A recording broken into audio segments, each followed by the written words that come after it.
Encendido y apagado.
Ben, moi bo día. Comezamos este pleno nun lugar diferente. Quero comezar agradecendo ao Consello da Cultura Galega todas as facilidades dadas para que nestes momentos de obras no que é o noso salón de plenos en toda a zona do Pazo de Raxoi, onde están as instalacións municipais, que nos poida facilitar este espazo magnífico, maravilloso, sabedes, esta biblioteca do Consello da Cultura Galega. Imos ter o mellor algún inconveniente nos de espazo, e tamén unha recomendación, e é que ninguén pulse ese botón vermello que temos ao lado dos micros, porque entón paralizamos o que é o sistema.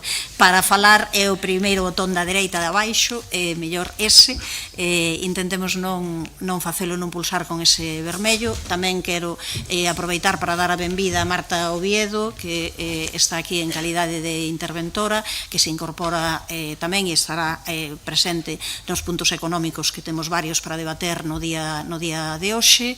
E imos dar comezo, se lles parece, a sesión, infelizmente, como é habitual, gardando un minuto de silencio polas vítimas de violencia de xénero.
Ben, pois a continuación, como é habitual, antes de dar inicio á sesión plenaria, hai 3 peticións de palabra van intervir estas tres persoas que teñen 5 minutos cada unha para facer a exposición de cuestións que teñen que ver, que gardan relación cos puntos da orde do día. En primeiro lugar, Lucía Granja Calvelo, como delegada sindical pola CIGA na rede de centros socioculturais, solicita esa intervención en referencia á situación do servizo da rede de centros socioculturais. Lucía, cando queiras, tes 5 minutos. Bo día, son Lucía Granja, delegada sindical na rede de centros socioculturais do Concello de Santiago. Son animadora sociocultural do lote 1, xestionado pola empresa Serviplus, e levo na rede de centros dende o ano 2016. Traballo 23 horas ao mes, moi por riba da media das miñas compañeiras. E hoxe preséntome aquí representando a todo o persoal, porque este Concello ten varias débedas pendentes con nós. A día 25 de setembro, a empresa débenos a paga extra do mes de xuño e a nómina do mes de agosto. É dicir, o persoal contratado 12 meses temos 2 nóminas pendentes.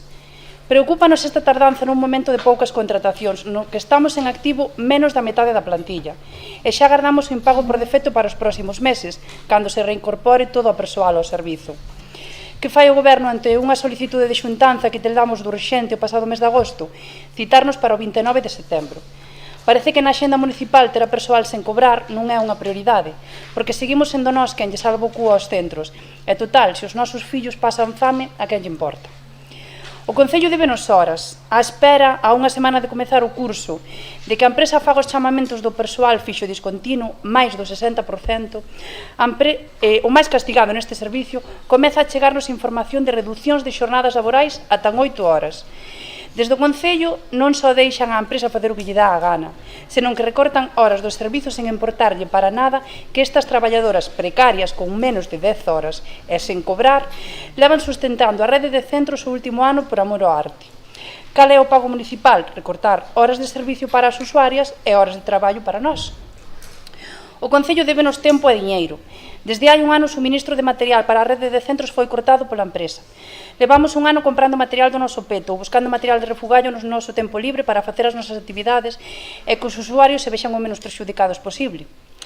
Desde o Concello, dun xeito totalmente sesgado, comunicaron no mes de xuño que habría unha partida económica municipal para surtirnos de material, que xa nin folios temos. Esta comunicación non chegou a todos os centros e a persoal por igual, porque, unha vez máis, non todos os centros temos o mismo caché, por unha misteriosa razón, despreciase, abandonase a uns e apremianse a outros. Creo que todos temos na cabeza cales son os abandonados e cales son os premiados, os centros de sempre. O Concello débenos unha xustificación acerca da posición dos 2 convenios de aplicación por lei que deberan ir no prego e non van. O convenio propio para o persoal de vella contratación e o convenio de eventos autonómico para o persoal de nova contratación. O convenio de ocio estatal non é de aplicación neste servizo e, sen embargo, será o único que figure nos pregos que, unha vez máis, estafan as empresas entrantes mentíndolles sobre o convenio de aplicación e facendo que os cálculos de beneficios das empresas non se correspondan que a realidade. Quen vai pagar o pato? Unha vez máis, as traballadoras. O Concello débenos unha explicación clara do que está pasando cos pregos, porque non se publican e porque entre asesoría e intervención levan rodando a documentación meses. Se os pregos estaban para ir en intervención en xullo, como é que volveron á asesoría e volven a estar en intervención? A desinformación xeral precarízanos aínda máis. O abandono no día a día sen unha coordinación clara súmase tamén á desinformación para as nosas previsións de futuro. O Concello débenos unha previsión de futuro que poña ao servizo a súa calidade e as súas traballadoras no centro, sen que unha posible marcha da empresa faga unha vez máis que as máis damnificadas do conflito volvamos a ser nós. O Concello débenos respeto, débenos desculpas por este maltrato, por esta incerteza constante do noso futuro, por esta situación de pobreza dentro das súas propias instalacións, por esta falta de lealdade, obrigándonos de novo a iniciar un conflito colectivo contra quen sexa. O Concello débenos o seu compromiso, a súa palabra, débenos unha apertura inminente para iniciar o proceso de internalización do servizo. Agardamos a saída inminente dos pregos para evitar unha morte total do servizo, como solución a curto prazo.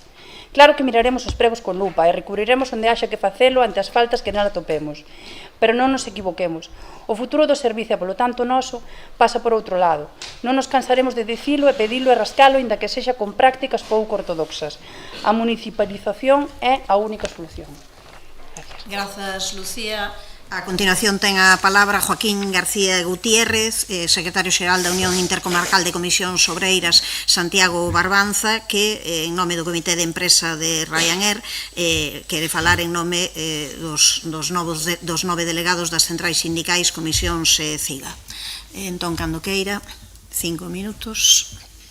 Hola, buenos días. Mi nombre es Carlos Cue. Vengo en representación del Comité de Empresa de los trabajadores y trabajadoras de Ryanair en el aeropuerto de Rosalía de Castro. Nuestra presencia hoy aquí corresponde a una situación crítica, la decisión unilateral de Ryanair de cerrar la base en Santiago, dejando en el aire futuro laboral de 120 personas y con ello el sustento de 120 familias. La única comunicación que hemos recibido por parte de la empresa es que va a iniciar un proceso de ERE. No sabemos qué tipo de ERE va a ser, ni de cuántos trabajadores estamos hablando que están afectados. Esta falta de información y de transparencia es inaceptable y añade aún más incertidumbre y angustia a toda la plantilla. El impacto de esta decisión no se limita a quienes vestimos el uniforme de tierra, afecta a toda la ciudad, afecta a Galicia, y porque hablamos de conectividad, hablamos de turismo y hablamos de oportunidades que se pierden. Con el cierre de la base pasamos de casi 100 vuelos semanales a solo 15. Estamos hablando de 1.600.000 pasajeros menos que van a venir o salir de Galicia. Significa menos visitantes, menos inversión, más aislamiento. El aeropuerto de Santiago, que era una referencia internacional, se convierte en un aeropuerto secundario, un aeropuerto de avionetas. Para eso estamos invirtiendo millones de euros de dinero público. Ante esta realidad, el Comité de Empresa no viene aquí solo a denunciar, sino a exigir responsabilidad. Pedimos a Ryanair información clara, inmediata y transparente de qué es lo que va a suceder con Ryanair en el aeropuerto de Santiago de Compostela. Reclamamos a las instituciones que coordinen un plan de aeroportuario de los 3 aeropuertos gallegos y que priorice el empleo de las personas que hoy están en riesgo. Solicitamos al Ministerio, a la Junta, a los partidos políticos, a quien tenga las competencias, medidas de acompañamiento para los trabajadores de tierra en Santiago, que eviten en la medida posible un ERE traumático. Nuestra posición es clara: queremos soluciones que protejan los puestos de trabajo, queremos mecanismos de transición que permitan la recolocación, formación y alternativas. Queremos que se apueste por Galicia como territorio atractivo para las empresas, con condiciones que favorezcan la permanencia y no su marcha. Pero ante todo, lo que queremos es que se pare este ERE injustificado. Permítame terminar con una advertencia que también es un llamamiento. Hoy somos nosotros quienes estamos aquí defendiendo nuestros empleos y el futuro del aeropuerto de Santiago. Pero en las próximas semanas serán otros comités de empresa, junto a sus centrales sindicales, las que llamarán a vuestras puertas. Y en los próximos meses, cientos de trabajadores y trabajadoras engrosarán las listas del paro si no actuamos con visión y responsabilidad. Pedimos unidad, seriedad y compromiso. Es el momento de dejar de tirar balones fuera, porque defender el empleo en Galicia es defender nuestro futuro común. Muchas gracias. Gracias, Carlos. Estes puntos, este e o anterior, serán tratados ao longo da sesión de hoxe, pero non de maneira inmediata, como sabedes. Podedes quedar porque as sesións do pleno son públicas, aínda que teñamos pouco espazo, pero tamén sabedes que podedes seguir por streaming. Nun dos casos, probablemente sexa, no caso do tema de Ryanair, probablemente sexa ao longo da mañán, aínda que será máis contra a última hora. O tema dos centros socioculturais, igual moi a última hora da mañán ou probablemente xa a primeira da tarde, non será antes. Entón, como que irades, xa digo, pero para que os saibades. E imos coa terceira, neste caso das intervencións, unha solicitude de asistencia ao pleno, neste caso, en nome de Unión de Cooperativas Espazo COP, pola declaración de adhesión e apoio á declaración pola ONU do Ano Internacional das Cooperativas 2025, un texto que ao final suscribimos todas as persoas que formamos parte desta corporación. Intervén para iso Ana Olveira, presidenta de Espazo COP, cando queira. Bo día, alcaldesa, concelleiras, concelleiros, veciños e veciñas. Permitídeme, antes de comezar a miña intervención, que esta declaración trae, despois das intervencións que acaban de facer os meus compañeiros e veciñas da cidade, trae un fachiño de luz ao que é a situación de precariedade de algúns colectivos da cidade. É unha honra para min poder tomar palabra hoxe neste pleno, no que Compostela se converte no primeiro concello de Galicia en aprobar unha declaración institucional polo Ano Internacional das Cooperativas 2025. Este paso non é menor, sitúa a nosa cidade á vanguarda dun movemento que xa foi recoñecido polo Consello Galego de Cooperativas e polo Parlamento de Galicia. E agora cobra forza aquí tamén, na casa de todos e todas as compostelás. O cooperativismo, ás veces, é unha realidade silenciosa, pero de fondo impacto. Son centos os proxectos que xeran emprego digno, que fixan poboación, que democratizan a economía, que poñen as persoas por diante do capital. Son cooperativas culturais que enchen as rúas de creación, cooperativas que ofrecen coidados, cooperativas de consumo que apostan pola sostenibilidade ou cooperativas agrarias que manteñen vivo o noso rural. Todas elas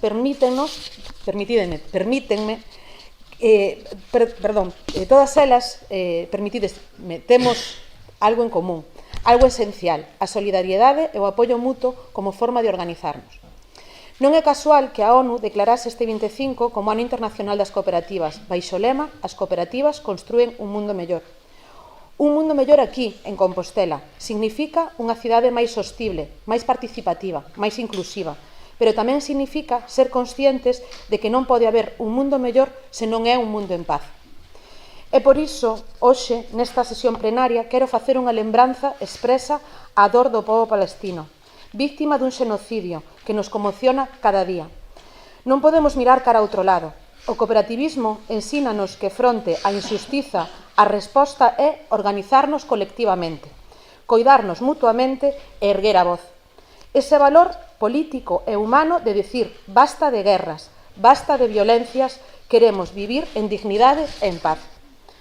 A declaración que hoxe se aproba non é só un documento, é un compromiso coas cooperativas desta cidade e coas persoas que as fan posibles, un compromiso con atraer a mocidade, con dar estabilidade de financiamento, con consolidar proxectos que teñen impacto real nos nosos barrios, coa intercooperación e co recoñecemento de que outro xeito de facer economía é posible.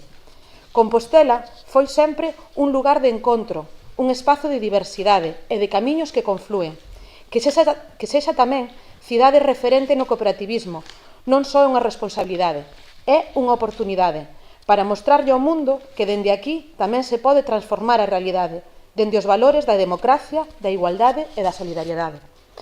Quero rematar cun agradecemento sinceiro ás cooperativas compostelás polo seu traballo diario, ás institucións que hoxe avalan con este xesto o seu labor e a todas as persoas que seguen a crer que a economía pode estar ao servizo da vida. Por iso, que en Santiago sexa hoxe o primeiro concello de Galicia en aprobar esta declaración institucional non só é un motivo de orgullo, é tamén unha chamada á acción, unha chamada a todas e a todos, institucións, movemento cooperativo e cidadanía, a seguir tecendo alianzas, a facer das nosas diferenzas unha fortaleza común e a demostrar que desde Compostela tamén podemos marcar un rumbo distinto, un rumbo de democracia económica, de solidariedade e de paz. Moitas gracias. Moitas grazas, Ana. Pois, despois desta lectura destas tres intervencións, pasamos xa ao que é a orde do día do pleno. O primeiro punto é a aprobación se procede das actas correspondentes ás sesións extraordinaria e ordinaria do 23 e 26 de xullo de 2025. Se non hai ningunha cuestión sobre ela, vámolas por aprobadas e pasaríamos daquela ao punto segundo, declaración institucional do Concello de Santiago de Compostela polo Ano Internacional das Cooperativas 2025, a que xustamente se acaba de facer referencia Ana Olveira, queda aprobada por todas as persoas que forman parte desta corporación e, inmediatamente a seguir, na Xunta de Portavoces acordamos facer un debate conxunto dos puntos 3 e 4, que son a aprobación do recoñecemento recoñecemento extrajudicial de crédito por gastos derivados da liquidación do ano 2024 correspondente á prestación do servizo de transporte urbano colectivo de viaxeiros da liña 7 entre San Roque e Arins e aprobación de indemnización sustitutiva a favor de autocares Rías Baixas por importe de 402.093 euros con 27 céntimos e o punto 4, a aprobación tamén do recoñecemento extrajudicial de crédito por gastos similares, pero a favor de autobuses urbanos de Lugo, a favor en adiante Tralusa, a favor de Tralusa por importe de 2.537.725 euros con 89 céntimos. Ten a palabra o señor Duro cando queira. Grazas, alcaldesa. Pois, como di a orden do día, traemos a proposta de recoñecemento extrajudicial de crédito por gastos derivados da liquidación do ano 2024 correspondente á prestación do Servicio de Transporte Urbano Colectivo e a aprobación da indemnización sustitutiva a favor das seguintes empresas: Tralusa por un importe de 2.537.725,89 euros e Autocares Rías Baixas por un importe de 402.093,27 euros. Como xa dixen noutros plenos, o sistema de pago establecido para estes contratos é mediante entregas a contas durante o ano en curso e unha regularización anual aprobada, ou de que debería estar aprobada en pleno dentro do primeiro semestre do ano seguinte. E, bueno, despois desta complexa situación que xa coñecen do Departamento de Mobilidade ao longo do ano pasado, pois con esta aprobación quedarían regularizados os pagamentos. Grazas. Grazas, señor Duro. Ten a palabra o señor Muiños, cando queira. Sí, bo día, alcaldesa, compañeiros, compañeiras, dar un saludo pois a Lucía, Carlos e Ana polas súas intervencións ao comenzo deste pleno. Creo que non fai falla lembrar que este expediente ven por terceira vez pois ao pleno, un expediente que se trata dun recoñecemento extrajudicial de crédito, é dicir, un mecanismo extraordinario para o pago de facturas que non se tramitaron correctamente ou que adoecen dun vicio de nulidade. Iso témolo claro todas e todos, polo que a hora de buscar culpables, que é algo que lle gusta moito á señora alcaldesa, os primeiros responsables de que as facturas non se paguen son os que deben tramitalas de acordo á lei, é dicir, o goberno local. Outra cousa pois é a incapacidade de xestión, desleixo e descontrol da tramitación de facturas. Coido que non fai falla lembrar iso de que son vostedes o goberno coa maior estrutura directiva eventual da historia, polo que hai xente de abondo para controlar este e outros temas. Polo tanto, cando as facturas non se pagan en tempo e forma, só hai unhas persoas responsables, que é o Executivo local. Despois, cando esas facturas, tras non ser tramitadas de forma correcta, chegan aquí, a responsabilidade chega a ser do goberno local de negociar, traer os expedientes traballados, completos e con garantías. E iso pois non pasou dúas veces anteriores nas que os trouxeron a pleno. Polo tanto, a pesar dos chíos que publica a alcaldesa, a pesar do traballo enorme que realizaron durante estas semanas certas persoas próximas á señora San Martín para intentar crear un relato ficticio, a realidade é que estes 3 millóns de euros non se pagaron, se non se pagaron antes, foi primeiro, porque as facturas non as tramitou ben o Executivo local no seu momento, segundo, porque o expediente de recoñecemento extrajudicial de crédito trouxeron ao pleno municipal sen garantías, incompleto e sen diálogo previo. Esa é a única realidade. E o tempo remata por estragar os relatos que algún de vostedes pois se esforzan en crear.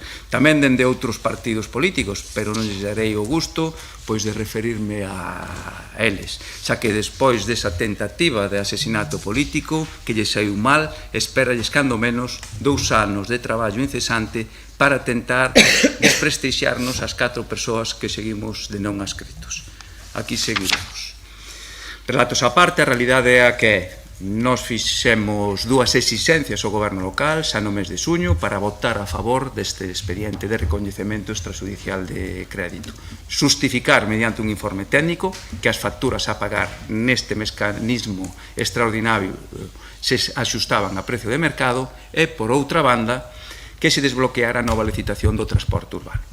Como digo, un estudio económico que acredite que o importe que pretende pagar co recoñecemento extrajudicial de crédito se axusta a prezos de mercado. principalmente porque o informe de intervención que acompañaba a proposta original, e leo textualmente, dicía: non queda acreditado que o importe da indemnización a satisfacer a operadora polo suministro dos vehículos se corresponde co importe liquidado que se propón. Polo tanto, o expediente estaba incompleto e aprobalo tería sido unha irresponsabilidade que podería ter consecuencias, xa que o Partido Popular, ademais de votar en contra, advertiu de que estaban valorando remitir esta documentación aos órganos competentes en materia de anticorrupción e de responsabilidade contable. Ese informe agora xa o temos, e coa primeira exigencia razoablemente satisfeita, faltaría a segunda, o desbloqueo da licitación do novo contrato para o transporte urbano. Nós estamos dispostos a desbloquear o pago destas facturas coa condición de que o vindeiro ano, cando a liquidación do 2025 volva ao pleno, porque volverá un expediente similar a este pleno, que cando iso ocorra, o servizo do transporte urbano estea regularizado ou en vías de regularización. Despois de manter varias reunións co Concelleiro de Mobilidade e con Xan Duro, o que nos trasladan é que os pregos estarían xa no Departamento de Asesoría Xurídica. Faltaría ese filtro e a revisión de intervención, polo que o prazo pautado sería que no mes de outubro ou a máis tardar na primeira quincena de novembro saia a licitación o contrato. Este calendario que nos traslada o Goberno local require, en certo, un pequeno acto de fe, un acto de fe que estamos dispostos a facer por responsabilidade, por empatía coas empresas e, sobre todo, coas familias e persoas traballadoras que dependen destas facturas para cobrar as súas nóminas. Mo desconta da seguinte... Agardamos que esta medida de presión servirá efectivamente para agilizar este expediente e sirva para desbloquear un contrato que leva demasiado tempo paralizado. 2 anos de mandato, non houbo pregos, non houbo remisión de ninguna documentación á ONE, no pasado sí que houbo bastante máis avances. Remato xa. Nós non estamos ao servicio do goberno local, nin da alcaldesa, nin de ningún concelleiro de goberno. Nós estamos ao servicio da cidadanía. Nin caemos en presións, nin en chantaxe, nin nos amedentramos ante campañas de difamación, sobre todo porque xa estamos curados e curadas de espanto. Se agora o noso voto cambia, non é gracias polo traballo da alcaldesa, é a pesar da pouca vontade de diálogo que tivo neste asunto a señora alcaldesa. En contraposición coa atitude pola que finalmente optou o señor Duro, a quen recoñezo que practicou outro talante ben diferente ao do BNG nas diferentes xuntanzas que mantivemos.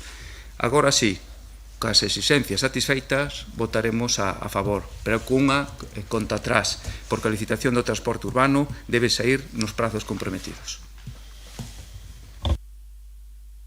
Contarei un minuto despois. Eu pídolles que na medida do posible nas sesións de hoxe intenten respetar o de que cada quenda sexa para eses minutos, porque non temos contaxe posterior, por tanto temos que facela mecánicamente nos nosos móviles, na medida do posible. Si non é necesario non, pero na medida do posible.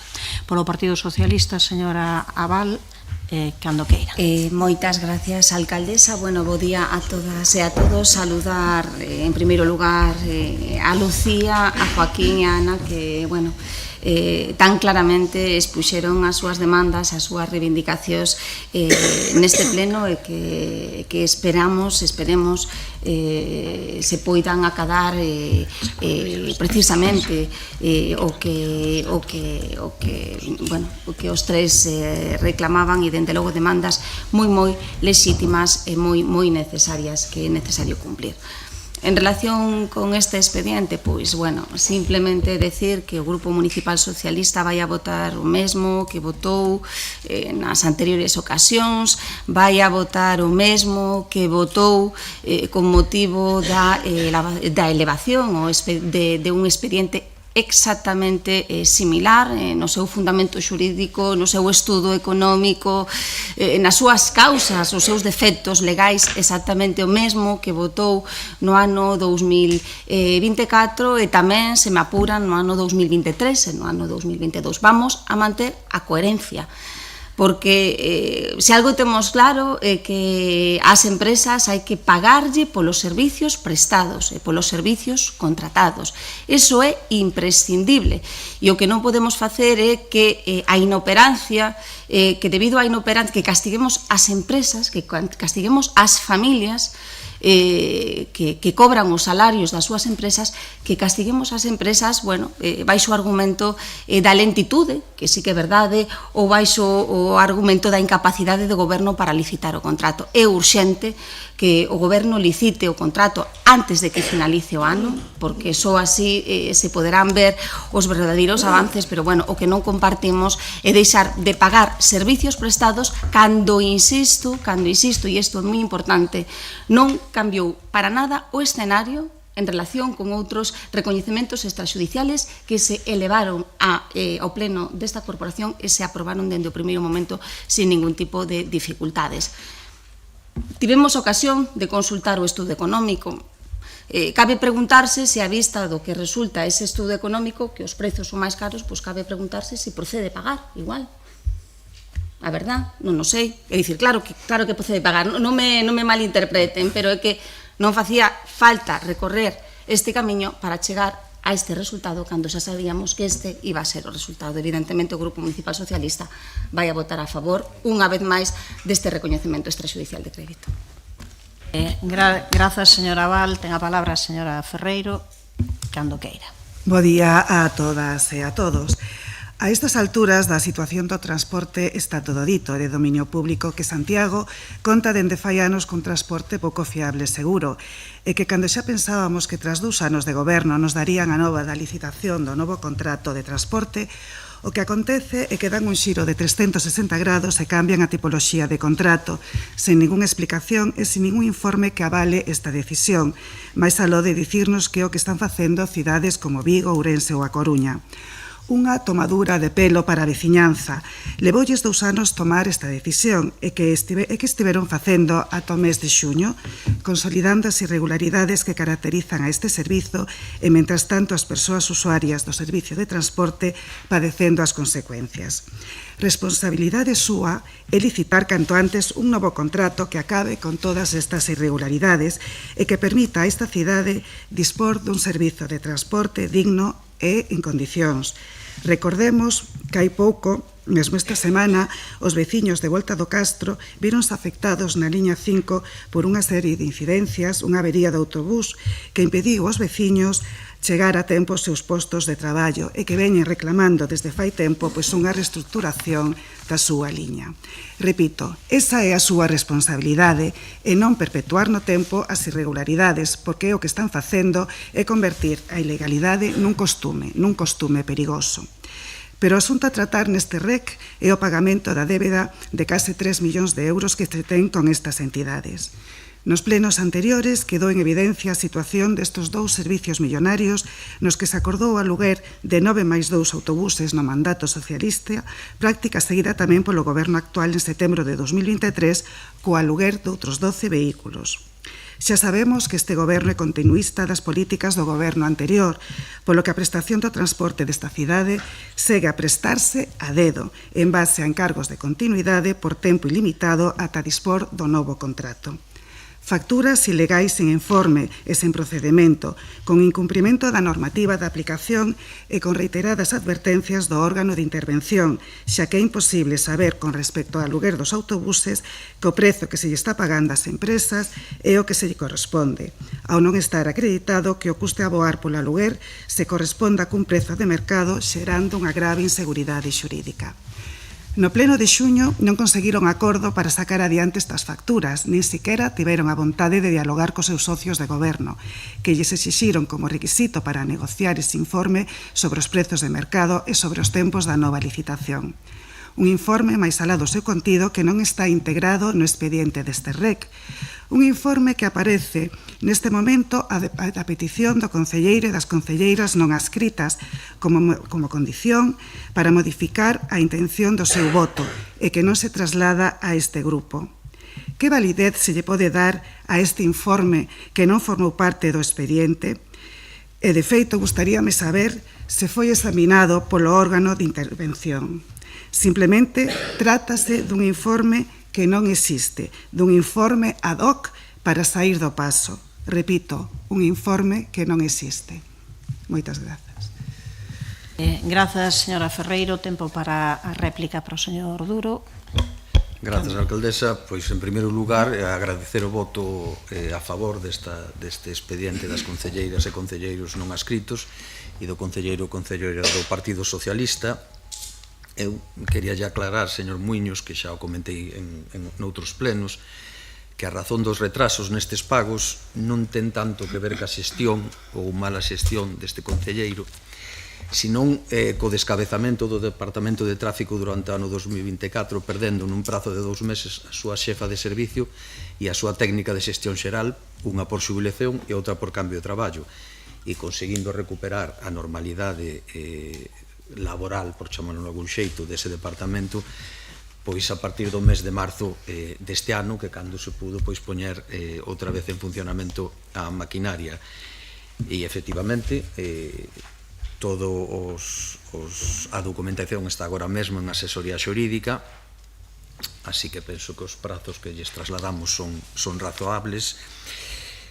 E sobre a situación de indemnización á empresa polo correspondente déficit que lle supón a prestación do servicio, é certo que se solicitou unha actualización do informe sobre a situación do mercado de aluguer de autobuses, que indica que non só non mudou, sino que mesmo encareceuse. Estamos falando dunha suba de 4.000 euros no precio deses autobuses que, como sabedes, non eran exactamente nin alugables, que era un proceso de renting con un pago mensual e que os buses se podían empezar a entregar, as empresas cas que falamos podían empezar a entregarlos en marzo do 2027, co cal, efectivamente, non servían para nada para a situación que temos. Ese informe vais incorporar ao expediente, hai orden de que se faga. Non sei se o expediente que teñen acceso vos sería o do mes de xuño, que aí non existía ese informe, pero vai estar incorporado ao expediente e non teño ningún problema en trasladarxo. Por favor, non interrompan, iso está... Eu farei yo chegar, non teñan problema. Grazas. Vale, espere, señor... que quere... Non, a cuestión que non pode dicir o que acaba de dicir. Vale, pero espera que se xa quenda e logo poden falar, non hai problema. Señor Muiños... Sí, moi breve. Nos agardamos que realmente se cumpran eses prazos, ese acto de fe do que falábamos para que saia adiante a licitación e non nos vexamos neste compromiso o vindeiro ano, e con respecto os problemas que ten no servicio era algo que coñecía de primeira man dende o primeiro día a alcaldesa. Cando foi no traspaso de poderes, eu mesmo lle expliquei todos os problemas que iba a vir, e xa me parece que na primeira exposición expliquei que vostedes son os que teñen a maior carga tanto de directores como de coordinadores, e que se podían solucionar todas estas teimas para non vernos chegar nesta situación, sobre todo pensando tanto na empresa como, sobre todo, e volvo a decir sobre todo, as familias e os traballadores. Grazas. Grazas, señor Muiño. Señora Val non quere, polo Partido Popular. Señora Ferreiro. Entón, que votamos hoxe? O expediente de xuño ou o expediente que ven hoxe a pleno? Gustaríame tamén saber se realmente o órgano de intervención tuvo constancia deste expediente. O que lles digo é que o informe non estaba no expediente que se trouxo no mes de xuño, segue sen estar no expediente que se trae hoxe. A resposta é evidente, o informe fíxose simplemente agora para conseguir o voto do grupo do concelleiro das concelleiras non adscritas. Insisto en que este informe tiña que estar integrado, formar parte dos expedientes do REC e trasladarse a todos os grupos municipais. Dada esta situación, podes entender que a nosa votación vai ser coherente ca votación que se fixo no mes de xuño. Responsabilidade é o que se lle pide. Moitas grazas. Grazas, señora Ferreiro. Pasamos á votación, señor secretario, cando que... Presidenta. Sí. Diga. Eu creo que ten que ser aclarada unha cuestión que acaba de trasladar un concelleiro de goberno, dicindo que hoxe vais a aprobar un expediente que supoño que estará completo, porque o secretario ten que certificar que os expedientes están completos antes de presentarse na sesión plenaria, e di un concelleiro de goberno que xa se incorporará posteriormente un documento esencial e un documento clave que o que aparecer certifica a legalidade do acordo que se vai a tomar hoxe. Por tanto, é unha cuestión que espero que aclare alguén do grupo de goberno. Sí, señor. Sí,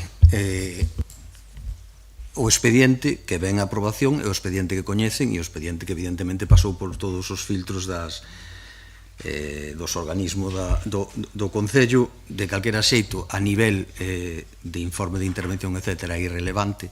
Ese informe o que lle estralado que yo farei chegar sin ningún problema, como yo fixen chegar ao partido os concellos non adscritos a petición deles. Non hai máis voltas que darlle a este tema, creo.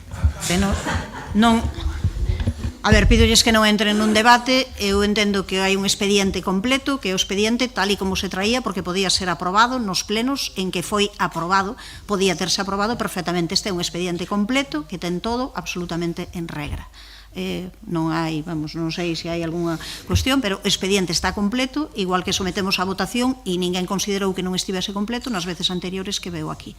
Por tanto, entendo, a non ser que o secretario diga outra cousa, que o expediente pode someterse a votación tal cal está. Pasamos daquela votación.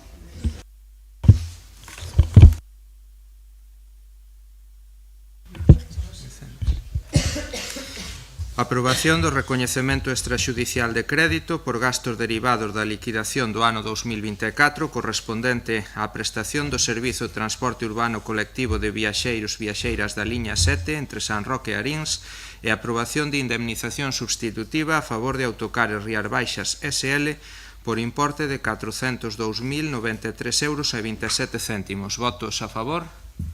Grupos municipais, Compostela Aberta, BNG, PSOE e concelleiros non adscritos. Votos en contra? Grupo Municipal Partido Popular. Abstencións non hai. Apróbase.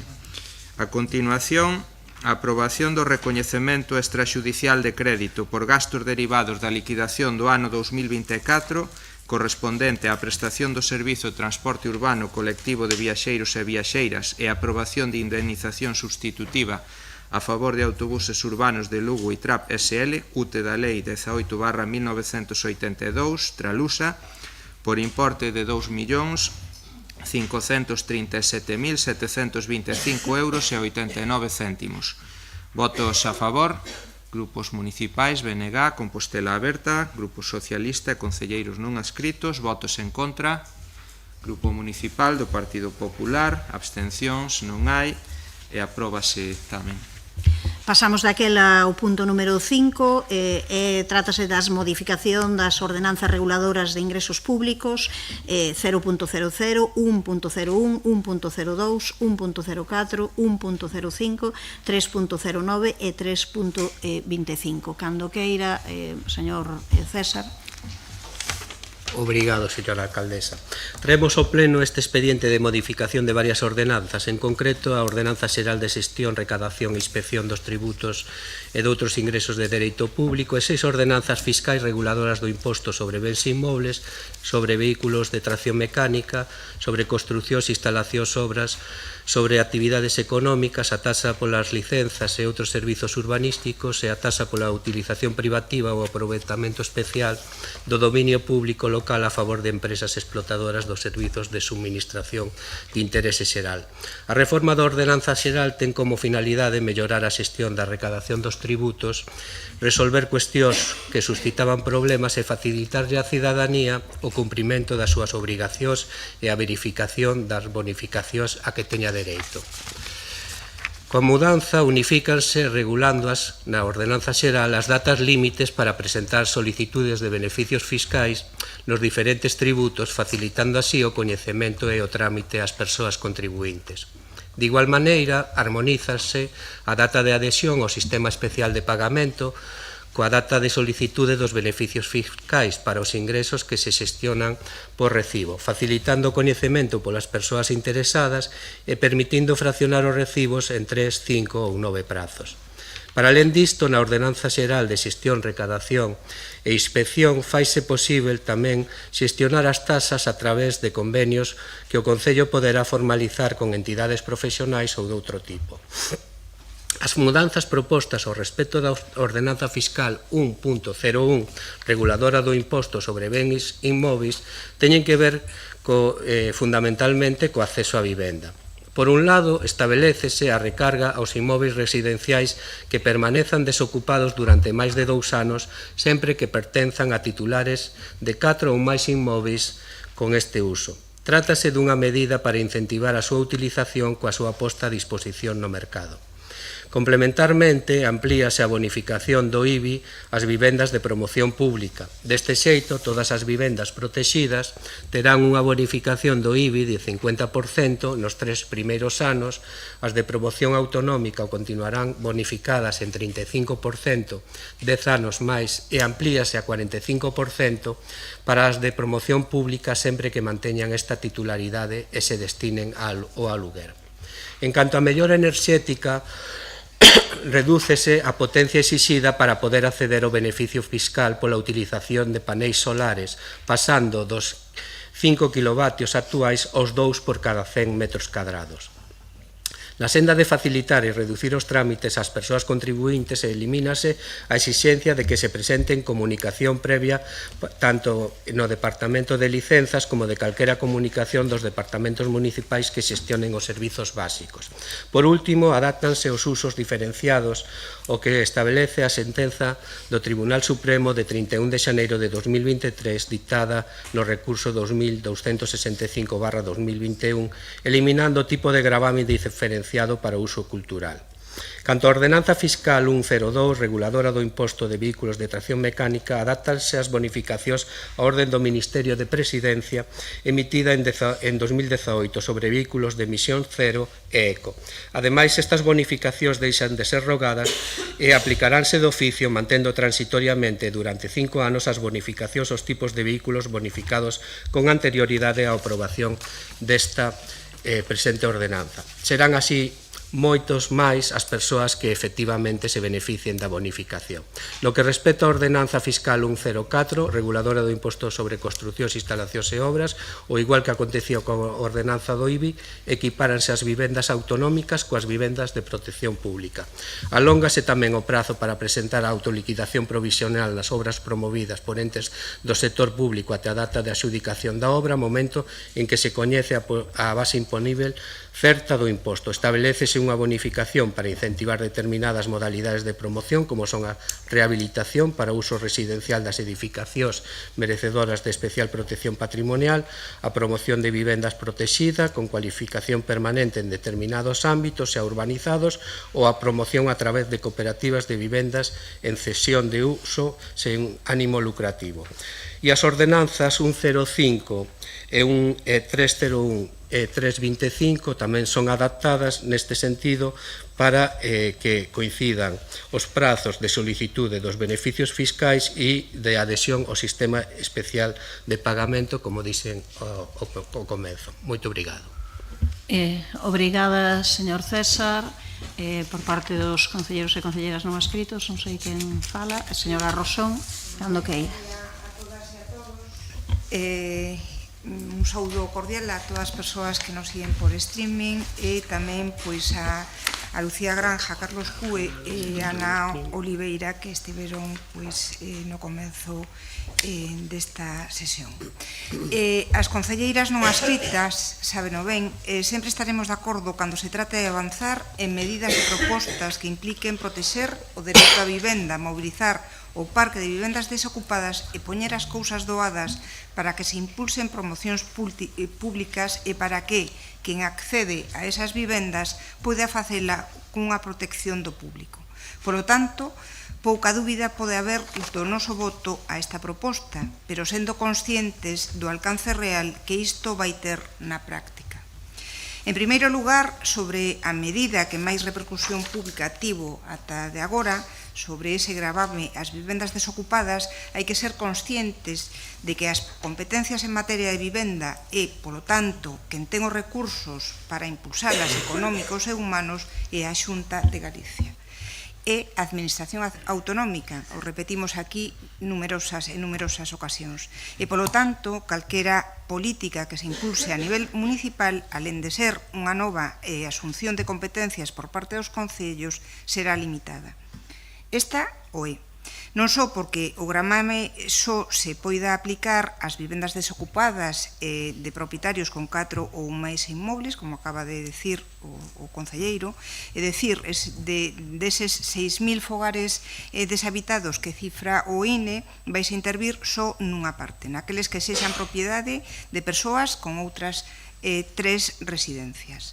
O alcance da medida vai a ser limitado tamén porque, se atendemos á Lei Reguladora de Facendas Locais, no seu artigo 72.4, a declaración municipal como inmoble desocupado exixirá da audiencia propia previa do suxeito pasivo e da acreditación do Concello dos indicios de desocupación, é dicir, trátase dun proceso que deberá ser individualizado e que non terá efectos a curto prazo. E isto é importante dicilo, porque outra cousa é xerar titulares enganosos. Cos recursos dos que dispón o noso Concello e a intervención limitada que permite a legislación actual, o alcance vai ser moi limitado e non provocará efectos no futuro inmediato, pero recoñecemos o avance. Efectivamente, isto podería facerse a maior escala se o Goberno autonómico ampliase a definición a través da Lei de Vivenda, xa que o Tribunal Constitucional estableceu en varias sentenzas que o vehículo normativo preciso para esta definición é a Lei de Vivenda. E a adaptación galega á Lei do ano 2012, aínda que fala deso no seu artigo 82.2, fale de mobilizar as vivendas baleiras, ofrece unha definición tan extensiva que é inaplicable. Hoxe falaremos dentro dun rato de novo sobre este asunto, xa que hai quen se esforza en exhibir un compromiso coas políticas de vivenda ata o de agora descoñecido, así que non me vou deter máis neste punto. Sobre outros aspectos que se propoñen nesta modificación das ordenanzas reguladoras de ingresos públicos, parécenos unha proposta correcta que se amplíe a reducción do IBI para as vivendas de protección, para que non se beneficie só as de protección autonómica, senón tamén as vivendas de promoción pública.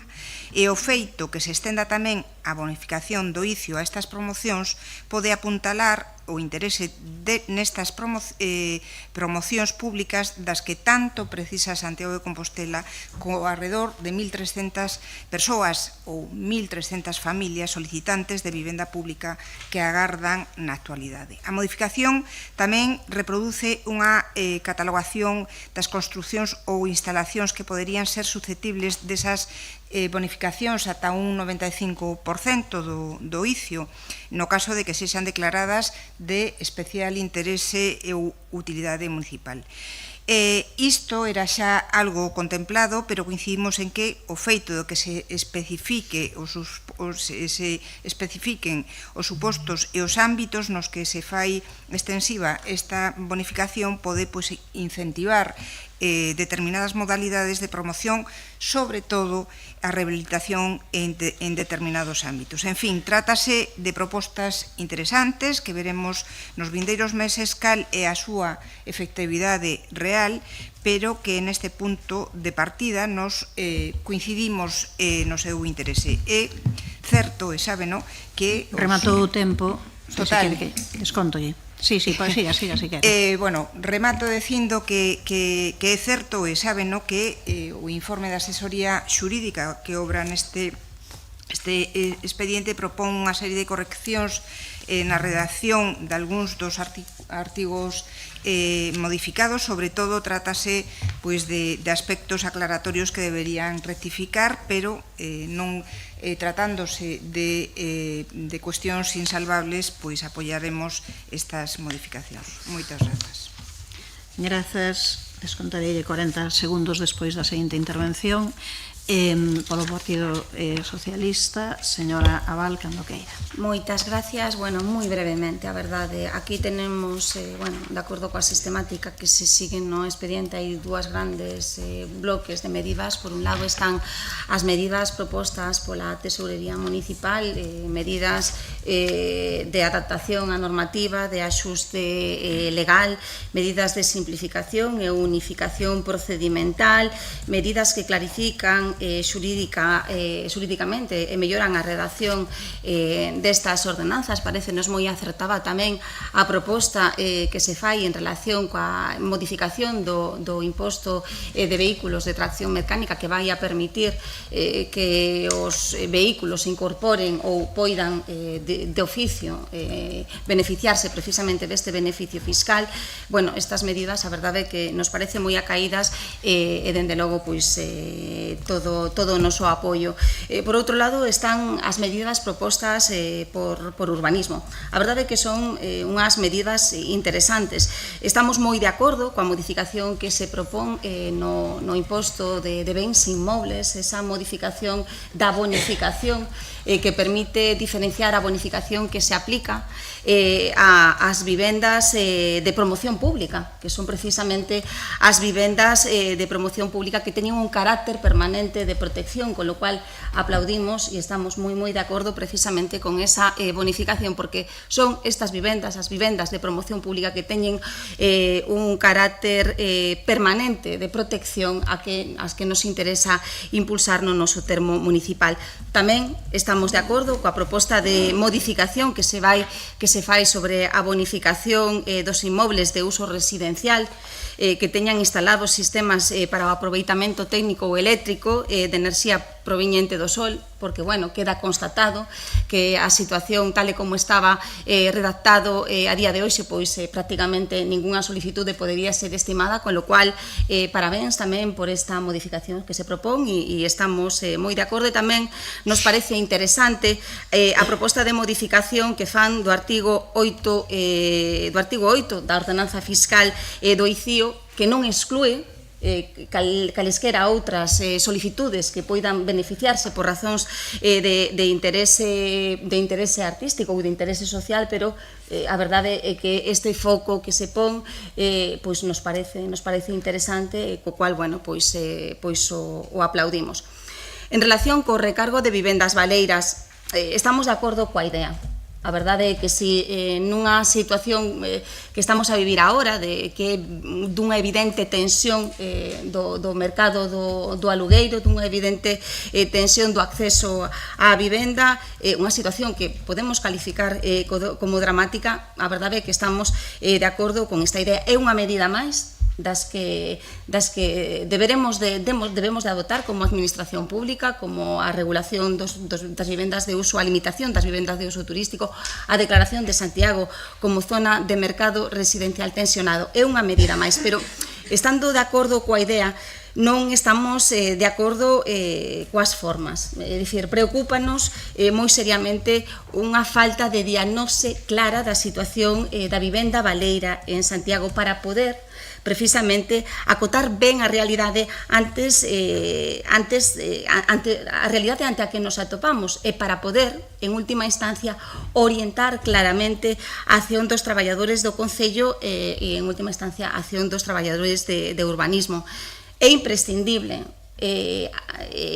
que se faga este estudo, que se faga este análisis, porque senón do contrario o que vamos a facer, se queremos poñer en marcha esta medida, é matar moscas a cañonazos. As cousas como son, incoar un expediente polo solo indicio de que non teñamos persoas empadronadas ou polo solo indicio de que esa vivenda pois non teña suministro de auga, pois nos parece, en certo modo, enténdannos, un despilfarro de recursos públicos. Solicitamos, e de feito, nunha proposición que traemos ao Pleno da Corporación, solicitamos que se faga este análise exhaustivo e que permitirá acotar o ámbito de actuación e, en última instancia, aplicar con eficiencia e eficacia este beneficio fiscal. En calquera caso, estando de acordo coa idea, vamos a votar a favor do conxunto desta proposta para augas. Grazas, señora Val. Polo Partido Popular, señor Berea. Cando queira. Moitas grazas, presidenta. O debate político nesta suba este análise das ordenanzas fiscais está na suba do IBI ás vivendas desocupadas, non lóxicamente no resto de ordenanzas fiscais que son propostas na súa maior parte propostas de axuste técnico de tesorería. Non compartimos esa visión de que a única solución para os problemas da cidade pois sexa subir impostos. hai un obxectivo común que compartimos todos, que mobilizar a vivenda baleira e devolvela ao mercado. Como podemos facer isto? Ese obxectivo común, e hai diferentes camiños, diferentes receitas para chegar a esa meta compartida. BNG, Compostela Aberta e Partido Socialista teñen unha solución coñecida por toda a cidade: prohibir, castigar e subir impostos. O tripartito cree que subindo o IBI as vivendas baleiras van a volver ao mercado. Nós creemos que non. E poñemos sobre a mesa outras opcións, outras posibilidades. Traemos aquí o que nos faríamos para devolver ao mercado as vivendas baleiras. Repetimos moitas veces que liderando a oposición e sendo a única alternativa de goberno, pois é a nosa obriga, o noso deber, mostrarlle á cidadanía que hai outro camiño, que hai outro xeito de facer as cousas. Vostedes castigar, prohibir, sancionar, subir impostos. Nos apostamos por incentivar, promocionar e bonificar. Propoñemos, por exemplo, por que non baixar os impostos aqueles que destinen a súa vivenda a aluguer. Propoñemos baixarlle o IBI a quen acredite que aluga a prezos asequibles nun contrato de longa duración e dentro dun programa municipal, porque o permite a Lei de Facendas locais. Vostedes apostan por subir, por castigar, e nós por premiar. E despois está claro, de fondo, a pregunta que se está a facer toda a cidade: para que queren recadar máis se nin tan sequera son capaces de gastar o que teñen? Cantos máis impostos cobran, peor funciona a cidade.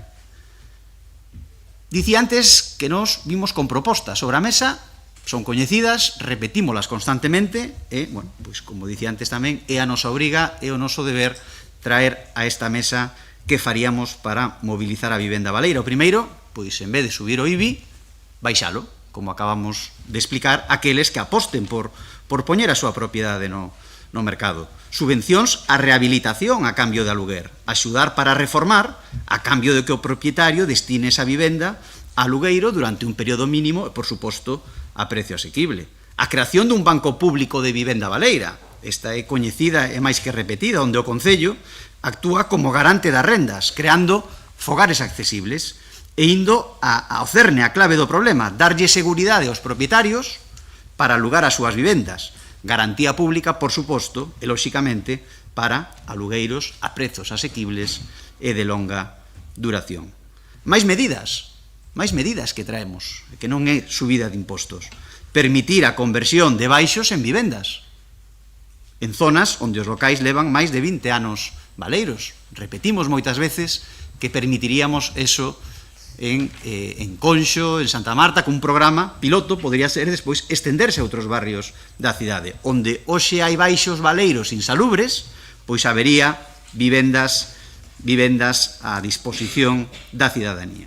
E, por suposto, axilizar as licenzas de obra e rehabilitación para vivendas antigas. Por tanto, hai unha proposta, a proposta que trae hoxe aquí BNG, Compostela Aberta, Partido Socialista, BNG e Compostela Aberta: castigar, prohibir, sancionar, subir impostos, e a nosa, baixar impostos, premiar, incentivar e axudar.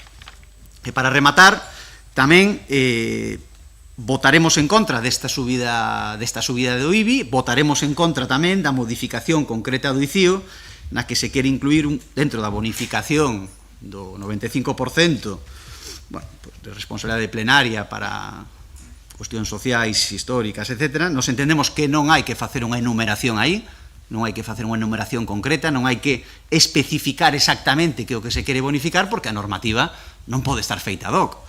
Supoño que non estará pendente un proxecto das condicións que queren traer aquí e queren incorporalo á ordenanza. A ordenanza ten que ser de carácter xeral e todo o que se está incluindo xa se permite ou xa se podría permitir sen necesidade de enumerar exactamente ou describir exactamente que é o que se quere bonificar, porque o que se está facendo é quitarlle ao pleno esa discrecionalidade ou esa posibilidade de decisión que está na propia esencia de Lei de Facendas Locales, cando lle dá ao pleno a posibilidade de decidir cando permite esa bonificación e cando non a permite. Non sei se técnicamente se pode facer unha votación por separado pois da subida do IBI por desocupadas e deste asunto concreto do ICIO.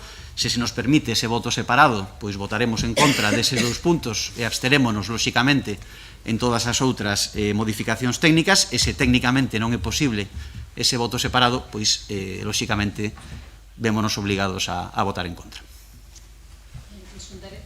Dareille 45 segundos logo da seguinte intervención. Ten a palabra para a réplica o señor César. Obrigado, señora alcaldesa. Bon, señor Berea, vostede continúa co mantra de subida de impostos. Entendo que entendeu a proposta que se trae aquí. Aquí non aparece ningunha subida de gravamen do IBI, non aparece ningunha subida. Hai unha recarga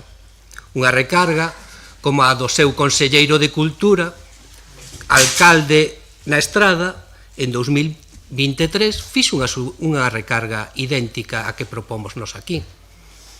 Vostedes premiárono de alcalde a conselleiro de Cultura, non?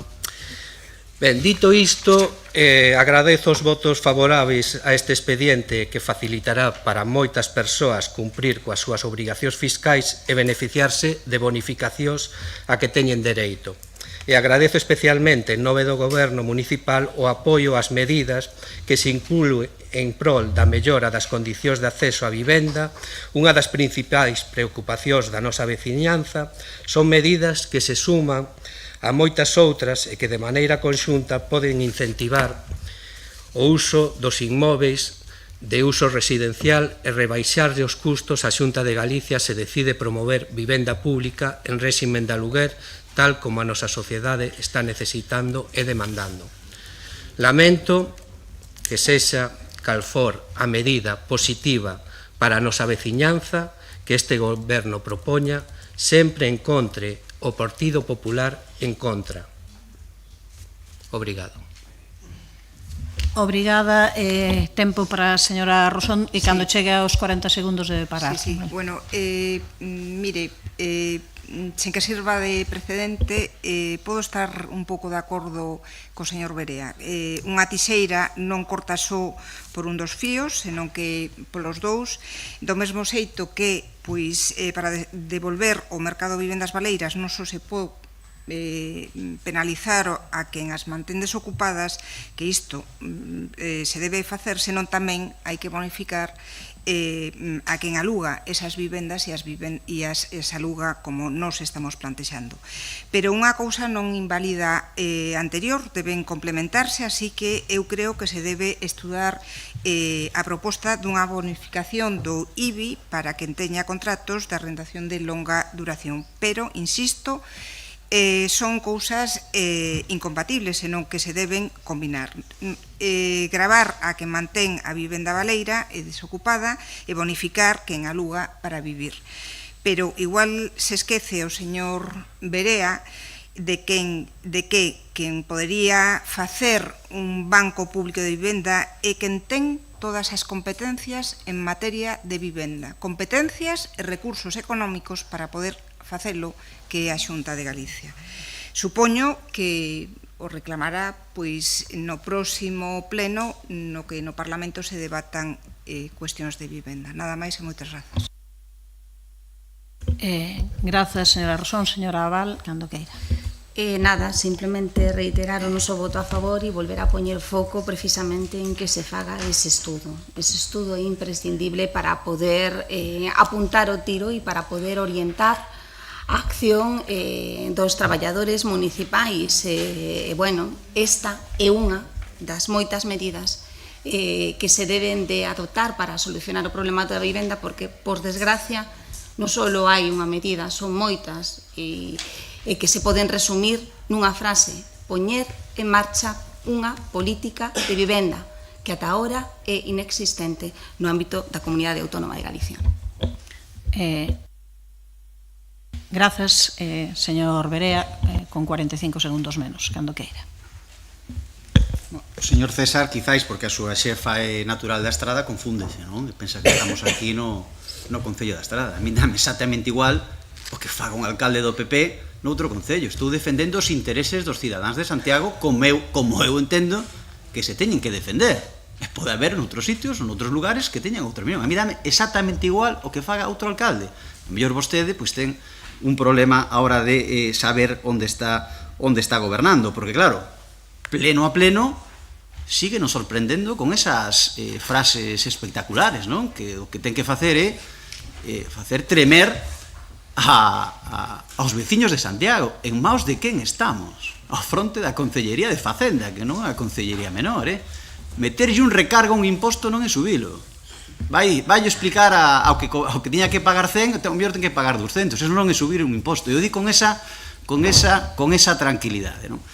Bueno, eu non sei se se vai poder facer esa votación separada. Creo que quedou perfectamente claro o noso posicionamento. Trouxemos 5 medidas concretas, 5 medidas perfectamente explicadas, 5 medidas que sustituirían a esa única solución que ten BNG, que ten Compostela Aberta, que ten Partido Socialista, que ten BNG, que ten Compostela Aberta: castigar, prohibir, sancionar, subir impostos. Nos, baixar impostos, premiar, incentivar e axudar. Grazas, señor Berea. Quería comentar que a votación ten que ser conxunta. Vale, de acordo. Pois procedemos á votación, señor secretario, cando queira. Modificación das ordenanzas reguladoras de ingresos públicos 0.00, 1.01, 1.02, 1.04, 1.05, 3.09 e 3.25. Votos a favor.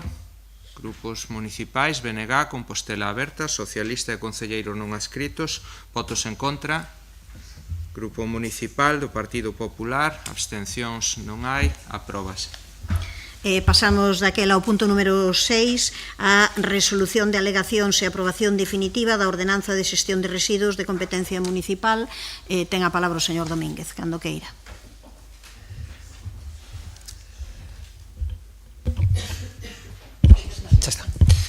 Moi bo día, saudar antes de nada pois as persoas intervintes das distintos colectivos que o fixeron ao principio e as persoas que nos sigan por streaming. Hoxe traemos a este pleno a aprobación definitiva da nova ordenanza de xestión de residuos de competencia municipal.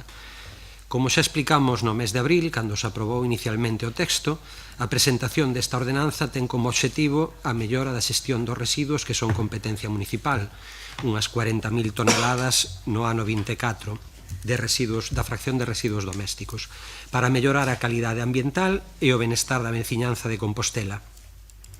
Deixa atrás a norma aprobada no ano 2008 para adaptarse ás novas exixencias legais e aos estándares de sustentabilidade actuais, e adecúase tamén ás características do servizo existente, con moitos cambios a respecto do de hai 2 décadas. Temos por diante o reto colectivo de reducir a cantidade de residuos, incrementar a recollida selectiva, fomentar a separación en orixe e aumentar a reciclaxe de cara a unha economía circular.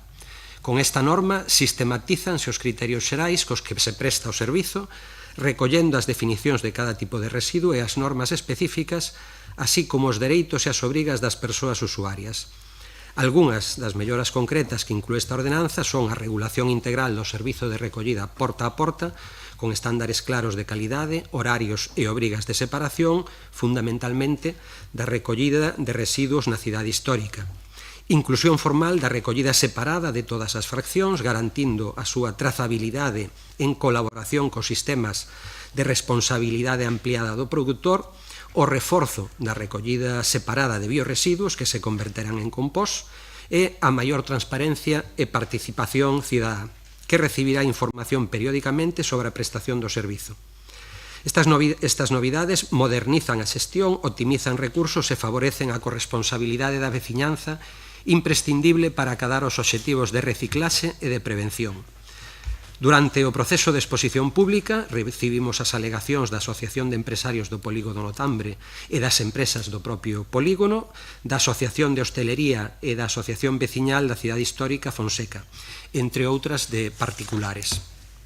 As alegacións foron analizadas e incorporadas na súa maior parte e grazas a estas achegas axustáronse os horarios e condicións do servizo porta a porta, mellorando a adaptación á realidade hosteleira e a dinámica dun barrio histórico con forte presenza turística. Tamén se revisaron os artigos relativos ao réxime sancionador e se fixeron correccións de erros materiais. Este proceso demostra que a participación mellora as normas e reforza o sentimento de corresponsabilidade cidadá e para conseguir todos os obxectivos fixados é fundamental a participación consciente e activa da cidadanía no obxectivo de reducir os residuos, separar en orixe e entregalos nos puntos de achega establecidos. Este goberno está comprometido co servizo público de calidade e, polo tanto, fará o esforzo necesario para chegar aos máis altos estándares posibles de limpeza, de recollida e de xestión dos residuos, mais compre tamén a implicación de todas as persoas na tarefa de común de reducir, separar, reciclar, reutilizar e incluso darlle unha segunda vida aos nosos obxetos para evitar que se convertan en residuos. Coa contribución de toda a cidadanía conseguiremos que Santiago sexa un concello máis limpo e sustentable. Por todo isto, pídolle o voto favorable ao Pleno da Corporación ao texto definitivo para dotármonos así dun instrumento moderno, claro e eficaz para afrontar os retos ambientais do presente e do futuro, reducir a xeración de residuos, garantir a salubridade urbana e dar cumprimento ás normativas galegas, estatais e europeas. Grazas. Grazas, señor Domínguez. Señora Castro, cando queira. Grazas, señora alcaldesa, e bo día, concelleiras e concelleiros. Un saúdo tamén para Lucía, Carlos e Ana, que nos acompañaron ao inicio desta sesión plenaria. Ben, quero comenzar a miña intervención trasladando o meu absoluto respecto ás persoas, ás empresas e ás asociacións que presentaron alegacións á ordenanza que hoxe se somete a votación para a súa aprobación definitiva. E recoñecer tamén, como non podía ser de outro xeito, o traballo do Departamento de Servizos Básicos e de todo o persoal que participou na elaboración desta ordenanza. Unha ordenanza que, como saben, ven a actualizar a actualmente vixente desfasada xa desde 2008 e que non esquezamos que respecta en boa medida os principios e estrutura da ordenanza marco elaborada e aprobada pola Federación Española de Municipios e Provincias. Digo isto xa por se alguén ten previsto caer en contradicións indo en contra do que defende o seu partido noutros lugares. Hai algunhas cuestións que se modificaron respecto da ordenanza aprobada originalmente, pequenos cambios que corresponden máis ben a un principio de aclaración ou de especificación de determinados supostos que se consideran infraccións, por exemplo, pero o groso da ordenanza mantense inalterado. Non creo que existan motivos de peso para opoñernos a esta ordenanza, como digo, a relativa á xestión dos residuos de competencia municipal, porque pouco cambio real suporá na prestación efectiva do servizo, sobre todo porque no caso de Santiago o traballo para a transición cara a un modelo de xestión de residuos máis eficiente xa está moi avanzado co novo contrato que licitamos no anterior mandato.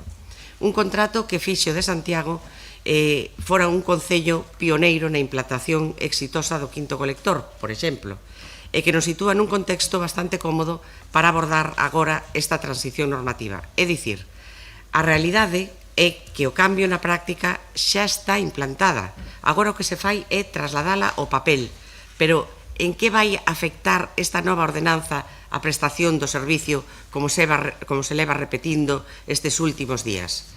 Claro, a veces unha lei escoita cousas que son extrañas e que sorprenden, cando menos. O primeiro que hai que dicir é que esta ordenanza, ao igual que a próxima que se vai debater no seguinte punto, é unha exixencia legal que emana da Lei 7/2022 de 8 de abril de residuos e solos contaminados para unha economía circular. Polo tanto, unha exixencia legal marcada por un goberno do Partido Socialista. É unha exixencia que se está aplicando, como non pode ser de outra maneira, noutros concellos, na Coruña ou en Vigo, gobernados polo Partido Socialista, ou en Ourense, onde a Diputación Provincial é quen xestiona o servicio de recollida de 59 municipios, deputación que está en mans do Partido Popular. Polo tanto, trátase dunha cuestión que non entende de cores políticas, é unha exixencia que marca o goberno do Estado e que hai que cumprir. Claro, haberá quen diga que non se atenderon todas as alegacións presentadas, repito que teño un absoluto respeto por las entidades e polas persoas que a presentaron. Agora ben, hai cousas que son complicadas de abordar. Por exemplo, o tema dos horarios. O único colector no que se restrinxe o horario é o de resto, pero sen cambiar o horario que está actualmente vixente, é dicir, non hai cambios. E por que só se restrinxe ese? Pois para fomentar precisamente a esa separación en orixe que persigue esta ordenanza e que é o que exixe a lei estatal. A ordenanza, e así o explican os informes técnicos, prevé poder depositar todas as fraccións reciclables a calquera hora do día ou da noite, salvo o vidrio, por unha cuestión de convivencia. E isto é así porque cando a separación en orixe se fai correctamente, o volume de residuos para levar ao contenedor gris resulta prácticamente desprezable. Sería o de menos volumen. Por certo, uns horarios idénticos aos da ordenanza da Coruña ou incluso máis flexibles para a fracción de resto. Despois, hai quen se abonou tamén o argumento de falta de concreción na ordenanza, porque, por exemplo, recóllese na norma que o Concello poderá establecer unha maior segregación de algunha das fraccións ou determinar novos posibles sistemas alternativos de recollida. E que iso é evidente que ten que ser así. A recollida de lixo, a xestión dos residuos, vai evolucionando. E está claro que o Concello vai ter que adaptarse a eses cambios como fixemos hai 2 anos e medio, cando introducimos ese colector marrón. E cando esta norma quede desfasada, pois haberá que actualizala. Por tanto, trátase dunha ordenanza con algunha eiva, que, por suposto, recoñecemos, pero, como dixo algunha vez a miña compañeira Mercedes Rosón, a responsabilidade de gobernar adoita estar moi por enriba das sinxelas promesas para contentar a todo o mundo. Cada quen deberá valorar que o que debe de primar aquí, si unha cousa ou a outra. Nada máis, grazas.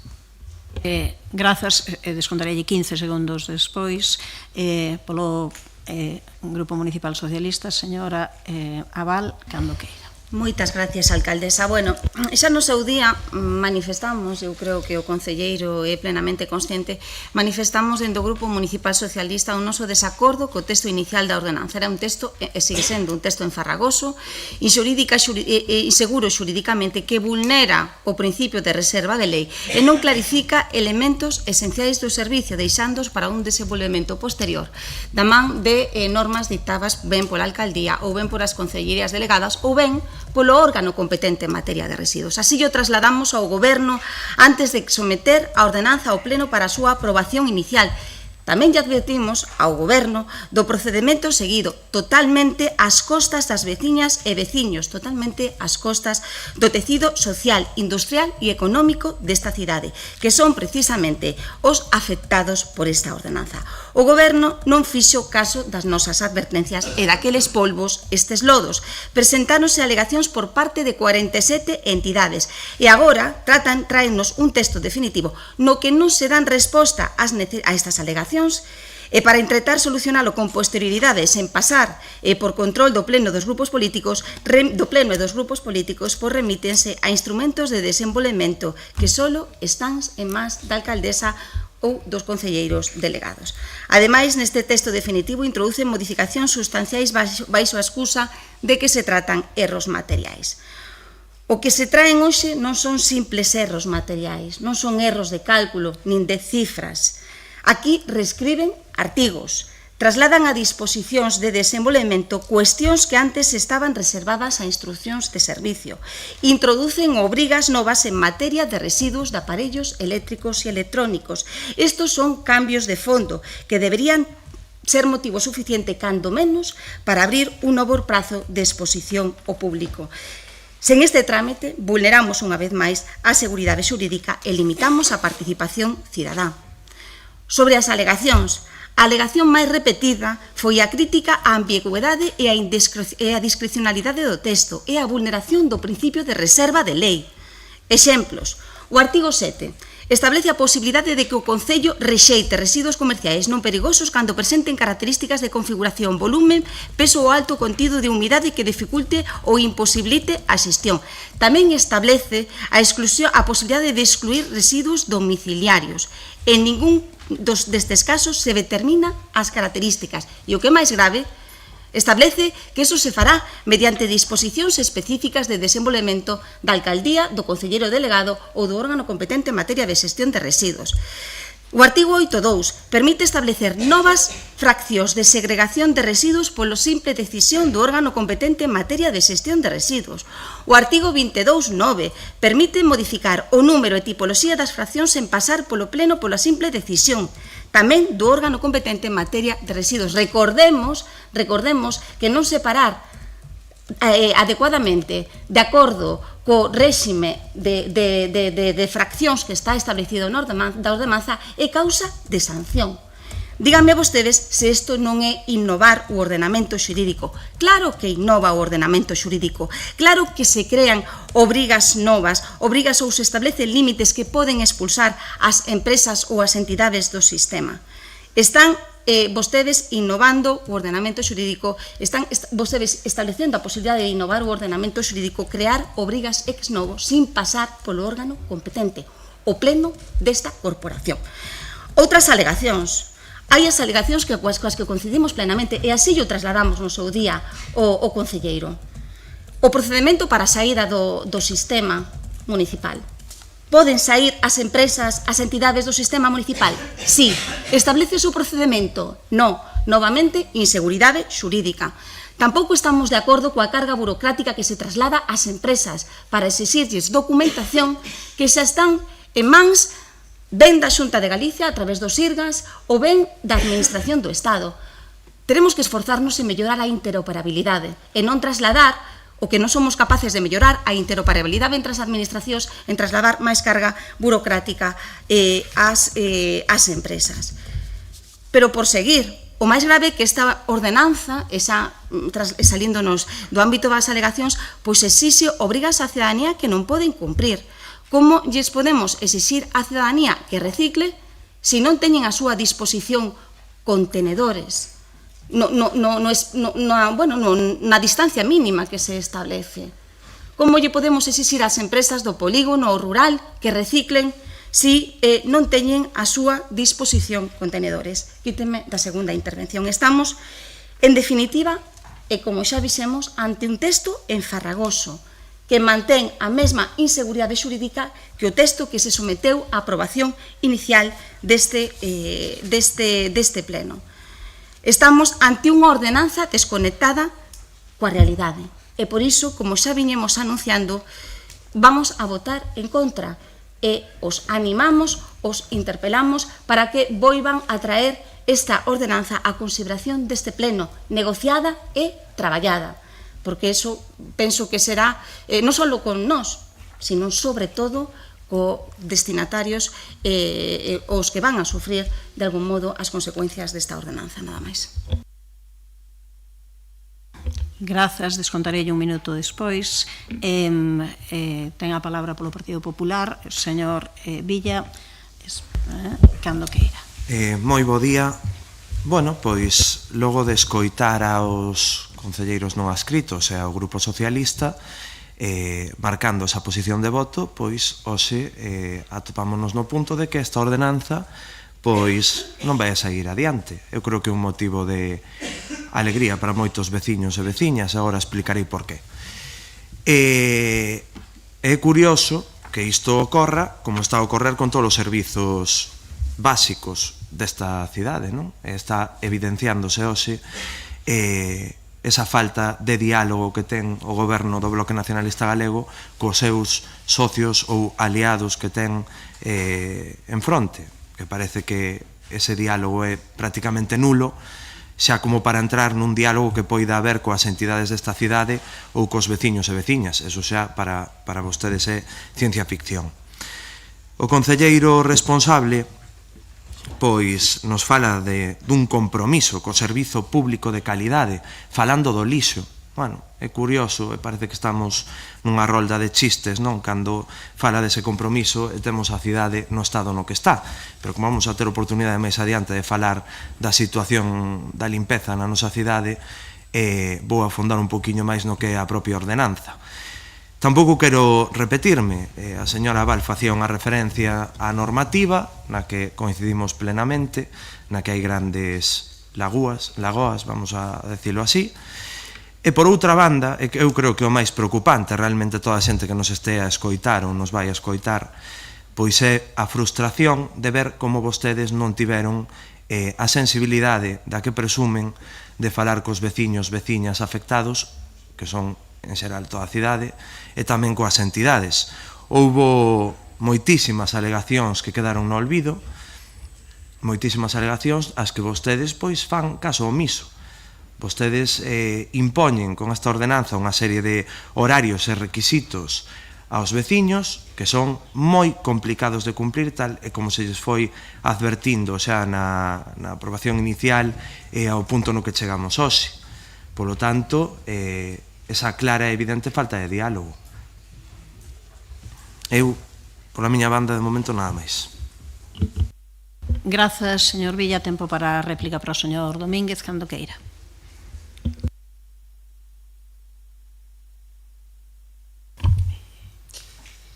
Pois, despois das intervencións que acabo de escoitar, pois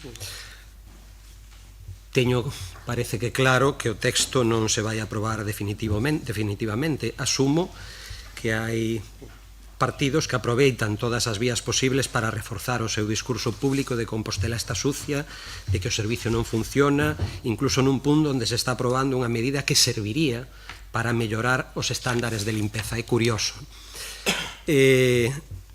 Resulta, cando menos, decepcionante que o longo traballo colectivo que deu como resultado este texto que se propón non resulte aprobado. Será unha decepción evidente para o equipo técnico municipal que precisaba unha ferramenta normativa actualizada para ordenar o funcionamento dun servizo básico en a que traballaron con total entrega. Será decepcionante tamén no plano político, porque unha vez máis a desafección política terá un novo argumento para reforzarse e quedará demostrado que tanto ten a importancia do asunto e o alto grao de acordo concreto que haxa no fondo, porque todo pode saltar polo aire se existe a posibilidade de tirarlle rédito partidista, non? E será decepcionante para a cidadanía como decae unha ordenanza que nos permitiría cumprir cos estándares legais por un novo titular en prensa a favor de non se sabe quen. Non nos extraña en absoluto a postura do PP, contradictoria per se, queremos unha mellora do servizo, pero votamos en contra de melloralo, está claro. A súa teima de oporse a todo, sen racionalidade nin sentido común, nin propostas. Si nos debería extrañar que formacións e persoas que se consideran de esquerda e favorables á protección ambiental fagan un exercicio de cinismo, que busquen excusas onde non as hai e se coloquen do lado do Partido Popular, neste caso o Grupo Socialista. Non pode achacar falta de negociación na base previa da elaboración da ordenanza, pois hubo revisións, se falaron destas cousas, se deron as explicacións oportunas de todas e cada unha delas. Estamos a facilitar a información que se nos pide e pretendíamos tamén atender as propostas. As alegacións así o demostra, foron aceptadas, non? Dousenos largas, aínda non o mirei, estou non mirando, aínda non acabei de miralo, creo que lle sona a señora Val falando por teléfono, e hoxe pois é unha emenda á totalidade, que se retire todo, que volvamos a empezar. E hoxe pois a mensaxe pública que non se negociou. Bueno, gustaríame que fosen valentes, que dixesen que significa pois esa negociación, porque eses argumentos foron técnicamente pois xa rebatidos e nada máis. Nes pido que voten en conciencia, con responsabilidade, porque este sería unha ferramenta precisamente para mellorar o servizo. Remato o tempo, señora Castro, cando queira vostede. Señora alcaldesa, casi non iba a facer uso da segunda quenda, pero claro, cando algunhas din que a ordenanza vulnera o principio de reserva de lei ou permitir que mediante instruccións internas se poidan introducir novas obrigas, non sei, parece ou semella que os informes non se len. O informe que responde a esa alegación da Asociación de Turismo o que di é que a norma senta as bases do réxime xurídico aplicable como calquera ordenanza e que haberá determinados aspectos organizativos ou aspectos técnicos que poderán ser detallados ou concretados mediante disposicións posteriores ditadas polos órganos municipais competentes. É dicir, eu creo que isto é o ABC da xestión municipal e que o diga alguén que tivo responsabilidades de goberno pareceme bastante grave. miren, para nós non hai ningún argumento de peso para que bloqueemos esta ordenanza. Desde logo non existe ningún argumento para que cambiemos o sentido do voto desa aprobación inicial. Non imos comulgar con discursos populistas para regalarlle a orella a todos os que queiran escoitar, nin imos caer en promesas para contentar a todo o mundo. A coherencia propia está por enriba de todo, esa coherencia que ás veces se fai alusión aquí, pero que sirve para unhas cousas e para outras non sirve. Así que a coherencia está por enriba de todo e a responsabilidade tamén, polo que o noso voto vai ser o mesmo que adoptamos na aprobación inicial. Votaremos a favor, aínda a sabendas, sinto ben, sobre todo por todo o personal técnico que me consta que traballou nesta ordenanza, que isto non salga adiante. Mais nada, grazas. Grazas, señora Castro. Ten 2 minutos, señora Val, cando queira. Moi brevemente, negociación. Señor concelleiro, chamou vostede para negociar esta ordenanza con motivo da aprobación inicial? Lle recordo que as súas literales palabras foron esquecinme porque é unha cuestión técnica.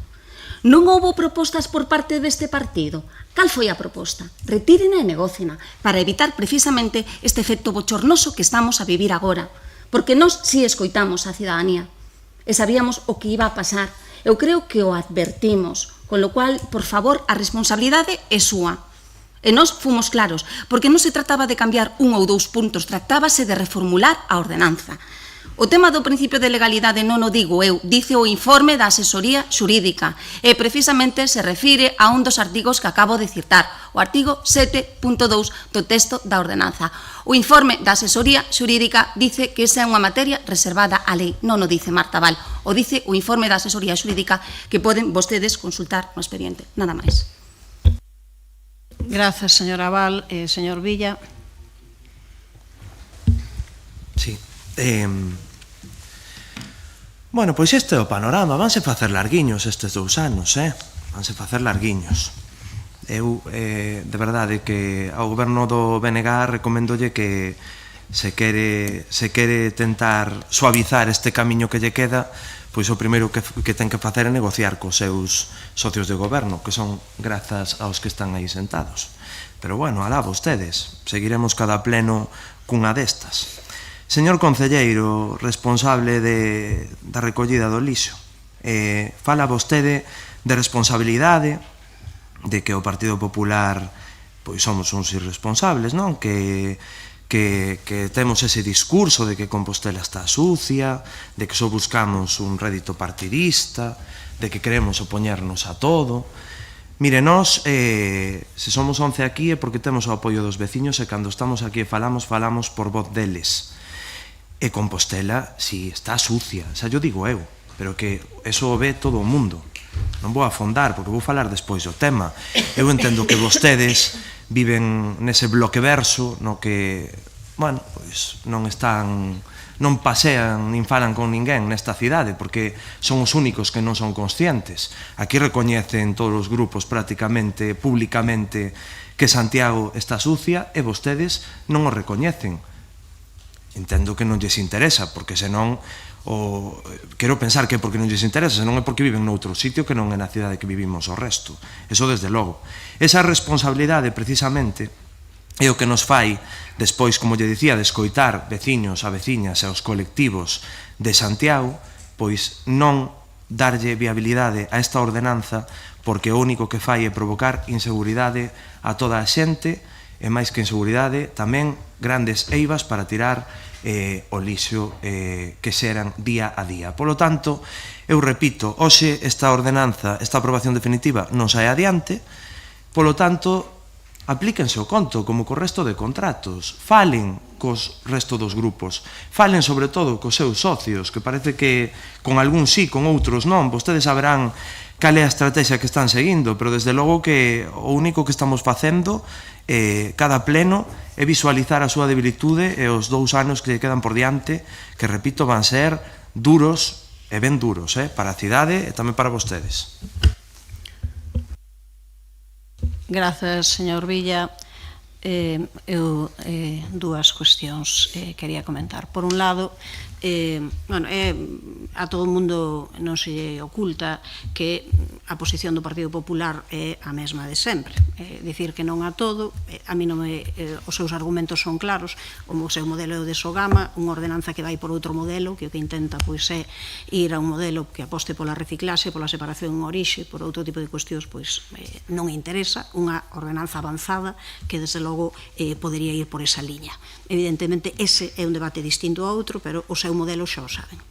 O que é máis preocupante, é verdade, que neste caso é a decisión do Partido Socialista de non apoiar esta ordenanza. Témome, e teño que dicilo, creo que debemos de falar cas cartas boca arriba. Creo que a decisión de por que non se dixo até o de agora ten máis que ver con outras cuestións onde vostedes están poñendo por diante os intereses propios, intereses particulares, que non digo que non sexan legítimos, pero por diante dos intereses da poboación. Porque eu quero decir que neste caso, claro, estamos ante unha aprobación final tras unha decisión inicial en que o PSOE entende que non participou por non vir a un pleno a súa actual representación, mais onde o Grupo Municipal Socialista votou que sí. Houve unha aprobación inicial disto, isto é obxectivo, isto é un feito obxectivo. O Partido Socialista, o Grupo Municipal Socialista, votou a favor inicial desta ordenanza. Quero dicir, a cuestión, eso...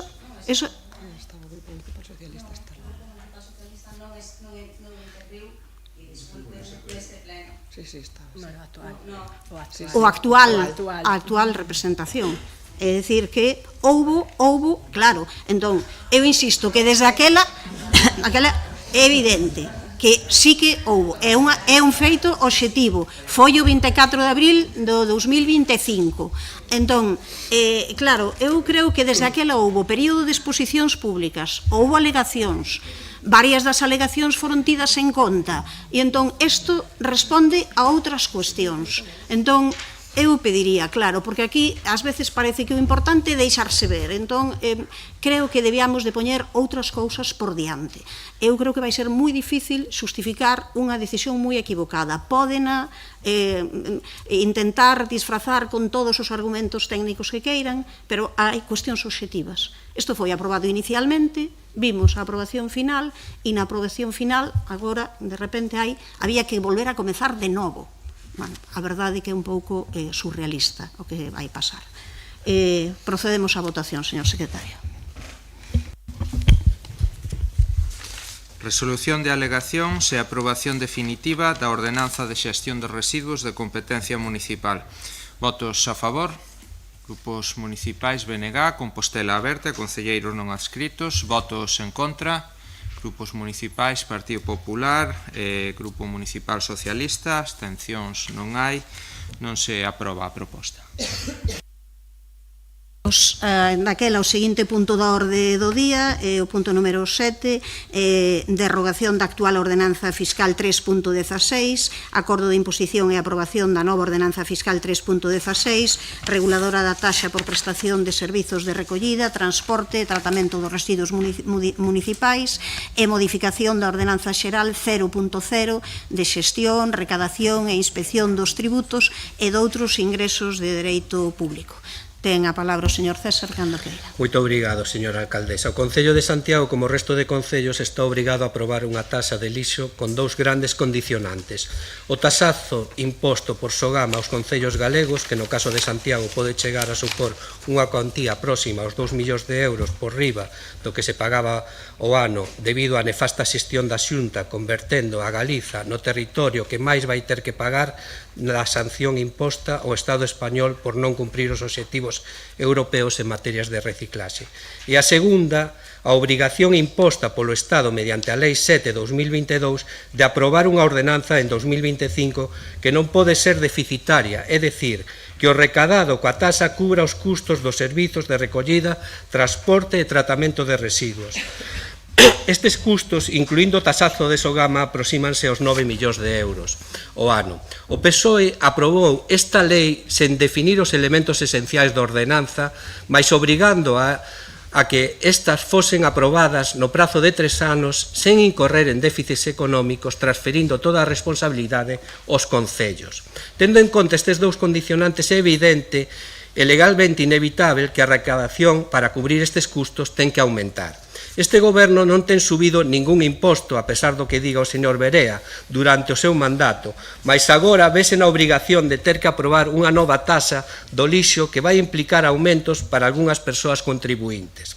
É de xustiza recoñecelo, mas tamén o é minimizar este impacto para as economías con menos recursos e establecer unha repartición ponderada entre todas as persoas que están obrigadas a contribuir. A proposta que traemos a este pleno enmárcase nestes criterios. Alén disto, convén lembrar que a tarifa fixa doméstica que se propón non sobe, manténdose nos 6,17 euros ao mes como na anterior ordenanza.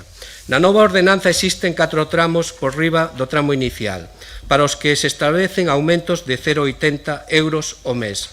O tramo que máis pagaría sería 3,20 euros ao mes no tramo superior. Polo tanto, o incremento máximo que pode sufrir a familia sería este.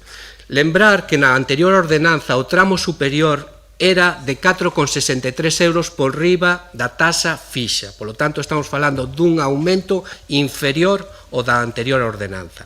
Na nova ordenanza tamén comenzará a funcionar o sistema especial de pagamento que permite dividir a cantidade total de cada ano en 3, 5 e até 9 recibos, aumentando a posibilidade de fraccionamento por riba da existente, que fixa os recibos só en 6. Este sistema ten que ser solicitado antes do comezo da anualidade, onde se pretende aplicar, é dicir, antes do 31 de decembro, e fica xa para o futuro sen que sexa modificado.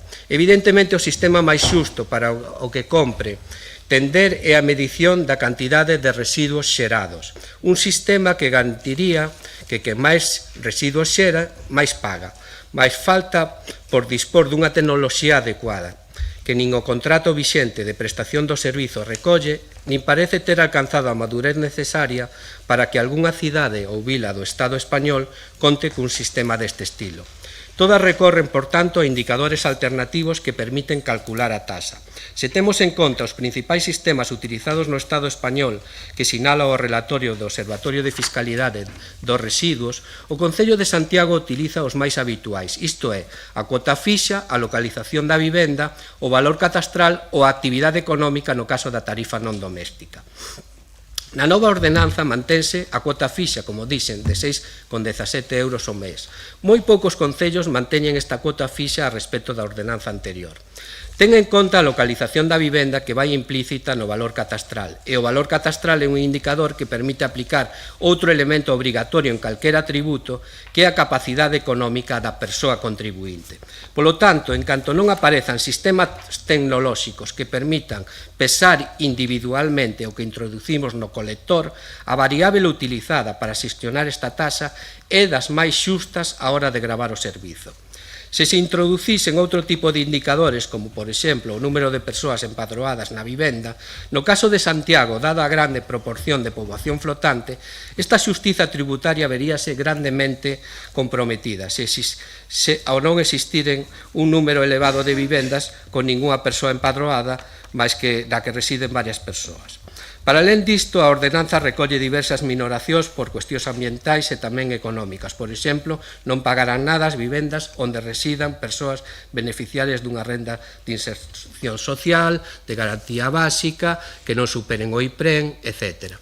Tamén existen minoracións para as persoas que teñan o colector a máis de 200 metros de distancia, ou as que utilicen sistemas de compostaxe cunha bonificación do 50%, que no caso das empresas tamén se amplía unha bonificación do 30% cando teñan sistemas de xestión ambiental acreditados. Estou restando. Vale, vou non deixar aquí. Obrigado. 25, 30 segundos para redondear a intervención. Ten a palabra agora a señora Castro. Grazas, señora alcaldesa. La tasa de la basura se dispara en Vigo hasta los 138 euros. El recibo de la basura en La Coruña subirá de forma progresiva hasta casi el doble en 2029. El 2025 comienza con una subida en la tasa por la recogida de basura en 59 ayuntamientos ourensanos. Estes son titulares deste ano. A tasa do lixo non sube só en Santiago, suben todos os concellos galegos. E faino por dous motivos, por unha revisión obrigada do tributo, marcada por lei estatal, e polo tarifazo de Sogama, que xa dixemos que ia repercutir nas nosas veciñas e veciños. Un sablazo de Sogama, que en realidade é o sablazo da Xunta de Galicia porque a mesma cousa son, é unha norma estatal marcada polo Goberno do Estado en mans do Partido Socialista que supón adaptarse á normativa europea presidida polo Partido Popular. E agora vai resultar que uns e outros se queren desentender das consecuencias das súas políticas, destas consecuencias que teñen nas facendas locais. E para iso, pois vanse abonar os argumentos populistas e simplistas que tamén se levan escoitado estes días. Se queren abordar o debate sobre esta ordenanza para a taxa do lixo de xeito serio, fagámolo. Eu teño ganas de facelo, pero non caíamos en discursos como que o servizo de limpeza viaria e recollida de lixo é moi deficitario e por iso non se pode subir a taxa. O que non poden facer algún e algunha é levarlle a contraria o dictado da voz do seu amo e teñen que decir o que queren que digan. Miren, a sanidade pública galega tamén está a xerar listas da garda, interminables. Os recortes na educación pública son evidentes, como ímos falar neste pleno, con unha carencia importante de profesorado especialista. E a ninguén dos que estamos e das que estamos aquí se nos ocorrería decir, pois vou deixar de pagar o IRPF porque estou descontento cos servizos públicos e entonces xa non o vou pagar. Unha cousa é a incapacidade manifesta deste goberno local, e así o teño dito en moitos plenos, para controlar as concesionarias e garantir un bo servizo de limpeza, e outra moi diferente é que o Concello tenga a obriga de crear unha nova ordenanza fiscal para a taxa pola prestación destes servicios. Denunciamos o primeiro, sí, pero agora imos debater a segunda cousa con datos, sen populismo, si pode ser. Recoñezo que, e teño que recoñecer aquí a todas e a todos públicamente, que a variable empregada para calcular a taxa, que é o valor catastral dos domicilios, a verdade que non é a cousa que a min me convencía máis, e digo convencía, porque a concelleira Val sabe o ben, porque foi ela que iniciou o expediente para que esta ordenanza fiscal sexa así. Ela foi a primeira responsable política neste Concello en asinar un expediente no que se establecía que a variable para calcular a taxa do lixo fose o valor catastral. Agora, bueno, pois parece ou semella esquecerse da ordenanza que ela mesma propiciou ou estáse a aplicar aquel conto destes son mis principios e, se non te gustan, pois ten outros. En calquera caso, este nunca foi o meu criterio, teño que recoñecelo e sigo pensando o mesmo. Eu sentiríame máis cómoda seguramente se se empregasen variables como a que usan en Vigo, a de número de persoas que habitan unha residencia, evidentemente con bonificacións para as familias numerosas, ou a do consumo de agua que empregan na Coruña, e que efectivamente quen contamina paga, que é a filosofía precisamente que se impón desde Europa. Agora ben, existe unha cousa importante e é que para que esas bonificacións sexan efectivas e que ese principio de que quen contamine pague se leva a práctica é preciso e moi importante persoal que supervise e comprobe as participacións, a participación nestes programas para implementar esas bonificacións. E aquí está realmente a eiva que o grupo das concelleiras non adscritas encontramos a eiva máis importante desa taxa e é que neste momento non é viable. O informe da Dirección de Área de Benestar Medioambiental e Servicios Básicos e Comunitarios, polo que teño un respeto total e absoluto, fai constar que na actualidade no Departamento, e leo textualmente, non contamos con medios humanos suficientes para afrontar con garantías as tarefas e obrigas derivadas da Lei 7/2022 de residuos e solos contaminados para unha economía circular. Entón, é posible votar a favor dunha ordenanza que non se vai poder aplicar? É posible votar a favor dunha ordenanza que non poderá aplicar as bonificacións que se propoñen e que son fundamentais para cumprir o principio de que quen pague, quen contamine? Nos recoñecemos, e así o dixen hai un momento, que se trata de unha obriga legal que o Concello ten que asumir a aprobación desta taxa e por iso rematou o tempo, Sí, non imos votar en contra desta, pero tampouco a imos apoiar, porque neste momento non temos claro que sexa posible a súa implementación. Por agora, máis nada, grazas. Vale. Descontareille 20 segundos. Entendo que ten a palabra a señora Val. Sí. Moitas gracias. Bueno, no contexto actual, cunha situación moi deficiente na prestación do servicio, o certo é que o Grupo Municipal Socialista lle resulta inconcebible que o Goberno Municipal veña a propoñer unha subida da tarifa, e dicímolo con claridade antes de pedir máis esforzo fiscal ás veciñas e veciños. O que procede é garantir que o servicio se preste como é debida.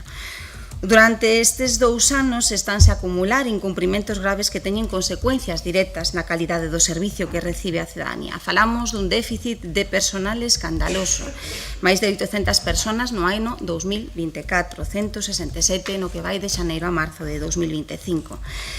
Tamén falamos da non incorporación da totalidade de vehículos, maquinarias e equipos comprometidos. Tamén falamos da ausencia de infraestructura informática e tecnolóxica que figuraba no contrato. Falamos tamén do incumprimento dos prazos de reposición das sillas. Falamos tamén dunha limpieza e desinfección dos contenedores totalmente insuficiente. Ante esta situación, anuncia o Goberno Municipal que ten en marcha o segundo expediente sancionador. A incoación de sancións é necesaria se efectivamente a empresa está a incumprir, pero debemos dicilo claro, non chega con sancionar. A vista están os nulos efectos ou inexistentes efectos que tivo o primeiro expediente sancionador.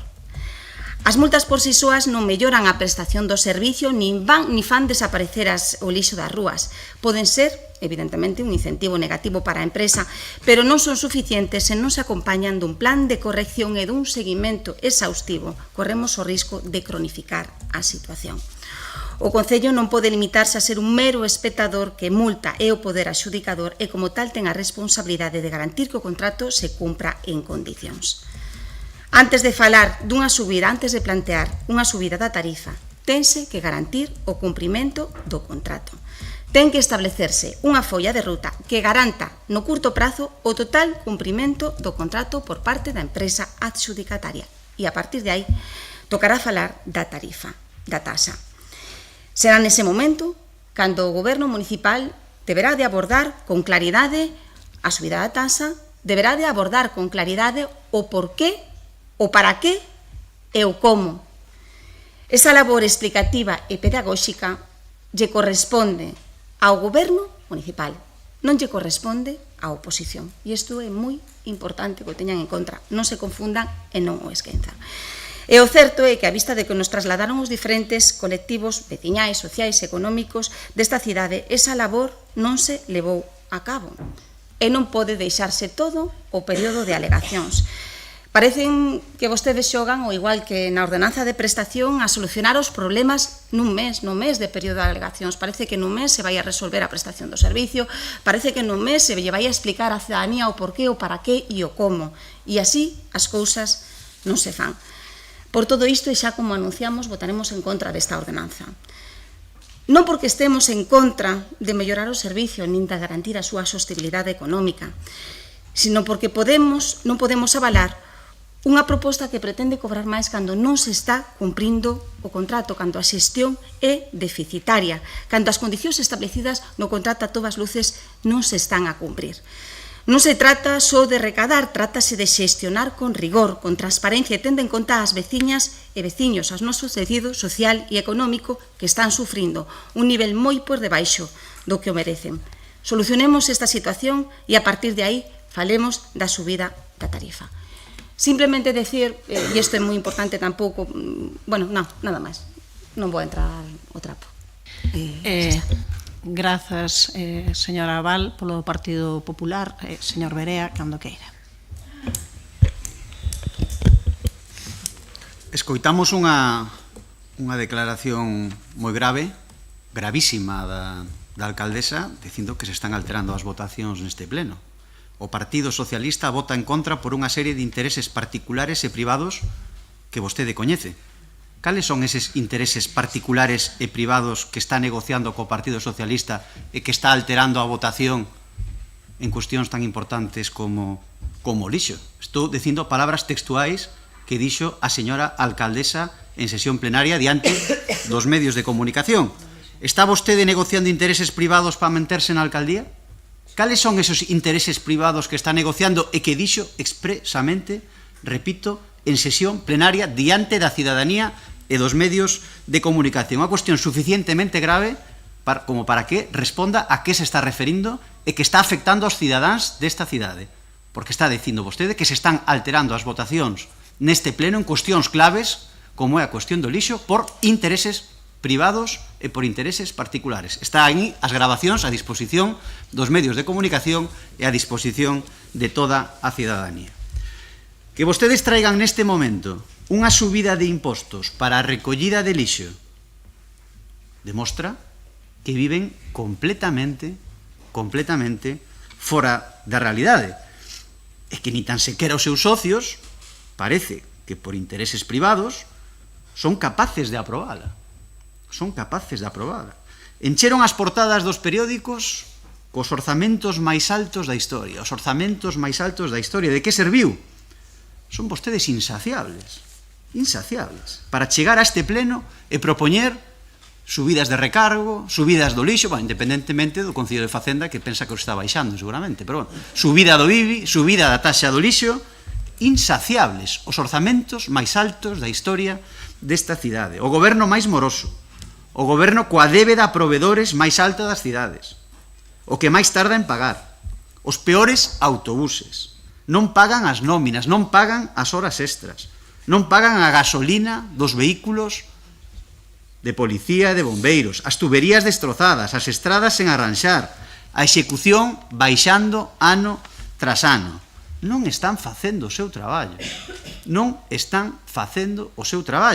E creo que a cidadanía ten que facerse unha pregunta. Por qué? Vagancia? Falta de preparación? Falta de experiencia? Descoñecemento? Mala sorte? Algunha resposta terá que haber para este desastre colectivo. E sí, xa o recoñecen os seus socios. Teñen a cidade máis sucia que nunca. É imposible que non se dean conta, polo menos entre a súa casa e Raxoi, nese paseo que dan. É imposible que non... É unha cousa que está a vista de todo o mundo. E nunca tanto pagamos, por certo, polo servizo de limpeza. A situación é de enfado xeralizado, con toda a cidade cabreada coa sociedade. E que se lle ocorre? Que é o que se lle ocorre ao goberno de BNG e Compostela Berta? Non limpiar máis, non, subir os impostos. Esa é a solución que traen hoxe a esta sesión plenaria. Viven completamente fora da realidade. A subida indiscriminada da taxa de lixo ten deficiencias evidentes que saíron xa. Para nós a máis importante é a de oportunidade. Porque parece que o fan a propósito. Cando peor están os autobuses, vostede compra un novo coche oficial. Canto máis sucia está a cidade, vostede quere subir o recibo do lixo. Pedímoslle que volva á normalidade, señora alcaldesa, ao sentido común, que abandone esa soberbia. Hai cuestións, Natasha, que son evidentes, non? Claro que compartimos, como non imos compartir? Creo que todos nesta sala compartimos que o principio de pago por xeración, por suposto, pero ese vencellamento exclusivo, valor catastral, pois necesita correccións.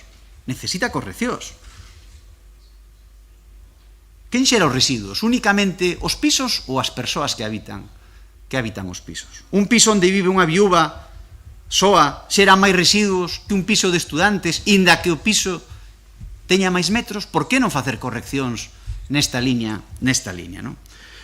Por non falar do hachazo, do machado que lle queren meter aos negocios con esas subidas por riba do 20, do 25%. Aí, lóxicamente, non nos van a topar. Por lo tanto, nin polo fondo, nin pola forma, nin polo momento, pero sí por convencemento e non por intereses privados, imos a votar en contra. Consigan o apoio con esas negociacións que supoño que aclarará hoxe diante de toda a cidadanía, esas negociacións privadas, ou mellor, póñanse a traballar e limpen a cidade. Descontarelle tamén 20 segundos, ten tamén 30 menos, como sabe o concelleiro señor César, cando queira. Obrigado, señora alcaldesa.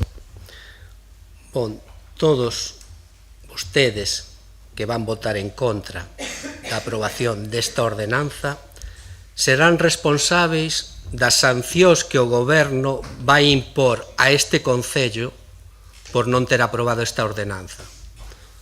Todos vostedes, e arguir que isto é unha subida de impostos, isto é unha obrigación legal que temos. A Lei 7/2022 que o Partido Socialista aprobou no Parlamento Español obriga a ter aprobada unha ordenanza non deficitaria. Non deficitaria.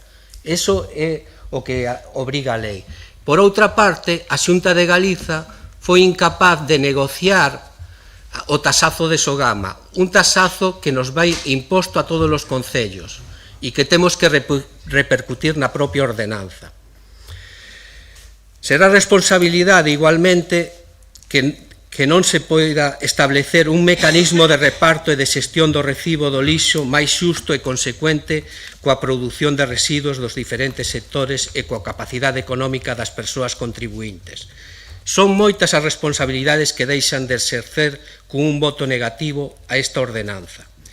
E lembrámoslle que non foron eleitos e eleitas para eludir as responsabilidades con Compostela, por intereses electoralistas, partidistas ou como queiran denominar. É unha batalla pírrica a que gañan exercendo a irresponsabilidade e indo da man do PP e PSOE para tombar unha ordenanza en vez dos intereses de Compostela. Ganaránlle a votación ao Goberno, mais que engaña é a demagoxia, o cinismo e a irresponsabilidade. Negar a falta de negociar do Goberno que non se veu correspondida co PSOE.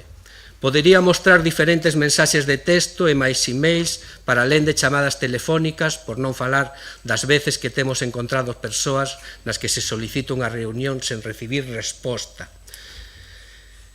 Por non falar do seu estudo de mercado, señor Aval, que era idéntico ao que temos nesta ordenanza. Isto demostra un escrito seu do 4 de abril de 2023, donde establece o mesmo sistema tanto para tarifa doméstica como para non doméstica. Señor César, rematou o seu tempo. Ten a palabra a señora Castro. Grazas, señora alcaldesa. A ver, moi brevemente.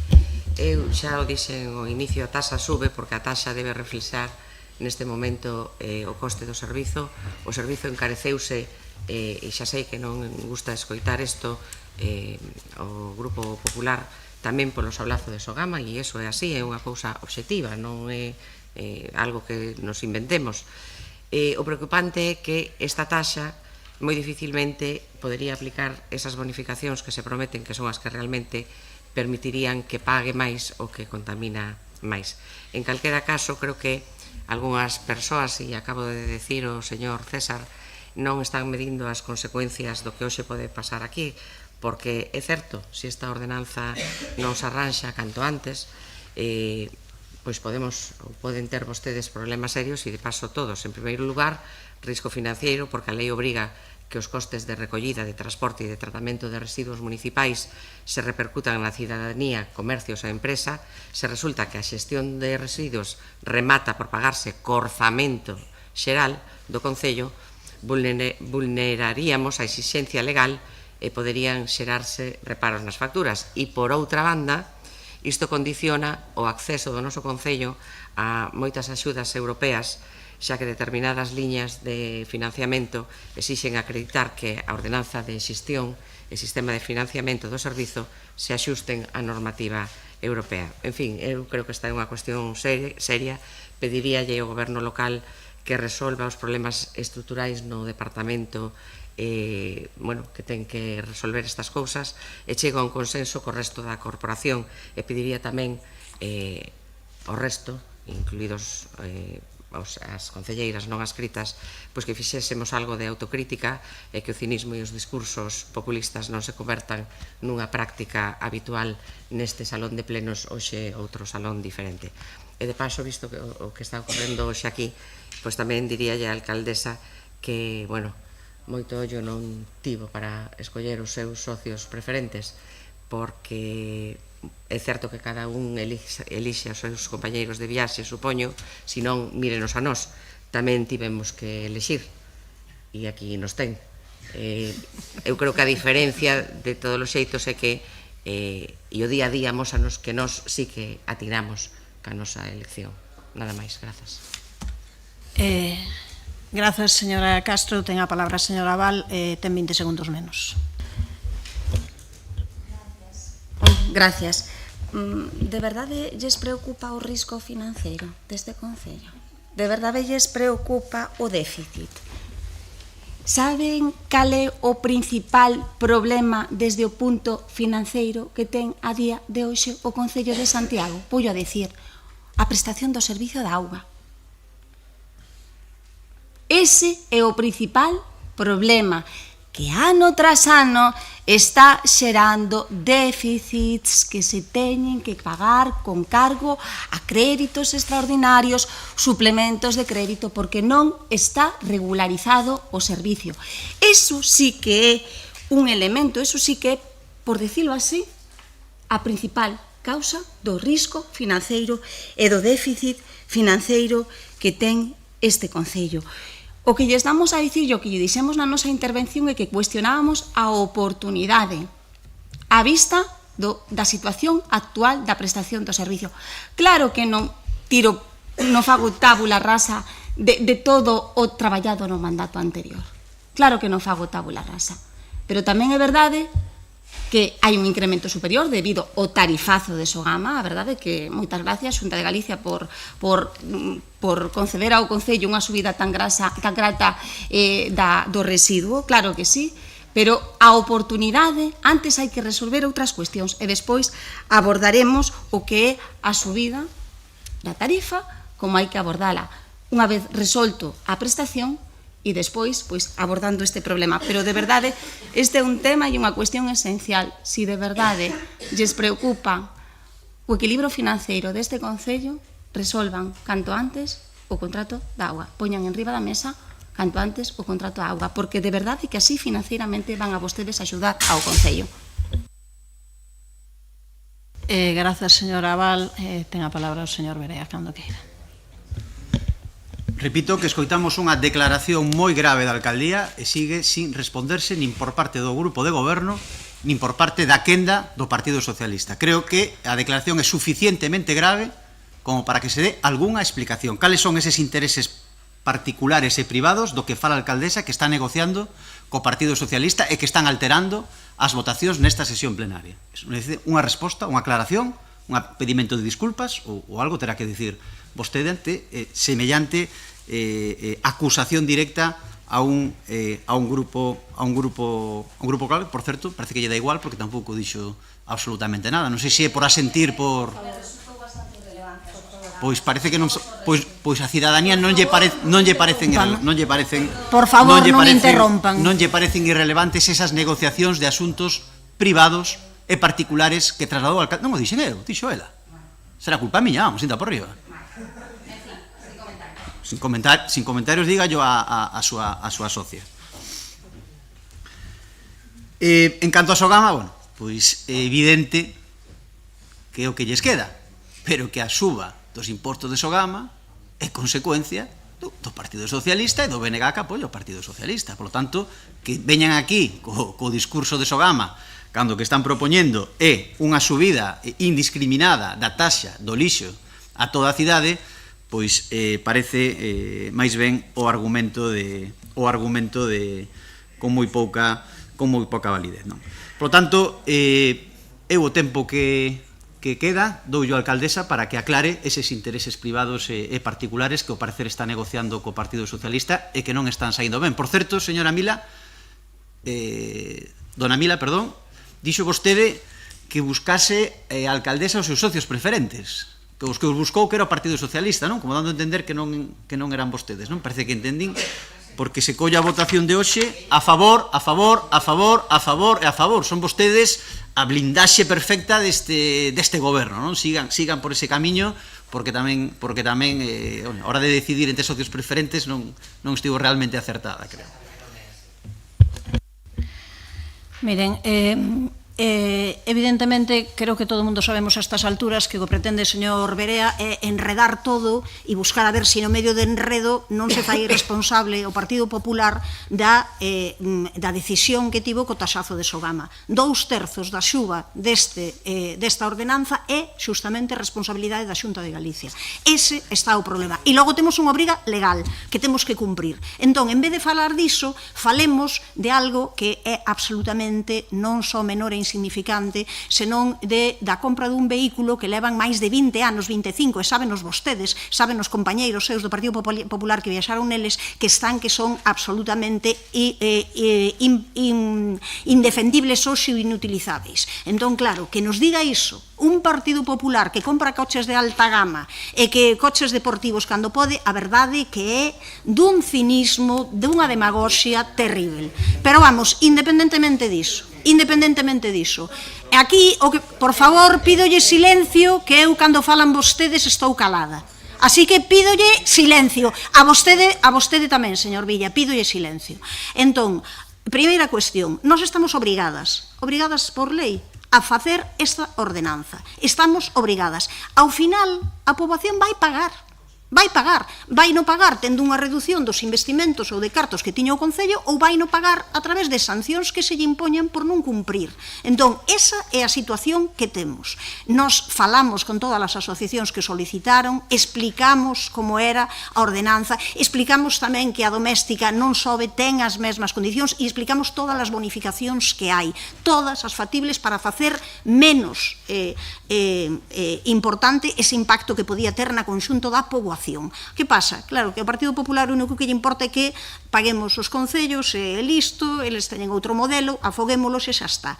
E eu, o que me refería coa estrategia do Partido Socialista, que me refería a eso, é que teñen intereses de partido, que deixarse ver. Non falei de ningunha outra cousa, senón que teñen intereses de partido que teñen que ver coa súa situación interna. E que é esa situación interna a que está provocando nestes momentos que collan un camiño que para min é tremendamente triste, que collan un camiño que eu creo que é equivocado nestes momentos. En vez de mirar o conxunto da poboación, os seus intereses, en vez de mirar eses beneficios, o que están mirando é única e exclusivamente un interese, neste caso, do partido lexítimo, tamén dixen, pero que é un interese que non redunda en beneficio da veciñanza. Entón, é evidente que non se vai aprobar esta ordenanza, é evidente que o que queren, por un lado, uns grupos e outros, é intentar conseguir decir que é imposible sacalo cando, insisto, este tema é un tema independente e que é unha obriga legal, e é un tema independente das outras actuacións que nós estamos facendo para mellorar o servizo do lixo, que estamos facendo, bastante máis do que se fixo nos 4 anos anteriores. Procedemos á votación, señor secretario. Señora alcaldesa, se me permite, entendo que por alusións, moi brevemente, é que momento non houve ninguna alusión. É que nos atribúe un suposto interés á hora de facer as votacións que eu creo que temos dereito a defender. Nos votaremos o que consideramos que é mellor para a cidadanía de Santiago. En eso podemos coincidir co goberno municipal, podemos coincidir co Partido Popular, aínda que non nos guste, podemos coincidir cos concelleiros e concelleiras non adscritos, ou votaremos sós, pero votaremos o que consideramos que é mellor para os intereses de Santiago. Esa é a razón das decisións que nos adoptemos aquí neste pleno. Grazas. Pasamos á votación, señor secretario. Derrogación da actual ordenanza fiscal 3.16, acordo de imposición e aprobación da nova ordenanza fiscal 3.16, reguladora da taxa por prestación dos servizos de recollida, transporte e tratamento dos residuos municipais, e modificación da ordenanza xeral 0.00 de xestión, recadación e inspección dos tributos e doutros ingresos de dereito público. Votos a favor? Grupos municipais BNG e Compostela Aberta, votos en contra, Grupo Municipal Partido Popular, Grupo Municipal Socialista, abstencións, concelleiros non adscritos, rexéitase a proposta. Pasamos ao seguinte punto da orde do día, son os puntos 8 e 9, que tamén por acordo da Xunta de Portavoces quedamos de ter un debate conxunto. É a aprobación do expediente de recoñecemento extrajudicial de crédito para aprobar unha parte dos gastos registrados na conta 413 e contabilizados como OPA a 31 de 12 de 2024 e outros gastos por un importe total de 127.480 euros con 21 céntimos e tamén a aprobación do outro expediente de recoñecemento extrajudicial de crédito para aprobar tamén unha parte dos gastos registrados na conta 413 contabilizados como OPA a 31 de 12 de 2024 e outros gastos por importe total de 91.697 euros con 85 céntimos. Ten a palabra o señor César cando queira. Bon, traemos aquí dous expedientes de recoñecemento extrajudicial de crédito, un primeiro que inclúe 111 facturas que suman 127.480,21 euros, como ben dixo, que afectarían as áreas municipais de coordenación, administración, políticas sociocomunitarias, cultura e dinamización cidadá, planificación e xestión tecnolóxica e sustentabilidade de servizos básicos. E outro expediente, o segundo, da que fan parte 22 facturas, que suman 91.697,85 euros, que afectaría as direccións de área de dinamización económica e mobilidade e convivencia.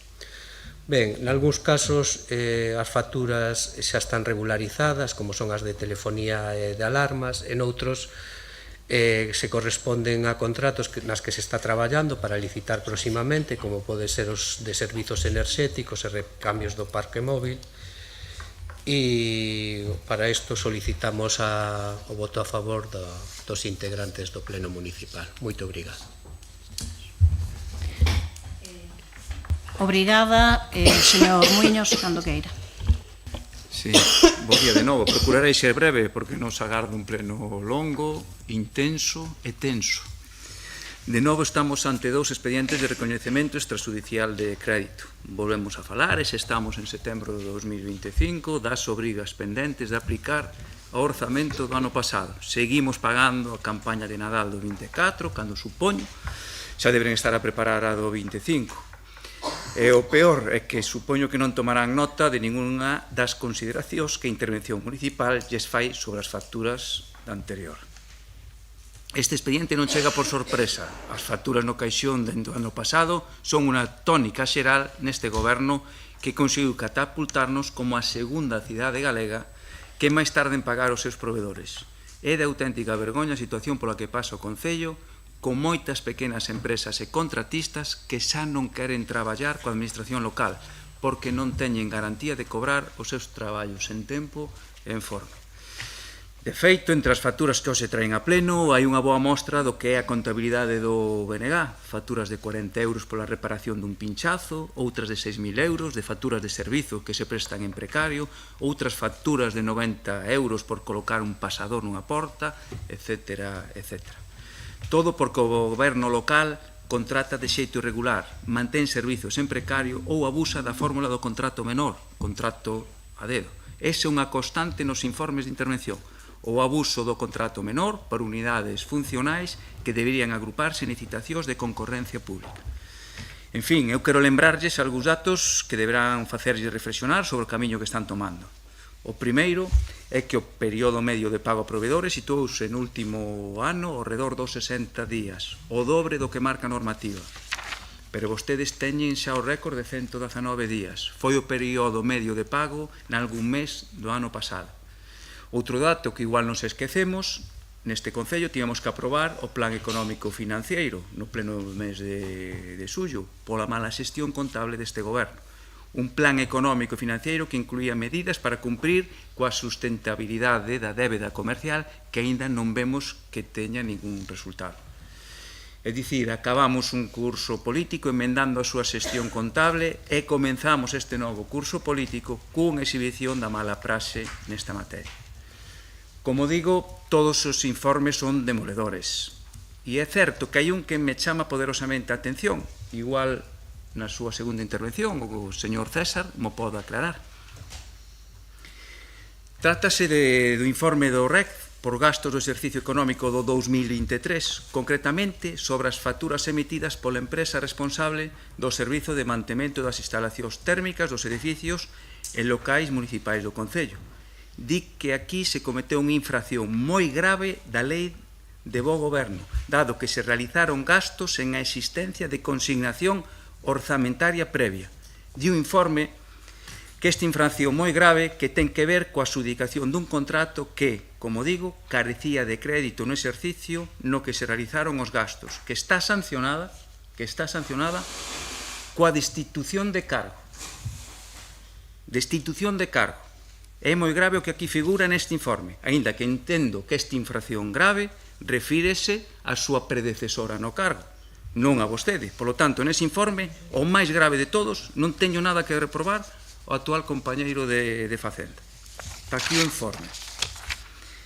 En calquera caso, como nós somos responsables, os proveedores de Santiago non teñen culpa ninguna de mala xestión, sexa de quen sexa, nós facilitaremos a aprobación deste expediente como fixemos nos expedientes anteriores. Grazas, señor Muiños. Señor Abal, cando queira.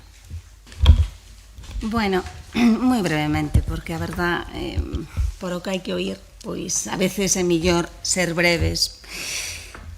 Nada, simplemente trátase de servicios prestados, como xa fixemos co transporte, nas sucesivas ocasións que se trouxeron esos expedientes ao pleno e volvemos a facer agora, vamos a votar a favor.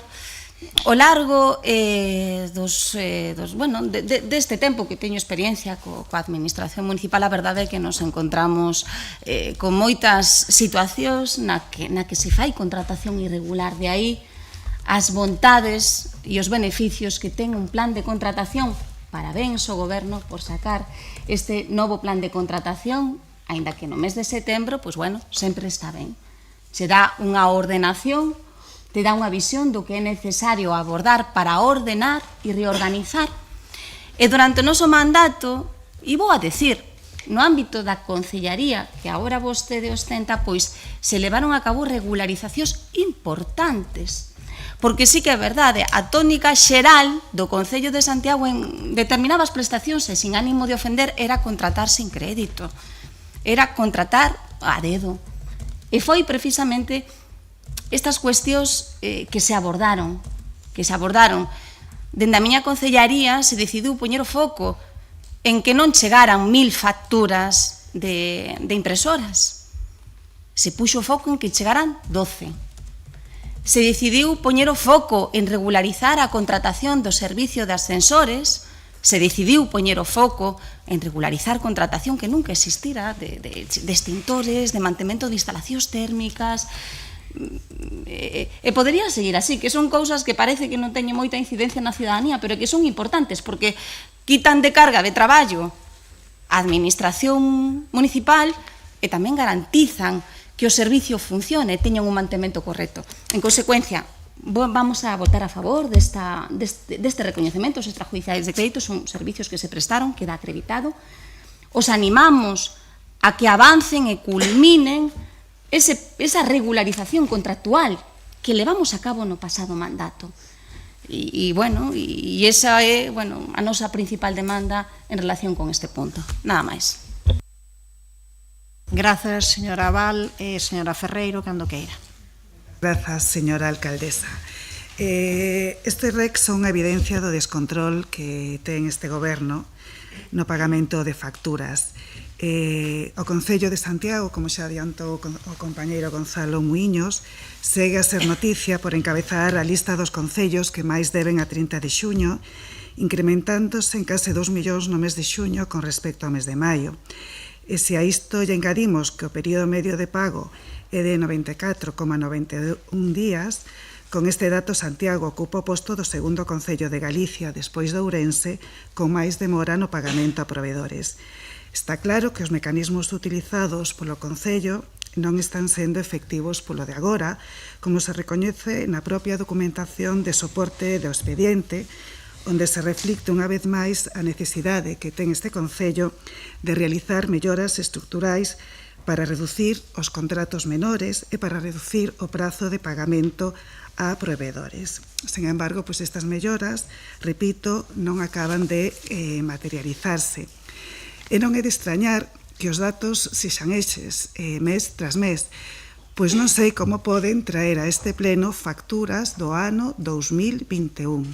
Si, repito, do ano 2021, 4 anos tiveron para pagar estas facturas, o goberno socialista e o goberno actual, uns e outros. Trátase de 10 facturas da área de de obras e proxectos e outra da área de circulación e seguridade, prestacións correspondentes a arranxos nas dependencias do Concello e no mobiliario urbano coa mesma entidade, que non foron pagadas. Incluso unha delas corre o risco de prescripción. Que máis nos encontramos neste REX? Pois con facturas dos anos 2023 e 2024, como apuntou o concelleiro de Facenda, das áreas de goberno, de administración e réxime interior, de políticas sociocomunitarias, de dinamización social, da área de coordinación xeral das áreas municipais, da área de circulación e de seguridade cidadá, sendo a área de coordinación xeral das áreas municipais a que máis débeda acumula con máis de 80.000 euros. A maior parte destas facturas obedecen a prestacións que se reiteran no tempo e que deberían de terse licitado por adoecer dunha cobertura contractual, como son as máis de 60 facturas correspondentes á suministración de gasóleo coa mesma entidade, facturas de suministración de material de recambios para vehículos do parque móvil, diversas facturas vinculadas ao Nadal, como son a da campaña, da programación, a da publicidade ou mercados de estrela, das que sería convinte licitar por lotes como recomendan os órganos de intervención. Adquisición de coleccións bibliográficas, necesidades recorrentes do servicio de mantemento e conservación dos sistemas de climatización e calefacción dos edificios e instalacións municipais, o mantemento do servicio de radiocomunicacións da Policía Local de xullo a decembro de 2024, o suministro de diverso material de ferretería e montaxe. E logo tamén temos prestacións puntuais, como tamén dicía o compañeiro Muiños, como é a factura de decembro de 2023 do Servicio de Mantemento e Instalacións Térmicas dos Servicios Municipais, contrato asinado en maio de 2023, pero no que se calcularon mal as anualidades e non se dotou de crédito suficiente para o ano 2023. Tamén temos o Servicio de Xestión de Centro Xove, con 9.000 euros en contrato dende xullo de 2024, e que este goberno tardou un ano en axudicar. O novo contrato que pon de manifesto a mala planificación contractual e, mentras tanto, para poder continuar co servicio, fíxose uso do contrato menor. Tamén temos certificacións parciais do contrato do Plan de Accesibilidade Turística, que tampouco se puido pagar debido ao peche de exercicio. En fin, máis do mesmo. Este goberno ten pendente de regularizar os contratos mencionados, así como a implantación dos anticipos de caixa fixa para gastos de importe inferior a 3.000 euros, que suporía un mecanismo máis áxil de pagamento para as facturas de pouco importe. Pero, sobre todo, ten que articular os mecanismos que garantan que non aparezan facturas escondidas no caixón durante 4 anos. Non é admisible que, transcorridos estes anos, o proveedor contacte co Departamento de Contabilidade solicitando explicacións ao retraso no pago destas, xunto cunha copia do rexistro das facturas, e se alegue por parte do Concello que se descoñece o motivo polo que estas entradas non chegaron ao Departamento de Contabilidade, impedindo levar a cabo a tramitación. Como é posible que desaparezan 11 facturas? Isto pon de manifesto o caos que impera neste Concello, que están continuamente a tramitar expedientes de REC para aboar facturas de anos anteriores e que non conseguen poñerse o día no seu pagamento. Moitas grazas. Grazas, señora Ferreiro. Tempo para a réplica para o señor César cando queira. Nada, agradecer o voto afirmativo para a aprobación destes dous expedientes. Simplemente comentar algún aspecto pois que dos comentados polo señor Muiños, por exemplo, que este goberno está implantando os anticipos de caixa fixa para pagamento de facturas de pequeno importe. No caso dos neumáticos, eu desde que estou aquí non existiu ningún contrato de neumáticos do parque móvil que nos estamos intentando licitar nestes momentos. Con respecto ao plan económico financiero aprobado no mes de xullo, decirlle que non, como xa lle dixen naquel momento, non é un plan que esteamos obrigados a aprobar por non cumprir o período medio de pago, sino que foi obrigado a aprobar por non cumprir o teito de gasto. E nada, decirlle a señora Ferreiro que, lóxicamente, temos eivas que temos que tratar de resolver e que estamos tentando resolver nestos momentos. Somos conscientes das dificultades que estamos pasando en algún departamento, e tamén decirlle que a débeda que este Concello que chegou a ter tamén é gracias á súa inestimable axuda ao non ter aprobado as facturas dos buses, que no próximo mes baixaremos 3 millóns de euros en débeda que quedarán de menos. Moito obrigado. Señor Muiños, cando queira. Sí, moi breve, non me contestou a pregunta de antes. Me imagino que ahora cos centros xestores isto se regularizará. Non sei se quedan máis facturas no caixón, porque mes a mes estamos traendo aquí un importe máis que elevado. Supoño que estes serán as últimas, ahora co traslado que se fixeron dos distintos departamentos, por eso están a aparecer as distintas facturas de tempos de antes. O noso voto é igual, que vimos facer igual que nos plenos anteriores, en todos este tipo de expedientes, que da abstención, como facían vostedes cando estaban na oposición, para facilitar os pagos proveedores. Grazas. Grazas, señor Muiños. Señora Abal. Non? Señora Ferreiro. Es manifestar o sentido do noso voto, que vai a ser a abstención. Grazas. Pasamos á votación, señor secretario.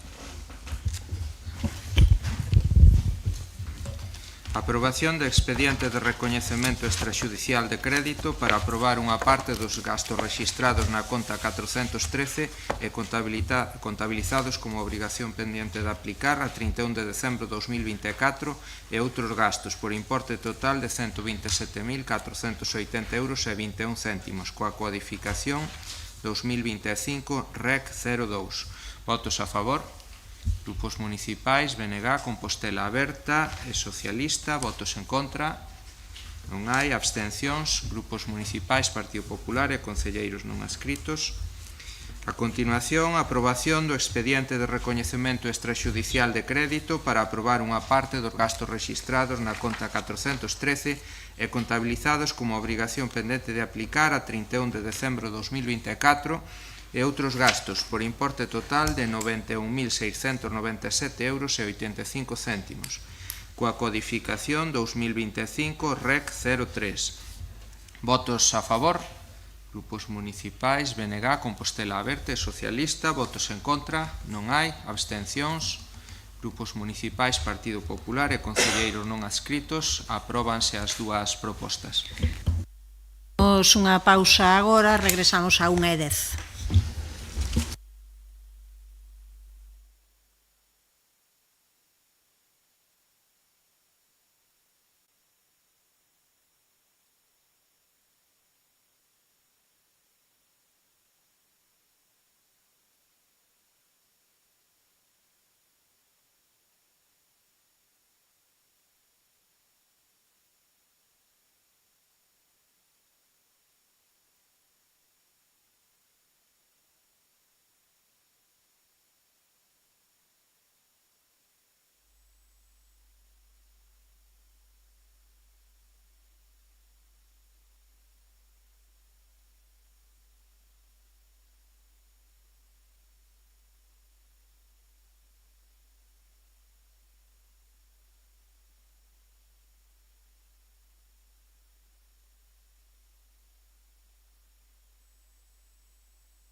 Ben, reiniciamos aquela sesión, xa con todo o mundo presente, e imos logo ao capítulo de proposicións. Comezamos pola primeira proposición presentada polo Grupo Municipal do Partido Popular sobre a nefasta xestión que está a realizar o Goberno local do contrato de limpeza e a recollida do lixo. Quen a defende? Señor Villa, cando queira. Hola de novo. Abandono total, un verdadeiro asco y sin contar el olor a orina, y esta es una ciudad patrimonio de la humanidad, la suerte de gobiernos comunistas, Santiago en abandono, qué pena se ve todo tan triste y sin vida con lo bonito que eran las calles, qué pena, Santiago, quién te ha visto y quién te ve, una pena como está la ciudad, todo un desastre, un asco, exagerados, está todo precioso y el aroma que puedes encontrar por los rincones de Compostela, ¿qué? O de sempre e máis do mesmo, non sé, pero la limpieza brilla por su ausencia, está todo que dá mucho asco. Pois estos son algúns dos comentarios que a diario podemos ler en calquera medio de comunicación ou incluso nas redes sociais de cal é o estado da limpeza da nosa cidade. Eu, como facía un spoiler anteriormente, entendo, despois dos diferentes puntos dos que falamos hoxe, e tamén que levamos moito tempo falando da situación da limpeza de Santiago en moitos plenos, que vostedes, como ben dicía, pois viven nese bloque verso que lles impide ver cal é a realidade de Santiago e impide ya ver, pois en todo, na xestión do lixo, na xestión do contrato de transporte, na xestión do contrato da auga, etcétera, etcétera, etcétera, calquera servizo que é mínimo e básico para calquera persoa da nosa cidade. Polo tanto, o que fago aquí é lerlles esas opinións dos santiagueses, que creo que é bo que as saiban, porque parece que non queren admitilo, porque estou seguro de que saber o saben, que pasa que non o queren admitir. Estamos ante o contrato de limpeza máis caro da historia de Santiago, un contrato por 10 anos, e é increíble que con ese contrato en riba da mesa esteamos a ter a cidade en peores condicións de limpeza que nunca, e iso é un clamor popular. Son numerosas as queixas, son numerosos os avisos, e xa non só dos propios veciños e veciñas, que por suposto son os primeiros agraviados e os primeiros que andan pola rúa e ven o que hai, senón que tamén do propio persoal da empresa de limpeza, que leva diversas reunións, avisos e comunicados de prensa indicando que están a traballar con falta de persoal, que hai maquinaria que está recollida no contrato que ia chegar e nunca chegou, que o modelo de recollida non é o idóneo para a nosa cidade, por iso non se está a cumprir os estándares de limpeza que deberíamos ter. E ante todo isto, pois, claro que hai que pedir responsabilidades e botar as culpas. E a culpa a ten quen goberna, ou quen decidiu gobernar, máis ben, que o BNG. E a culpa é súa porque teñen o deber e a obriga de supervisar que polo pago dun contrato millonario como este, pois a empresa cumpla o contrato que teñen asinado con este concello. E dito isto, fixen unha pequena búsqueda, claro, collín o contrato de limpeza e aquí é onde aparecen. Digo porque, bueno, é bo recordar que hai un contrato, porque igual o concelleiro ou a alcaldesa non o saben, porque está claro que non están a supervisar, non? Fregadoras eléctricas, barredoras eléctricas, que non as vemos por ningún lado, fálase da reposición e sustitución dos equipamentos das sillas soterradas. Esas sillas, por suposto, gustaríame enfatizar que vostedes decidiron anular e colocar en riba eses mamotretos de colectores impedindo que funcione ese sistema que tiña un objetivo, que era non invadir as rúas de colectores. Algúnha cuestión máis. Entre o obxecto do contrato, limpeza de vías públicas, brilla pola súa ausencia, limpeza das malas ervas, bueno, non lle vou a decir como está a cidade, señor Domínguez, a monte, manchas nos pavimentos, nunca a pedra de Santiago tan negra estivo, pintadas en espazos e fachadas públicas, esta é máis fácil de arranxar, chamen a súa organización juvenil, a Galicia Nova, e díganlle que deixen de por merda por toda a cidade. Limpeza e mantemento de papeleiras, como están as papeleiras de Santiago? Sucias, tampouco ninguén pasa por ali, e se rompen, xa nin sequera se reemplazan. Ese é o mantemento, tampouco se están a preocupar diso. E todo isto Remato xa con esta lectura superficial do contrato, bueno, para non estendernos aquí, non quer dizer que non o teñamos visto, pero cun total estimado de persoal de 145 persoas. Falen vostedes co Comité de Empresa Urbaser e pregúntenlle se está a cumprir ese número de persoal que debería ter a nosa cidade para que estivese nas condicións que todos e todas queremos. Polo tanto, eu hoxe aquí veño a presentar esta proposición por responsabilidade coa veciñanza de Santiago, que está moi preocupada e moi enfadada por ver que temos a cidade totalmente asquerosa e que o goberno local o que ten que facer é exixir a empresa concesionaria o cumprimento deste contrato para que a cidade que todos lembramos, esa cidade que era, bueno, tiña as súas eivas, pero estaba limpa, pois que non estea nas condicións na que se atopa hoxe en día. Polo tanto, agardo escoitar ao señor concelleiro de limpeza para que nos conte que van ou que teñen pensado facer. Moitas grazas. Grazas, descontarelle 30 segundos da seguinte intervención por parte das concelleras non escritas, señora Castro, cando queira. Grazas, señora alcaldesa. Bueno, a ver, non sei moi ben por onde empezar despois da explicación do señor Villa, pero desde logo vou empezar dicindo que o noso voto vai a ser a favor desta proposición, porque sí, efectivamente, nos recoñecemos que a xestión do goberno local sobre o contrato de limpeza viaria e recollida de lixo parecenos que se pode mellorar e neste caso está sendo deficiente. Non hai control sobre a concesionaria, non hai traballo continuo de fiscalización das empresas que precisamente, e volvo a lembrar aquí, era unha das críticas repetitivas e unha das peticións que nos facía a señora San Martín cando estaba na oposición. Ahora mesmo, pois claro, non se aplican as mesmas receitas aquelas que nos prescribían os demais. En calquera caso, vaime permitir o señor Villa que faga unhas matizacións, eso sí, non tanto do que acaba de decir, que tamén as podería facer, senón o que figura na exposición de motivos desta proposición. O primeiro é que eu non comulgo con esa retórica, e volveu no decir aquí agora oralmente, que teñen vostedes de que este contrato é o máis caro da historia, que sendo certo, mire, para min e para as miñas compañeiras nunca vai ser caro investir máis e mellor en servicios públicos. O gasto en servicios públicos é investimento en beneficio das nosas veciñas e veciños, polo que nos pensamos que nunca é caro. É certo que é o máis caro da historia, pero gustaríame dicir que, se funcionase ben, pois sería estupendo. Cousa distinta é que o goberno local se sea incapaz de controlar o traballo que fai a concesionaria, que, polo tanto, ese investimento tan caro non este repercutindo como debería nas nosas veciñas e veciños. Pero o certo é que a renovación do servizo implicou moitísimas cousas boas.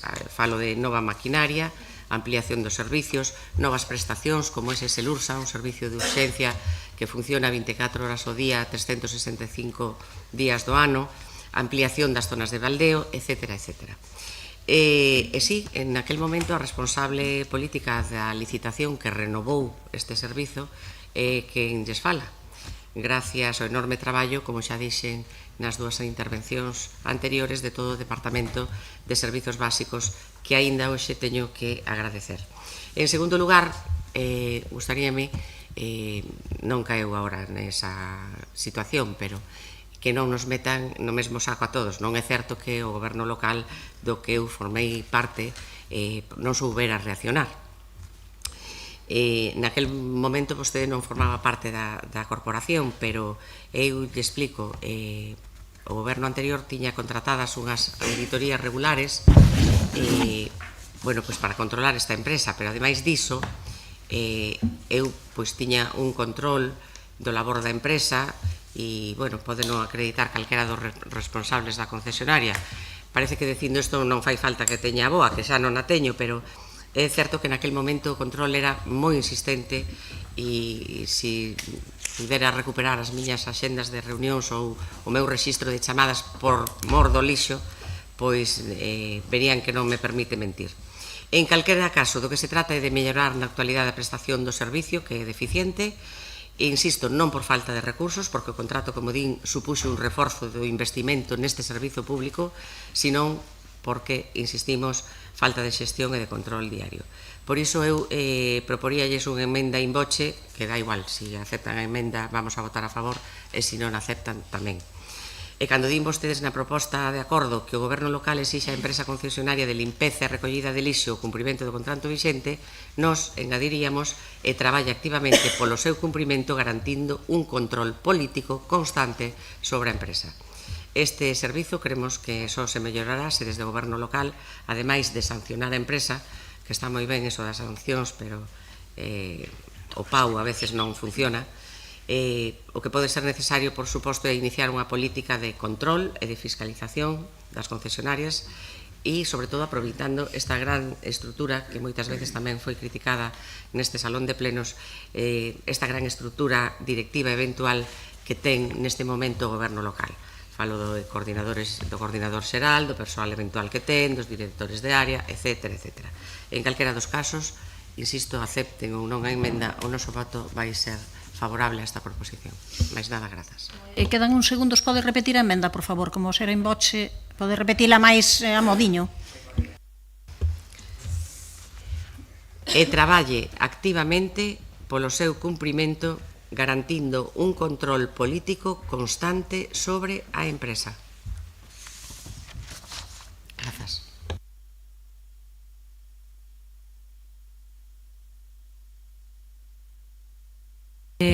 Polo Partido Socialista, señora Val, cando queira.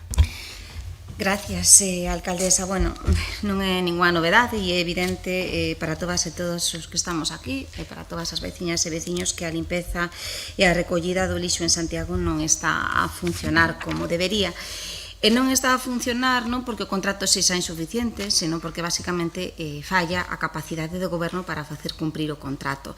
E a realidade é que temos un déficit continuado de persoal, temos un incumprimento manifesto na incorporación de vehículos e maquinaria comprometidos, tamén un incumprimento na implementación da plataforma digital de control do servicio, atraso na reposición de illas soterradas e mesmo a inutilización, como ben acaba de dicir o concelleiro Adrián Villa, de moitas delas, e a insuficiencia na limpeza de contedores e problemas nos cuartelillos, por citar algunhas.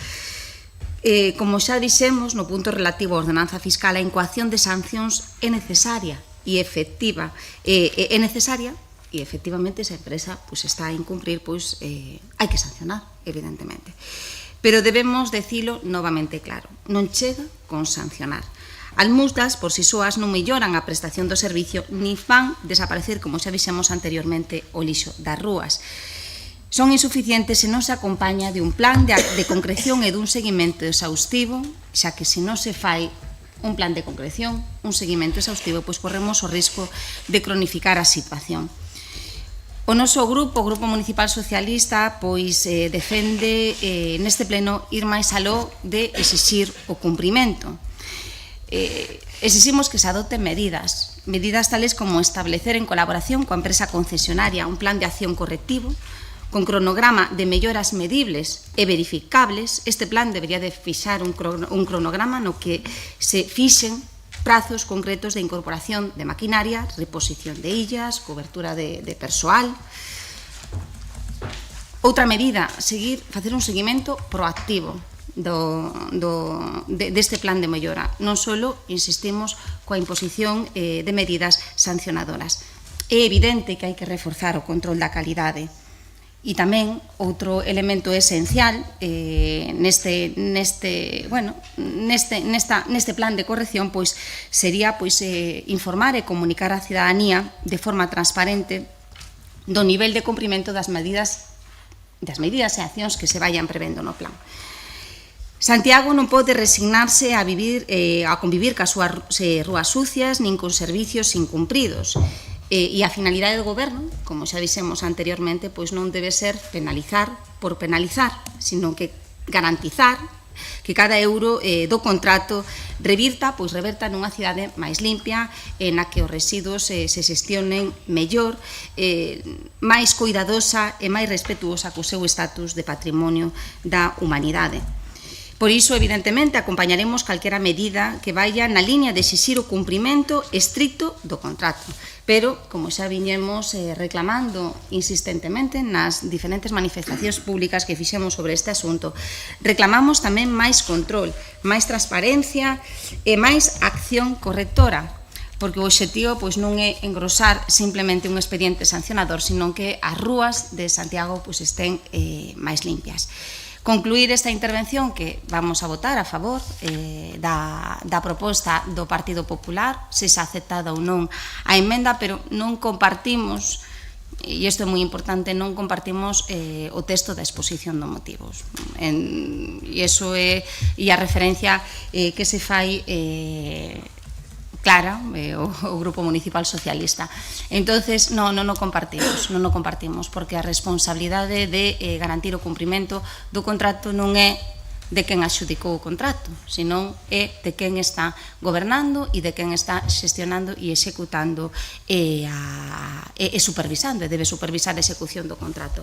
Dito isto, vamos a votar a favor desta proposición, porque evidentemente cae de caixón e calquera outra manifestación contraria non se entendería.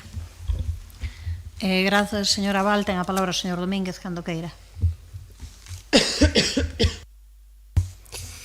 Grazas, señora alcaldesa. Pois unha vez máis debatemos neste pleno esta cuestión, e unha vez máis o concelleiro propoñente presenta unha exposición de motivos e unha imaxe catastrofista. Desafortunadamente, os intereses partidistas por colocar este goberno nunha situación difícil fixeron que fai unhas horas decaese a proposta da ordenanza de residuos, devolvendo este concello a unha situación normativa que non cumpre cos estándares legais nin serve para as necesidades actuais. En calqueira caso, este goberno recoñece que existe marxen de mellora na prestación deste servizo e traballamos para melloralo. Así o comunicamos de forma reiterada e pública. E precisamente por iso se incou ese segundo expediente sancionador á empresa polas deficiencias detectadas no cumprimento do contrato que foi asinado, lembro, o 22 de maio do 2022. E non se fixera, durante o primeiro ano de mandato, ningún tipo de control. No seu momento, presentouse este contrato como un modelo de xestión do século XXI, empregando maquinaria eléctrica ou de gas licuado, cunha maior capacidade de conterización, foi unha aposta polo modelo de carga lateral dereita, que condiciona en gran medida a disposición das illas a conterización de todas elas. Os colectores foron sin pedal para unha mellor accesibilidade, pero cunha boca moi pequena que impide a introducción de voluminosos. Un modelo que non incorporaba o peón a bordo dos camións para esa recollida de carga lateral, polo que non resolve as situacións de desborde. E de aí, precisamente, derivan que aparezan bolsas mesmo cando o colector non está cheo. E deso temos infinidade de fotos a diario, porque se depositan fora simplemente por non facelo dentro. Mais este contrato xa se adiviñaba que sería insuficiente para cubrir as necesidades de unha poboación de máis de 100.000 habitantes e miles de persoas que chegan ao noso concello por motivos laborais, sanitarios, comerciais, de estudos ou mesmo de visita. Cando chegamos ao goberno, un ano máis tarde do inicio da prestación deste servizo, segundo os informes emitidos pola empresa auditora externa, que xa se contemplaba, e outros que emitiu o personal técnico municipal, constatamos que non se estaba a cumprir co prescrito nos pregos que rexen a prestación do servizo. Non se incorporara naquel momento a maquinaria. Segundo o prego, o prazo era de 3 meses, imposible de cumplir. O mercado non suministraba en menos de 18 ou 24 meses. Hoxe está toda incorporada. Os cuarteliños para o persoal non estaban operativos. Agora, o segundo cuarteliño está a piques de abril. E a aplicación de seguimento non estaba totalmente operativa. Hoxe, posiblemente, sí, porque hubo contactos e hubo seguimento por parte do personal técnico. E aínda así, o Concello incou un segundo expediente disciplinario.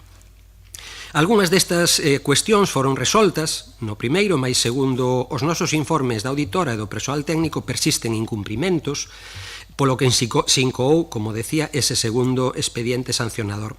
Actualmente en tramitación e xa superada a fase da audiencia a empresa. Seguimos, por tanto, traballando para mellorar a xestión dos residuos cos recursos administrativos posibles e demandando constantemente a empresa que atenda todas as incidencias. E algunhas das medidas tomadas para mellorar o servizo pois van a seguir son as seguintes, non?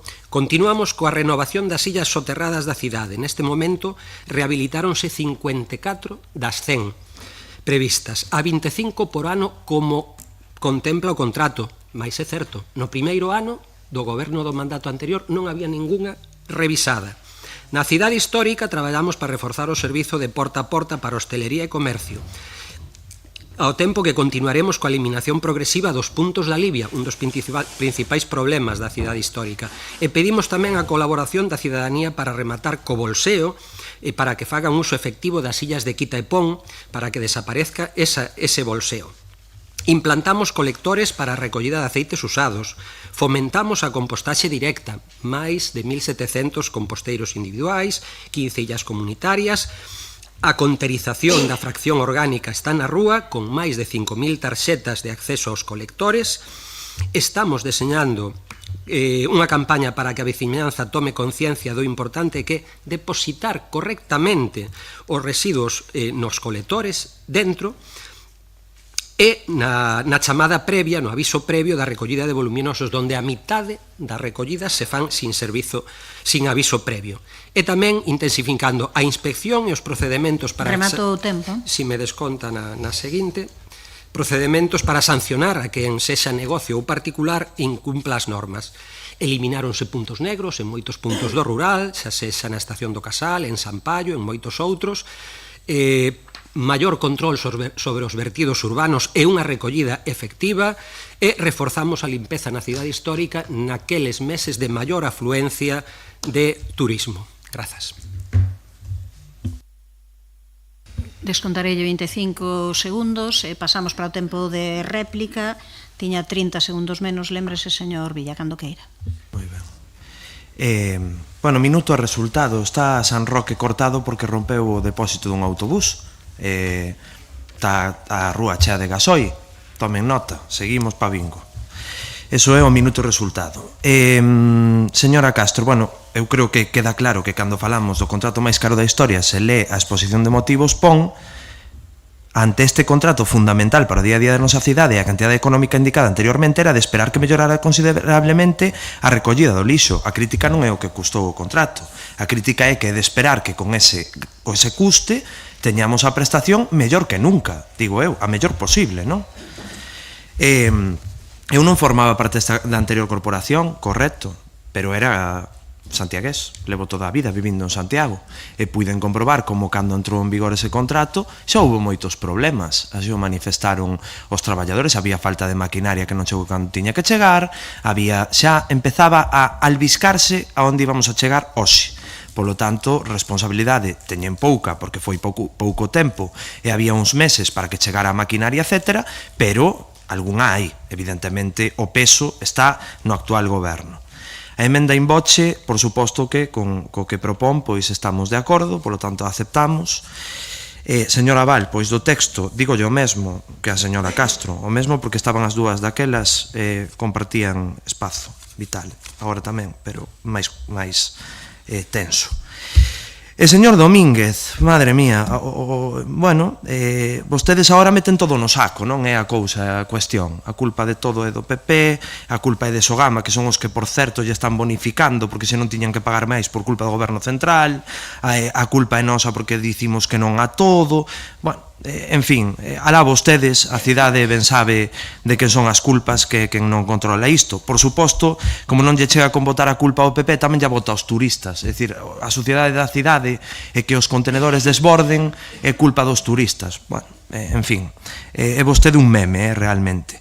Entendínlle ben que dixo que están facendo unha campaña informativa para lembrarlle a xente e educala para que tire as bolsas dentro dos colectores. Dixo iso?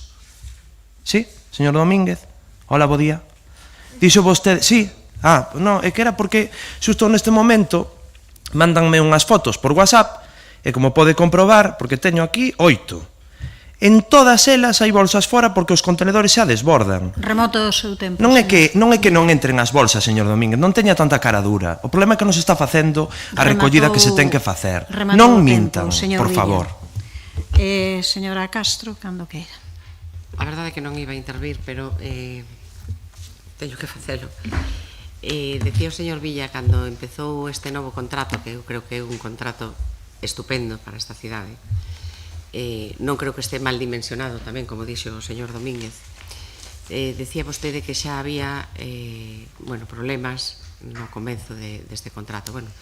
Daquela viñamos de 2 anos dunha pandemia e despois unha cousa sin importancia que foi unha guerra que se estaba producindo e que se sigue producindo aquí casi ao noso lado. E nese momento pois non había producción nin de maquinaria, nin de ferramenta para surtir este contrato. Eses eran os problemas. Aínda así, e isto xa vai referido ao señor Domínguez, cando explicou todo o que pasaba antes e o que pasa agora, pois, como dice el outro, peor me lo pone, porque se no noso mandato non había sancións, non estaba toda a maquinaria, non estaba todo o personal, non sei cantas cousas máis non estaban que agora están, e a cidade estaba máis limpa, pois algo pasa. Tamén teño que decirlle que, claro, é unha contradición o decir que no mandato anterior non había ningún tipo de control, cando despois usted reconoce que había 2 auditorías que auditaban nese momento de inicio o servizo. Polo tanto, de verdade, isto non vai de botarse as culpas uns e os outros. Eu creo que Santiago de Compostela ten neste momento un contrato de recollida de lixo e de limpeza viaria acorde cas características da nosa cidade, que se pode mellorar moitísimo porque, polo que sea, non vou entrar tampouco, as cousas non se están a facer ben.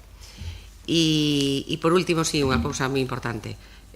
Claro que sí que empezamos nos casillas soterradas, e claro que nese contrato iba que en 4 anos había que cada ano 25 illas había que reformalas ou facelas con maquinaria outra vez nova. E sí que, cando chegou vostede, sí que xa se estaban intervindo nas illas soterradas. Mais nada, que isto non vai de que e tú máis, que creo que temos que poñer coto a isto e que hai que fiscalizar a empresa, que sendo a mesma que era antes, pois antes se facía mellor do que se fai agora. Mais nada, grazas. Grazas, señora Castro. Señora Val, non intervén. Señor Domínguez, ten 25 segundos menos. Grazas de novo. Por si non quedou claro, 2 expedientes, sancións na primeira, o segundo expediente está a piques de rematar o seu trámite, fiscalización mensual coas auditorías, descontos mensuais polos incumprimentos que se fan sistemáticamente, que non se pagan na factura, evidentemente, sancións por mesar na rúa, a diario chegan partes, fanse, recordan unha imaxe da cidade histórica Fonseca, unha compactadora donde había lixiviados, aquela imaxe desapareceu, sustituíronse por colectores, hai unha mala práctica, aí podemos ver o cartón sin flejar en riba dos colectores, podemos ver caixas de hostelería. Eses son os puntos negros aos que me refería, que hai que solucionar. Lembran, cando chegamos no noso goberno durante o primeiro ano, que non había camións novos, os lixiviados por toda a cidade, que apestaba a cidade, aquelo desapareceu, non había unha imaxe idílica, a memoria é moi selectiva, e se queda só coas flores, pero realmente o servizo era moito peor. Estamos mellorando en ele, cando decía antes de que non estaba dimensionado, hoxe, concello como Ferrol, con 65.000 habitantes nada máis, licita en 12 millóns de euros anuais o sistema de limpeza e recollida de lixos. 12 millóns, 3 máis que en Compostela, con menos 30.000 habitantes menos. Ourense, onde cogobernan vostedes ou apoian, 104.000 habitantes, 16 millóns de euros. Ao mellor temos un contrato cunhas limitacións que viñan daquel momento, non? Pero, en calqueira caso, seguiremos traballando por mellorar o servizo, por aumentar a calidade, por facer máis eficiente, seguiremos fiscalizando a empresa todo o que sexa necesario, como vimos facendo ata agora, seguiremos mellorando todas as prestacións, aumentando a conterización con novos colectores alá onde sexa necesario, e buscaremos a cidade, o obxectivo dunha cidade moito mellor, máis limpa do que é hoxe en día, que xa o é con respecto ao pasado. E tanto consideren aceptar a emenda da concelleira non escrita, como se non a aceptan, vamos a votar a favor, porque estamos traballando precisamente nesa liña. Seguimos, como decía, fiscalizando a empresa coas auditorías mensuais, seguimos fiscalizando a empresa con ese segundo expediente, seguimos mellorando a recollida en todos aqueles puntos onde presentaba deficiencias. A todo o seu tempo, disculpe, pero xa rematou o tempo. Antes de pasar á votación, e como preguntaba o señor Villa, o que aconteceu en San Roque non foi unha avería, senón que foi unha condutora por culpa dun vehículo, tivo que facer unha maniobra, invadir coa parte traseira, parte da beira rúa, e rompeu un retén, pero non foi unha avería dun bus, senón esa cuestión particular. E logo pediríalles, que nos queda moito pleno para estes, para os sucesivos, que intenten, por favor, manter as formas. Hai algunhas expresións das que se utilizaron, e digo a frase concreta, vostede un meme, creo que cuestións dese tipo deberían de sobrar nun foro como este. Pouca edificantes somos se o que facemos é andar con ese tipo de cuestións, creo eu, para un pleno que, ademais, non só a escenificación da vontade popular do conxunto da corporación e do conxunto do Concello de Santiago, senón, ademais, que se retramiten por streaming, todo o mundo pode ver. Creo que debemos de manter as formas. Pídolles que o fagan, por favor, a todo o mundo. Pasamos á votación, señor secretario, que creo que está doada.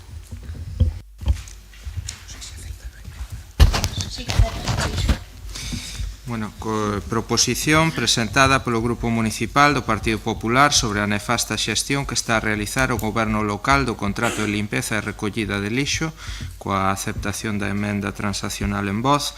Votos a favor. Unanimidade. Apróbase.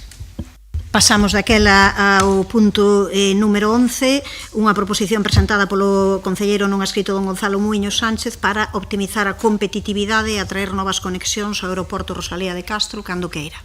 Sí, bo día de novo. Saudar a representación sindical das traballadoras e traballadores de Ryanair, que penso xa fixeron unha exposición moi clara da situación na que se atopa.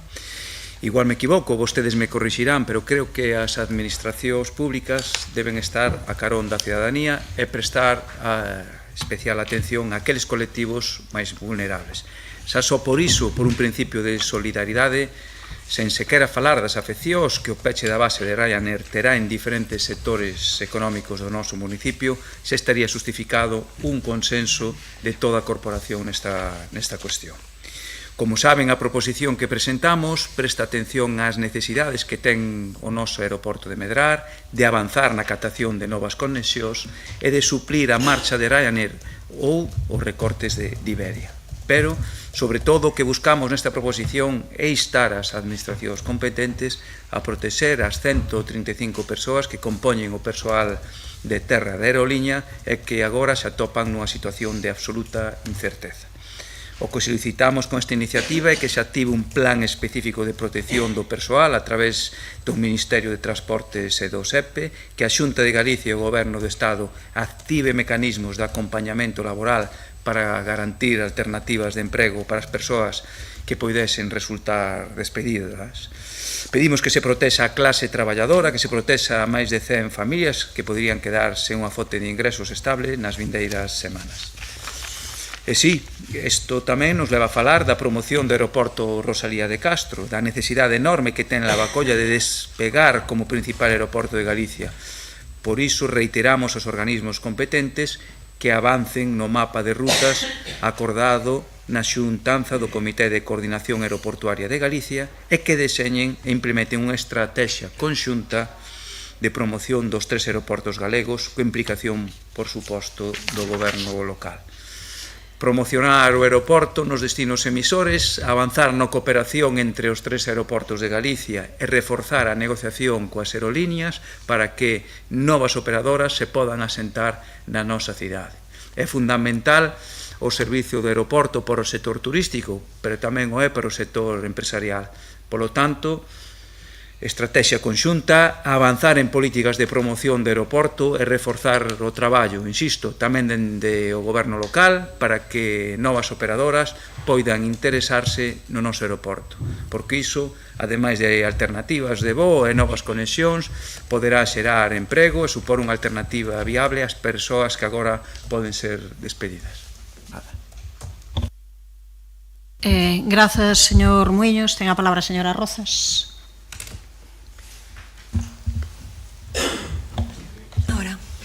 Moi bo día a todas e a todos. Eu quero comezar esta intervención saudando as persoas que interviron ao comezo deste pleno en este punto da sesión, moi especialmente as compañeiras e compañeiros de Ryanair.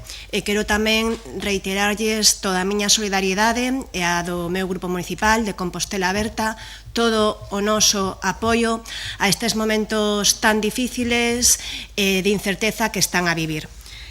Digo isto porque sei que o persoal de Ryanair, co que estivemos reunidos, está a vivir momentos claramente moi difíciles, e tamén quero aproveitar para trasladar as miñas desculpas e incluso confesar certa frustración porque vayamos a afrontar neste pleno, na Corporación Municipal, este debate da maneira que o facemos. O persoal de Ryanair, os máis de 100 traballadores e traballadoras que non saben que vai a pasar coas súas vidas, agardaban que saíramos deste pleno cunha declaración unánime. Cunha declaración institucional aprobada por unanimidade. Eu teño que recoñecer que eu tamén o agardaba. Por suposto, unha declaración institucional non lles garante os seus postos de traballo, pero que formacións políticas diferentes, con responsabilidades de goberno en diferentes administracións, conseguíramos chegar aquí, no Concello de Santiago, a un acordo unánime, daba certa esperanza. Daba unha imaxe de unión e de que todas xuntas íamos remar na procura dunha solución. Esta proposición merecía unanimidade. Merecía primeiro pola situación de moitas familias que se ven afectadas polo ERE de Ryanair, pero tamén pensando no conxunto da nosa cidade, a que nós, os concelleiros e concelleiras, nos debemos por riba de todo. Porque, se somos conscientes, que o que está acontecendo en Ryanair non se vai acabar, non se vai limitar a Ryanair. A decisión da aeroliña vai repercutir no conxunto da cidade e no conxunto de Galicia. E vai ter un impacto económico moi importante. E non falo só do turismo, porque a min pareceme un erro que cando falamos de política aeroportuaria sempre o falemos en termos de turismo. Vai a ter un impacto importante no desenvolvemento económico. Unha boa conectividade aérea é clave para a diversificación económica de Santiago e para fomentar o noso dinamismo empresarial. E, ademais, temos que ter en conta que o aeroporto de Rosalía de Castro é un xerador de emprego. Non nos podemos olvidar diso. Do aeroporto de Rosalía de Castro dependen milleiros de postos de traballo directos e indirectos. E vou tirar de hemeroteca. Fai xa 14 anos, inaugurábase a nova terminal de Lavacolla, 230 millóns de investimentos que despois continuaron medrando. En aquel acto de inauguración, onde estaba un ministro socialista e un presidente da Xunta de Galicia do Partido Popular, contan nas crónicas daquel momento que deixaron as liortas por un día. Que puseron en valor a colaboración institucional, a colaboración entre administracións e o traballo conxunto polo ben de Galicia. Agora, 14 anos despois, corremos o risco de que ese aeroporto tan ambicioso, con capacidade para acoller 4 millóns de pasaxeiros, se quede sen uso. Se nos quede demasiado grande. 14 anos despois, seguimos sen avanzar no que daquelas era unha necesidade urxente, que era a coordinación aeroportuaria. E 14 anos despois, a Xunta de Galicia segue botando balóns fora. E sí, señores do Partido Popular, eu creo que é necesario decir quen ten as competencias, porque non pode ser que a Xunta de Galicia faga como se a situación dos aeroportos galegos non fora con ela. Non pode ser que se siga desentendendo. Aquel presidente da Xunta de Galicia que estaba naquela inauguración, evidentemente, era Alberto Núñez Feijóo. E que dixo Alberto Núñez Feijóo naquela inauguración fai 14 anos? Pois dixo que os aeroportos de Vigo, de Coruña e de Santiago eran tamén os aeroportos de Lugo e de Ourense e, por tanto, os aeroportos de toda Galicia. Non terá entón algo que dicir a Xunta de Galicia sobre a coordinación dos 3 aeroportos galegos? Non lle tocará ao goberno galego poñerse por unha vez a fronte sen botar responsabilidades cara arriba, cara Estado ou cara abaixo, cara aos concellos? O tempo que me pase restemo da segunda quenda. Dende o Concello de Santiago non imos mirar para outro lado, dende o Goberno Municipal non imos mirar para outro lado, non imos abandonar os traballadores e traballadoras. E por iso reclamamos que a Xunta de Galicia non se poña de perfil. Ten que afrontar tamén esta crise xerada polos movementos de Ryanair, que ten, insisto, unhas repercusións terribles para os seus traballadores, como escoitamos neste pleno, para outras empresas relacionadas, vinculadas co aeroporto, para Santiago, pero tamén para toda Galicia, para o desenvolvemento económico de Galicia e a súa conectividade. Vou rematar xa simplemente con un chamamento. Estamos a tempo. Estamos a tempo de estar á altura do que os traballadores e traballadoras merecen. Teñamos, de verdade, un posicionamento unánime neste pleno, unánime contundente como Concello de Santiago, como capital de Galicia, en defensa da nosa cidade, dos nosos veciños e veciñas, e deamos exemplo. Moitas gracias. Grazas.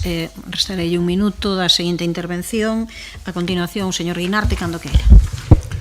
Sí. Escoitamos ao inicio deste pleno a Carlos en representación dos traballadores de Ryanair explicarnos a situación na que se atopan. Nos falamos con eles, sabemos que a empresa non se puxo aínda en contacto con eles para negociar as condicións dese suposto ERE.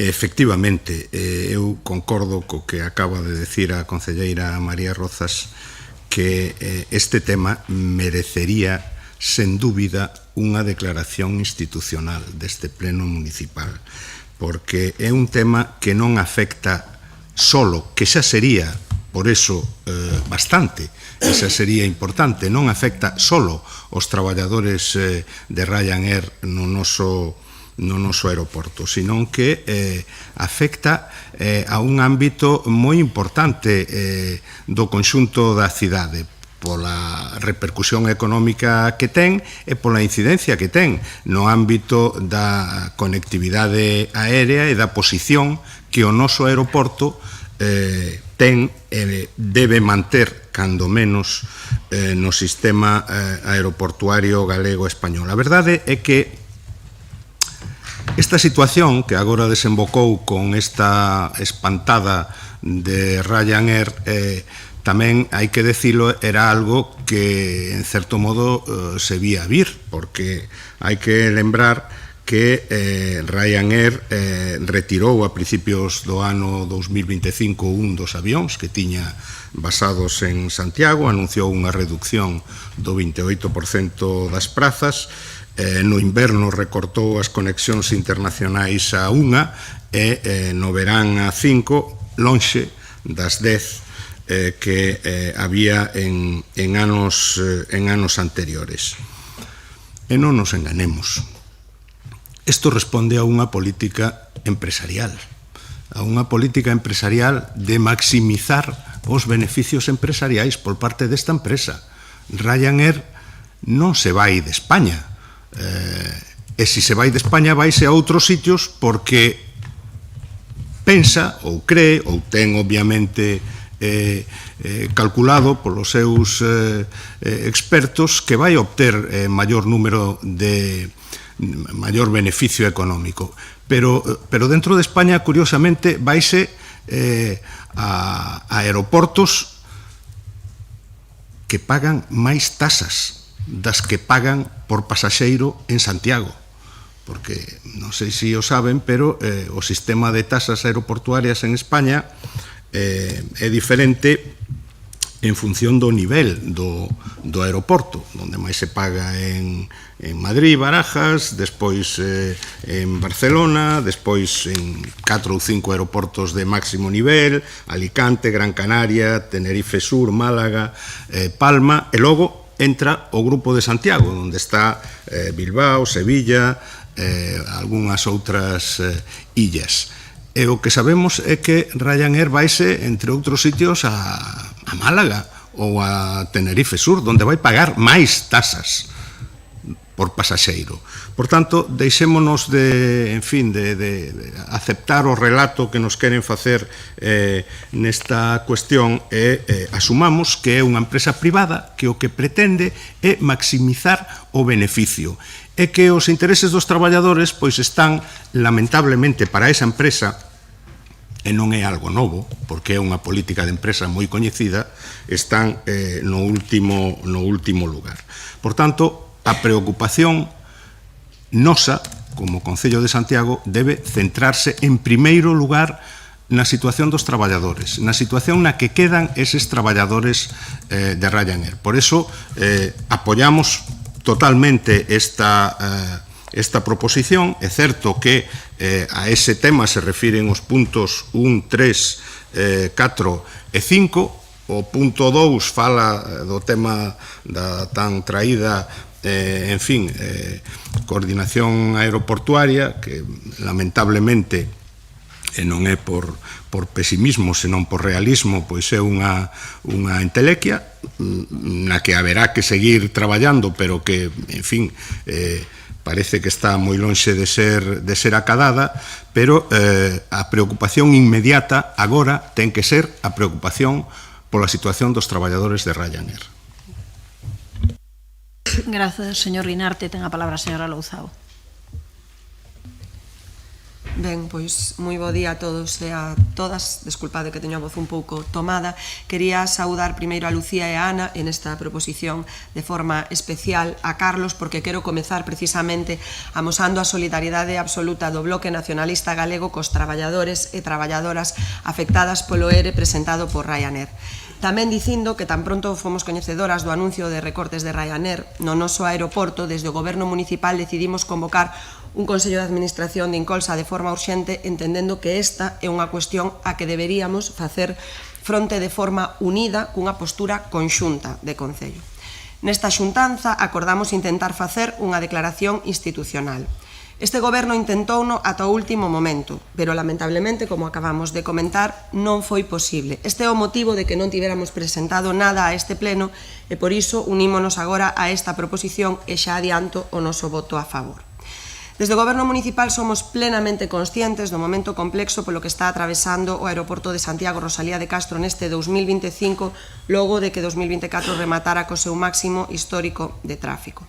De feito, desde o inicio do mandato e cando aínda as cifras estaban medrando, xa a alcaldesa avisou no Comité de Coordinación Aeroportuaria e en diversas declaracións públicas de que o aeroporto camiñaba cara a unha situación complexa. Por iso, neste comité, pedimos a AENA, como entidade que xestiona os aeroportos, que elaborase un plan estratéxico para os nosos 3 aeroportos e a Xunta de Galicia, como máxima institución galega que ten que velar polos intereses dos galegos e galegas, que liderase a coordinación do noso sistema aeroportuario e puxese en marcha unha política aeroportuaria de país. Traballar dun xeito coordinado entre os 3 aeroportos para conseguir mellorar a conectividade non só da veciñanza de Compostela, que parece unha obviedade, pero parece que se nos escapa, senón do conxunto de galegas e galegos. A AENA pedimoslle tamén que estudase algunha modificación na súa política de taxas para os aeroportos medianos, pois é certo que o aeroporto compostelán, ao pasar dos 3 millóns de pasaxeiros, queda sen as bonificacións dos aeroportos máis pequenos, pero non chega a ter o músculo dos grandes. Estas solicitudes, repetidas hai xa tempo e das que tamén falamos neste pleno en varias ocasións, non obtiveron resposta polo momento. E o certo é que agora estamos nunha situación moito máis complicada do aeroporto, polo impacto do peche da base de Ryanair e do recorte de moitas rutas e frecuencias. Recorte que afecta, por suposto, de maneira especial a vida dos traballadores e das traballadoras da compañía en Compostela, que pese a que tiña unha base cuns resultados moi bons en xeral, pecha por unha situación que nada ten que ver co traballo cotiá do persoal, nin tampouco porque non haxa demanda ou as rutas desen perdas. Precisamente esta mesma semana reuníamonos coa representación sindical das persoas traballadoras de Ryanair nunha xuntanza na que lle amosamos o noso apoio e tamén o noso compromiso para traballar en todo o que puidésemos para superar esta situación do mellor modo posible. Sendo plenamente conscientes, e así o transmitimos tamén, de que a decisión de Ryanair transcende moito ao que poidamos facer desde o Concello de Santiago e responde claramente a unha estrategia empresarial ante a que pouco podemos facer desde Turismo de Santiago. Neste sentido, a petición do Comité de Empresa solicitamos unha nova xuntanza máis das moitas que xa tivemos coa compañía para intentar que clarifiquen cal vai ser a súa planificación na tempada de verán do ano que ven. E tamén nesta liña solicitamos unha reunión co presidente da Xunta porque esta cuestión é evidente, repito, que non afecta só a Compostela, senón ao conxunto do país, en tanto a que o Rosalía de Castro é a nosa principal infraestructura aérea. Nós, desde Turismo de Santiago, seguimos facendo un traballo intenso e importante nun contacto permanente coas compañías coas que mantemos unha relación fluida, froito da cal mantemos campañas de promoción da cidade. Asistimos a todas as xornadas e encontros arredor da conectividade aérea e un dos 4 obxectivos principais do Plan Estratégico de Turismo que estamos elaborando é precisamente reforzar o papel do aeroporto Rosalía de Castro. E seguimos insistindo en que deberíamos falar dun sistema aeroportuario galego conxunto, sendo, por suposto, o Rosalía de Castro aeroporto central polas súas propias características, pero atendendo con xenerosidade as posibles especializacións e complementariedade xunto cos outros dous aeroportos galegos. Entendemos, estamos absolutamente convencidas que esa é a única forma de garantir a conectividade correcta do noso territorio, tendo unha política aeroportuaria de país. E é evidente que a quen lle compete liderar iso é a Xunta de Galicia como institución principal de todos os galegos e as galegas. Moitas grazas. Grazas, señora Louzao. Grazas, señora Louzao. Ten a palabra a señora Baleato, cando queira. Bo día a todos e a todas e bo día tamén ao representante do Comité de Empresa do Persoal de Terra de Ryanair que interveu o inicio deste pleno, así como os seus compañeiros. Señora Rozas, eu agardo que tamén hoxe adotemos este acordo por unanimidade. Onte o señor Berea no Parlamento foi quen de chegar a un acordo e penso que nós tamén teremos a responsabilidade suficiente para chegar a un acordo aquí. Para todos e como todos sabemos, o anuncio de Ryanair de pechar a súa base en Santiago é unha terrible nova para o noso Concello. Insisto, permítanme a reiteración, estamos ante unha terrible noticia para o noso Concello. Por suposto, un drama para as familias afectadas de primeira man, pero tamén unha malísima decisión para o Concello e, por suposto, para Galicia. O peche desta base afecta a 3 tipos de traballadores: os pilotos e tripulantes de cabina, o persoal de terra de maletas e mostradores e os enxeñeiros. Uns serán trasladados a Alicante e Málaga e outros serán despedidos. Unha mágoa para as familias afectadas e unha mágoa para o noso Concello. Pero, ademais de todo o emprego directo afectado, hai tamén emprego indirecto: limpadores, persoal de seguridade, aluguer de coches, taxis e, a maiores diso, o sector turístico na súa totalidade. Por iso, para os que din que a industria turística non xera emprego, que lle lo vayan a explicar as 120 familias de persoal de terra que vai perder o seu traballo e os máis de 100 traballadores do persoal de aire que van ser trasladados e tamén a todos aqueles que indirectamente se van ver afectados. Repito, o peche da base de Ryanair é unha malísima noticia para o Concello: máis de 100 traballadores trasladados, máis de 120 traballadores despedidos e todo o persoal indirectamente afectado.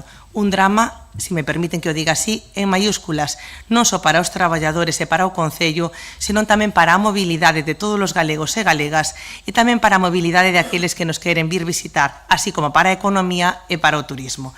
Por iso, Ryanair e AENA teñen que solucionar canto antes un conflito económico no que teñen como reféns os traballadores, os galegos e galegas e as persoas que queren vir visitar Galicia. Todos vostedes saben que a AENA non é unha empresa mercantil calquera, é unha empresa pública cuxo seu principal accionista é o Estado e, polo tanto, na súa xestión debe primar o interese público. O obxectivo de AENA non debe ser incrementar aínda máis os seus beneficios, senón contribuir ao equilibrio territorial de España. Potenciar os grandes aeroportos e deixar que esmorezan os medianos e pequenos é xusto o contrario do modelo de España que nós queremos. Por iso, estamos de acordo cos puntos 1 e 4 da proposición e queremos amosar o noso apoio ás persoas traballadoras de Ryanair no aeroporto Rosalía de Castro e instar a empresa a ofrecer información clara, transparente e inmediata sobre o futuro laboral do persoal na proposición de terra. A nos gustaríanos engadir e de aire, porque tamén están afectados de outra maneira, pero tamén están ou deixalo en futuro laboral do persoal. Señor Muiños, valóreo se o poden aceptar. E solicitamos o abeiro do previsto no punto 4 que o Goberno do Estado active un plan de protección para o persoal de terra, evitando na medida aquí sí, porque estes sí xa están afectados, na medida do posible a presentación dun ERE traumático. Con respecto ao punto 2 do acordo, letras A e B, relativo a deseñar unha estrategia conxunta, por suposto que tamén estamos de acordo. A Xunta de Galicia solicitou o 3 de setembro unha reunión urxente do Comité de Coordinación Aeroportuaria para exixirlle a AENA e ao Goberno de España un cambio na política de tasas que permita que Galicia non siga perdendo voos e bases de aerolíneas. Desde hai moito tempo, a Xunta de Galicia mantén a necesidade de coordinar de forma conxunta a planificación de rutas dos 3 aeroportos galegos con implicación directa nesa labor dos gobernos locais e sen visión meramente localista xunto con AENA e co Goberno central. Ademais, agora existe un clamor na sociedade galega por coordinar os 3 aeroportos galegos. Iso sí, necesítase unha coordinación con xenerosidade polas partes e, por suposto, con visión estratégica. Urximos o Goberno de España do Partido Socialista de Pedro Sánchez que polo momento non amosou vontade nin capacidade para sentar con Ryanair e buscar alternativas que garantan a continuidade da base para que deixe de maltratar a Santiago e a Galicia, un maltrato do que é cómplice o Goberno nacionalista compostelán. Urximos tamén o Goberno de España e a AENA que tomen en serio as súas competencias en lugar de derivalas ás comunidades autónomas e aos concellos, xa que os aeroportos, insisto, de interese xeral son competencia exclusiva do Estado. Gustaríame facerlles unha pregunta. Quere un aeroporto con máis conexións aeroportuarias? O noso grupo, por suposto que sí. E vostedes? Quizais o Goberno do Bloque Nacionalista Galego e Compostela Aberta estea contento porque se está cumprindo ao pé da letra a súa folla de ruta, unha cidade máis pequena, máis illada e máis pechada. Pero nos defendemos todo o contrario, un cambio total nas políticas para devolver a Santiago o seu carácter universal, aberto e cosmopolita. Remato sinalando que o noso grupo defende o emprego, a conectividade e a vocación internacional da capital galega. Santiago non pode resignarse a perder o seu obxectivo que é transformar o aeroporto de Rosalía de Castro no aeroporto internacional referente do noroeste peninsular e moito menos por culpa de decisións políticas equivocadas. Por todo exposto, votaremos a favor desta proposta en todos os seus termos. Moitas grazas. Grazas, señora Baleato. Señor Muiños, cando queira. Sí, moi breve, sí que aceptamos pois ese pequeno matiz que di a compañeira pois María Baleato. Non vou entrar nos porqués, non quedou nunha declaración institucional, porque realmente volvín a repasar, estou lendo outra vez os distintos acordos, isto pode haber convertido nunha declaración institucional. Eso xa neste intre penso que xa non é importante. O importante é isto, que por parte do goberno local, do resto das administracións, se avance para o que aquí se propón e, sobre todo, dar ese apoio con que damos todos que non se despida a ningún dos traballadores. Coido que é o importante cando estamos a falar de un tema tan sensible como é despedir a traballadores e tamén de un tema tan sensible como o aeroporto Rosalía de Castro, que é un tema realmente de cidade. Nada máis, agradecer o voto afirmativo das distintas formacións. Grazas. Grazas, señor Muiño. Ten 2 minutos, señora Rozas.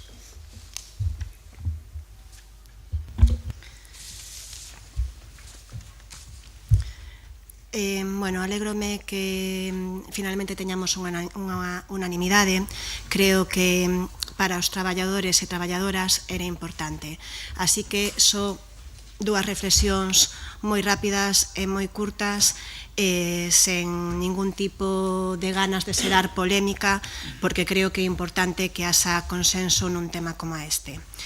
Mais, señora María Baleato, eu considero que é unha pena que vostede veña a este pleno a lernos o argumentario do Partido Popular que non por decir unha falsedade moitas veces se convirte en verdade. Facendo oídos sordos incluso da miña primeira intervención, na que claramente dicen que a conectividade do aeroporto de Santiago era clave para o desenvolvemento económico do país, na que fixen un alegato a que houbera unha implicación de todas as administracións en facer do noso aeroporto un aeroporto que dea un servizo a todos os galegos. Vir aquí, despois das miñas declaracións, e decir que o que queremos é aillarnos desde Compostela Aberta ou que non queremos a conectividade, creo que é faltar a verdade. Mais, tendo escoitado a miña intervención. Eu sí que creo, señora Galeato, que é unha pena que a Xunta de Galicia se desentenda e se poña de perfil. Podemos falar dunha diferente política tarifaria en AENA, mais os avións que marchan de Santiago non marchan para Irlanda ou para Italia, marchan para aeroportos que teñen esa mesma política tarifaria de AENA, para Málaga e Alicante. E o resto de comunidades autónomas, e hoxe mesmo o vimos na prensa, non se desentende como sí que fai a galega. Mais nada. Obrigada, señor Guinarte, cando queira. Eu dixen na primeira intervención que isto respondía a unha política de empresa de maximizar os beneficios, de concentrar voos en aeroportos máis grandes, de maior tamaño.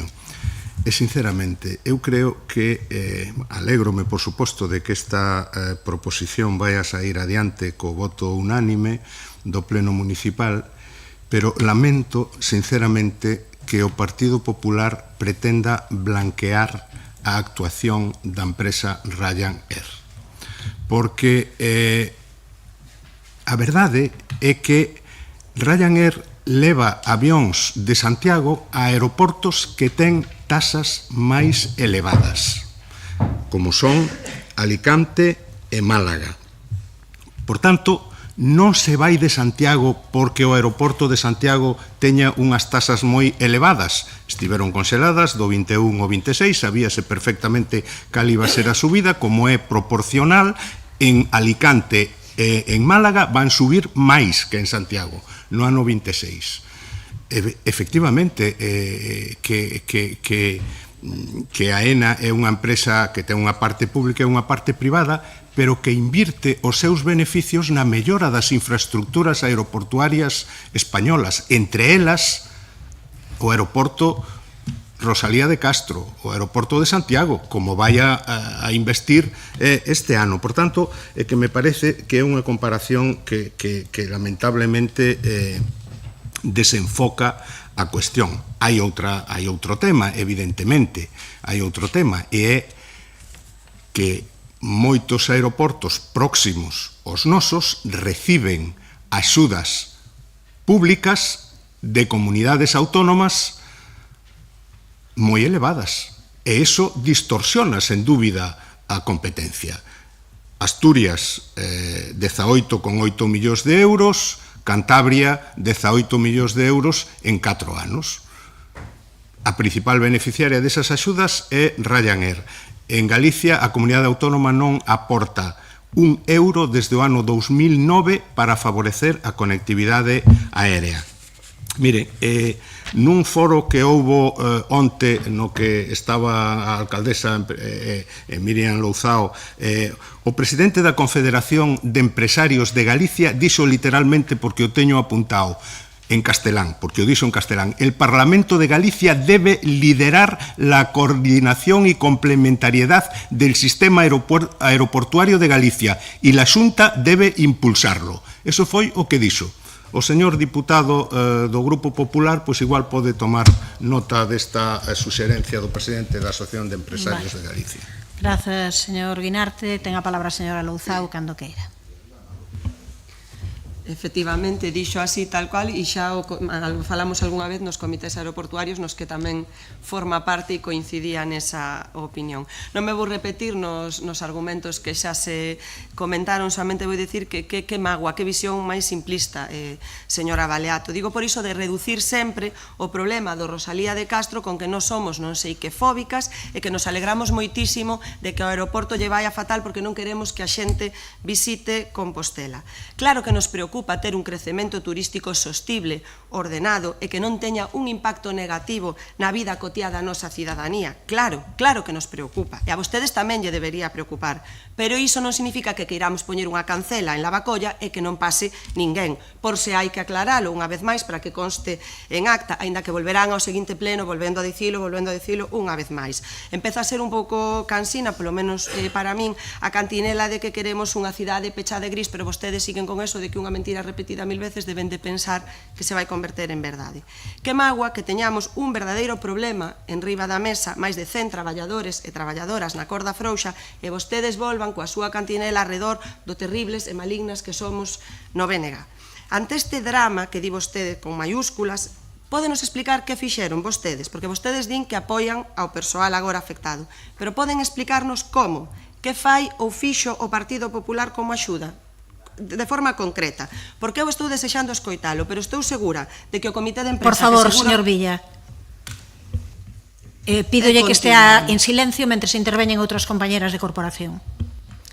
Estaba intentando decir que estou segura de que o Comité de Empresa, que seguramente nos este escoitando, tamén está desexando escoitar como vostedes lle axudaron ou lle van a axudar. Porque todo é dicir vostedes que non teñen competencias, que a Xunta ten 0 competencias para facer nada pola nosa conectividade aérea. Artigo 2 do Estatuto de Autonomía. A comunidade autónoma, a través de institucións democráticas, asume como tarefa principal a defensa da identidade de Galiza e dos seus intereses. Quen ten, por tanto, que liderar a defensa dun sistema aeroportuario galego? Igual o ten que facer o Lendakari e temos que ir a falar con el. Pode ser, non o sei. Desde o Concello de Santiago, insisto, estamos a facer o noso traballo. Incluso moito máis que o noso traballo. Mantemos, como dixen antes, comunicacións continuas con todas as compañías de forma permanente e facemos campañas de promoción con elas. Sabe por qué? Porque nos importa a nosa conectividade. E temos nós esas competencias? Porque vostedes pídenos explicacións continuamente. Facemos ese traballo porque nos preocupa Compostela e Galiza. E tamén, no caso que nos ocupa hoxe, porque nos preocupa a situación do noso aeroporto e do seu persoal. E lamentablemente estamos vendo que a vostedes non. Moitas grazas. Grazas, señora Louzao. Ten a palabra a señora Baleato, cando queira.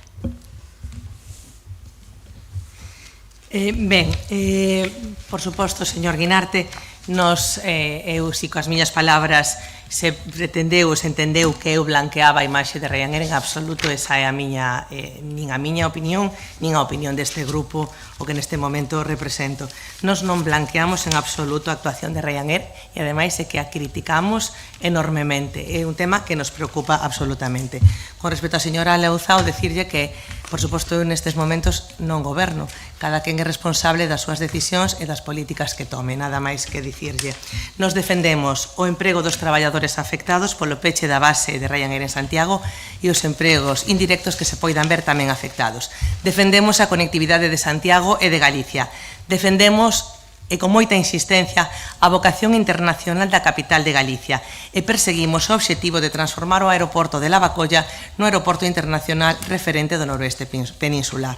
Agardamos con moitísimo interese, señora Louzao, polo Plan Estratégico de Turismo de Santiago para os anos 26 e 28 e esperamos que o crédito, os 32.000 euros que costa ese plan, pois non sexa unha oportunidade e uns cartos malgastados. Tamén agardamos que os fondos de Incolsa para a campaña de marketing en Europa e para as campañas de marketing online en Reino Unido, Italia e Alemanha dean os frutos que esperamos.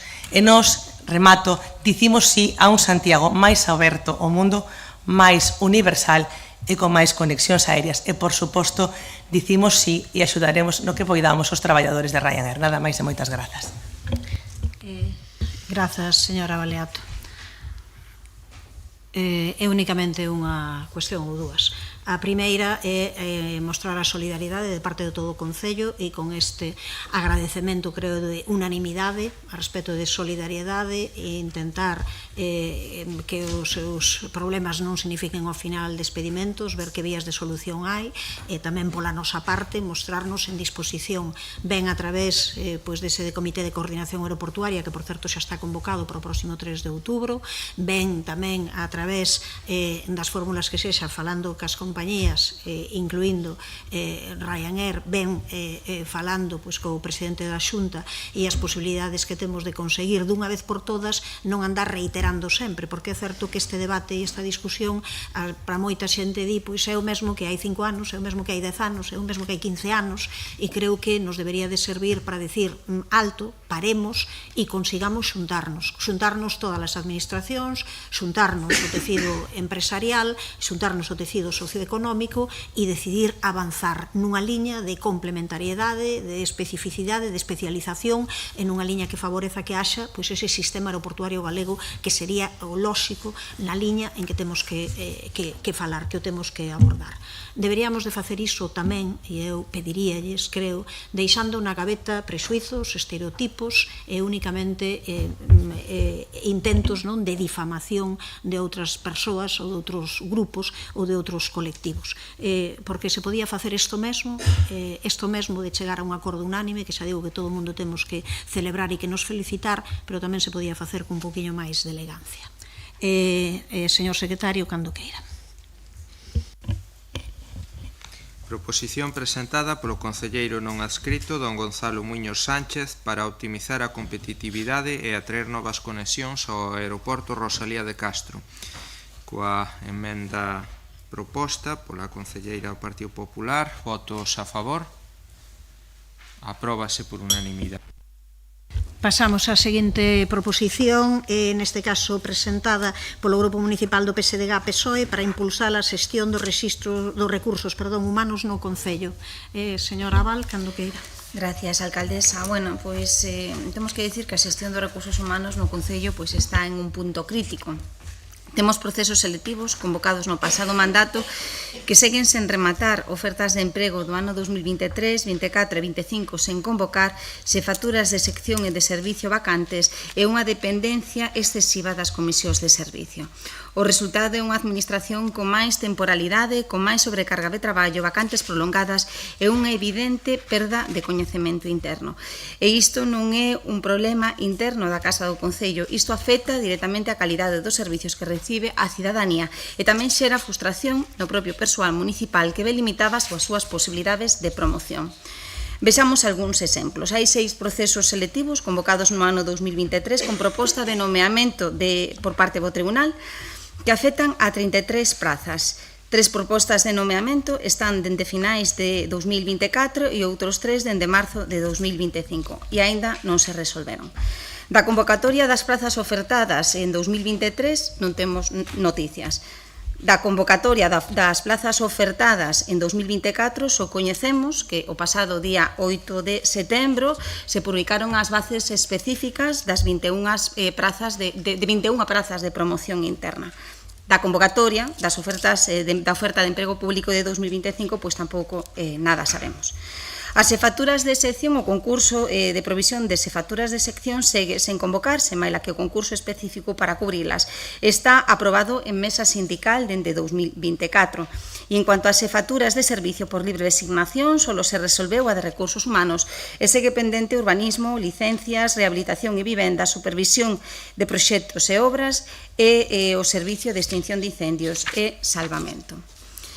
E, mentras tanto, continúa tamén sen convocarse ningún concurso xeral de prazas de negociado e postos base imprescindibles para promover a mobilidade e a promoción do persoal. Ante este panorama, ante esta situación, a nosa posición é clara.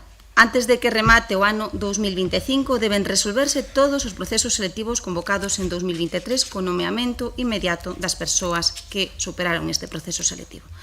No primeiro trimestre do 2026 deben de convocarse todas as prazas pendentes das ofertas de emprego público de 2023, 2024 e 2025, porque non se convocou todavía ninguna praza, co compromiso firme de rematar os procesos selectivos en decembro de 2026.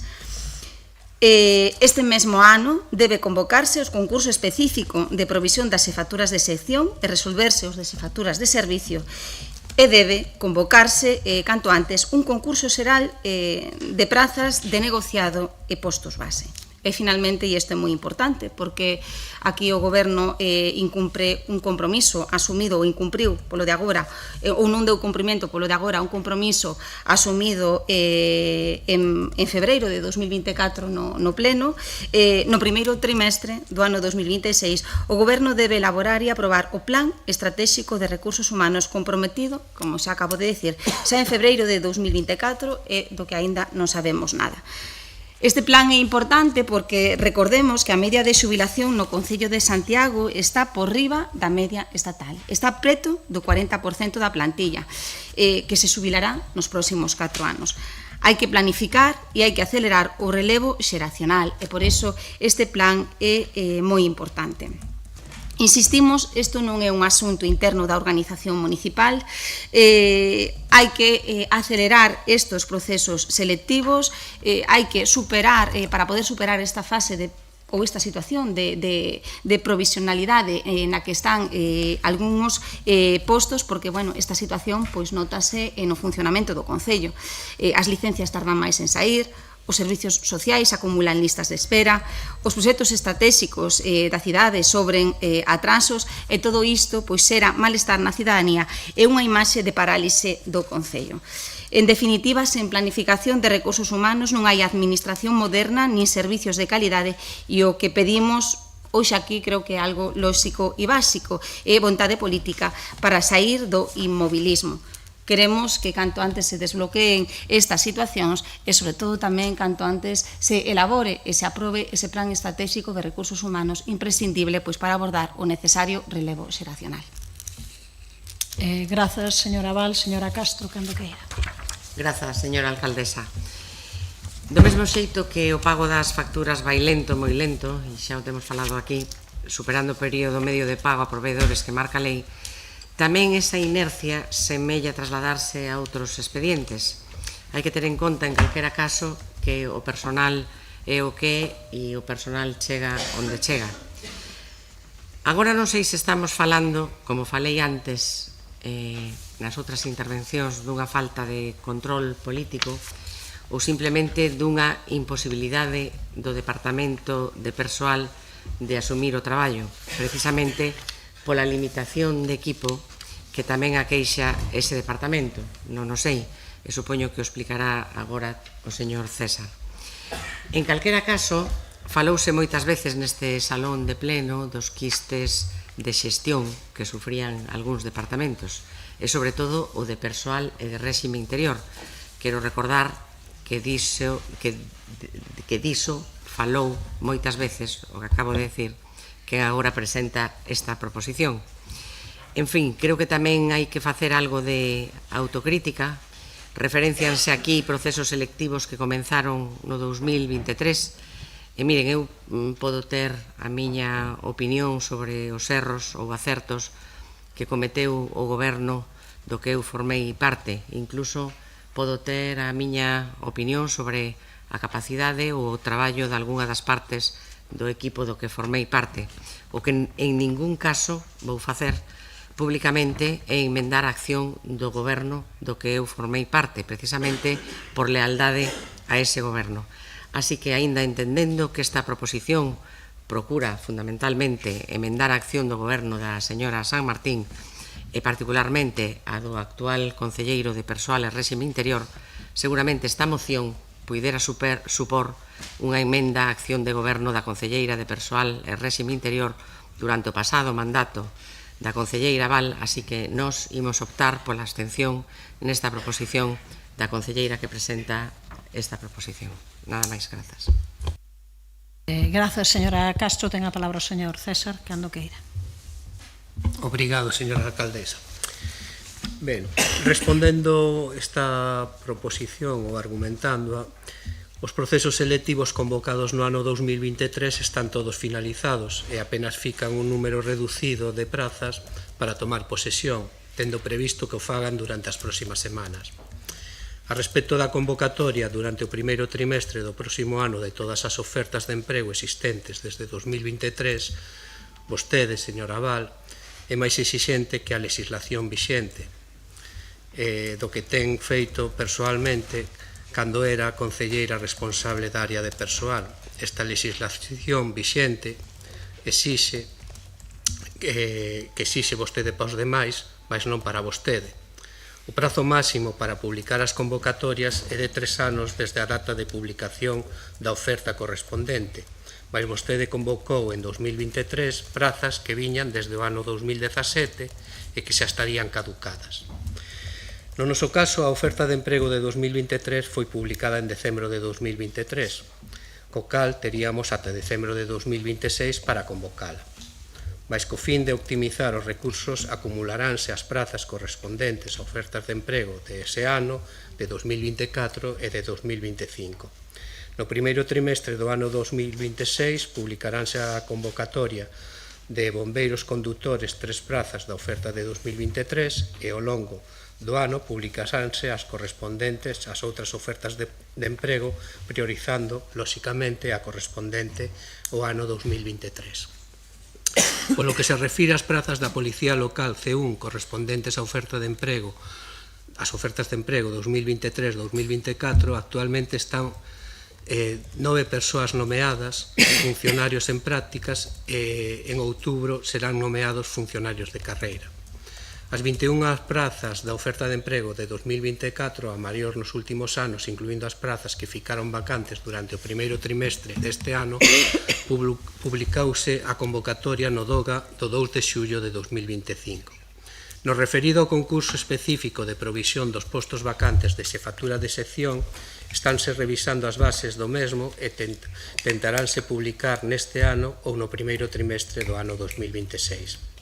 Canto ao proceso selectivo para a cobertura de diversos postos de xefatura de servizo mediante o sistema de libre designación, no Boletín Oficial da Provincia da Coruña de 11 de abril deste ano publicáronse a convocatoria de 6 xefaturas de servizo. Como ben decía, a xefatura de servizo de recursos humanos xa está resolta. As demais están en trámite de resolución e publicaránse ao longo do mes de outubro. Tamén temos previsto, unha vez resolto o concurso de xefaturas de sección, publicar a convocatoria do concurso de xefaturas de negociado. E, finalmente, estáse traballando na elaboración dun plano estratégico de recursos humanos que, como ben sabe, señora Val, sería o primeiro plano estratégico neste eido do noso Concello. Vamos a absternos nesta proposición. Moito obrigado. Polo Partido Popular, o señor Otero, cando queira. Sí, bo día a todos e a todas. Pois, dende o Partido Popular coincidimos co Grupo Socialista na importancia que unha política de recursos humanos ben xestionada ten para atraer talento e para que as persoas que traballan nesta casa poidan desenvolver a súa labor en condicións axeitadas, garantindo ademais así os servicios públicos que van a dar resposta ás necesidades dos veciños e das veciñas de Santiago. Porque, a fin de contas, que a veces parece que se olvida, estamos aquí todos nós para iso mesmo, non? Para darlle resposta a esas necesidades. E necesariamente temos que coincidir tamén pois na obriga de exixir máis a este goberno tamén neste eido, porque, tendo en conta, como sinala a compañeira Marta Val, os atrasos nas convocatorias e procesos selectivos, a política de xestión de persoal que se ven aplicando resulta, cando menos, bastante mellorable. Tiña por aquí anotados algúns exemplos, algúns deles xa foron comentados por Marta, co cal non os vou a repetir para tampouco estendernos moito, que nos queda moito por diante hoxe, pero sí paro en algúns deles. A xefatura do negociado padrón, por exemplo, convocada por Comisión de Servizo en setembro do 25, cando o posto quedara vacante en xuño do 24, é dicir, máis dun ano despois. As xubilacións, as numerosas xubilacións que tiveron lugar nos últimos anos, isto é unha cuestión perfectamente predecible. Un coñece a idade media do persoal que configura a súa plantilla, non? Que debería ter motivado unha planificación máis áxil e máis eficaz, e tampouco parece que se tivera feito. E, por exemplo, tamén a provisión interina da praza de técnico de protocolo. Claro, este caso reflicte, ou reflectiu, non hai moito, de forma bastante clara, cal é a política de persoal deste goberno. Ademais de que demoraron un ano inteiro, para publicar a lista definitiva de persoas admitidas e excluídas en un proceso que se presentaron 3 persoas candidatas, non 300. Está claro con isto que reforzar os recursos humanos do Concello debe ser unha prioridade, pois, como decía, é necesario para poder ofrecer servicios de calidade á veciñanza. Para ofrecer esos servicios de calidade é necesario e imprescindible contar con persoal suficiente e axeitado. Non sei se o Goberno coincide comigo nesta afirmación, porque o certo é que, dende logo, non o parece, xa que esta priorización de levar a cabo unha correcta ou unha mellora nas xestións dos recursos humanos da Casa debería de ser, como pouco, tan prioritaria para vostedes como foi no seu momento cubrir as direccións de área e os postos de asesores, que, segundo a señora alcaldesa, chegaban para solucionar os problemas estructurais e de funcionamento e mellorar a coordinación de áreas. E, ao fin e ao cabo, e á vista dos resultados, parece que nin unha cousa nin a outra. É por isto que imos a votar a favor desta proposición, porque, tendo en conta o sinalado, consideramos moi importante e imprescindible, podería decir, que o Plan Estratégico de Recursos Humanos aprobado por unanimidade en febreiro de 2024 sexa unha realidade e non quede reducido a un mero acordo plenario sen consecuencias prácticas. Teño que aproveitar, porque sería interesante tamén que dende o Goberno nos aclarasen hoxe en que estado se atopa a elaboración deste plan estratégico ou se alo menos se comezou a traballar no mesmo. Grazas, señora Otero. Tempo para a réplica para a señora Val, cando queira. Moitas gracias. Agradezco o voto a favor, entendo, do Grupo Municipal do Partido Popular. Lamento as abstencións, pero, bueno, non pasa nada. Os procesos selectivos entendo que están culminados cando se nomean, cando se publica o nomeamento no boletín oficial da provincia. Si non me falla a memoria, están pendentes de nomeamento administrativos, auxiliares administrativos, técnicos de xestión, arquitectos, ingenieros e algunha outra cousa máis que ahora mismo non me acordo. Pero, bueno, cando traemos esta iniciativa e falamos da convocatoria das prazas ofertadas en 2023, 2024 e 2025, evidentemente non estamos a falar das prazas correspondentes ás ofertas da Policía Local, porque xa sabemos que esas convocatorias as fai a Axencia Galega de Seguridade, con lo cual nos estamos ceñindo o resto das plazas. O certo é que da análise que fixemos, que seguro que igual ese outro aspecto que é importante mellorar, porque a veces facer un seguimento non é sinxelo, debería de publicarse todo isto na plataforma Convoca, porque creo que é unha boa ferramenta. Da análise que fixemos, o único que puidemos ver é que se anunciaron o pasado 8 de setembro as bases específicas de determinadas plazas de promoción interna correspondentes á oferta de 2024.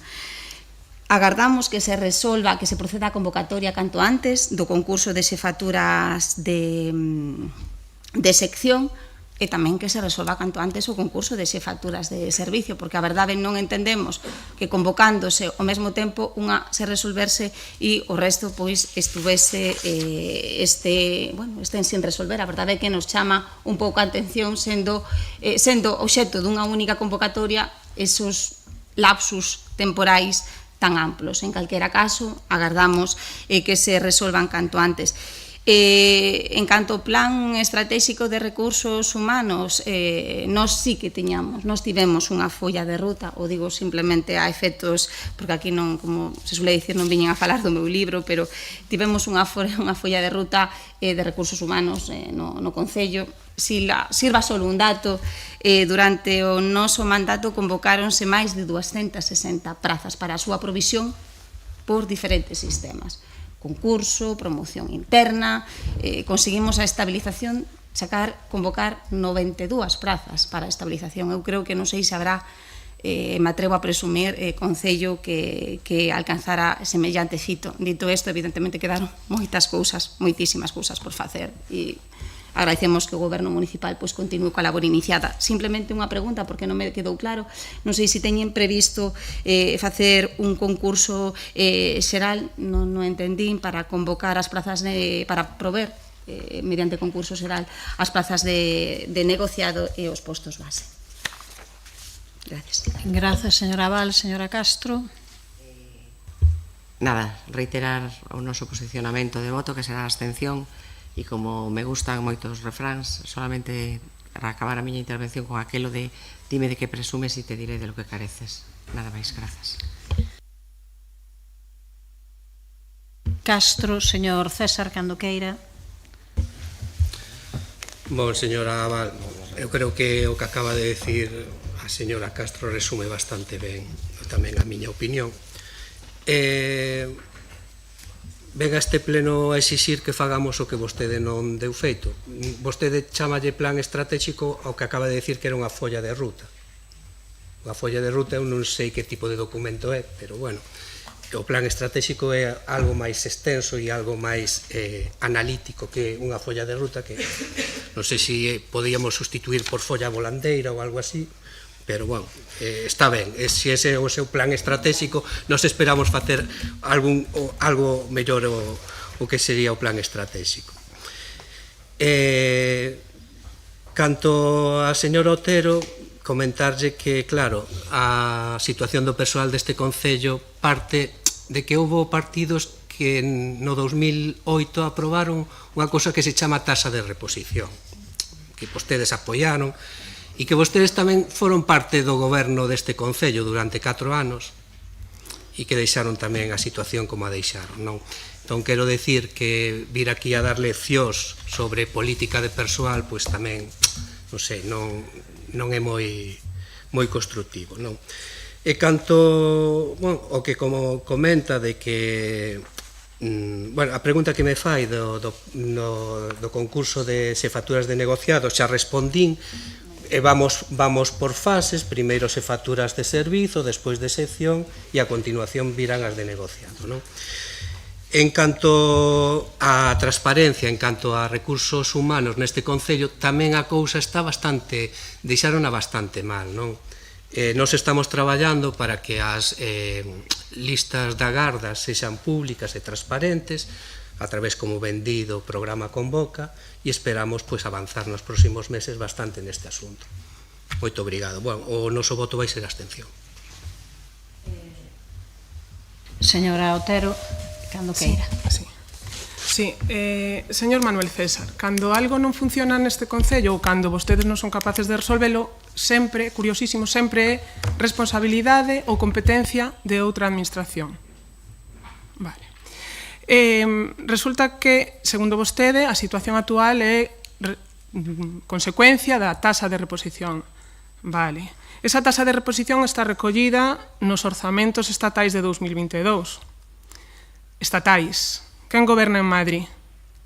Partido Socialista co apoio do Bloque Nacionalista Galego, non? É así, non? Entonces, si goberna o Partido Socialista co apoio do Bloque Nacionalista Galego e consideran que esta norma, esta lei, non é axeitada, cámbiena porque poden facelo e cámbiena porque fano, non sería a primeira vez que o fan, que cambia unha norma ou unha lei segundo o mellor lles convén. Entón, deixen de responsabilizar a outras persoas. E se non, pois exixan a quen vostedes fixeron presidente que mude o que hai que mudar para mellorar a situación do país. Nada máis, moitas gracias. Grazas, señora Otero. Pasamos á votación, señor secretario. Proposición presentada polo Grupo Municipal do PSDG-PSOE para impulsar a xestión dos recursos humanos no Concello.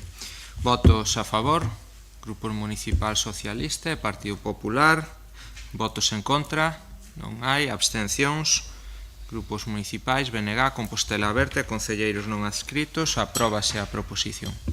Imos dar por rematada aquí a sesión da mañá con dous avisos. O primeiro de carácter xeral para o goberno de todo o mundo, cada quen que faga unha revisión do que pensa dicir e, por suposto, garantindo todos os dereitos que todas as persoas que forman parte da corporación teñen, pero que saiban que quedan aproximadamente 6 horas de pleno. Seguimos a acapar ao tope das intervencións. Un poquinho máis de 6 horas. Logo, tendo en conta que señora Álvarez ten que marchar por cuestións laborais antes, sobre as 8:30, vamos a poñer as primeiras mocións que se debaterán, serán aquelas en que elas ten que intervir, que son a número 3, a da cobertura de profesorado especialista nos centros educativos de Santiago, a número 6, o rexeitamento á creación dun macrocentro de crianzas e adolescentes non acompañado, e a número 7, para incrementar as horas de servizo de axudas no fogar. Esas tres serán as primeiras que se teñan en consideración no capítulo de mocións, mas tamén deixo aberto que se imos demasiado lentos e fixese falta metelas antes de acabado o das preguntas, tamén as meteríamos, para que o saiba a xente que teña que participar nesas, que o saiban. E deixamos logo a sesión até as 4:30 en punto da tarde, estamos aquí.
Ben, imos dar comezo á sesión. Si están entrando xa as dúas persoas que faltaban, imos logo coa proposición do Grupo Municipal Socialista para a elaboración dun censo actualizado de vivenda baleira e a posta en marcha dun programa municipal de movilización de vivenda baleira a precios accesibles. Señora Val, cando queira. Moitas gracias, alcaldesa. Bueno, todos sabemos que a situación de vivenda en Santiago de Compostela é alarmante. Vivimos unha etapa marcada polo aumento dos precios e a esquecez de vivenda asequible. Bueno, en Santiago de Compostela, en Galicia e no resto do Estado español. Segundo os últimos datos aplicados polo Observatorio Galego da Vivenda, a cuantía necesaria para alugar un inmoble sufriu estes datos de finais do ano 2024 sufriu o maior incremento interanual da última década, un 10,5%. A situación é que alugar unha vivenda de 90 metros cuadrados en Santiago de Compostela xa costa en torno a 837 euros de media. Estamos a vivir un momento crítico ante o cal é imprescindible poñer en marcha políticas públicas ambiciosas que garantan o acceso digno, políticas a curto prazo, políticas a medio e políticas a longo prazo. Políticas que xa levan existindo en moitas cidades europeas e que, bueno, pois é necesario implantar en Santiago de Compostela. Non se trata de inventar nada, trátase de importar o que xa funciona. En políticas a longo prazo é, sen dúbida, pois a construción da vivenda protexida para o seu aluguer a longo prazo. En palabras de Javier Burón, no seu libro de El problema de la vivienda, esta medida a longo prazo pois é a xoia da corona. Debemos pelear para que a vivenda protexida que se vai a construir non sexa descalificable e, en consecuencia, permaneza e sea permanentemente asequible. É facilmente comprensible que cidades co 20% da vivenda pública e privada subvencionable, asequible, ou o 30% como Copenhague ou Helsinki, ou incluso o 60% como Viena, teña máis capacidades para facer fronte á especulación que en cidades de España, onde as cifras nen tan sequera chegan ao 4%. Pero tamén debemos de poñer en marcha pois políticas a curto prazo. Medidas legislativas destinadas a impedir que se descalifique toda a vivenda protexida e non só unha determinada tipoloxía de vivenda, a limitación dos pisos turísticos que se acadou esencialmente durante o mandato pasado ou a intervención directa nos precios do alugueiro mediante a declaración de Santiago como zona de mercado residencial tensionado. Pero tamén debemos de explorar outras vías, medidas ambiciosas como a movilización da vivenda baleira. Segundo o censo de poboación de vivendas do ano 2021 en Santiago de Compostela, había máis de 6.000 vivendas baleiras, é dicir, o 10,9% do total. Unha cifra moi relevante se temos en conta a tensión que existe no mercado. E por iso, pois traemos esta proposición aquí, a este pleno, que se analice a posibilidade en Santiago de establecer un sistema de movilización de vivenda baleira que imite o programa do Goberno vasco, que movilice vivendas baleiras para destinalas ao alugueiro protexido, garantindo ao propietario o cobro e ofrecendo a vivenda a prezos accesibles ás persoas inscritas no rexistro de solicitantes.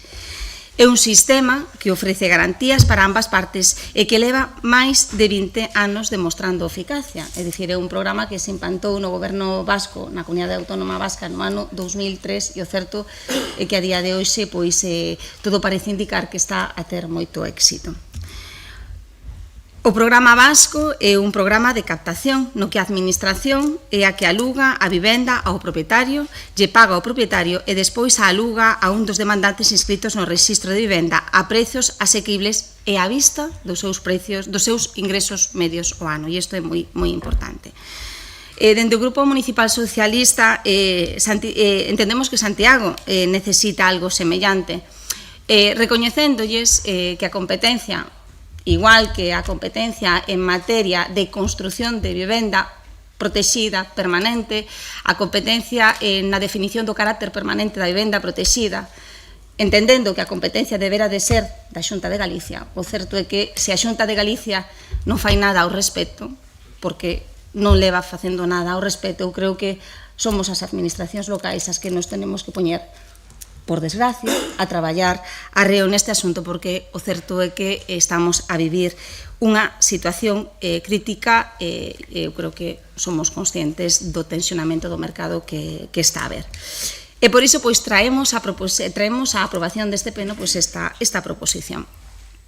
Primeiro, elaborar un censo actualizado de vivendas baleiras. Temos que ver exactamente canta vivenda baleira temos e que tipoloxía de vivenda baleira temos, que teme da seguinte intervención, para ver realmente e analizar que medidas hai que adoptar para mobilizar esa mobilización da vivenda baleira. Estudar tamén a posta en marcha dun programa municipal de captación de vivenda baleira, inspirado no modelo vasco, que os datos demostran que é un programa que funciona. E poñer en marcha tamén un proceso, evidentemente, de captación de fondos públicos de outras administracións públicas para financiar este programa, garantindo a súa sustentabilidade e ampliación progresiva. Nada máis nesta primeira intervención. Grazas, señora Val. Ten a palabra a señora Rosón. Moi boa tarde. Hoxe mesmo hai unhas horas aprobamos unha modificación de ordenanzas de ingresos públicos que recollen un incremento do gramave sobre as vivendas baleiras, as vivendas desocupadas. E propón ese texto unha serie de medios de proba ou indicios para determinar a consideración do inmoble desocupado. Semella lóxico, aínda que a vista está que non para todos, que agora, en base a eses indicios que aprobamos hoxe, se establecerá un censo de vivenda baleira, de acordo cos parámetros que permite a Lei de Facendas Locais. Si eso é así, porque o PSOE trae a este pleno unha proposición para a elaboración dun censo actualizado de vivendas baleiras, non sabía o PSOE que viña este tema a pleno, ou precisamente foi como reacción ao anuncio de que viña este asunto ao pleno. O anuncio da modificación da ordenanza que hoxe aprobouse, creo que se fixo a principios deste mes, na segunda semana deste mes, de setembro, e a proposición a rexistrou o Grupo Municipal Socialista o 16 de setembro. O calendario, dende logo, non minte. Esta proposición vai de vivenda baleira ou o seu obxectivo é poder entonar o eu o dixen primeiro. Miren, unha cousa é estar comprometida con políticas de vivenda, que estou e o estamos, e outra moi diferente é alistarse a unha estrategia de exhibicionismo forzado para facer ver que estamos preocupados pola vivenda cando o único que fan é chegar tarde con propostas que son unha entelequia. De verdade creen que unha administración local cun orzamento que deixa escasos 13 millóns de euros para investimentos reais pode replicar o modelo que o goberno vasco, estamos falando do goberno vasco, unha administración autonómica desenvolve en Euskadi para promover o alugueiro de vivenda baleira? Creen que é serio propoñer a creación dun censo de vivenda baleira ao mesmo día que votamos unha definición de indicios para identificar as vivendas baleiras no noso concello?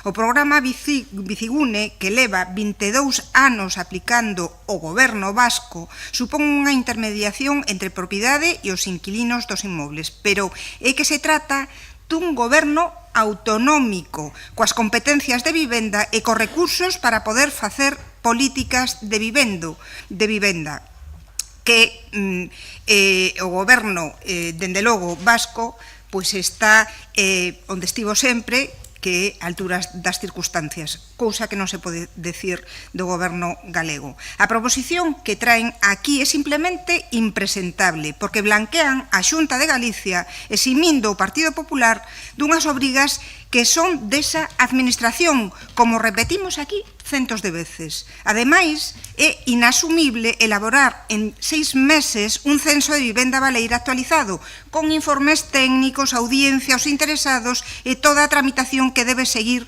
un proceso garantista. Podían vostedes traer aquí, por exemplo, o exemplo de Barcelona, a bolsa de vivenda de aluguer xestionada polo Consorcio de Vivenda conformado pola Generalitat de Cataluña e o Concello, pero prefiren traer unha iniciativa coa que eximir de responsabilidades administracións competentes marcando prazos que saben que non son realistas e, de paso, crear un antecedente tramposo para poder decir que vostedes foron os que pediron que se creara un censo de vivenda baleira. De verdade que non deixan de sorprendernos. Pola hora, nada máis. Grazas, señor Lestegas, cando queira. Boa tarde. Falamos de novo de vivenda neste pleno insólito en que o Partido Popular votou en contra da bonificación de impostos municipais ás vivendas de promoción pública e ás cooperativas de vivenda en cesión de usos en ánimo de lucro. Afortunadamente, a dereita é minoritaria neste pleno. Sobre o punto 1 da proposición do Partido Socialista, o proxecto de plan con medidas correctoras en materia de vivenda que elaboramos en maio deste ano inclúe entre as medidas previstas a elaboración dun estudo municipal sobre o fenómeno da vivenda baleira baseado en datos de consumo de auga. Tamén nas últimas semanas, como cando explicamos en varias ocasións a nosa proposta de modificación da ordenanza reguladora do IBI para implantar a recarga aos inmobles desocupados con cartel permanente, sinalamos que será necesario elaborar un censo de inmobles que poidan ser obxecto desa recarga de acordo cos indicios establecidos na ordenanza que hoxe aprobamos aquí a pesar da oposición do Partido Popular que non quere aquí neste municipio o que sí quere noutros municipios moi próximos. Gustaríame, pediríalle ao PSOE que explicase con máis precisión as características do censo que propoñen elaborar no prazo de 6 meses e o obxectivo específico dese censo. Sería un censo de todas as vivendas baleiras do municipio, que segundo o censo do INE 2021 son 6.198. Nese caso, consideran viable avaliar en 6 meses o estado de conservación de 6.198 vivendas, que é unha media de 1.033 vivendas por mes, coa logística que iso implica, incluso as autorizacións necesarias para facelo. Ou o que propoñen, en cambio, é un censo das vivendas que poden ser obxecto da recarga prevista na ordenanza do IBI. Son cousas distintas, gustaríame que, por favor, o especificasen. Hai que facer un censo, sí, iso non hai dúbida, xo dixemos, pero hai que facer un censo útil que responda a un obxectivo claro. Para inútil, xa temos o censo de vivendas baleiras da Comunidade Autónoma, creado en 2016. En setembro do ano pasado había 34 inmobles inscritos neste municipio, nese censo autonómico creado hai case 10 anos. Sobre o punto 2, o Bicigune é un programa autonómico do Goberno Vasco, ao que se poden adherir os concellos da Comunidade Autónoma Vasca e que xestiona a Alokabide. A Alokabide é a axencia pública de alugueiro do Goberno Vasco. Vostedes propoñen que o Concello de Santiago, que é un concello relativamente pequeno, cos medios e recursos propios dun concello relativamente pequeno, replique un programa autonómico que xestiona en Euskadi unha axencia pública especificamente dedicada a promover a función social da vivenda a través do alugueiro asequible. Non sei se vistaron a páxina web de Alokabide e viron a súa estrutura. Eu fíxeno, vin o seu organigrama, vin a súa relación de postos de traballo, se non o fixeron, deberían facelo, deberían comprobar na web a estrutura que ten Alokabide.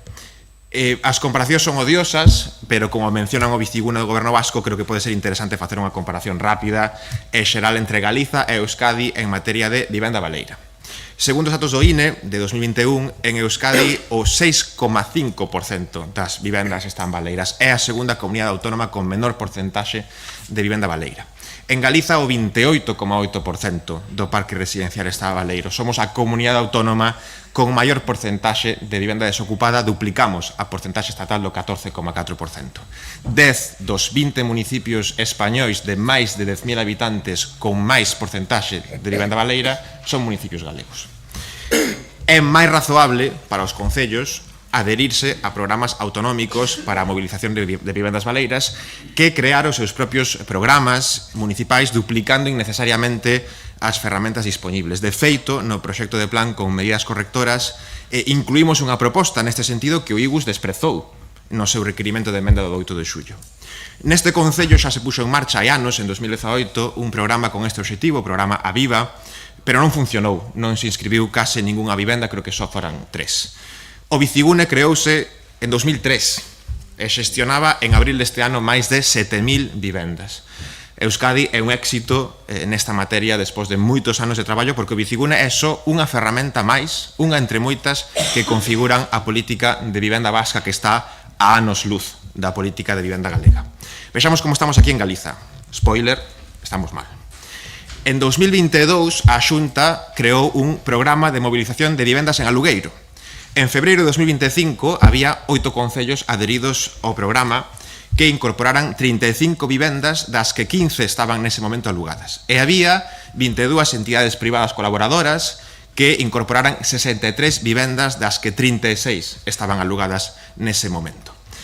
Por tanto, en febreiro deste ano había 98 vivendas no programa, 51 delas cun contrato en vigor.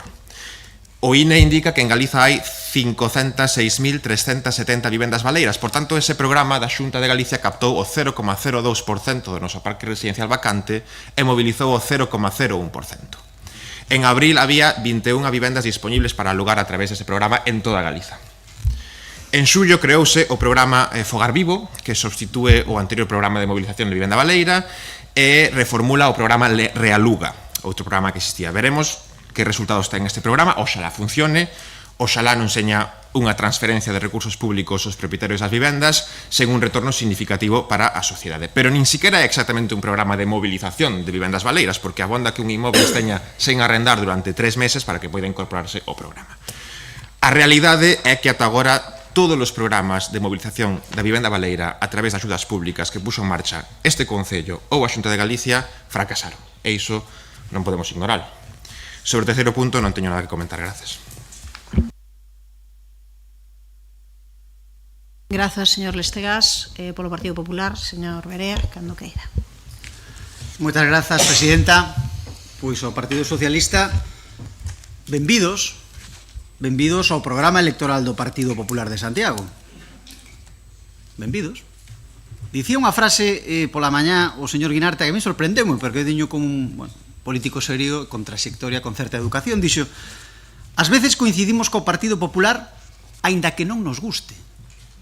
Nós non temos problema en coincidir co Partido Socialista, co BNG, con Compostela Aberta ou cos compañeiros de non adscritos, se comparten a opinión. Temos unha enfermedade contagiosa para que non lle guste coincidir con nós, ou hai algún cordón sanitario que se nos esteña escapando, non? Pero quizá esa frase, nese subconsciente, recoñezo que me decepcionou, porque non esperaba unha frase así por parte do señor Guinarte. Como digo, benvidos ao programa electoral do Partido Popular de Santiago. Para non coincidir co Partido Popular, hoxe coincidimos en todo.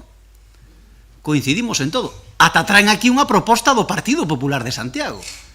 Por tanto, mellor empezan a converterse vostedes nos nosos socios preferentes. Cuidado, porque están avanzando nesa línea, a pesar de que non lle guste a vostede, sinto moito, coincidir con nós. Xa lle digo que nós estamos encantados de coincidir co Partido Socialista cando as propostas son polos intereses de Santiago e coinciden coas nosas. Non temos maior problema. Claro que votaremos a favor desta proposta que sempre defendimos. Gustaríanos saber a que ven este cambio de posición, porque vexo máis coherencia en Mercedes Rosón, que incluso na campaña, en algunha ocasión, pois puxo dúbidas, como fixo o Bloque con estas medidas, que vostedes pois fan aquí un corta e pega da nosa proposta de banco público de alugueiro. Por tanto, non son cribles. Non son cribles porque non fixeron nada cando gobernaron en materia de vivenda e non están facendo nada como socios do BNG e de Compostela Aberta en materia de vivenda. É moi difícil atopar unha medida ao longo destes anos efectiva, eficaz e eficiente en materia de vivenda por parte do Concello de Santiago. Non existe, sinceramente non existe. Por lo tanto, cando falamos do principal problema que hai hoxe na nosa cidade, pois o que temos enfrente son poucas medidas e as que hai, pois máis efectistas, moita portada de periódico, pero pouco éxito e pouca realidade. Aproveito, por certo, 30 segundos, xa que falamos de vivenda, para volver a pedir a paralización da mercantilización do solo público a constructoras privadas por parte de BNG e Compostela Aberta. É unha pena que se esteña vendendo patrimonio público, 8.000 metros cadrados de patrimonio público para poñelo en maos de empresas privadas, cando se podían construir directamente vivenda pública, 100% pública, en solo pública. E xa din os datos, os pisos privatizados polo BNG terán como mínimo, un prezo de 180.000 euros para 80 metros cuadrados e os pisos 100% públicos que propoñemos nós terán un prezo de 100.000 euros por 80 metros cuadrados porque son, como é lóxico, prezos subvencionados. Os datos de vivenda demostran tamén a nefasta xestión. En 2024 tivo o maior incremento interanual de prezo de alugueiro de toda a serie histórica. Non hai hoxe vivendas en Santiago a prezo asequible. Digo eu que algunha responsabilidade terán, algunha, ainda que seña moi pouca, non? Pero algunha responsabilidade terá a Partido Socialista, Compostela Aberta e BNG neste caos de vivenda que hai hoxe en Santiago? Ou todo é, como dicíamos en intervencións anteriores, pois a mala suerte, a dinámica do mercado, nos non podemos facer máis, teñen que ser outras administracións, nos non temos competencias. Algunha culpa terán. Algunha culpa terán despois de gobernar prácticamente toda a vida este concello do desastre que hai hoxe en materia de vivenda na nosa cidade. Remato coas nosas propostas. Propostas que son coñecidas e que, bueno, pois o Partido Socialista, se quere, pode volver a traer, xa que se está incorporando ao noso programa electoral, pois tamén as deixo aí por xa queren traer. Banco Público de Vivendas en aluguer, actualización das normas do casco histórico para permitir por rebaixar as prohibicións, dando máis liberdade e confianza aos propietarios. Acertou o BNG coa división de pisos no casco histórico, por certo criticada pola señora San Martín na campaña electoral, cando eu a presentei, pero aplaudo que se incorporen tamén a esa medida que nos aplaudimos, como digo tamén.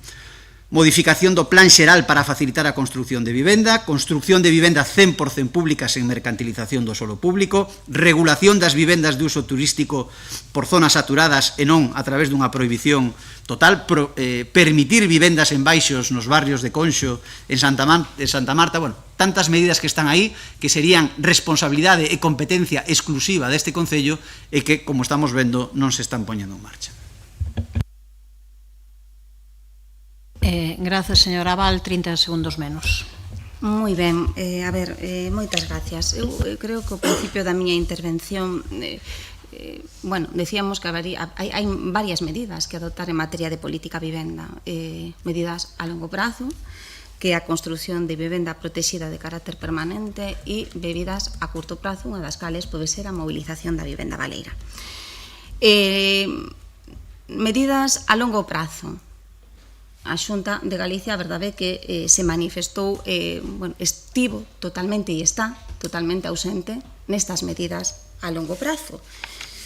Que propoñemos desde as forzas de esquerdas? Pois desde as forzas de esquerdas propoñemos crear unha empresa municipal do solo para rehabilitar e para construir vivenda protexida. Construir vivenda protexida non nos escapará a ninguén dos que estamos aquí, costa bastante máis que mobilizar unha vivenda baleira. Medidas a curto prazo, unha delas, movilización da vivenda baleira. Claro que o desexable, e sería maravilloso que na Comunidade Autónoma de Galicia existira un programa como o Programa Vasco que parece que está dando moi bons resultados, é un programa que ten moita permanencia, pero en Galicia van se poñendo programas que duran uns aniños, acabase a financiación fora do sistema, outros aniños, e son programas que non xeran fidelidade, e o que necesitamos son programas estables no tempo. Entonces, sendo consciente que evidentemente se a Xunta de Galicia non responde, pois teremos que poñernos a traballar por parte das administracións locais. E insisto, se vamos ao máximo, que construir vivenda protexida permanente, que é máis caro que mobilizar vivenda baleira, pois creo que podemos ir a esa parte que, ademais, permitiría ter solucións inmediatas para poñer no mercado sin ter que esperar todo o que teríamos que esperar para todo o tempo que hai que esperar cando falamos de construción de vivenda pública. De feito, hombre, por falar do tema de Mallou, a Xunta de Galicia dice que vai a promover 3.400 vivendas.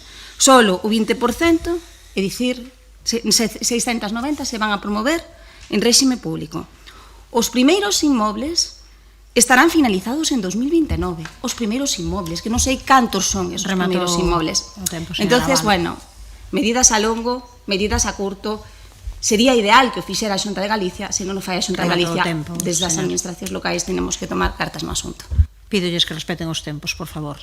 Señora Rosón. Sí, moi brevemente. Mire, como xa dixen antes, esta proposición é impresentable por inasumible, polos prazos e pola intencionalidade.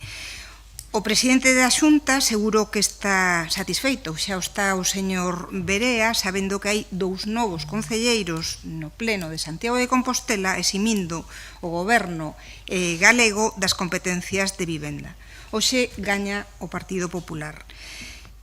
Como dixo o señor Berea, benvidos ao programa electoral do Partido Popular. As 4 concelleiras non adscritas votarán abstención neste punto, nada máis e gracias. Señor Lestegas, ten 10 segundos menos que os 2 minutos que lle vou poñer, cando queira. Non me explicou en que consistiría exactamente o censo, entón non imos poder votar a favor desta proposición. Unha emenda no sentido e debido ao seu coñecemento. Disculpe, despois se quere ao final pode formular algo, agora non interrompan, por favor, senón. O noso voto será de abstención, porque non temos claro cal é o obxectivo dese censo, cal é a estrutura dese censo, cal sería o contido dese censo, como se podería facer eso en 6 meses a unha media de 1000 vivendas por mes. En todo caso, a mí o que me parece fascinante é o discurso do Partido Popular en materia de vivenda. E concretamente pareceme fascinante que Borja Verea seña capaz, na mesma frase, de reivindicar a vivenda 100% pública e presumir do baratas que vende a Xunta de Galicia as vivendas que promove. Se unha vivenda de promoción pública se vende, por moi barata que se venda, xa non é pública, pasa a ser privada.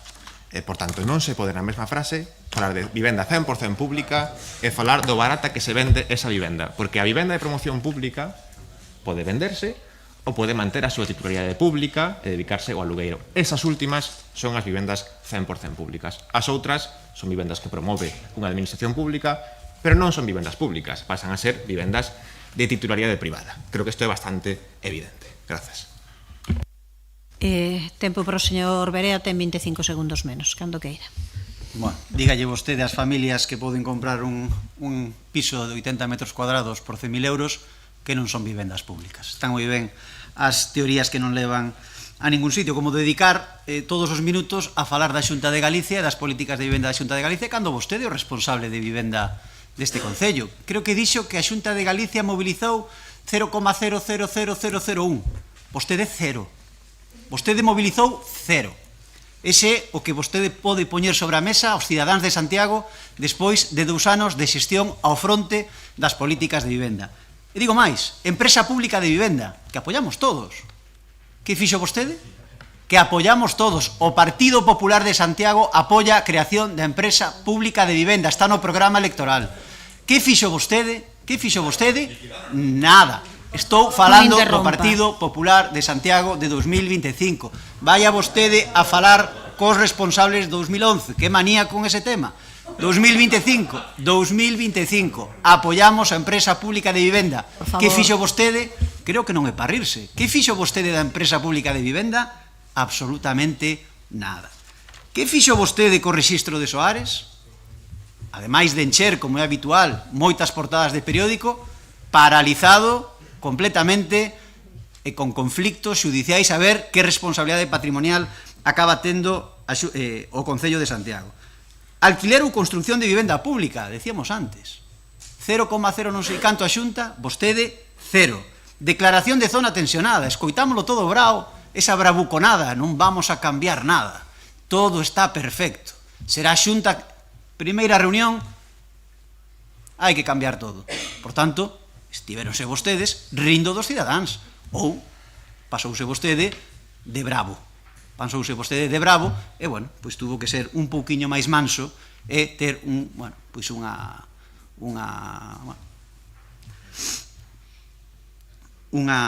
lección de realidade cando acabou o brao e se acabaron esas bravuconadas, non? Por lo tanto, asuma as súas competencias, póñase a traballar. A política de vivenda en Santiago hoxe é un auténtico desastre, non pode poñer sobre a mesa unha soa medida eficaz, e, polo tanto, o que lle recomendamos é que nas próximas intervencións nesta sesión plenaria, en vez de dedicarse a falar do que fan outras administracións, se dedique a presentar aquí que o que fixo vostede en materia de vivenda. Remato o seu tempo. Ben, eu creo que a verdade é que o Partido Popular ten poucas leccións que dar en política de vivenda en Santiago de Compostela. É certo, tamén o vou dicir aquí, afirmar aquí, que creo que esta conselleira nova nestes momentos ten outra vontade. Tamén o quero deixar claro. Dame a impresión de que nestes momentos pois quiso, sí, dándose conta do desastre feito polo Partido Popular durante anos, de dicir temos que solucionar algo e comezar a facer algo que espero que sexa positivo para Santiago de Compostela, tanto no referido ás vivendas de Xoán 23 como algunhas construcións de promoción necesarias.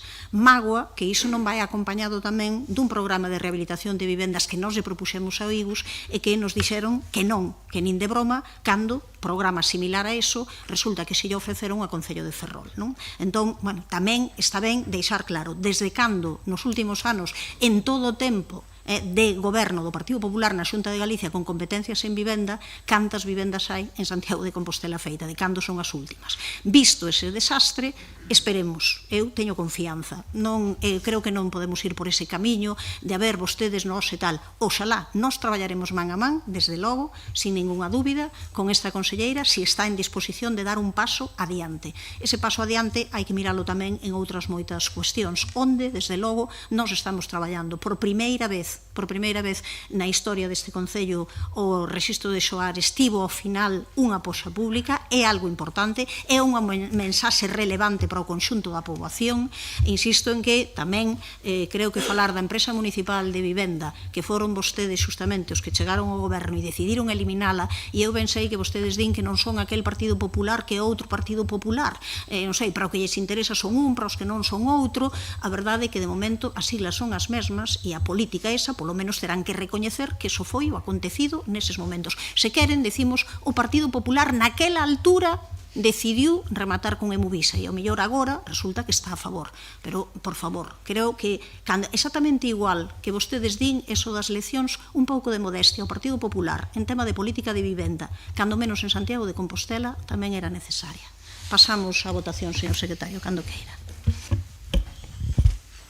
Proposición presentada polo Grupo Municipal do PSDG-PSOE para a elaboración dun censo actualizado de vivenda baleira e posta en marcha dun programa municipal de movilización de vivenda baleira a precios accesibles. Votos a favor. Grupo Municipal Socialista, Grupo Municipal Partido Popular, votos en contra. Non hai abstencións. Concelleiros non adscritos, Grupo Municipal BNG, Grupo Municipal Compostela Aberta. Apróbase a proposición. Pasamos á seguinte proposición, que é presentada polo Grupo Municipal do Partido Popular sobre o aumento das bonificacións do IBI para familias numerosas e o establecemento dunha nova bonificación para a veciñanza do casco histórico. Señor Constenla, cando queira. Gracias, alcaldesa. Traemos, como bien dice el título de la proposición, una proposición doble que viene a pedir el aumento de las bonificaciones, o menos la manera en que se calculan para las familias numerosas, y unas exenciones parciales para los vecinos del casco histórico, ¿no? Empiezo primero por las familias numerosas, un colectivo que, según datos oficiales de la Consellería de Presidencia de Política Social de 2025, en nuestra ciudad alcanzan el no desdeñable número de 1.428 familias.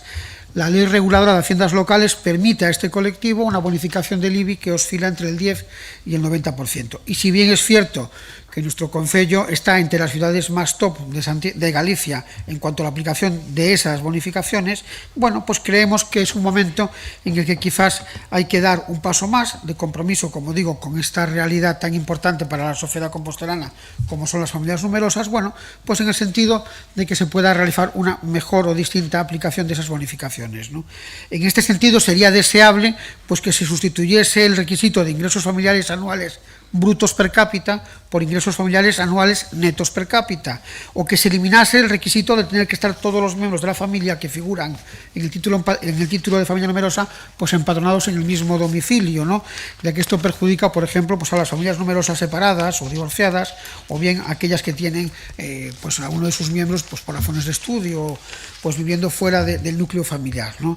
Otro elemento es que se eliminase el requisito de valor catastral del inmueble, o bien se actualizasen los precios actuales del mercado. Quizás esto nos daría una foto fija que implicaría, que permitiría, como digo, aplicar la bonificación con una mayor justicia, ¿no? Como digo también, estas mejoras desde luego lanzarían un mensaje de compromiso de la ciudad con este colectivo tan importante y tan necesitado de ayuda. Por otro lado, con relación al casco histórico, una de las zonas más emblemáticas y protegidas de nuestra ciudad, bueno, pues a nadie se le escapa que vivir precisamente en el casco histórico de una ciudad patrimonio de la humanidad, bueno, pues trae anexas pues un conjunto de dificultades particulares que hacen, bueno, pues que se asumen a esa vivienda del casco histórico, bueno, pues les dan de aplicación un conjunto de restricciones patrimoniales y urbanísticas, como digo, derivadas de la protección, de su consideración de patrimonio de la humanidad, que son absolutamente razonables, bueno, pero que hacen que se pueda cargar a los vecinos de esos entornos con unos sobrecostes nada desdeñables, ¿no? Y si uno acude al Colegio Oficial de Arquitectos de Galicia, a la COAG, pues encontrará un informe que habla de que ese sobrecoste podría llegar pues al 30%, entre el 20 y el 30%, ¿no? En este sentido, el IBI se convierte en un impuesto además de relevante para estos vecinos, ya que además, como digo, de los altos costes de conservación y mantenimiento de esos inmuebles, bueno, pues nos encontramos con la paradoja de que muchas veces, por su antigüedad, características, pues están valoradas a precios más altos que las viviendas de nueva construcción, a pesar de que, como también decíamos, bueno, pues tienen un estado de conservación deficiente y una baja eficiencia energética, y sus costes de mantenimiento pues son más altos, ¿no? Por todo esto, proponemos que estos vecinos del casco histórico puedan contar con alguna exención parcial del IBI. Implementar esta exención es técnicamente posible, ya lo hace concellos como el de Córdoba, que, bueno, pues lo que hacen es que aplican las exigencias derivadas del artículo 62.2b de la Ley Reguladora de Haciendas Locales, bueno, que establece un conjunto bueno, que permite habilitar, como digo, esta exención parcial, y lo que se pide es que figuren esas viviendas incorporadas a un catálogo de protección. En el caso del casco histórico de Santiago lo están en los anexos del plan especial, que cuenten con más de 50 años de vida. En el caso de también el casco histórico, pues esto no sería tampoco ningún obstáculo, y que en ellas no se realicen actividades lucrativas, ¿no? Ambas propuestas están alineadas con la política de justicia social, de fomento de la sostenibilidad económica de los colectivos, de dos colectivos que a mi juicio son vulnerables, y que creemos finalmente que si se implementan correctamente pues pueden ser una palanca para mejorar la calidad de vida de familias y vecinos, ¿no? Miren ustedes, frente al uso de la ordenanza fiscal convertida en instrumento pues de castigo a los vecinos, pues el Partido Popular lo que plantea es precisamente lo contrario, es un cambio de paradigma, y que se conviertan las ordenanzas fiscales en elementos incentivadores, ¿no? Esta mañana les daba a nuestro portavoz un buen ejemplo cuando les decía que nosotros no veíamos con sanos ojos el hecho de que se penalizasen las viviendas vacías, porque entendíamos que como único elemento de movilización del parque de vivienda pública pues es un elemento escaso, solo el palo no funciona, y que entendíamos, bueno, que podía ser un elemento más movilizador y un elemento más absolutamente eficaz, como digo, para poner en el mercado vivienda desocupada, bueno, pues que se estableciesen bonificaciones, ¿no? Bueno, bonificaciones a los vecinos en materia por ejemplo, de IBI, ¿no?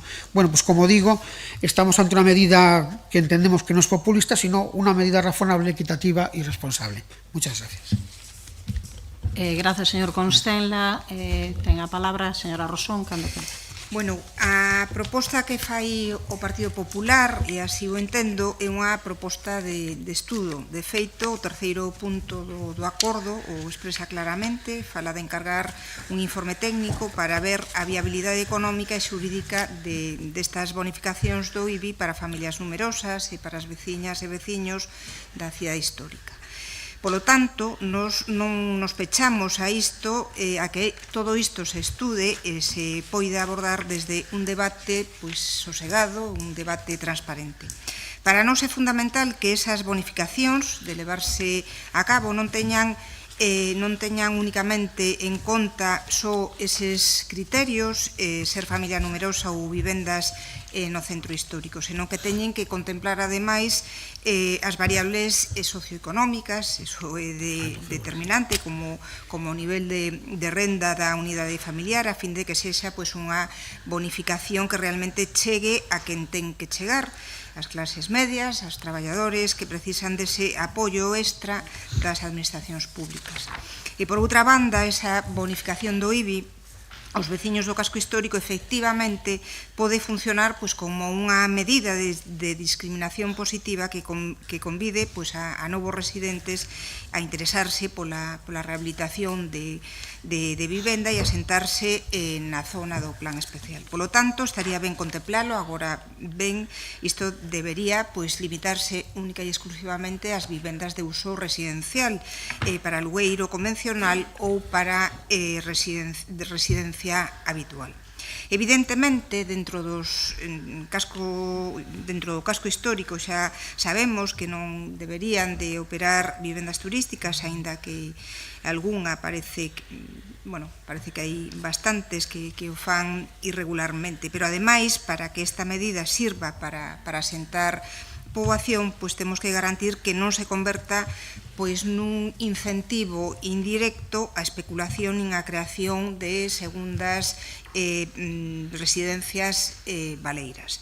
É dicir, a bonificación debería vincularse a unha obriga de ocupación efectiva e continuada, ben sexa en réxime de residencia habitual do propietario, ben sexa mediante contratos de alugueiro de longa duración debidamente acreditados e rexistrados. En calquera caso, tendo en conta que isto que propone é un punto de partida e que deberá, que haberá tempo para facer achegas e mellorar a proposta, nos apoiaremos a proposta inicialmente. Grazas. Grazas, señora Rosón. Señora Val, cando queira. Sí, bueno, moi brevemente. A verdade é que casi nos gustaba máis a orde da moción da proposición inicial. Na proposición inicial a orde era que primeiro se encargaría aos servicios municipais un estudo para avaliar precisamente a viabilidade técnica destas modificacións. Despois, sí que é verdad que se introduciron outras modificacións, pero eu creo que isto é un tema importante. Evidentemente, non nos opoñemos e apoiamos que se avalíe calquera proposta que se poida realizar neste sentido, pero sí que é verdade que tal e como está planteada a proposición do Partido Popular, dá a sensación que o primeiro punto é xa realizar as correccións oportunas na ordenanza fiscal relativo ás bonificacións. Realmente, desde o punto de vista técnico, se nos xera bastantes dúbidas.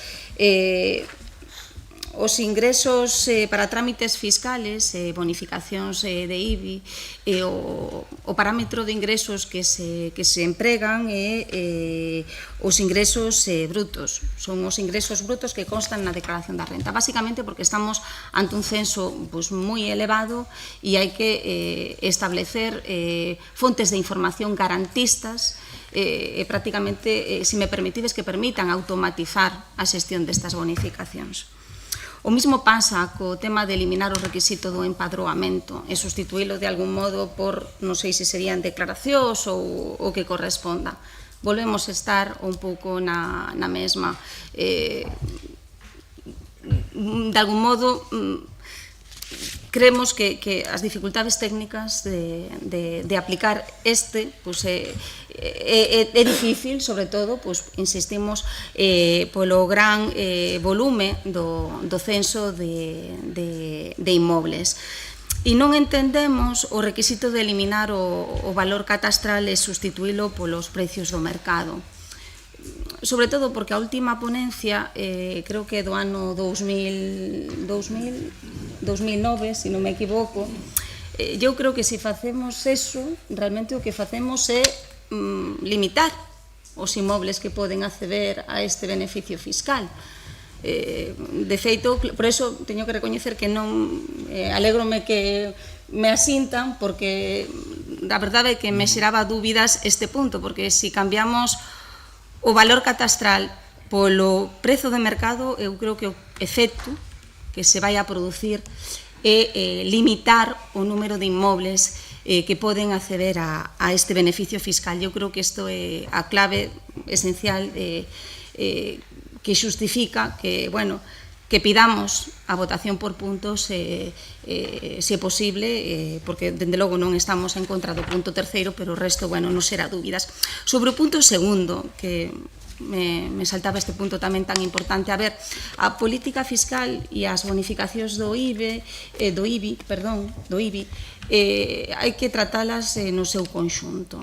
Entonces, eu creo que estamos nun escenario no que o máis importante é poñer en marcha políticas fiscais, se é posible, tamén no ámbito do IBI, non só con penalización, sino tamén con incentivos, pois para facilitar o acceso á vivenda. O sea, que creo que é o principal debate que temos aquí.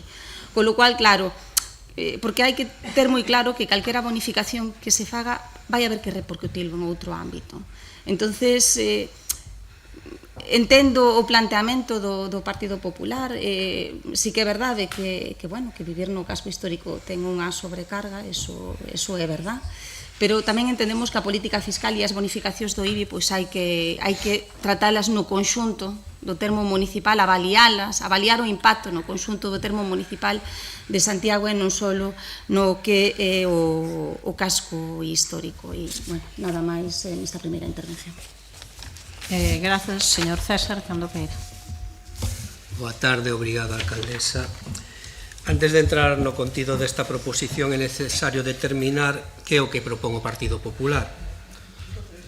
Temos dous textos, un primeiro registrado o 17 de setembro, que aparece asinado o 16 de setembro, e un segundo que nos chegou onte, coa mesma sinatura escaneada, digitalizada, tamén do mesmo día 16, que chegou o día 24.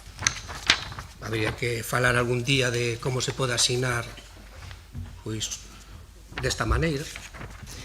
Este segundo non é presentado como autoemenda, como primeiro, nin se menciona, non se entende entender ben, mas parece querer facer ver que o anterior non existe, esta é a proposta presentada. Así es, sí. Mas a anterior sí que existe. A anterior existe de tal maneira que ten un código de verificación do día 17, que non se pode borrar. Se no xestor de expedientes e no registro non podemos borrar isto. Está aí metido. Nas diferenzas que desaparecen, a proposta de bonificar o IBI ás familias numerosas nunha porcentaxe entre 15 e 25%, quizás queren facer desaparecer esta proposta porque a ordenanza en vigor recolle bonificacións moi por enriba, chegando até 90% para as familias con menos recursos. A proposta parecida onte inclui de novas algo que ou é un erro ou tenta coar unha dobre bonificación a medida, que os fillos das familias numerosas conten para obter bonificación no IBI de 2 inmóveis á vez, no que están empadroados e no que non están, ou seja, contando 2 veces. E propón tamén que se computen ingresos netos, un novidoso concepto que nin se explica. Creo que esa extraña manobra de querer mudar a proposta de onte mesmo non debería ser aceptada por este pleno, mas o que sí demostra é que o texto que consta oficialmente presentado e puidemos analizar non inclúe o que realmente agora queren propor, polo que solicito retiren o punto sen máis. Ben, entón, tempo para a réplica para o señor Constenla daquela.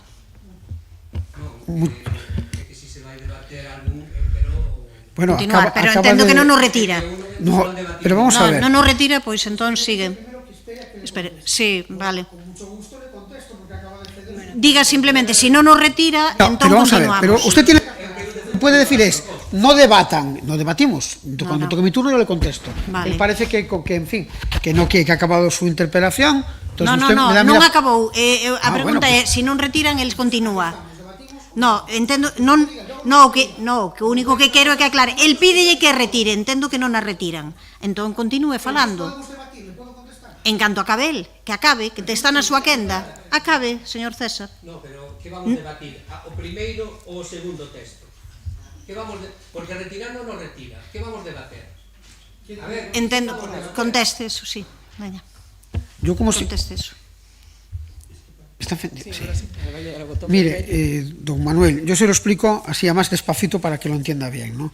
Mire, nosotros presentamos un texto, que es al que usted se refiere. Como había unos errores, lo que planteamos fue una sustitución, que supongo que otras personas de otros grupos municipales han entendido mejor que usted. Y entonces, por tanto, han contestado a la corrección, que es lo que usted amablemente podría realizar. Entonces, si quiere conteste, yo luego continúo con mi turno o lo que quiera. ¿Le queda claro que el segundo es una enmienda del primero o eso no lo ha entendido bien? ¿Esto lo ha entendido? No, es por no dialogar, pero es preguntarle si lo ha entendido. ¿Usted lo ha entendido esto? El papel no servía, entonces corregimos el siguiente. Hicimos llegar a la Secretaría de este Pleno, no lo ha entendido, no, os lo voy a explicar. Uno, ¿sabes cómo? Está ben claro, está dito, por favor. Entendo. Por favor, deixade de debater entre vós. Remate. Entendo tamén que cando se modifica un texto... Señor César, non lle vou dar barra libre. En canto paramos antes, continúa vostede falando, pero cínxase ao que neste caso, segundo din, é que o primeiro texto está retirado e o texto que se debate é o texto segundo. Ese é o texto que debatemos, aínda que poida facer referencia a todos, a que todo se puxo enriba da mesa. Continúe, por favor. A ver, entendo tamén que cando se rectifica algo, entendo que para mellorala, pero non para empeorala, como fai vostede. Isto demostra a súa capacidade intelectual de coñecementos de economía e xurídicos, vale? Entón, dito isto, a proposición fantasma, que non fantástica, que finalmente parece ser obxecto deste punto, pretende crear dous tipos de bonificacións do IBI, as que lle atinxen a determinadas familias numerosas e as dirixidas á cidade histórica. Sobre o primeiro punto, xa adiantei que non exixir o empadronamento no domicilio para aplicar a bonificación por familia numerosa levaría en unha injustiza. Non vou a cualificarla máis. Bonificar dúas veces polo mesmo no inmóvel onde se está empadroado e no que non está, pois lóxicamente é un acto de injustiza. A respecto de computar ingresos netos en lugar de brutos, só se me ocorre preguntarle ao señor Constela en que cadro da declaración da renda aparecen o que vostede chama ingresos familiares anuais per cápitas, netos. O mellor pretende que cada quen os construa descontando aqueles gastos que lla caian mellor. Neste aspecto, como nos demais, con toda probabilidade, os informes técnicos que propoñen realizar no punto terceiro cumplirían coa súa inconsistencia. Cando a proposta relativa á cidade histórica, a análise técnica tamén poría en relevo que a antigüidade da vivenda e o seu nivel de rehabilitación son circunstancias que se consideran na propia natureza do imposto, xa que se grava sobre o valor catastral do inmóvel, en cuxa determinación estas circunstancias xa se teñen en conta. Sería, polo tanto, un dobre desconto que afectaría a base do cálculo e por enriba a bonificación. Non se sostén tampouco a pertinencia de bonificar en función da capacidade económica das persoas contribuintes da cidade histórica, xa que esta circunstancia afecta por igual a calquera zona do territorio municipal. Cal sería o argumento para esta diferenza? Precisamente, a manifestación de capacidade está propia na base do imposto e deriva do valor dos inmóveis, é dicir, que este sexa alto outórgalle máis capacidade ás persoas propietarias. Non descartamos que pode ter interese estudar fórmulas que poidan bonificar ou compensar de algún xeito determinadas limitacións que afectan a veciñanza da zona histórica, mas precisamente cunha mellor formalización. Acabamos neste pleno de perder a oportunidade de aprobar inicialmente a modificación das ordenanzas fiscais que abriría a posibilidade de introducir esta cuestión no trámite de exposición pública. Como na confusión de propostas non temos moi claro que é o que pretenden, nin cabe alterar o réximen de bonificacións do IBI fora da tramitación preceptiva dun expediente con requisitos legais e técnicos necesarios, vamos a absternos. Ben.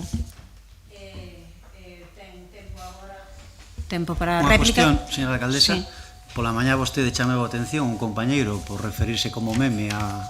creo que debería ter polo menos o mesmo criterio cando un compañeiro do seu equipo pon en dúbida a capacidade intelectual dun compañeiro da que me puso primeiro foi el. A ver, por que me favor. puso primeiro foi el. Por favor. Sí, sí. Que me puso primeiro foi el. Por favor, apaguen os seus micros. Por favor, creo que en todo caso é certo que hai que manter o debido respeto para as cuestións de antes e tamén para estas. Creo que tamén cuestións como el pobre non entiende, non? Creo que non son cuestións, expresións que sexan adecuadas, como tampouco creo que sexa adecuada decir a capacidade intelectual e tal. Creo que as dúas sobraban neste caso. Fagan o favor, por favor, de ter un pouquiño de, creo eu que, polo menos respeto institucional neste caso. Faga vostede a súa intervención cando queira, señor Constenla. Gracias, alcaldesa, por su amparo, que me deja muy tranquilo. Quiero agradecer a la señora Rosón su intervención, su apoyo. Creo que es la persona que mejor ha entendido, desde luego, esta proposición. Ha entendido algo que no es menor y que yo quiero poner en valor, que es necesario reabrir un debate que tiene que llegar a un puerto, el que los técnicos establezcan como el mejor de los puertos, sobre cómo compensamos a los vecinos del casco histórico sus esfuerzos por mantener aquello que hace de Santiago un icono, que es, bueno, pues cómo compensamos el esfuerzo que hacen de rehabilitación, de conservación, porque más allá de exigirles constantemente esfuerzos, bueno, pues este concello no les hace ningún guiño, y eso la señora Rosón lo ha visto con muchísima rapidez, ¿no? Por tanto, lo agradezco y lo quiero poner en valor, ¿no? Señora Val, efectivamente, a usted le puede perder quizás su dimensión técnica y quizás ve cuestiones, dificultades técnicas en una propuesta que, como digo, es de debate. Una propuesta que tendría, yo no tengo inconveniente en que si quiere que pasemos al punto número 1, el punto tercero, no tengo ningún inconveniente. Si esto suma voluntades, que es lo que precisamente planteamos en esta iniciativa, ¿no? A don Manuel César, pues tengo poco que decirle, ¿no? Porque es verdad que yo lamento haberle tratado de manera tan despectiva, ¿no? Porque es verdad que una persona de su lustre no se lo merece, ¿no? Es verdad que me tengo que disculpar, ¿no?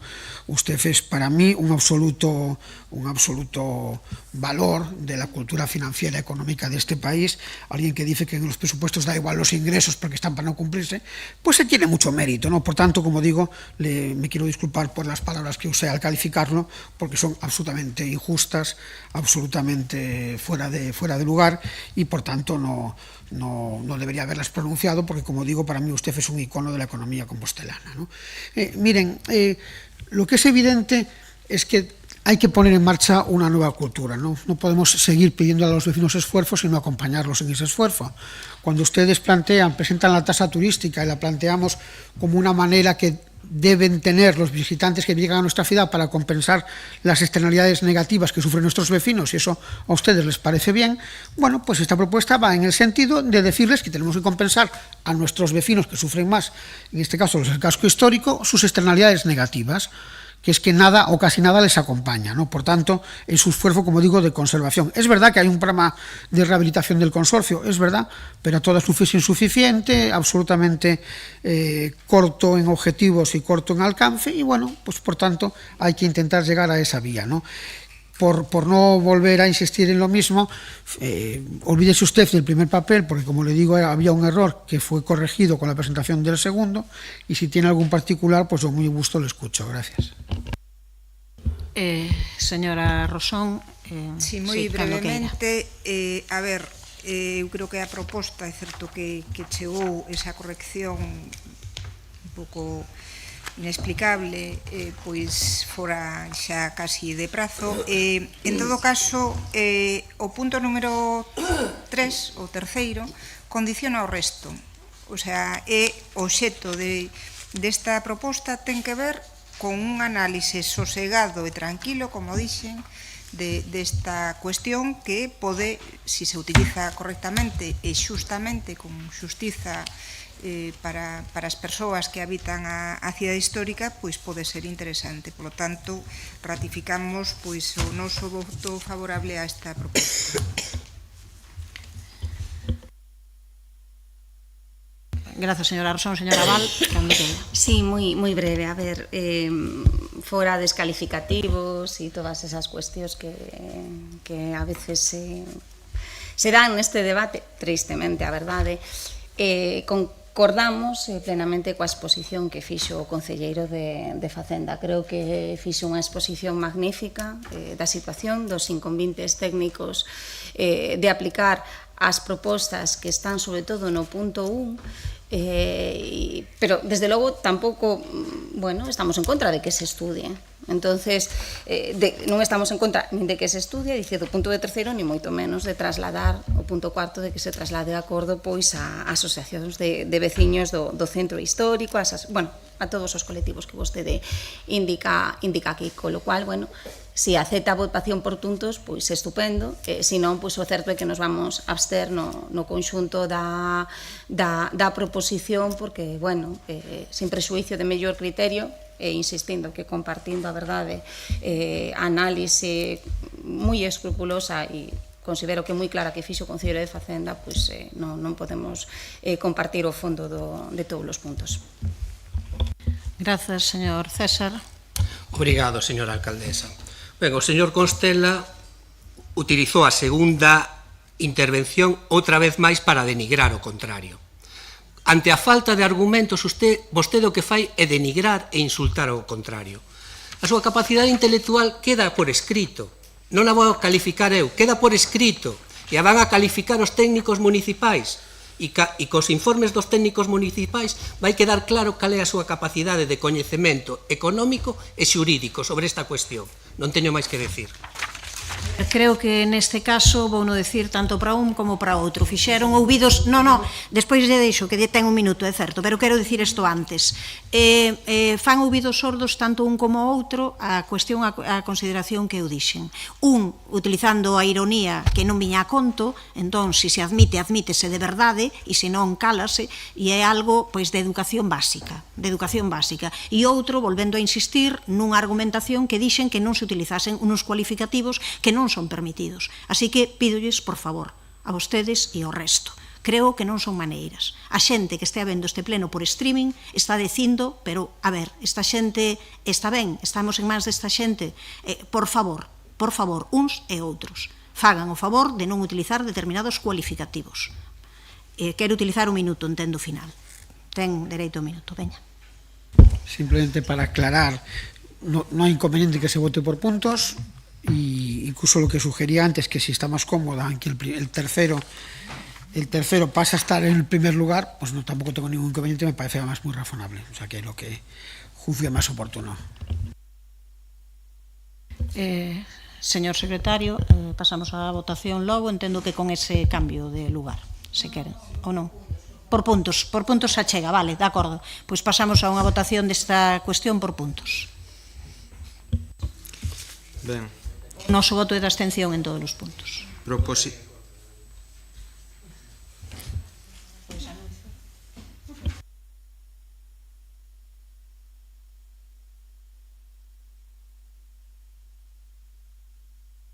Sí. É unha chamorada isto todo.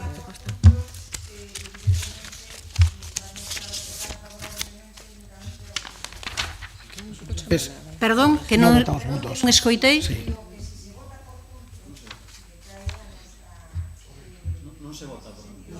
Non se vota por puntos. Vale, de acordo. Pois, veña, non se vota por puntos, votación unitaria. Cando queira, señor secretario. Proposición presentada polo Grupo Municipal do Partido Popular sobre o aumento das bonificacións do IBI para familias numerosas e establecemento dunha nova bonificación para os veciños do casco histórico. Votos a favor? Grupos municipais, Partido Popular, concelleiros non adscritos. Votos en contra? Non hai. Abstencións?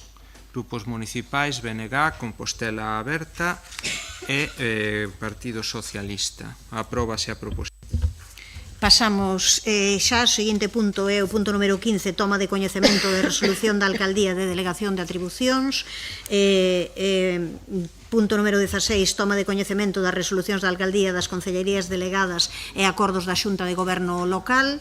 Punto 17, pasamos aos rogos, preguntas e interpelacións. Comezamos pola primeira das interpelacións presentada polo Grupo Municipal do Partido Popular sobre a situación da rede de centros socioculturais. Señor de la Fuente, cando queira.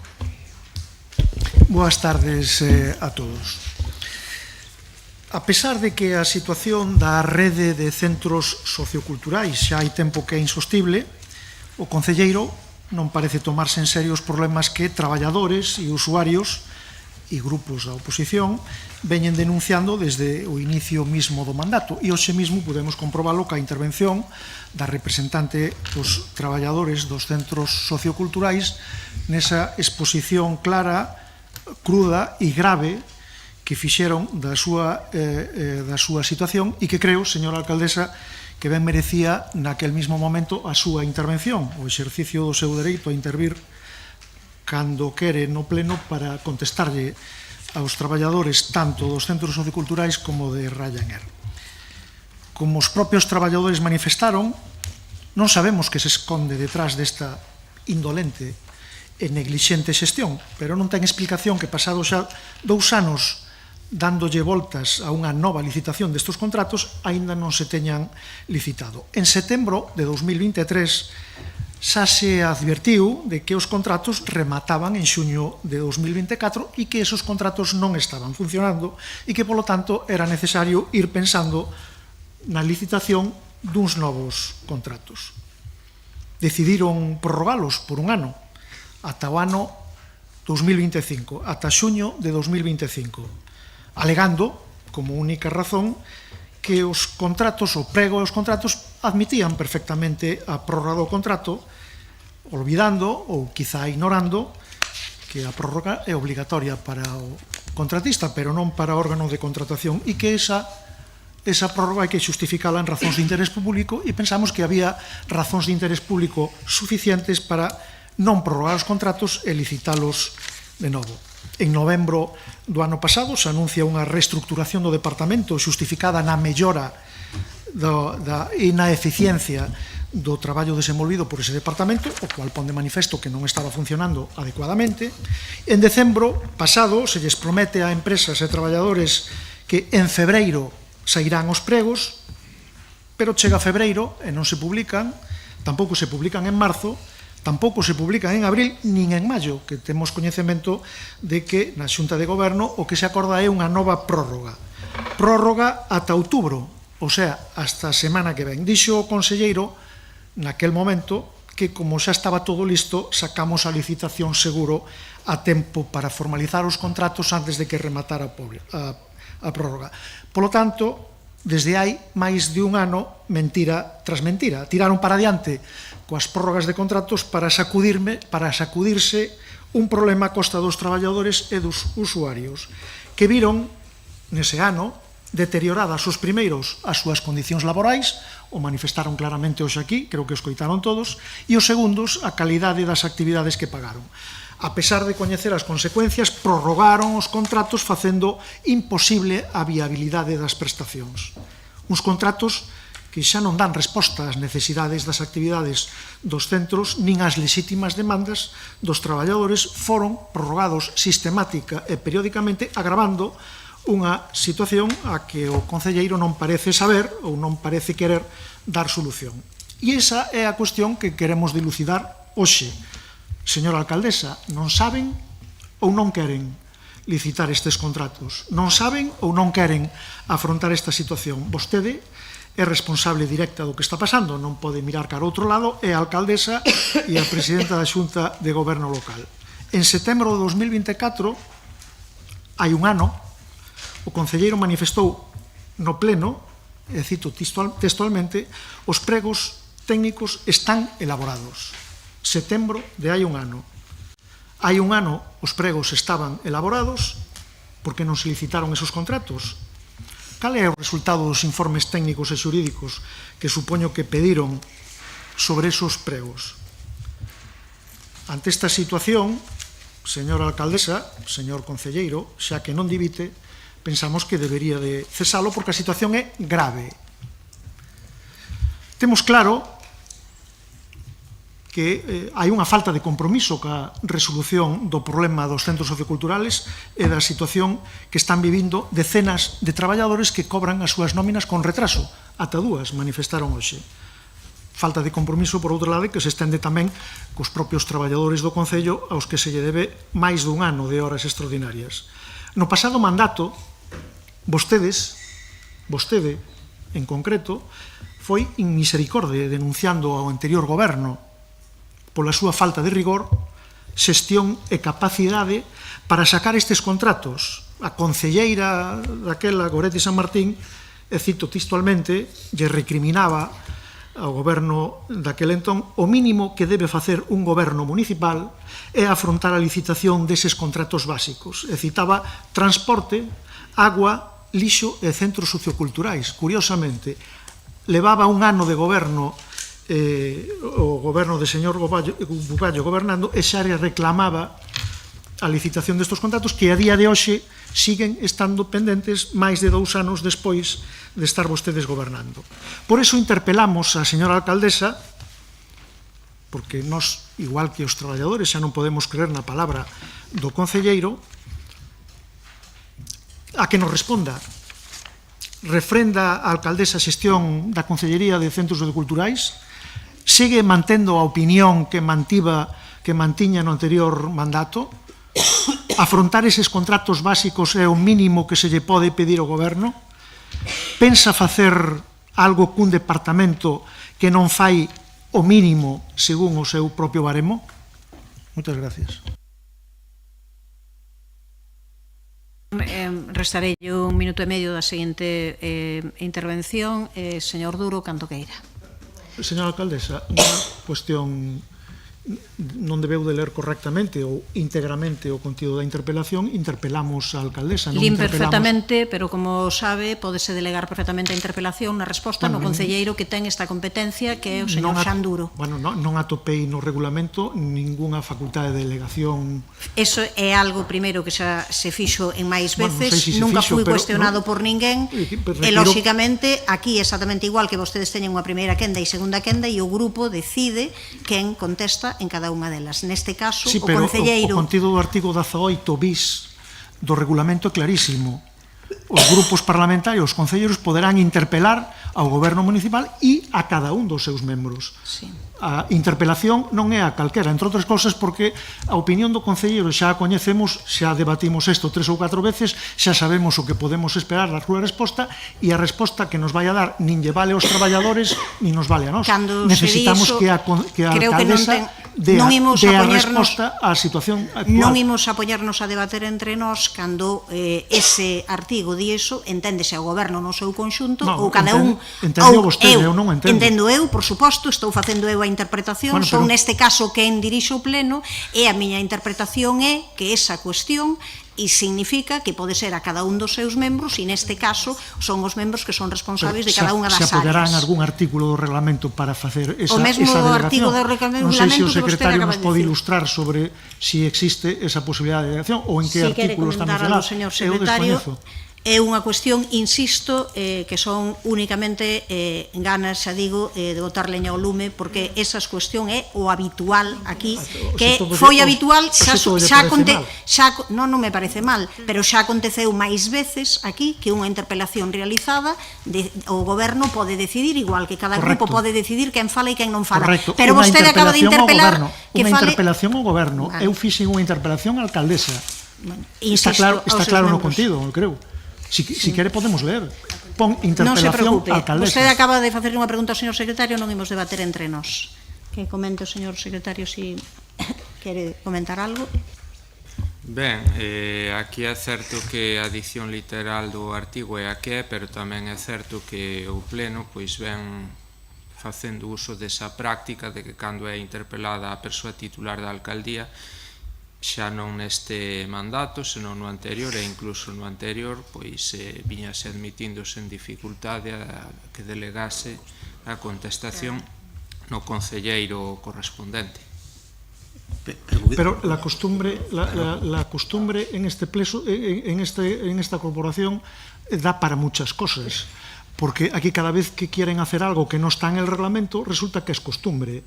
Habrá que determinar de alguna manera, bien a través de una correcta redacción de un nuevo reglamento o de la interpretación o acuerdo en la Junta de Portavoces, de cómo son las cosas, porque a mí, sinceramente, lo que se hiciera en el mandato anterior a mí me da igual. Lo que quiero saber es si tengo derecho a pedir que me responda la persona a la que yo interpelo. Ben, y de poco me vale que me diga es que antes se hacía de outra maneira. Ben, en todo caso, primeiro, como eso é tradición aquí e eso foi La tradición non é fuente de derecho, que non se preocupe, déxame acabar, que eu escoitei perfectamente as súas palabras. Ademais de que eso fose tradición aquí, eso foi unha cuestión que ninguén puxo en dúbida e xa se fixo neste mandato, ademais, paréceme, creo, xa se fixo en algunha ocasión, entendo que se queren podémolo falar na seguinte xunta de portavoces e podemos chegar a un acordo ao respecto. Pero agora, nestes momentos, se quere que se lle conteste, contéstalle neste caso interpelado ou deixamos o punto sobre a mesa e mirámoslo na xunta de portavoces e queda para outra ocasión. Solamente insisto en que as interiores interpelacións se fixeron á xunta de goberno local ou goberno, non houve interpelacións a persoas, creo. Non houve. No pleno neste mandato non. Si, houve interpelacións a persoas concretas. Si que houve. Entón, prefire que quede sobre a mesa falarlo na xunta de portavoces para o seguinte ou que lle conteste o concelleiro encargado, responsable, competente de centros socioculturais? Non, vostede ordena o debate. Pois entón contesta o señor Duro, que ando queira.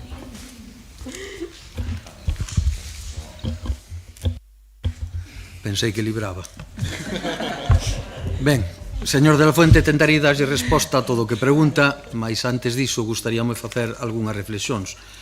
A primeira é que quero agradecer, e digo de verdade de corazón, a intervención de Lucía Granja Calvelo en representación dos e das traballadores das empresas prestadoras deste servicio municipal. Ás veces, pode resultar máis ou menos agradable, podemos facelo mellor ou peor, podemos recibir parabéns ou críticas, mas ao que sempre imos estar dispostos é a escoitar e a recibir esas opinións críticas e, sobre todo, a tentar actuar e solucionar problemas e mellorar a situación deste e de calquera outro servicio municipal. E quero recalcar isto, un servicio municipal, porque este é o enfoque que temos, as dúas forzas que integramos este goberno, isto é, aínda que os servizos se presten a través dunha empresa adxudicataria, son servizos municipais e, polo tanto, como goberno, é evidente que temos unha responsabilidade con eles.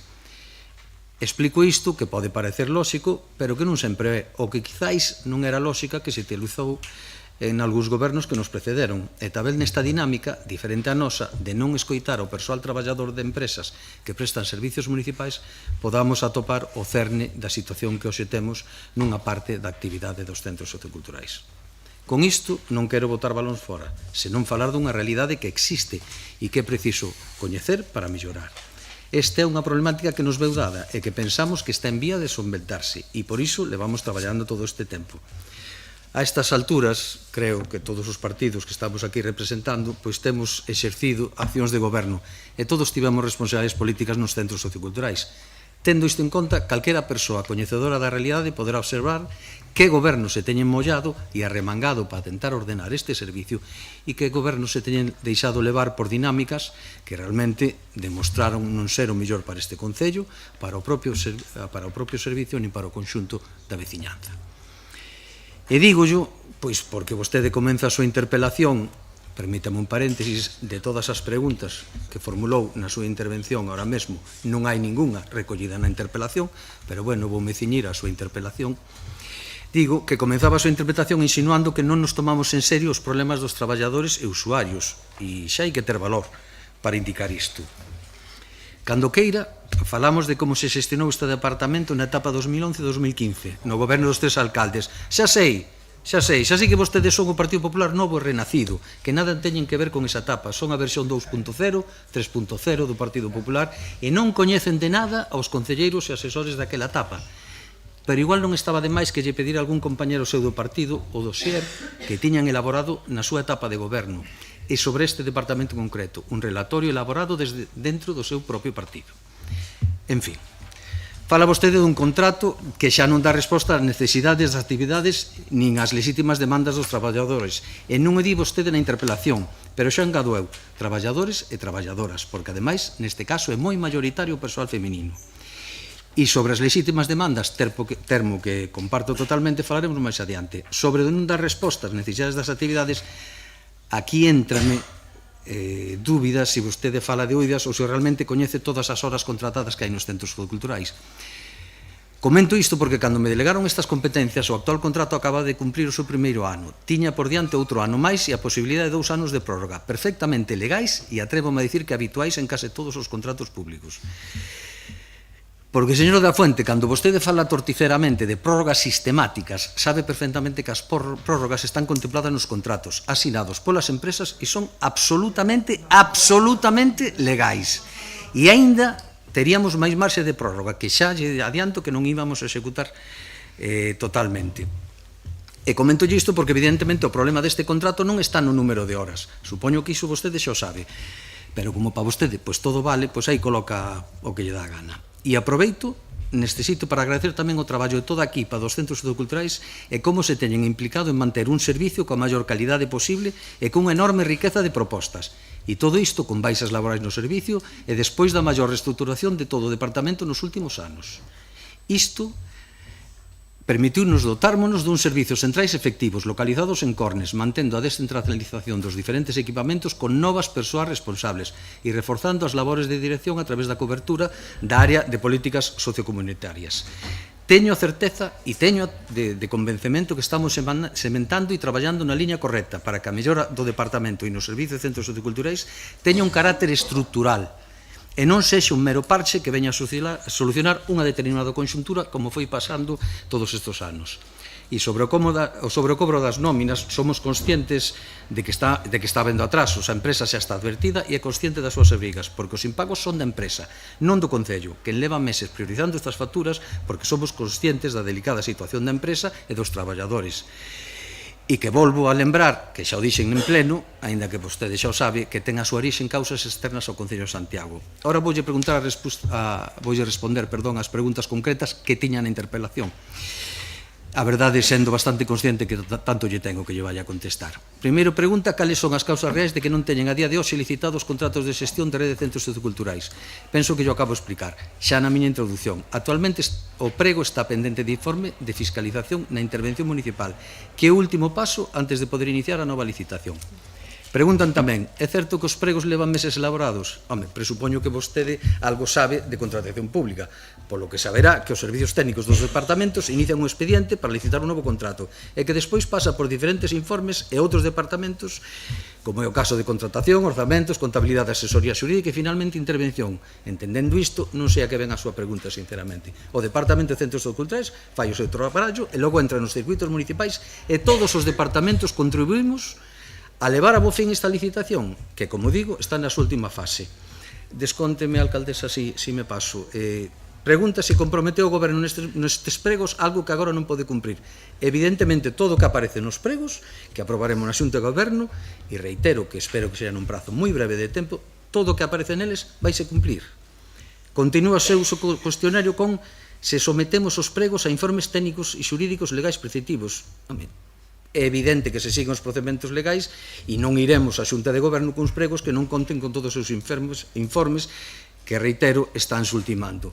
E, por último, pregunta, cal é o resultado destes informes? Evidentemente, o resultado dos informes pregos que vamos a aprobar en Xunta de Goberno é positivo, a falta do último deles, que, como xa lle comentei, chegará en breve. E, por último, por que nos negamos a considerar solicitudes de información do Partido Popular? Eu creo que terá acceso ao expediente no momento que poidamos darlle, porque tamén lle lembro que cando se trata unha contratación pública existe un deber de confidencialidade ata a aprobación do expediente, e imagino que o seu partido tamén garda este deber de confidencialidade alá onde goberna. Non sempre é así, evidentemente. En algúns casos, o seu partido nin ofrece información durante o proceso de licitación, nin nas negociacións, nin despois das contratacións. E aí teñen o caso de Altri. Continuarei contestando na segunda quenda. Grazas. Restareille 40 segundos. Ten minuto e medio, señor de la Fuente, cando chegue aos 30 segundos. Minuto e medio.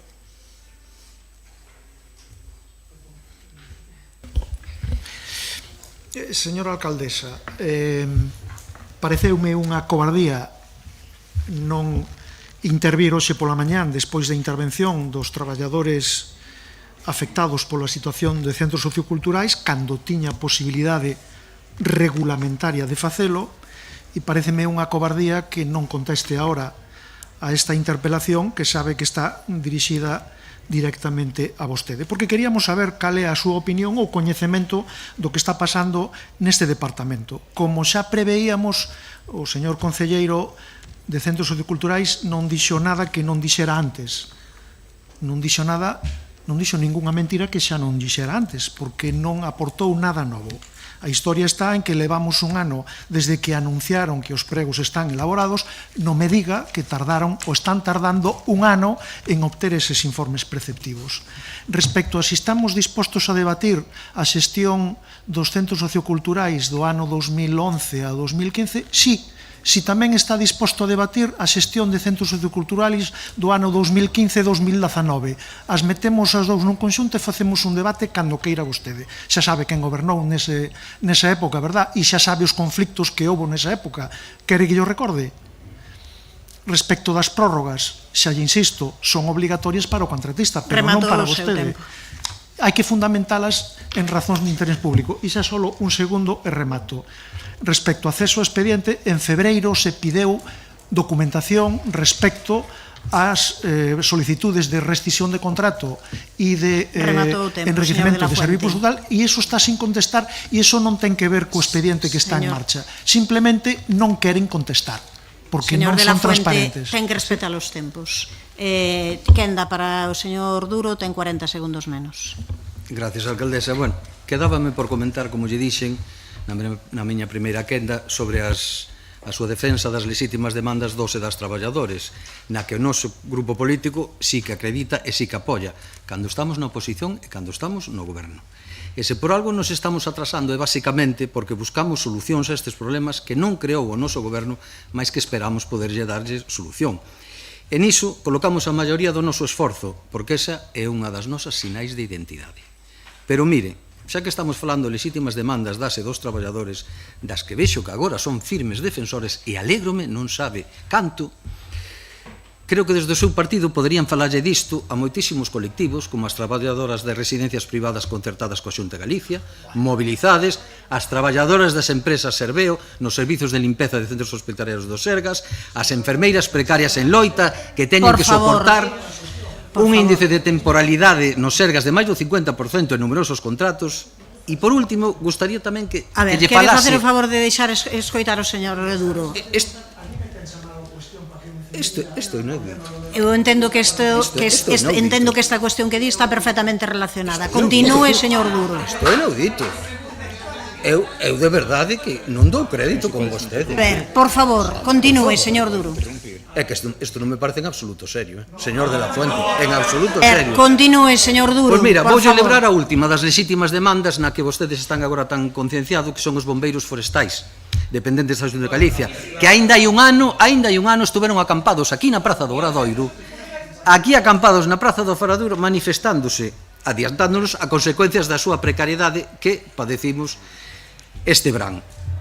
E tamén, por último, pois que non lembrar que mañán celebrarase o 384 Venres Negro da Tubegá en defensa dun servicio público. Isto é o que demostra o que lles importa a vostedes realmente os intereses lexítimos dos traballadores, que votan contra a reducción da xornada laboral, contra a defensa dos servizos públicos ou das demandas dos colectivos laborais. E non estou a botar valores foras, eu asumo as miñas responsabilidades. Si non, tento demostrar que non somos todos e todas iguais. E penso que isto será, ademais, moi evidente. Ten que rematar, señor Duro. Grazas, alcaldesa. Ben. Por favor, entendo que estaba poñendo exemplos que tiñan que ver con conflitividade laboral. Por tanto, enténdese que as cuestións relacionadas con conflitividade laboral poden usarse a maneira de exemplos. Non. Como vostede quería que eu falase, vou intervir. Creo que nesta fan... Por favor. Un pouco de educación e de respeto. Creo que é o mínimo, non? Creo, nese seu afán únicamente por provocar, a ver que pasa, a ver se imos a unha oleada, non se sabe de que, por ese seu afán de provocar, claro, din estas cuestións como que estou segura de que se hoxe pola mañán interveño despois das persoas que falaron ao comezo, dirían vostedes que me estou extralimitando e que fago falando nese momento, porque estou ocupando máis espazo. Foi algo, por favor, queren non interromperme que eu a vostede non o interrompín? Por favor, estea en silencio, non ten a quenda de uso de palabra. Chamo a orde. Miren, o mínimo que teñen que facer é ter un pouco de educación. Entón, creo que a vostedes o único que lles interesaba con esta interpelación, e iso que lles vou contestar, é se existe confianza no Concelleiro de Centros Socioculturais. Este é un goberno unido, toda a comunicación que ten Xanduro, toda a información que ten é a mesma que teño eu, e, por tanto, o lóxico é que a traslade quen ten a competencia e a responsabilidade desa área. Dun contrato que é complexo, un contrato que é complexo por diferentes causas que todo o mundo coñece, mais que está neses momentos na fase final. Eu o que quero é lanzar unha mensaxe cara a traballadores e traballadoras. Están, ademais, informados e informadas directamente en reunións, tanto polo Concelleiro como por min mesma, de cal é a situación e os pasos que estamos dando, e está a piques de sair esa licitación.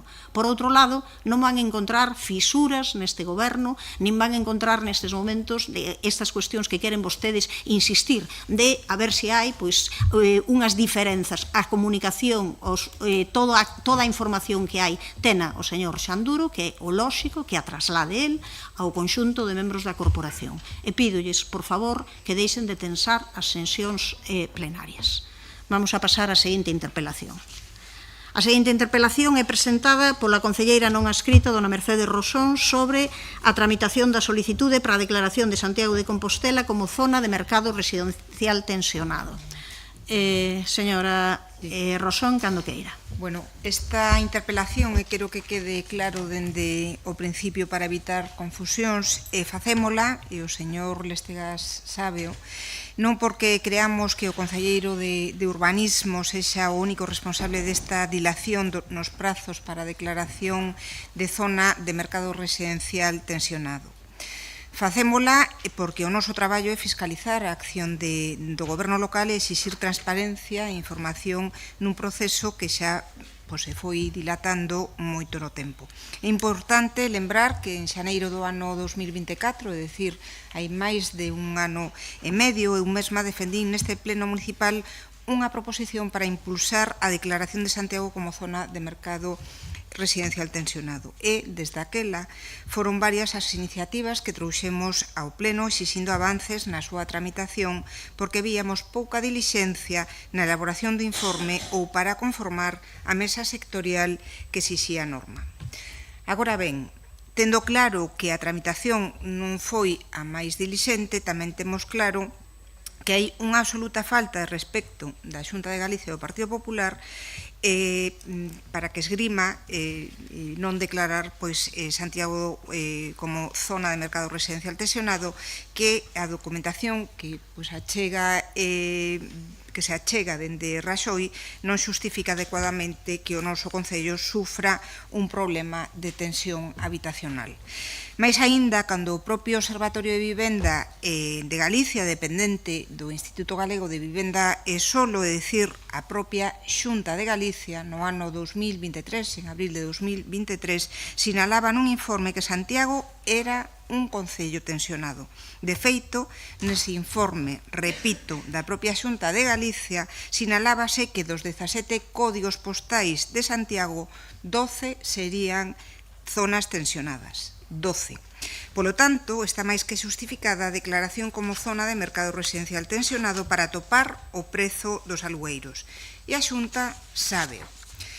E todos sabíamos tamén que o Partido Popular iba a poñer paus nas rodas porque nunca estivo a favor desta norma. De feito, todos podemos recordar como amenazou con recorrela o Constitucional a Lei de Vivenda. Agora ben, o que non pode facer o goberno local responsable se de verdade quere alcanzar pois esa declaración, pois é darlle excusas ao Partido Popular as que se poida aferrar para denegala.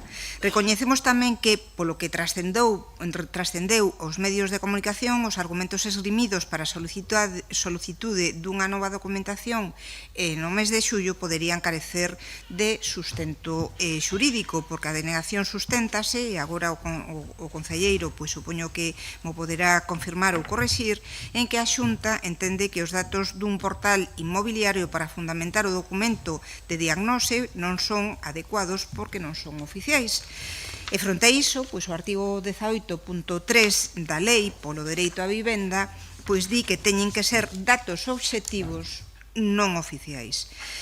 Pero, por outra banda, non se entende que o goberno local pois insistira nunha documentación que, aínda sen debater a súa calidade, sabíase que non ia ser suficiente para a Xunta de Galicia no mes de xullo, e que, polo tanto, ia retrasar pois todo ese proceso, todo ese acceso á declaración de zona de mercado residencial tensionado.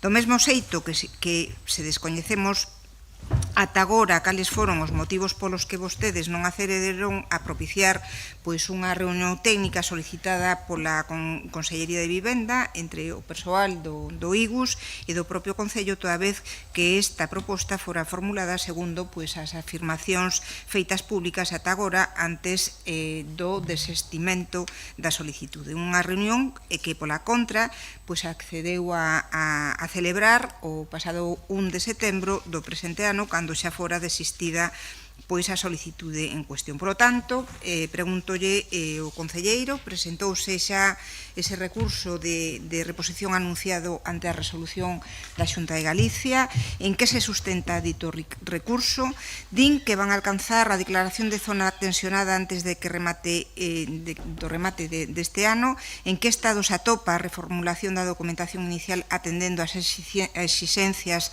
feitas pola Xunta, que criterios técnicos e de oportunidade política foron sopesados polo goberno local en xullo deste ano cando se negou a realizar os axustes exixidos polo goberno galego antes de que se dera por desistida a solicitude.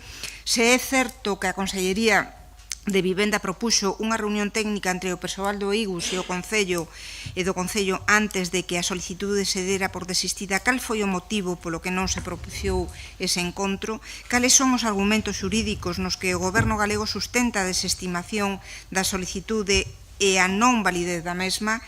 Por que, en termos de estrategia política, o goberno local preferiu reafirmarse nunha documentación que sabía non ia ser admitida polo goberno galego en lugar de reformulala atendendo as súas peticións para reducir tempos e acceder á declaración?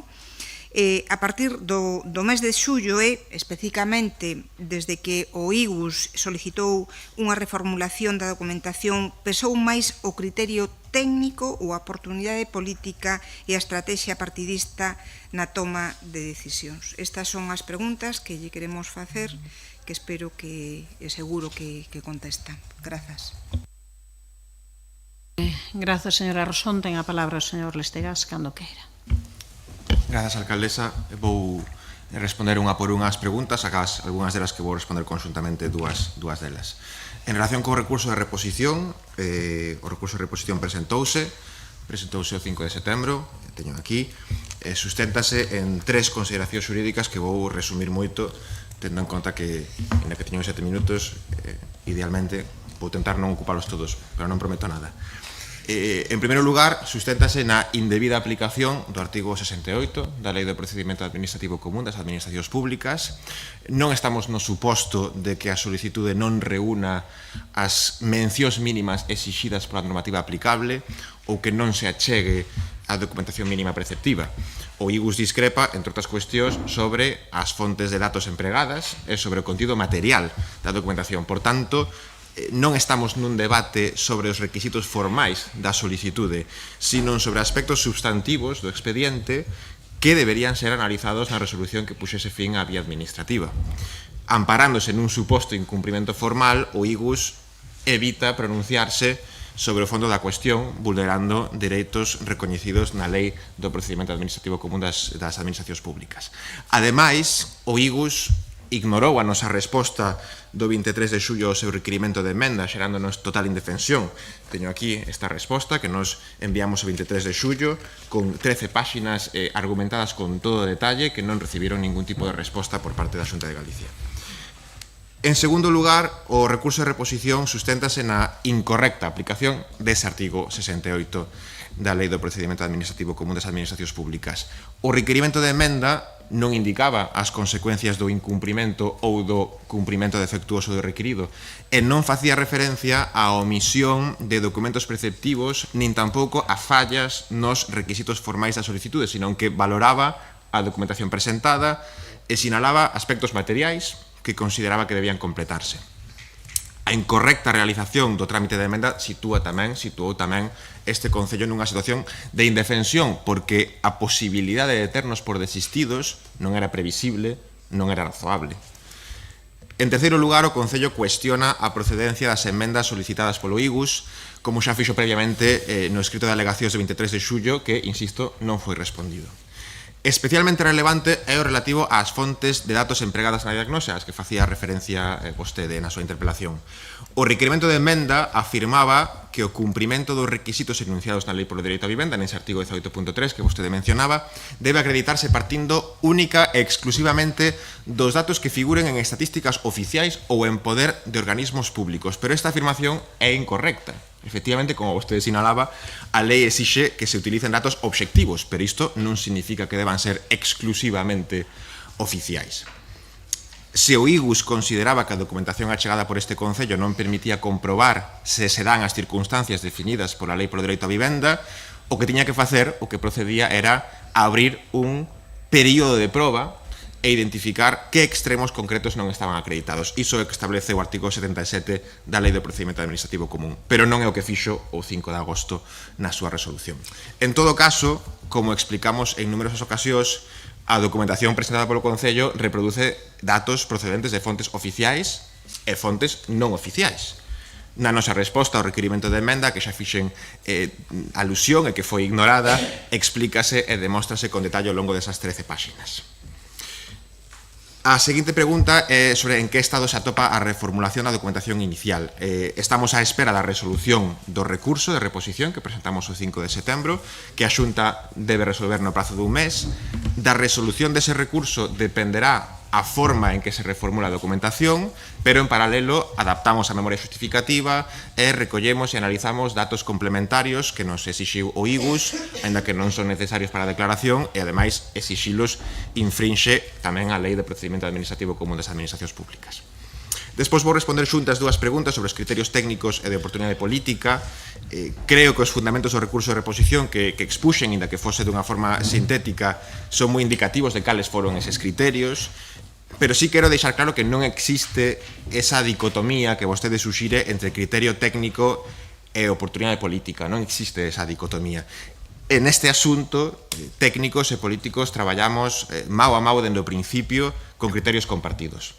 A resposta que lle enviamos ao IGUS o 23 de xullo está fundamentada no informe xurídico dunha funcionaria deste Concello, a diferenza do requirimento de emenda do director xeral do IGUS do 8 de xullo e da resolución da conselleira do 5 de agosto que non conteñen ningunha fundamentación xurídica.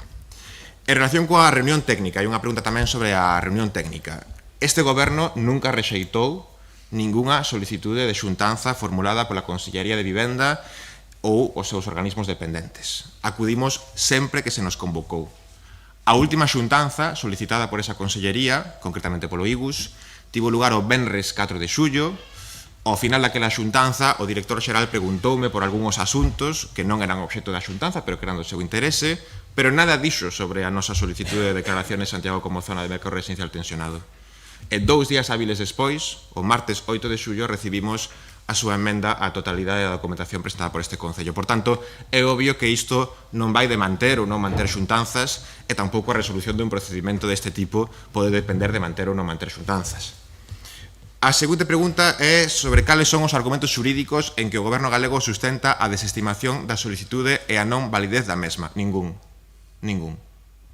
A resolución da Conselleira do 5 de agosto non contén ningunha fundamentación xurídica. Son 3 páxinas, están, escuetas, breves, sen ningunha fundamentación xurídica. Sobre a pregunta de por que o goberno local prefireu reafirmarse nunha documentación, etc. Porque as exixencias do IGUS non estaban justificadas nin fundamentadas e o que procedía era responder formalmente, argumentando punto por punto e con todo o detalle por que a solicitude presentada por este Concello cumpría todos os requisitos legais. Iso foi o que fixemos e ademais estou absolutamente seguro de que se vostede estivese no noso lugar tería feito exactamente o mesmo que fixemos nós. Grazas. Tempo para a réplica para a señora Rosón, cando queira. Sí, mire, eu teño moi claro... Perdón, sí? Un minuto 10 menos, Bueno, mire, teño moi claro que a Xunta de Galicia nunca pois quixeron poñer as cousas fáciles para Santiago de Compostela, xa o dixen antes, pois para que poidera facer políticas de vivenda para facilitar o acceso a un alugueiro. Pero dende logo o relato destes 3 últimos meses relativo a toda pois esta secuencia de idas e viñas idas e voltas, teño claras dúbidas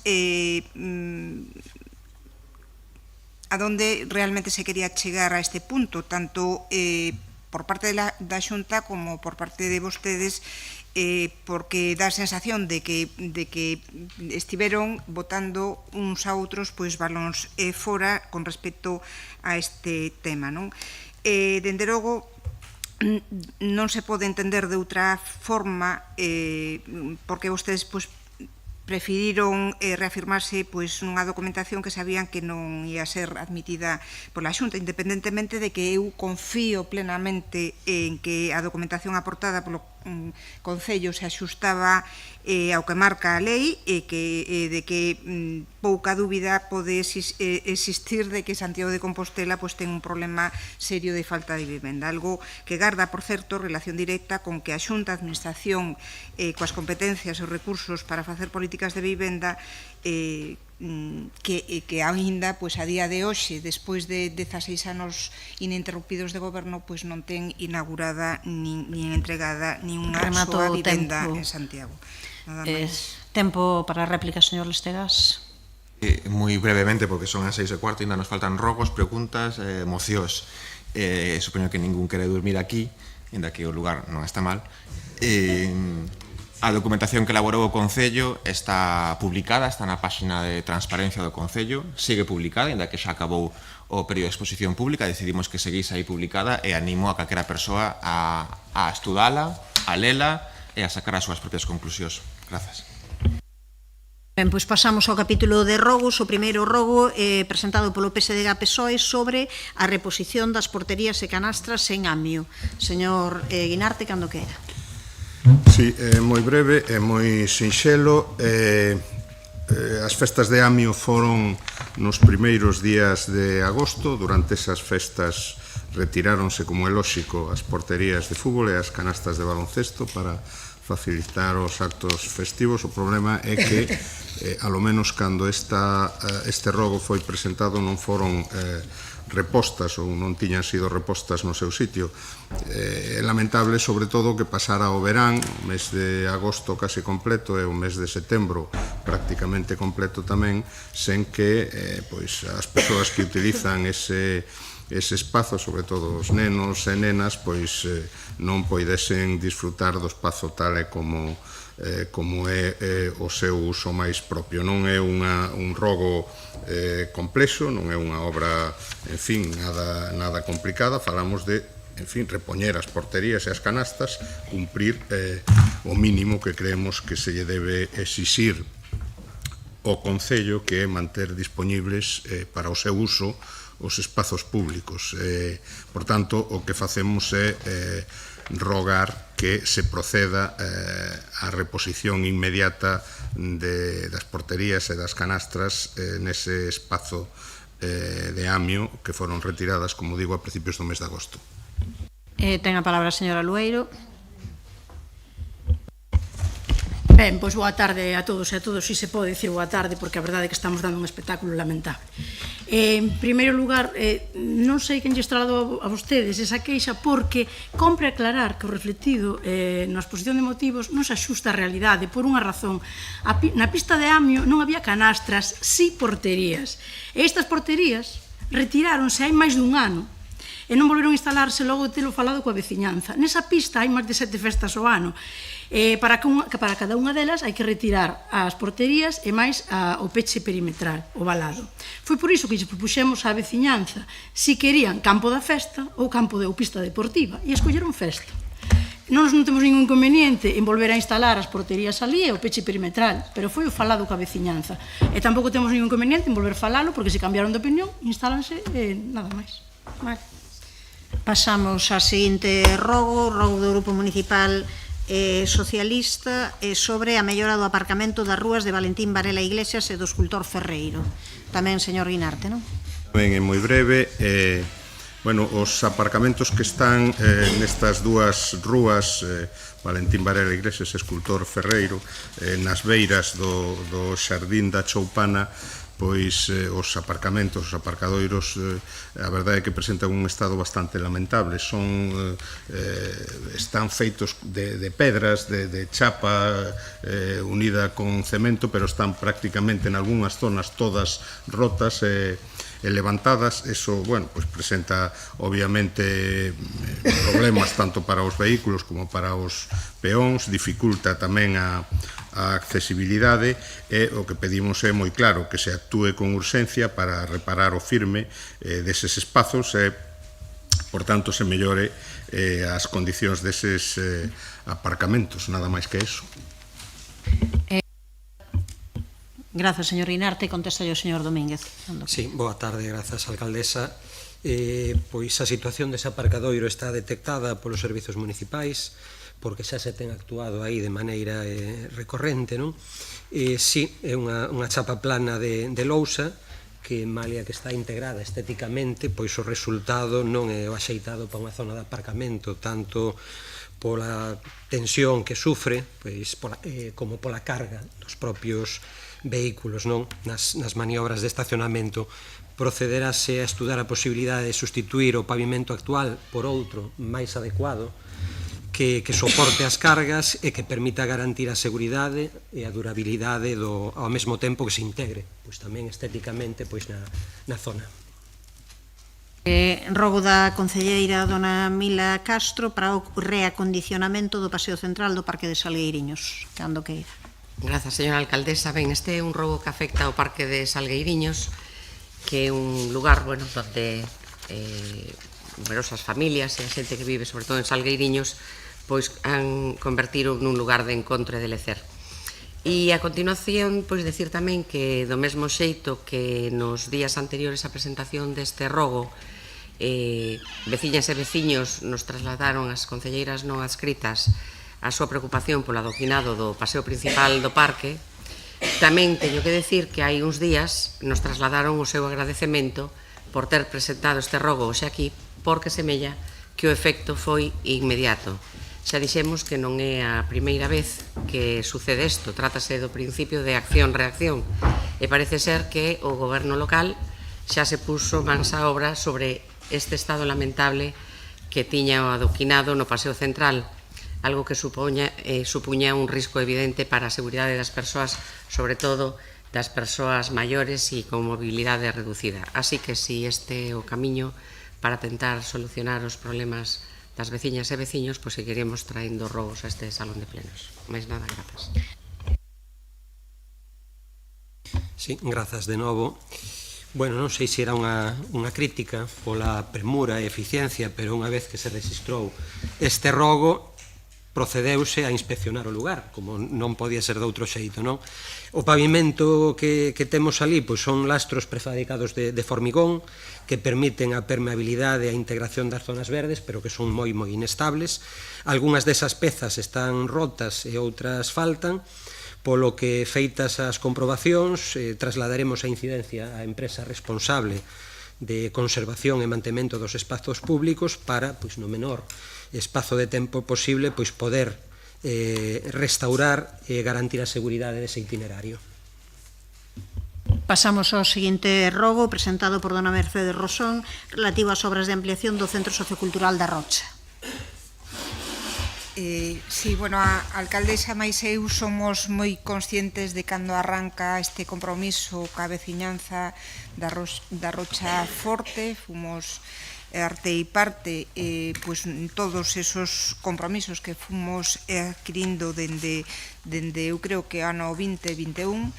A día de hoxe estamos xa na recta final do ano 25 e pois a cousa, ainda que se aprobou o proxecto que ten financiamento, que é un compromiso adquirido entre a Diputación da Coruña e o Concello de Santiago, sabendo que todo está pois en mans da execución da obra por parte da Diputación, pois solicitamos que pois acelere ese proceso para a construción desta estrutura nova que vai a permitir pois multiplicar as actividades dun colectivo moi vital e que exixe pois ten a necesidade de esa ampliación para poder garantizar todas esas actividades.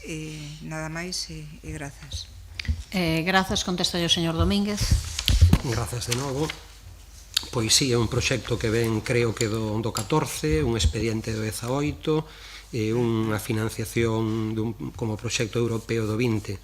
En todo caso, pois é un éxito colectivo no que se produciron avances dedicando esforzos e recursos en diferentes momentos das décadas anteriores que non é preciso repasar, pero si é resaltar o intenso labor da Asociación Cultural Rocha Forte desde o ano 99, a colaboración das administracións públicas e o destacado traballo do Departamento Municipal de Arqueoloxía. Grazas a esta confluencia, Compostela pois recuperou a memoria do castelo medieval máis importante do noso país e hoxe pois podemos visitalo. A ampliación do Centro Sociocultural da Rocha Forte xa está impulsada, mais a colaboración entre administracións pois require dunha tramitación que non sempre é todo áxil que nos gustaría. E voulle pois apuntar os fitos administrativos, non? Desde que chegamos ao goberno e unha vez que contamos co proxecto de execución para a ampliación do centro, entregouselle formalmente á Deputación para a súa supervisión.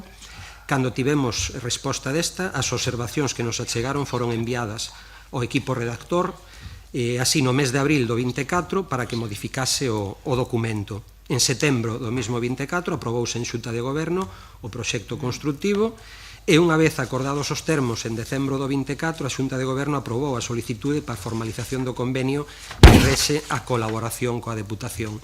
E será esta a que licite e execute os traballos, contando cunha chega por parte do Concello do 40%, 74.000 euros, dos 190.000 totais, que lle serán transferidos á Administración Provincial para que acometa a obra.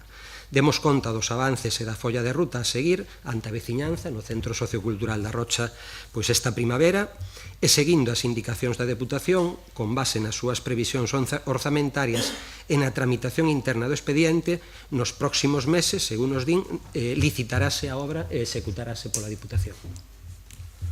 Pasamos ao último rogo do Grupo Municipal Socialista sobre o estado dos vestiarios do campo de fútbol de Conxo.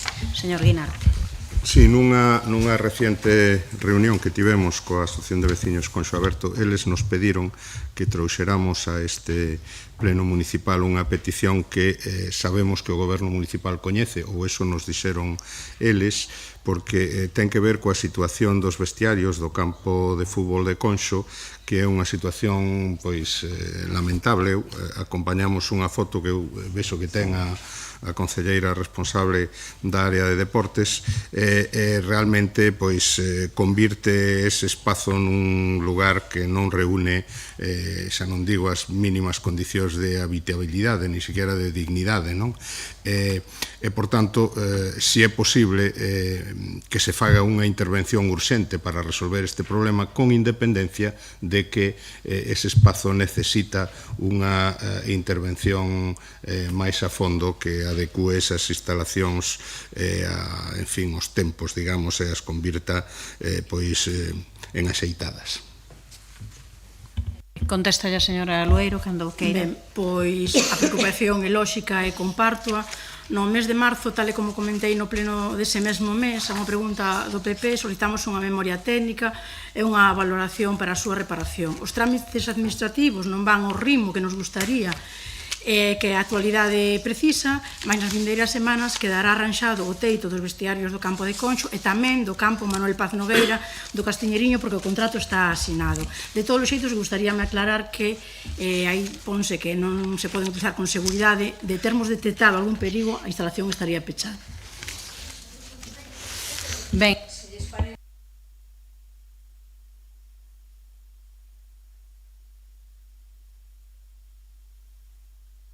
se lles parece, para que a concelleira Marta Álvarez non vai aí apurada de tempo, porque as preguntas todas non nos vai dar tempo para que ela poida marchar ás 8, vamos a pasar a esas 3 mocións daquela e aí despois faremos un pequeno descanso antes de continuar.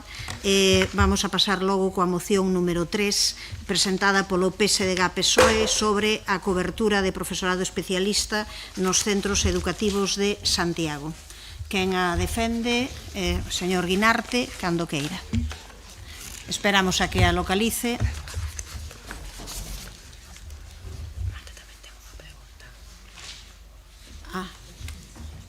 Non mo dixo. Alcaldesa. Perdón. Sí.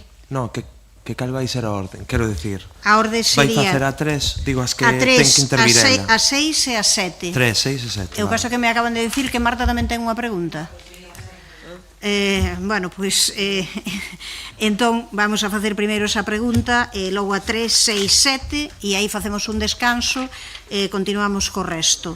Cal é a pregunta en que intervén? Pregunta número 9. Sí. Pois veña, empezamos por aí logo se quere. Pregunta... Boas tardes. Vale. Espere un minutiño. Pregunta de dona Marta Álvarez relativa á licitación das obras para o acondicionamento do Centro de Atención Polivalente Interxeracional do Ensanche, cando queira. Moitas grazas, moi agradecida, alcaldesa, e a todos os compañeiros por otorgarme este tempo.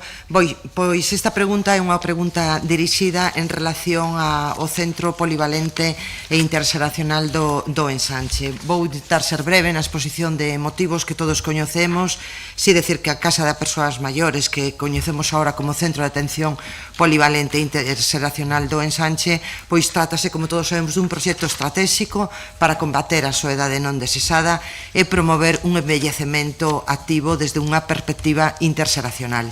É un proxecto que sabemos que foi ideado no goberno de Sánchez Bugallo, coa concelleira que dirixía en ese momento Servizos Sociais, que é Mila Castro. O único avance coñecido que temos foi a aprobación en xuño de 2024 do proxecto de acondicionamento en xunta de goberno local. Uns meses antes, desde o goberno local, se aseguraba que o centro estaría operativo para finais deste ano 2025. No mes de setembro de 2025 comprobamos que o centro non vai estar operativo este ano, nin as obras foron licitadas na data de rexistro desta pregunta e tampouco se avanzou na redacción e aprobación do regulamento do uso do centro. Isto é unha cuestión fundamental para definir o funcionamento das diferentes estruturas, dos recursos humanos e os materiais. Por tanto, por todos estes motivos, pois solicitamos resposta á seguinte pregunta. Cando ten previsto o goberno local licitar as obras e aprobar o regulamento de uso do Centro de Atención Polivalente e Interxeracional do Ensanche e con que prazos se traballa para que poida entrar en funcionamento? Moitas grazas. Grazas. Contesta a señora Rozas.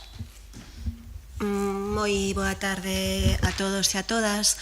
O expediente de inicio de licitación das obras da Casa dos Maiores está agora mesmo pendente de fiscalización no Departamento de Intervención, no último trámite interno para iniciar esa licitación. Creo que todos e todas somos conscientes das dificultades vividas no Concello e as circunstancias que tivemos en determinados departamentos que viron agravadas as súas dificultades xa de por sí estruturais de falta de persoal. Por tanto, pois eu non me atrevo a dar prazos, pero sí que podo decir que espero que sexa dentro de pouco, porque está, pois como decía antes, nese trámite final. O que sí que podo decir que é unha prioridade oportunidade para o meu departamento e para o conxunto do goberno poñer en marcha esta licitación.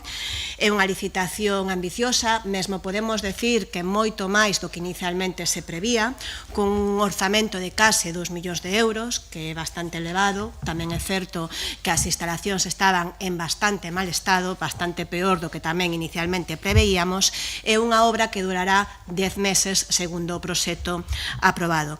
Polo tanto, entendo que ese prazo que se manexa para as obras é un prazo suficiente para elaborar ese regulamento de usos para o centro, que coincidimos coas concelleiras non adscritas, que debe ser un regulamento participado, un regulamento onde se escoite a voz do colectivo de persoas maiores sobre que servizos, que iniciativas e que facer nese centro de persoas maiores, un centro interxeracional, porque eso para nós tamén é un enfoque importante, que sexa interxeracional.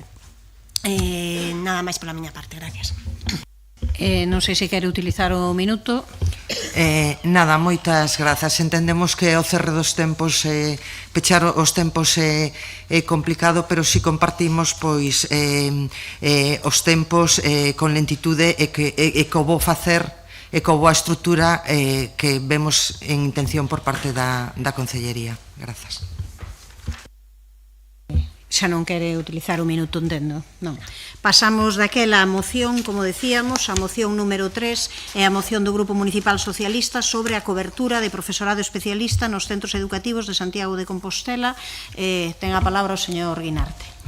Sí, presentamos esta moción porque ao inicio deste curso escolar 25-26 en Santiago estáse a producir, o inicio está marcado unha vez máis pola falta de profesorado especialista en varios centros educativos. Faltan mestres e mestras de pedagogía terapéutica, de audición e linguaxe e de apoio educativo e persoal de orientación. Precisamente os perfis que resultan imprescindibles para atender ao alumnado con necesidades educativas especiais. As AMPAs e a comunidade educativa levan semanas denunciando esta situación. Precisamente hoxe hai unha folga de profesorado convocada por varios sindicatos, que ademais situación que non é nova, porque se repite cada curso con semanas ou meses de retraso que obviamente acaba por afectar seriamente ao funcionamento dos centros. Poño algúns exemplos. No CEI de Fontiñas hai unha reducción de 6 a 4, eliminando unha profesora de pedagogía terapéutica e unha de audición e linguaxe, ademais dunha coidadora con labores de apoio nas aulas. No CEI Monte dos Postes precisan polo menos 2 profesores máis de pedagogía terapéutica e un especialista audicional en audición e linguaxe para cubrir mínimamente as necesidades. No CEI Raíña Fabiola falta un coidador ou coidadora con labores de apoio nas aulas. No CEI López Ferreiro recolleron sinaturas para pedir reforzos educativos na plantilla. Dende a FAMPA Compostela denuncian ademais a reducción do horario lectivo en xeral nun 8% para todo o profesorado, indicando que a Consellería non incrementou nesta proporción a plantilla, polo que a situación claramente empeorou respecto ao ano pasado. A consecuencia é que moitas veces se emprega profesorado doutras especialidades ou se soben as ratios. Estamos a falar respecto deste profesorado de apoio de nenos ou nenas que precisan un apoio específico para poder seguir o ritmo educativo. Se non teñen eses recursos, estánse a crear desigualdades e deixando atrás ao alumnado máis vulnerable. Por tanto, non podemos mirar para outro lado. É certo que a competencia directa nesta materia é da Xunta de Galicia, pero nós temos a responsabilidade de alzar a voz e exixir solucións. Por eso, nesta moción, instamos a Xunta de Galicia a garantir de forma inmediata a cobertura de todas as plazas. Reclamamos á Consellería a elaboración dun informe detallado no prazo de 3 meses sobre as necesidades de profesorado especialista en Santiago. Solicitamos a creación dun plan específico para a atención á diversidade educativa na nosa cidade e exiximos que non se superen en ningún caso, en ningún centro, os límites máximos de alumnado por aula establecidos legalmente, ou seja, que se cumpra a lei. Grazas, señor Guinarte. Ten a palabra a señora Álvarez. Ben, moitas grazas. Pois, como concelleiros non adscritos, amosamos o noso apoio ao espírito desta, ao obxectivo desta moción. Compartimos a preocupación por a insuficiente cobertura de profesorado especialista en centros públicos de Santiago. Estamos a falar de docentes esenciais para garantir unha educación inclusiva. Esta é unha problemática que non é exclusiva de Santiago, pero é unha realidade presente. Prazas que non se cobran a tempo, atrasos e incorporación de profesorados, etc. E como administración local nos tamén pensamos pois que temos a obriga de solicitar á Consellería de Educación da Xunta respostas serias e estructurais que van máis alá dunha mera xestión do urxente. Agora ben, tamén queremos deixar constancia de que votamos moito en falta unha maior concreción no argumentario desta moción respecto á situación específica dos centros de Santiago, que é o que máis nos ocupa. E sería, ademais, unha información desexable e máis útil para reforzar esta reclamación institucional que facemos. Como representantes locais, pois nos gustaría falar en base ás realidades que sofren as familias de Santiago e non tendencias globais que teñen que a súa réplica tamén no noso concello. Sobre todo, este tipo de información pois reforzaría todavía a legitimidade desta demanda. Entendo que complicado, hai unha falta de transparencia importante. Para mí foi imposible, na búsqueda de información, foi casi imposible en saber a ratio de profesores en educación especial e cuáles son as súas coberturas, e moito menos xa focalizado no Concello de Santiago. Por tanto, reiteramos o apoio a esta moción, compartimos a súa motivación, pensamos que o Concello non pode mirar para outro lado frente a esta situación e apoiamos os dereitos educativos das crianzas de Santiago. Moitas grazas. Grazas. Ten a palabra a señora Louzao. Moi boa tarde de novo. Pois curso escolar novo, pero mesmas reivindicacións de todos os anos. Lamentablemente, no pleno de setembro de 2024, dicía aquí eu que isto xa comezaba a ser o clásico do inicio de curso en todo o país e tamén en Compostela, falta de profesorado nos centros educativos, especialmente no persoal específico para atender a diversidade, como xa se nomeou nomeadamente no profesorado de audición e linguaxe, pedagogía terapéutica, orientación e persoal de apoio. Esta é a realidade que se repite, non desgraciadamente só desde o ano pasado, senón ano tras ano nos centros educativos do noso país, cun Partido Popular á fronte da Xunta que leva 16 anos de recortes en educación que se traducen na reducción do profesorado e do cadro de especialistas, o empeoramento das condicións docentes e a desatención do alumnado con necesidades de apoio educativo. E non o dicimos nós, dino as profesionais que precisamente hoxe estaban chamadas a folga pola CIGA, o sindicato maioritario no ensino público, e percorreron as rúas da nosa cidade para reivindicar diversas cuestións como reducir ratios, eliminar burocracia, aumentar o persoal especialmente para atención a diversidade, que este curso, ademais de todo isto, pois tiveron que engadir tamén a denuncia ao control ideolóxico nos centros educativos. Chegamos de novo a setembro con movilizacións, por tanto, da comunidade educativa. Se o ano pasado eran, sobre todo, no CEIP Quiroga Palacios e no das Fontiñas, este curso comezou con necesidades en moitos centros e cun ton reivindicativo. Por poñer un exemplo, como na concentración convocada pola AMPA do CEIP Monte dos Postes o primeiro día do curso para exixir que a Xunta de Galicia chegue os recursos necesarios. Concentración a que se uniu todo o claustro e todas as familias e que fixo que o primeiro día de escola nadie entrara no centro ata media hora despois de que soara a música, porque todos e todas, profesorado e familias, están moi preocupadas por unha situación que nese centro é insostible. Non se vai poder atender de forma correcta aos nenos e nenas con necesidades especiais, e isto é moi grave. E, ademais, iso fará que non se poida atender de forma correcta a todo o conxunto de nenos e nenas. A falta de mestres especialistas distorsiona claramente o día a día no centro. Facémonos eco tamén da preocupación expresada pola Federación de AMPAs de Santiago respecto aos recortes no profesorado de varios centros, non imos volver a repetir aquí, son varios centros tanto en primaria como en secundaria. A planificación do curso escolar debe facerse desde o inicio, coa dotación de todos os medios necesarios para que a engranaxe educativa funcione ao 100% desde o primeiro día. Se non se cubren as necesidades de apoio educativo, non se está cumprindo coa comunidade educativa e especialmente co alumnado. Por tanto, por todo dito, non me vou alongar máis e imos a votar a favor desta moción. Grazas, señora Louzao. Polo Partido Popular, señora Otero, cando queira.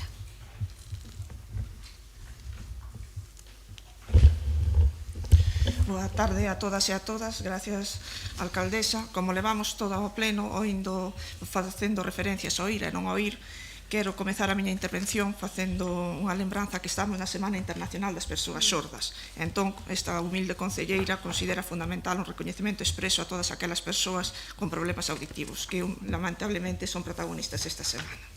En canto á moción presentada hoxe aquí, Santiago forma parte dunha comunidade autónoma que é un referente no eido educativo. No que respecta ao profesorado, o curso 2025-2026 conta con maior número de profesores dentro do sistema, 153 profesores máis que o curso pasado. Estamos a falar da cifra máis alta da historia, malia ao contexto da caída demográfica, con 4.255 alumnos menos. No que respecta á atención á diversidade, segundo os datos do Ministerio de Educación, Galicia ten un sistema educativo máis inclusivo de España. 93% do alumno con necesidades especiais está matriculado en centros ordinarios. 93%, e o di o Ministerio de Educación. Creo que capitaneado por unha persoa militante do Partido Socialista. En concreto, no que respecta a atención á diversidade, estamos a falar dunha rede de máis de 5.000 profesionais dedicados á atención á diversidade, prácticamente o dobre que fai 15 anos. Sobre a solicitude da elaboración de un plan específico para a atención á diversidade educativa en Santiago de Compostela, só cabe trasladar neste pleno que este verán aprobouse a Estrategia Galega de Inclusión Educativa, con medidas específicas e con un investimento de 116 millóns ata 2023. E, por suposto, Santiago, como parte integrante do territorio galego, está integrado nesa estrategia.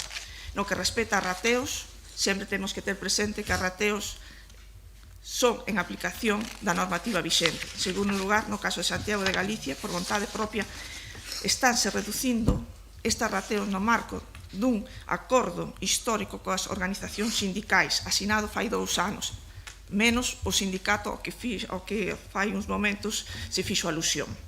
As baixadas son progresivas. Este curso a baixada de 25 a 20 alumnos por aula é efectiva en cuarto e quinto de educación infantil. Beneficia a 2 de cada 3 alumnos desta etapa e o vindeiro curso xa se estenderá ao ciclo completo, chegando a centos de nenos e nenos de todo Compostela. Esta proposta está sendo desenvolta, a pesar de que Galicia xa é unha das mellores, ten unha das mellores rateos alumno-profesor de España, 9,9, cando a media estatal é de 11,3. O Goberno de España sí podía ter feito esta baixada de rateos, por exemplo, en 2020, cando modificou a Lei de Educación, non o fixo, non introduciu cambios neste eido. En Santiago, ao igual que no resto dos concellos galegos, estáse a aplicar estes cambios reais que permiten a nosa comunidade autónoma, por tanto a Santiago, ser un referente neste ámbito no conxunto de España. A maiores da baixada de rateos destacan outras medidas como de xeito paralelo, como a ponderación do alumnado con necesidades educativas especiais e a baixada progresiva do número de alumnos agrupados. Ao fito desta moción presentada polo Partido Socialista, hai que reflexionar sobre o recente anuncio do presidente do Goberno, fai uns días.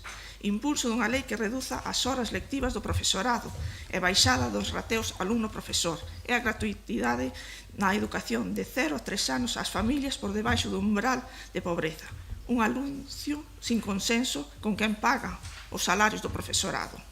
Na Comunidade Autónoma de Galicia, as medidas que ven de anunciar o señor Pedro Sánchez xa están acordadas fai 2 anos cos principais organizacións sindicais.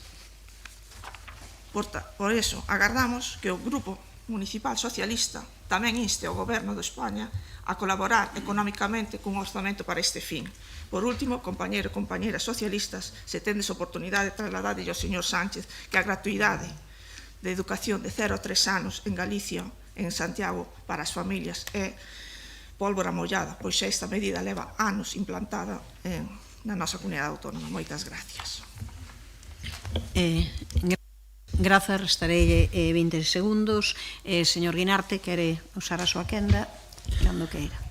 Eu valoro a defensa que a señora Otero fixo da política educativa da Xunta de Galicia. Non vou a debatir aquí o conxunto da política educativa da Xunta de Galicia, porque nos traemos esta moción porque de representantes de AMPAs e de familias nos plantexan esta situación. Eu invito a vostede a que se reúna con elos e lle conte esa política da Xunta de Galicia e lle dea todos eses datos, pero en contraposición vanlle decir, sí, pero no meu colexio faltan 2 profesores especialistas desto ou faltan 2 coidadores que había no curso pasado.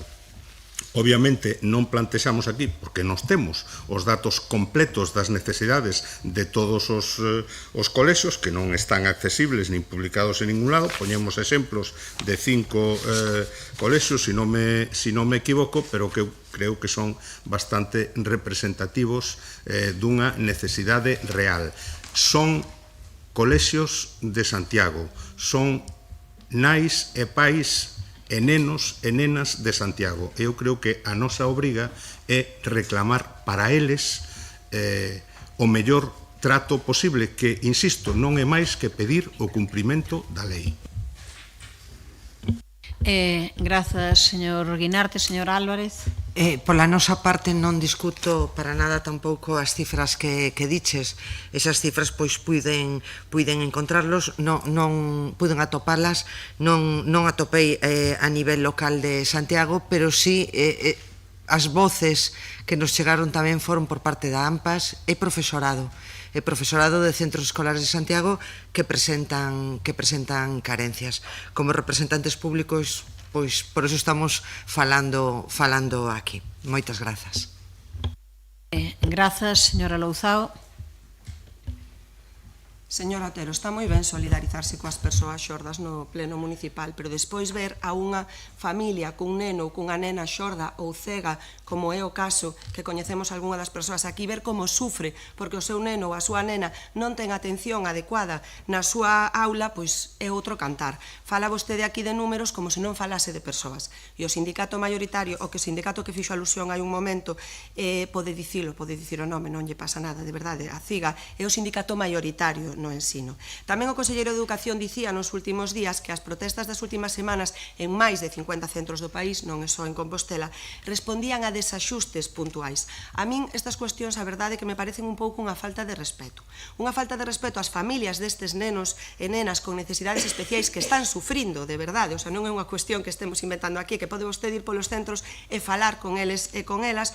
Unha falta de respeto a eses mestres e mestras que cada día chegan a unha aula e se ven desbordados porque non poden facer o seu traballo coa calidade necesaria e, por suposto, unha falta de respeto ao propio alumnado. Se fósemos un referente, como vostede di, o Gallá, e se fosen desaxustes puntuais, estarían corrixidos ou no camiño de corrixirse pasados uns días do inicio de curso.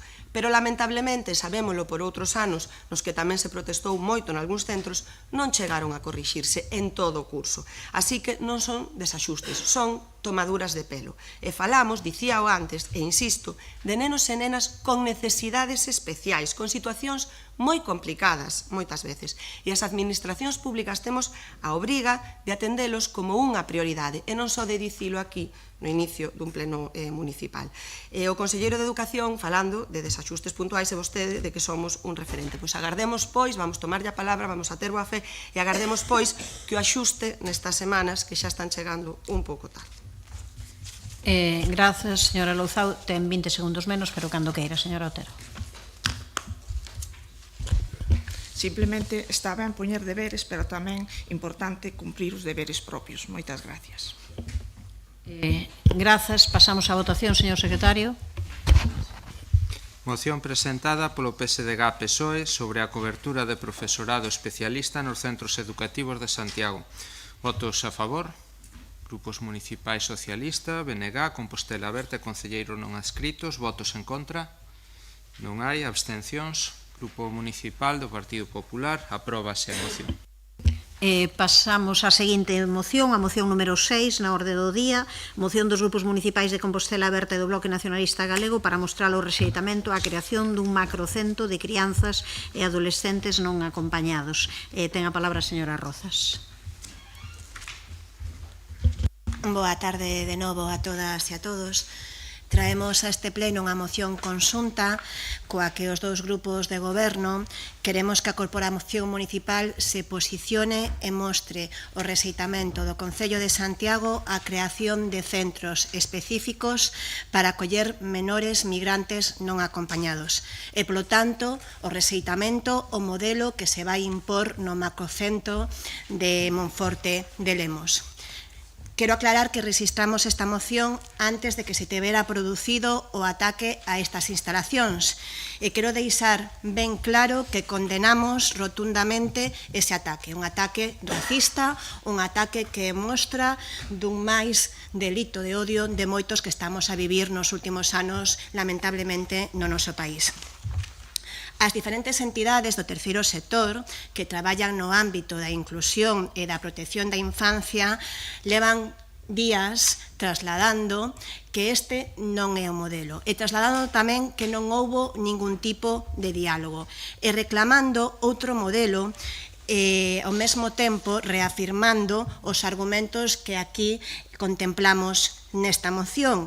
Por eses argumentos rexeitamos este modelo da Xunta de Galicia. Non houbo diálogo, porque se houbera habido ese diálogo, se a Xunta de Galicia tivera escoitado aos colectivos, o modelo de macrocentro de Monforte sabería que non favorece en absoluto a inclusión dos menores migrantes, senón que os estigmatiza. Se tivera escoitado as persoas expertas, a conselleira de Políticas Sociais sabería que os nenos e as nenas migrantes teñen por lei os mesmos dereitos que calquera outro neno ou nena e que para garantilos o primeiro paso sería procurar o seu acollemento familiar, como recolle a nosa normativa. E de non ser posible ese acollemento familiar, a seguinte opción sería un acollemento residencial en vivendas normalizadas, integradas na comunidade, que sexan o máis parecidas a un fogar. Moi lonxe da proposta da Xunta de Galicia dun macrocentro para 80 menores en Monforte de Lemos. Os macrocentros, señoras e señores do Partido Popular, son cousa do pasado. E son realmente moi cuestionables. Eu quero pensar que entre os concelleiros e concelleiras do Partido Popular hai xente con sensibilidade que recoñece que esta non é a opción para traer a nosa comunidade a menores migrantes, porque mesmo máis alá de cuestións humanas tamén é moi cuestionable dende o punto de vista legal. Lamento moito, de verdade,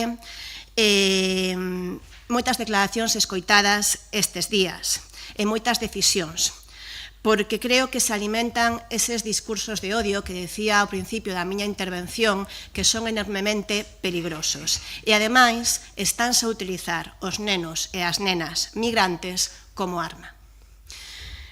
A realidade é que o relato do Partido Popular non se sostén. A chegada dos menores migrantes non fai que colapse o sistema de acollida. O que fai é poñer en evidencia ese colapso, que todas e todos sabíamos que xa existía desde fai moito tempo, e que é froito do abandono e do desmantelamento do sistema de protección de menores por parte do Partido Popular.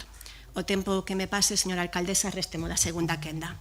Se non hai prazas públicas para acoller a estes rapaces e rapazas, é porque vimos de anos de destrucción, do desmantelamento o que o Partido Popular nos ten tan afeitas, non só no sistema de protección de menores, podíamos falar de moitos outros casos do ámbito social ou mesmo do sanitario. E dai esta moción, que ten un obxectivo claro e que espero de verdade que a aprobemos por unanimidade. Unha moción que quere defender os dereitos e o futuro dos menores migrantes que chegan a Galicia e tamén a convivencia e os valores democráticos. E iso require modelos integradores da acollida. Require que a Xunta de Galicia reforce o sistema de acollida, garantindo un financiamento suficiente e profesionais adecuados. E, dende logo, dende logo, é incompatible coa única solución que a Xunta de Galicia puxo sobre a mesa de maneira unilateral, que foi o macrocentro. Estamos a tempo de mudar os plans, estamos a tempo de recuar e de recapacitar, e creo que é importante que fagamos esta reflexión. Creo que é importante que a fagamos desde os concellos e máis dende a capital do país e que fagamos escoitar a nosa voz para reclamarlle á Xunta de Galicia outro modelo que é posible porque existe en outras comunidades e que, dende logo, é un modelo máis humano e máis respetuoso e igualitario cos nosos menores. Máis nada. Ten a palabra a continuación a señora Louzao, cando queira. Pois efectivamente traemos este pleno unha moción sobre un tema que desexaríamos non ter que abordar aquí nin en ningún outro sitio, como é esa creación do macrocentro de crianzas e adolescentes non acompañadas que a Xunta vai poñer en funcionamento en Monforte e que se converterá nun símbolo do que consideramos que non se debe facer. A Xunta leva semanas amparando esta decisión na falta de información e nunha suposta avalancha de rapaces e rapazas e na incapacidade do noso sistema para soportar a presión de recibir 317 menores máis. Utilizo palabras utilizadas, non son miñas. Mais a realidade é que o noso sistema de protección xa está saturado. En 16 anos de goberno do Partido Popular pasamos de ter 61 centros e 881 prazas a 62 centros con 886 prazas. Ademais, hai moito tempo que a Xunta sabe que imos recibir en Galiza 317 menores en base ao reparto que fixo o Estado e aínda así fálase de falta de previsión. O que é evidente é que faltou a vontade por planificar o acollemento destes rapaces e rapazas que van a comezar a chegar, por certo, de forma gradual. Poderían ter tomado a decisión de deixar de infrafinanciar o sistema de protección e de facerlle fronte a esta situación redimensionando o sistema para responder ás necesidades actuais que temos e adaptalo ás que imos ter, mas decidiron non facelo. Nesta moción estamos falando dunha cuestión moi seria que é responsabilidade de todos e de todas. Estamos falando de acoller no noso país a rapazas e rapaces menores de idade, non esquezamos isto, menores de idade, que chegan aquí fuxindo de situacións de vida verdadeiramente difíciles. Guerras, fames, persecucións por razóns de etnia ou religión, pobreza extrema. A nosa obriga política e moral, a de todas e todos nós, é traballar para garantir que estes nenos e nenas con nome, apelidos, historias de vida e un futuro por construir teñan no noso país a seguridade e oportunidades que, por desgraza, non tiveron nos seus lugares de orixe. É garantir e protexer os seus dereitos e respetar o interese superior das e dos menores. É acoller e acompañar ata que poidan desenvolver unha vida independente. E non o dicimos nós, dino as entidades sociais e as profesionais do sector. Estáse fomentando unha crispación social e unha polarización que ten consecuencias terribles para a convivencia, como acabamos de ver efectivamente a pasada fin de semana co ataque a ese novo macrocentro de Monforte que, por suposto, tamén denunciamos. Isto non é máis que a resposta dunha parte moi minoritaria da nosa sociedade alentada polos discursos de odio e o relato xenófobo co que a extrema dereita xustifica a súa oposición a acoller estes rapaces e rapazas menores de idade. Parécenos que isto ten que ser, debe ser, debería ser un punto de inflexión para que nos demos conta, todo o mundo se dea conta das consecuencias que teñen eses discursos e decisións. E pedímoslle, por tanto, á Xunta de Galiza que reconsidere a súa decisión coa que só se vai contribuir a guetización nese centro de Monforte e que vire o rumbo para abordar isto desde a perspectiva dos dereitos das menores que van chegar ao noso país e para coas que temos unha obriga moral e legal e que abra a porta tamén a dialogar e colaborar cos concellos. Grazas, señora Álvarez.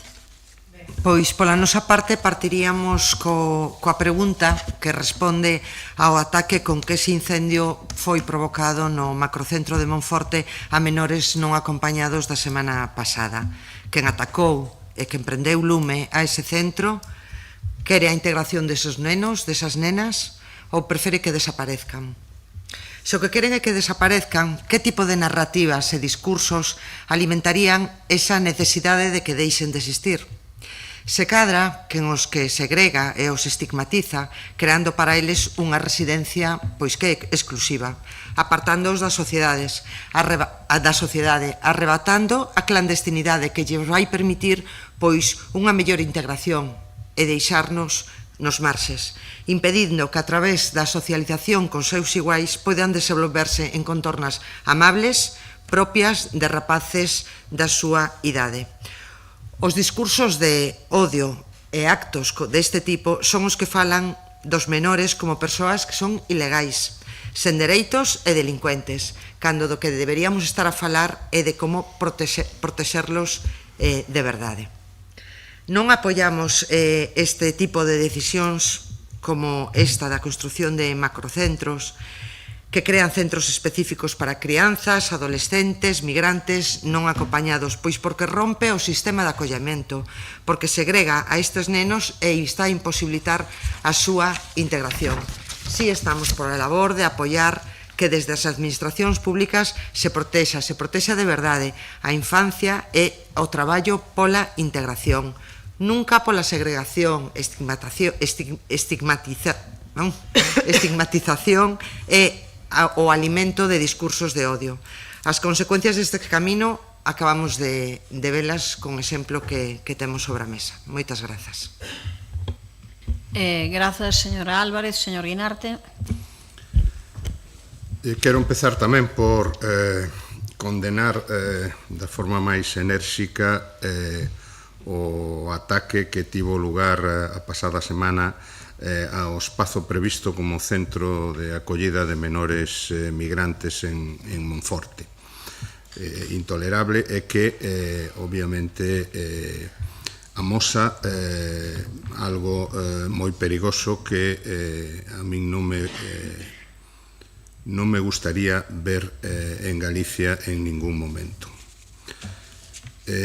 Concentrar a menores migrantes non acompañados nun gran centro é evidente que pode illalos da sociedade, separalos dos veciños e veciñas, das familias locais, dificultar a súa integración real, e iso xenera un risco de estigmatización co que indirectamente ou casi directamente se potencia o racismo e a xenofobia. Por tanto, non é bo abrir un macrocentro, non é axeitado para a integración dos menores, e o que se necesita é un modelo de acollemento baseado na inserción e non no confinamento.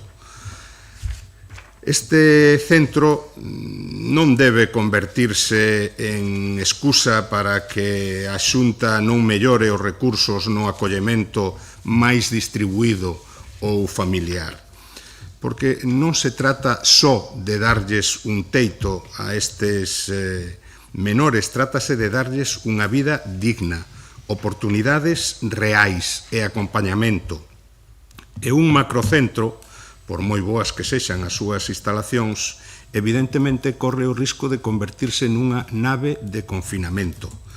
E iso non é o modelo que necesita Galicia, que entendemos que ten e quere tamén a Xunta de Galicia, non vou presumir que non, o que quere é a integración e non a segregación. Resulta curioso que con esta decisión a Xunta de Galicia parece que se enmenda a sí mesma, porque un xornal de Galicia, o día 24 de xullo, publicaba unha información na que se recollían declaracións da propia conselleira responsable deste eido, Fabiola Sotelo, e decía: Galicia conta con 70 centros nos que está dispoñible este servicio e que serán tamén o destino dos que cheguen procedentes de Canarias.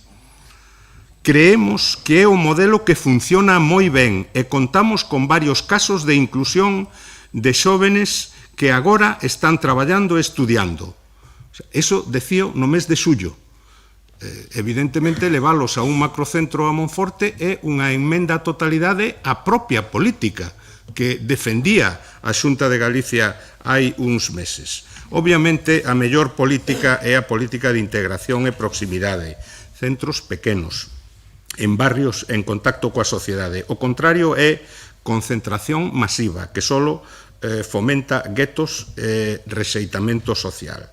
Por tanto, ademais hai exemplos en Galicia, en vilas moi recentes de perfecta integración de migrantes menores ou de migrantes non menores. A Xunta equivócase ao apostar por centros específicos como o de Monforte, fomentando así a creación de guetos. Neste momento, o que precisamos é altura política e compromiso colectivo para non normalizar nin tolerar un paso atrás no respeto aos dereitos humanos.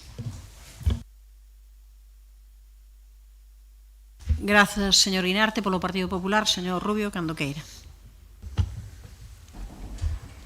Sí, bo día a todas e a todas. Condear, por suposto, que non pode ser de outro xeito os feitos ocurridos neste macrocentro. Para moitas das que están hoxe aquí, é un centro que non é o que se quería dende a Xunta de Galicia. Pareceme incrible, a verdade. Pareceme incrible porque cando falamos de menores migrantes falamos de nenos e adolescentes, nenas que deixaron atrás a súa familia, a casa, a súa terra, que veñen aquí simplemente para que lles ofrezamos unha posibilidade de vida mellor. Pero hoxe eu coido que asistimos, eu teño que decir con dor tamén, porque ao final a hora de repartir quen é mellor, peor, quen ten máis moral ou non, pois olvídase de que a hipocresía política tamén é por parte, neste caso, do Bloque Nacionalista Galego e do Partido Socialista Obrero Español. É dicir, onde non van ter absolutamente ningún problema de prazas no seu sistema de protección de menores é nin en Cataluña nin en País Vasco. Porque o reparto destes menores ali non tiña absolutamente nada que ver. Ese é un dato obxectivo e contrastable. Que fan vostedes? Xogar o dobre discurso.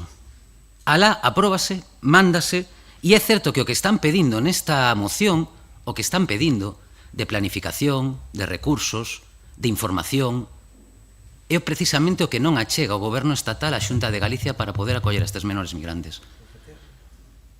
Claro, un gueto é cando a Xunta de Galicia, porque o seu sistema de protección, por certo, un dos sistemas de proteccións referentes en España, gustaríame saber de onde sacan os datos dos recortes nos últimos anos, si se refiren a vivendas tuteladas, a centros de menores, a centros de reforma, a pisos de transición a vida adulta. Puntualícenme, por favor, exactamente onde din vostedes que hai un desmantelamento, porque precisamente o que persigue a Xunta de Galicia e as políticas do Partido Popular de Galicia é actuar en pequenas unidades, dende a proximidade, pero non é posible neste caso. É un gueto cando o Partido Popular, como unha solución a imposición de Pedro Sánchez e dos seus socios, veñen migrantes e ten que buscar sitio. Non pasou nada cando mandaron 200 ou 300 migrantes a Monte do Gozo ou a Mondariz. Aí non houve problema. Ningún problema de adaptación, ningún problema de gueto, ningún problema de discurso, ningún problema de nave de confinamento. Que pareceme unha barbaridade os términos que se están empregando nalgúns casos. Aquí hoxe non, pero onte utilizouse noutro lugar campo de concentración. Pero a que estamos xogando con estes discursos? Os discursos sempre veñen dos demais, nunca veñen de vostedes mesmos. E eu, personalmente, coido que deberíamos de facelo mirar de vez en cando. Eu reitero, veñen a darnos leccións de solidaridade. Eu non entendo absolutamente nada. Mentres tanto, Galicia responde, créanme, responde con responsabilidade, porque o sistema de protección de menores, que vanme permitir que o diga, coido que descoñecen absolutamente, o sistema de menores que hai en Galicia se actúa sempre dende a responsabilidade dende estes, como decía antes, pequenos traballos dende a proximidade, inténtase a integración, inténtase a inserción, faise un acompañamento dos rapaces e rapazas dende os máis pequeniños ata incluso cando pasan da maioría de idade, e iso precisamente o que se busca dende a Xunta de Galicia. O que fan vostedes neste caso, reitero, e o digo con mágoa, e o que ofrecen é ruído, titulares e división. Moitas grazas. Grazas, señor Rubio. Ten 50 segundos, señora Rozas.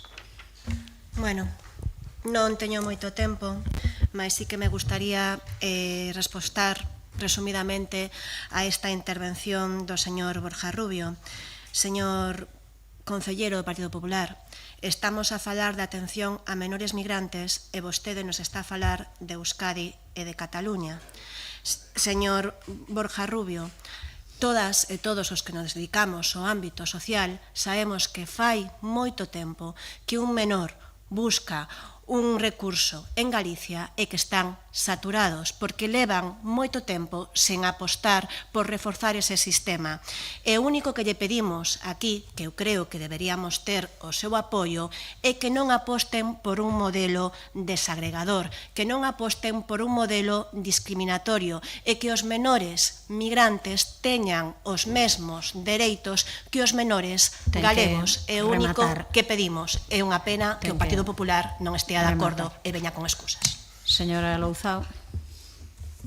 Pois a verdade que el di que lle dá pena, pois a min tamén me dá bastante, porque intentei facer unha intervención bastante neutral e centrada no tema, e vostede sai con Euskadi, Cataluña e Pedro Sánchez. Pero non nos chegou a decir se está vostede de acordo con que se faga un macrocentro. A min gustaríame que opinara diso, pero diso non falou, iso non era importante.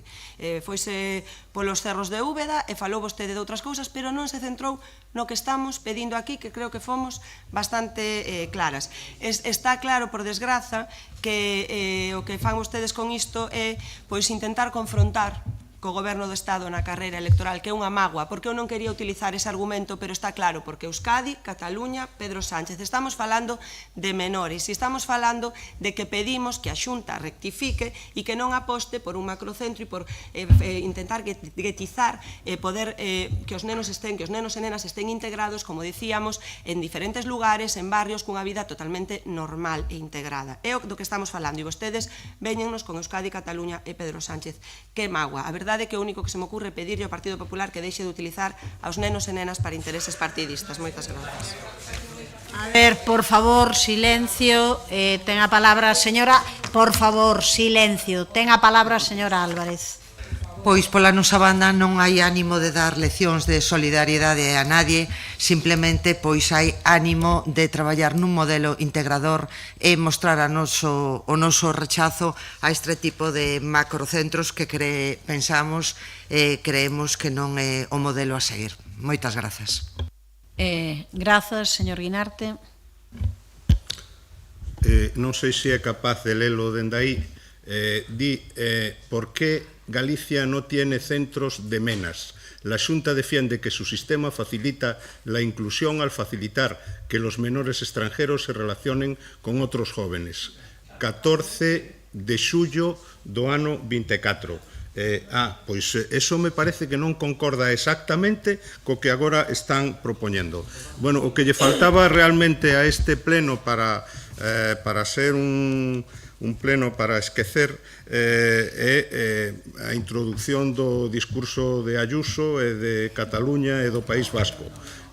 Claro, a culpa é de Sánchez, que favorece a Cataluña e o País Vasco, e supoño que estes pobres, digo pobres no sentido literal, porque son persoas sin recursos, menores que ven a Galicia, pois ten o estigma de ser enviados por Pedro Sánchez. Esa é a súa desgraza.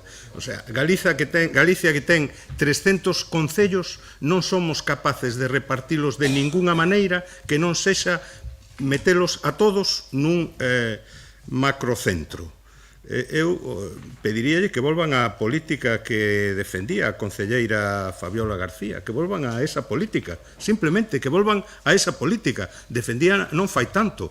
Eu creo que é a política razonable, e a vostedes, tamén lles parecía a política razonable.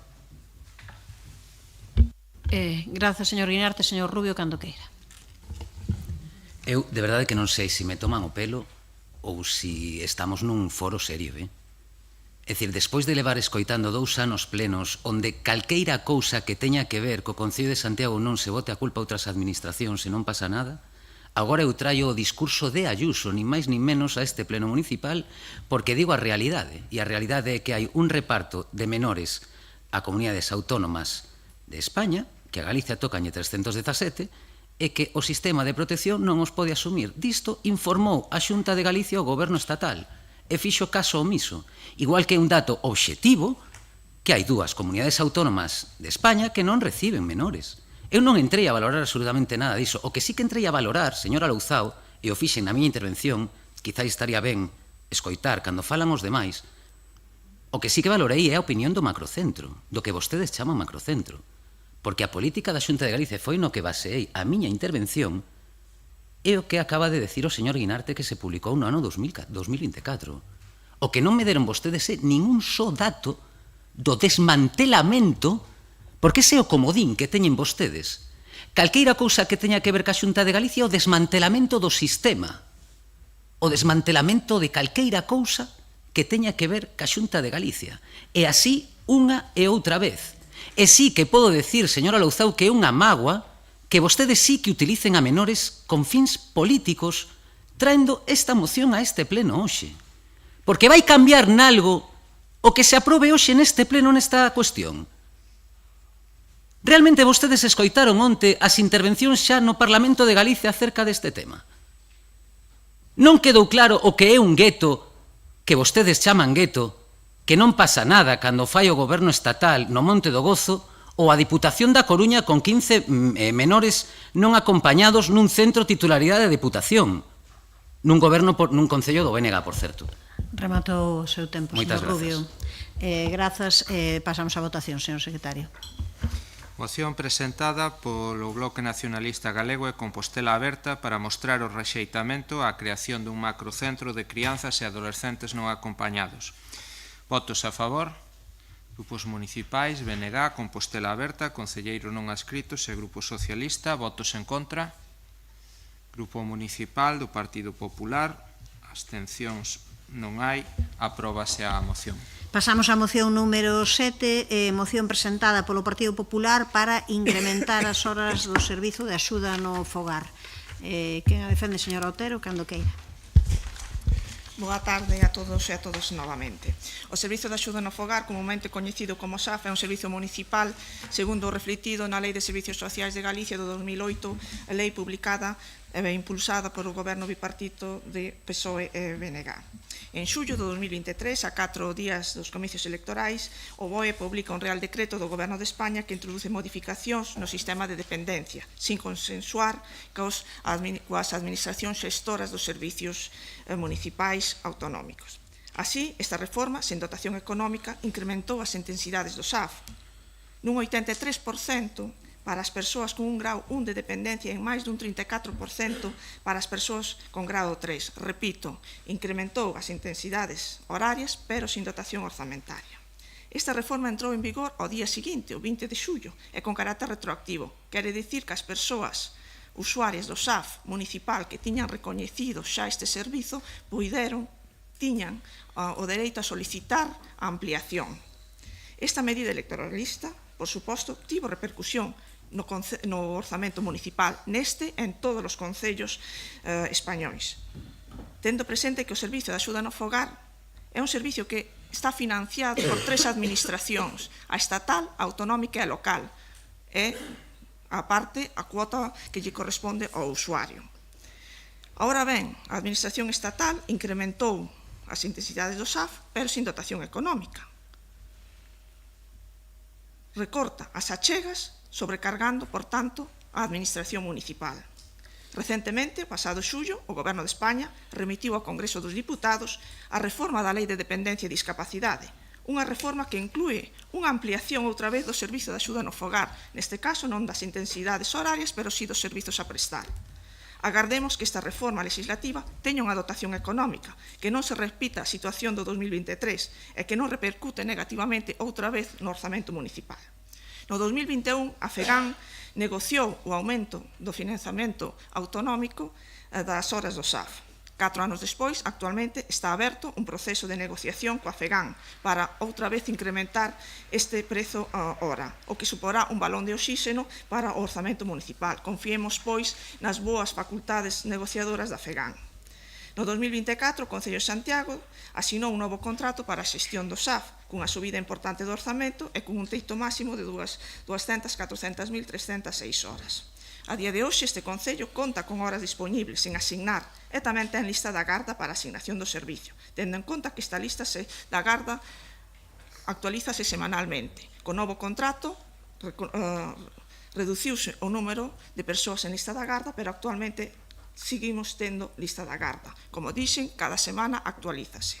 Tendo en conta que o SAF é un servizo moi demandado polas persoas dependentes aos efectos de garantir unha maior atención ao maior número de veciños e veciñas posibles, presentamos esta moción para que o Concello de Santiago asigne o maior número de horas do servizo de axuda no fogar que ten disponibles para reducir o número de persoas en lista da garda, tendo en conta que fai un mes e medio solicitou unha ampliación de horas, pero, como dixen, seguimos tendo persoas en lista da garda. Moitas gracias.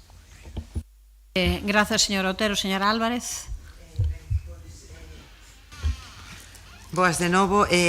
O servizo de axuda no fogar pois é unha ferramenta fundamental na política social do noso Concello, nunha cidade como en tantas outras que se enfronta con un claro embellecamento da poboación e unha crecente demanda de coidados.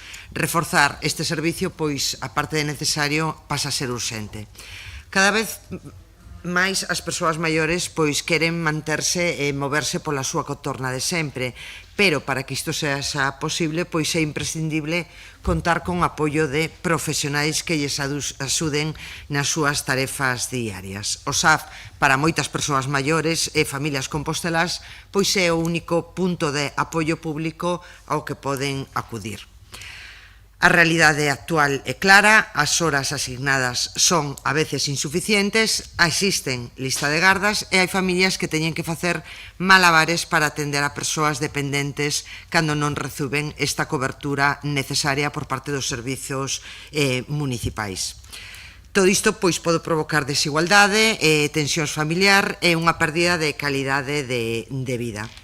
Nos, os concelleiros non adscritos, pois queremos ser responsables con estas persoas, porque as consideramos pois o que son o centro da acción política, pero tamén queremos ser responsables técnicamente coa vontade de que exista un debate continuo, con rigor, con planificación e con compromiso de todas as persoas que necesiten este servizo esencial.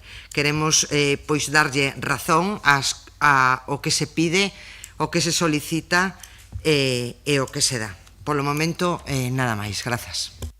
Grazas, señora Álvarez. Ten a palabra a señora Rozas.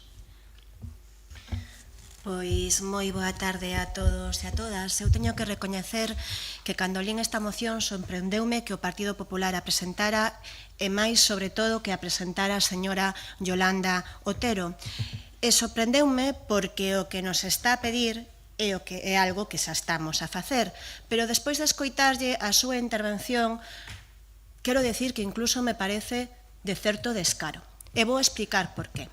O 22 de xullo, o Concello de Santiago solicítalle á Xunta de Galicia o incremento de horas do servizo de axuda no fogar na modalidade de dependencia. Unha solicitude que foi atendida por parte da Xunta de Galicia e que o Concello de Santiago podía atender porque fixemos os deberes con tempo cun contrato que nos permitía incrementar as horas. Desa forma, pasamos de algo máis de 16.000 horas mensuais a ter 19.500, case 3.500 horas máis o mes.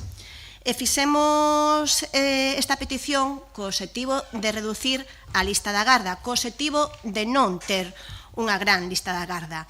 Que quero decir tamén, como vostede aclarou, que esa lista da garda actualízase cada semana e cada semana entran os novos casos de dependencia da Xunta de Galicia e cada semana chamamos a eses usuarios que están desesperados porque levan ano e medio esperando que a Xunta de Galicia tivera ben valorar a dependencia.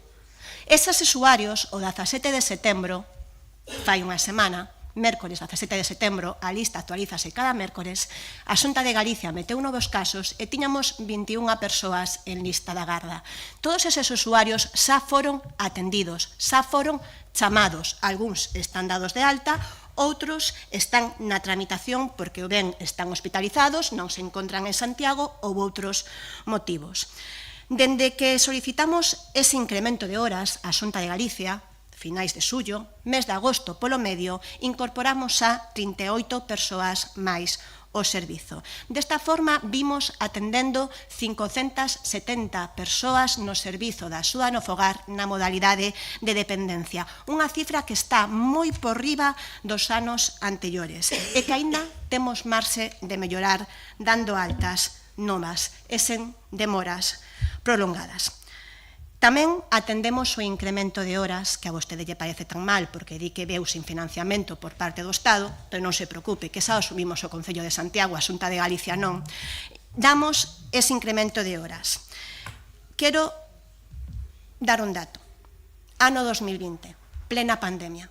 Lista de agarda de máis de 200 persoas no servizo de axuda no fogar no Concello de Santiago. Creo sinceramente que todo é mellorable, pero tamén creo sinceramente que no servizo de axuda no fogar fíxose un esforzo tremendo por parte deste goberno e que se fixo unha aposta económica por ese servizo que lamentablemente non fixeron outras administracións, como ben recoñeceu na súa intervención a señora Yolanda Otero. Porque o Concello de Santiago, ademais de atender as persoas, ademais de atender o incremento das horas que nos permite aumentar o tempo de atención a esas persoas, e ademais de facer os deberes con tempo desde o Concello, licitando ese contrato que nos permitiu moitas melloras no servizo de axuda no fogar, quen segue sen cumprir. O tempo que me pase, quitemo da segunda quenda, señora alcaldesa. Quen segue sen cumprir, pero, sin embargo, ten o descaro de vir aquí a dar leccións ao Concello de Santiago. Señora Yolanda Otero, segue sin cumprir a Xunta de Galicia, e que me parece de verdade tremendo. Os concellos perdimos a conta de todas as veces que se nos prometeu un incremento no financiamento do servizo da axuda no fogar. Eu perdín as contas e estou segura que se buscamos no Google cantas veces prometeu a conselleira de Políticas Sociais, Fabiola García, que iba a incrementar o servizo da axuda no fogar nos mesmos orzamentos da Xunta de Galicia do ano 2025. Estamos en setembro. Onde está ese incremento? Non só queda comprometida a palabra da conselleira, tamén do presidente da Xunta de Galicia. E vou recordar os datos. O Concello de Santiago paga a hora do servizo da axuda no fogar a 23,62 euros. Canto dá a Xunta de Galicia para unha competencia que súa? 12 euros. A hora costa 23,62. E iso na modalidade de dependencia. Canto dá na modalidade de libre concurrencia, señora Otero? 2,42 euros. Home, a ver, é vergonzoso. Entón, nós, de verdade, que esta moción que vostede nos trae xa estamos atendendo. Pero gustaríame que o compromiso que ten demostrado o Concello de Santiago e o Goberno de Santiago co servizo da axuda no fogar o demostrara o Partido Popular que ven aquí ao pleno a traer esta moción. Grazas, señora Rozas. Ten a palabra a señora Val, cando queira.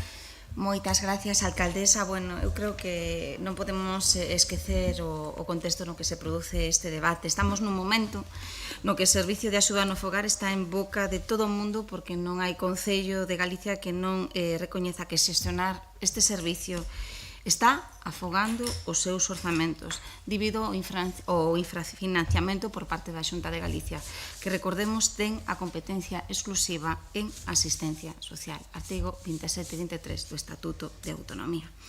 Tampouco podemos olvidar o contexto no que as traballadoras do SAF de toda Galicia estiveron en folga o día 10, o día 11, o día 24 e mesmo hoxe, día 25, por estar a desempeñar un traballo en condicións precarias, inseguras e con sobrecarga laboral. En folga para loitar algo que consideramos básico, un convenio digno que se atopa conxelado dende o ano 2013 e unha creación dun protocolo de riscos.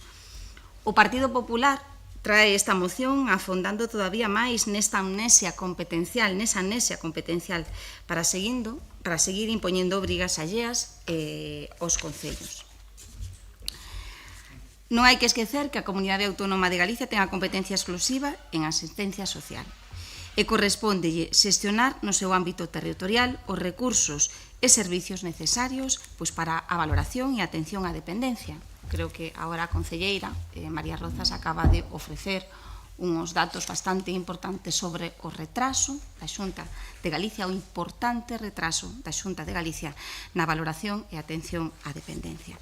Pero que está a facer a Xunta de Galicia? Pois trasladar a factura aos concellos, impoñendo a xestión e financiamento dunha competencia impropia ás entidades locais sen analizar o impacto nos seus recursos financeiros. Isto supón que os concellos teñen que achegar cada vez máis cartos para poder ofrecer un servicio de calidade aos usuarios cada vez máis numerosos e unhas condicións laborais dignas ás traballadoras. Segundo o informe da FEGAN, con datos recollidos en 213 concellos galegos no ano 2024, o Goberno do Estado cubre o 30,56% do custo, a Xunta de Galicia o 27,30% e os concellos o 29,82%. A Xunta, que recordemos, ten a competencia exclusiva en materia de asistencia social, non só é que menos aporta, senón que en lugar de incrementar a aportación, pois a reduce. Recordemos un dato que deu recentemente a Consellería de Servicios Sociais o financiamento por parte da Xunta no SAF de Santiago diminuiu no ano 2024 un 8%. E se falamos de listas de espera, podemos dicir que esta semana a Plataforma de Emerxencia e Dependencia denunciaba que unha persoa dependente en Galicia ten que esperar unha media de 393 días, unha semana máis que en decembro de 2024, máis do dobre do que di a lei que fixa en 180 días o tempo máximo de tramitación. Ademais, hai case 1.700 persoas agardando por un servicio ou prestación a que teñen dereito recoñecido por lei, casi 200 máis que en decembro de 2024. En o que levamos de ano, pois faleceron en Galicia máis de 55 persoas, agardando pola dependencia, que se suma ás máis de 7.000 que faleceron na lista de espera desde 2017. Eu creo que son datos realmente alarmantes e o que non pode facer a Xunta de Galicia, que insistimos, con claras competencias nesta materia, é poñerse unha venda nos ollos e culpar, afogar as entidades locais nun problema que é urxente abordar con medidas integrais e con recursos públicos. Ben, tempo para a réplica cando queira, señor Otero. Boas tardes, novamente. Creo que xa fixe máis veces, recordo a lectura do artigo 11 da Lei de Servicios Sociais de Galicia. Perdón. Artigo 11 da Lei de Servicios Sociais de Galicia, onde establece que a xestión do SAF é competencia municipal. En canto ao retraso na valoración da dependencia, señora Abal, recórdolle que esta semana o Goberno estatal interpuxo un recurso de inconstitucionalidade contra o plan de choque da dependencia aquí en Galicia. Entonces, moitas gracias por seguir poñendo trabas nas rodas para a valoración da dependencia. Pola súa parte, señora Rozas, critican a casa allea cando ten a súa propia casa sin barrer. Está ben que demande financiación, pois é a súa responsabilidade como concelleira de goberno, pero vemos que non sabe o que se está negociando na FEGAN. Como concelleira, con responsabilidade en materia de goberno, recoméndolle que se poña en contacto coa FEGAN e sepa o estado da negociación da financiación autonómica. E tamén que asegure o funcionamento correcto dos servicios municipais. É vostede coñecedora de que a espera media para unha cita nos servicios sociais municipais é de 2 meses. Pregúntolle, unha situación de emerxencia social pode agardar 2 meses? A semana pasada un veciño chamoume, todo desesperado, sen recursos, contactou coas traballadoras social de referencia, contestación do 12 de setembro a 14 de outubro, marcha de vacacións, non presentou emerxencia social, modelo 210, vai a vostede ao rexistro e presente vostede mesmo a solicitud de emerxencia social. É dicir, arréglate como poidas. 2 meses para que che den cita para entrar no sistema de servicios sociais. 2 meses só para iniciar unha emerxencia social. O dito, claro que é a súa responsabilidade como concelleira de goberno pedir máis financiación, pero tamén é a responsabilidade súa asegurar o funcionamento correcto dos servicios municipais. Moitas gracias. Grazas, señor Otero. Tempo para a señora Álvarez, cando queira. Ben, moitas grazas, pois, ben, Nos imos manter unha postura de apoio a esta moción presentada polo Partido Popular, pois porque sempre estaremos de acordo e sempre apoiaremos a posibilidade de incrementar ese número de horas para o servicio para o SAF. Por outro lado, tamén decir que cando vin esta moción descolocoume un pouco no sentido de que enseguida me puse en contacto e quise preguntar como era o funcionamento real e alegroume moito pois poder comprobar que recentemente sí xa se había acudido e xa se había solicitado este incremento de horas e que fora atendido. É por isto que antes por eso facíamos alusión desde o noso grupo pois que é necesario manter unha responsabilidade técnica con a vontade de manter un estudio continuo de cal é a situación real para axustar ao mellor posible os recursos e penso pois que por parte da Concellería actualmente pois están a cumplirse. Moitas grazas. Grazas, señora Álvarez. 50 segundos para a señora Rozas, cando queira. Señora Otero, de verdade que a vostede non lle dá vergoña as declaracións que acaba de facer aquí? Os datos. Ano e medio para a valoración de dependencia. De xente con grado 3. De xente cunha severa dependencia. De quen depende? Da Xunta de Galicia. Coste do servizo a súa fogar, 24 euros. Canto paga a Xunta de Galicia? A metade. Se a modalidade de libre concurrencia que a utilizamos para aqueles casos que non poden esperar ano e medio a que a Xunta de Galicia valore a dependencia, pagan vostedes 2 euros. Están os concellos cun clamor en contra da Xunta de Galicia e a xestión que fai deste servizo e do seu financiamento. E ven aquí vostede de verdade a dar leccións. A min caeríame a cara de vergoña. Caeríame a cara de vergoña estar dicindo aquí cousas que xa se están a facer no Concello de Santiago que fixemos fai 2 anos e que a Xunta de Galicia, unha administración bastante máis grande, aínda se está esperando. Nos usamos as horas e tamén as pagamos. Rematou o tempo, señora Rozas. Señora Val, a súa quenda. Non. Vale. Certamente. Vergoña tiñalle que dar a concelleira de Servicios Sociais do Concello que unha persona que está nunha situación de emerxencia social teña que tardar máis de 2 meses para ser atendido. Moitas gracias.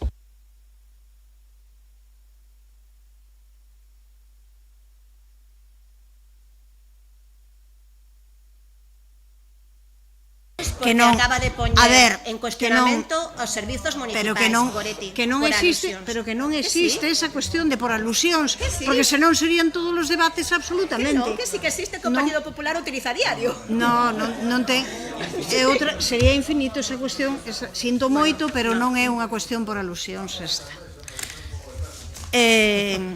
Vamos a proceder á votación, señor secretario, cando queira.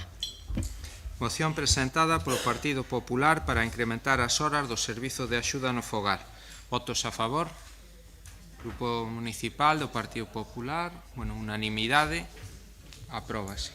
Ben, pois imos facer agora unha pausa, liberamos a señora Álvarez e ás 8 en punto estamos aquí para seguir. Vale.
Ben, continuamos.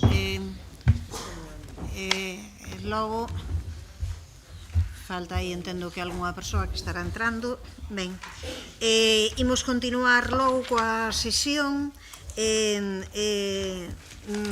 Vou dicir que vou ser super estricta nunha cuestión que aparece no regulamento e que onde normalmente existe un non ter en conta esa consideración. Insisto, está ben claro tamén o regulamento, igual que está ben claro para outras cousas, está ben claro para isto.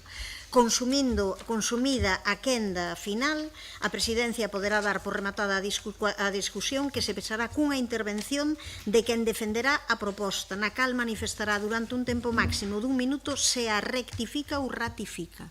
Polo tanto, a quenda dun minuto só se pode utilizar para iso. O que non se pode utilizar a quenda dun minuto para seguir dando argumentacións ou para entrar a continuar. É dicir que, eu tamén quero dicilo aquí, públicamente, a quenda que acaba de facer a señora Otero dun minuto non se correspondía co que pode facer polo regulamento. Esa quenda dun minuto é para rectificar ou ratificar se algunha cuestión relativa, única e exclusivamente, non para entrar en máis debate. E non vou a permitir que se entre en máis debate nese minuto, algo que de maneira sistemática algúns concelleiros e concelleiras desta corporación fan. Por favor, non vamos a entrar en discusión agora. Non leven esta cuestión e outras ao límite de que poidamos estar aquí durante aínda moitísimas máis horas. Fagan o favor e teñan un pouco de respeto institucional. Hai tempo máis que suficiente para debater e tratar os asuntos. Imos seguir logo co apartado de preguntas e vanse retirar destas preguntas que nos quedan a pregunta número 3, relativa á situación do aeroporto Santiago Rosalía de Castro, que xa foi tratado tamén pola mañá, a pregunta número 4 relativa ao contrato de servizos da rede de centros socioculturais, que xa tamén xa foi aquí tamén tratado na interpelación, e a pregunta número 8 tamén sobre a tramitación dos novos pregos para o servizo de centros socioculturais. Así que con esas retiradas das preguntas 3, 4 e 8 e a que xa fixemos da 9 imos coas resto, comezamos pola primeira, presentada polo Grupo Municipal do Partido Popular sobre o estado de execución das actuacións do proxecto Entre Sar e Sarela. Quen a defende, señora Ferreiro, cando queira. A todas e a todos. No mes de setembro do ano pasado aprobouse a moción do Partido Popular para axilizar a xestión do proxecto Entre Sar e Sarela e evitar a perda de fondos europeos Next Generation. A pesar deste acordo, a maior parte dos proxectos aínda tardaron uns meses en licitarse. A día de hoxe, segundo a información publicada na plataforma de contratación, están en marcha as seguintes actuacións. A obra do Barrio Verde de Pontepedriña, asinado o contrato 9 de xuño de 2025 e cun prazo de execución de 7 meses desde o replanteo.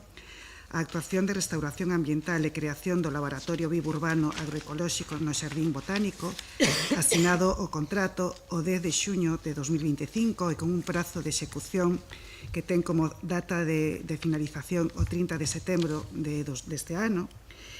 E, en concreto, con respecto a esta actuación, gustaríame que me contestase na súa intervención o acordo da Xunta de Goberno local deste luns día 22 no que se aproba o proxecto básico e de execución desta obra cando realmente xa está asinado o contrato.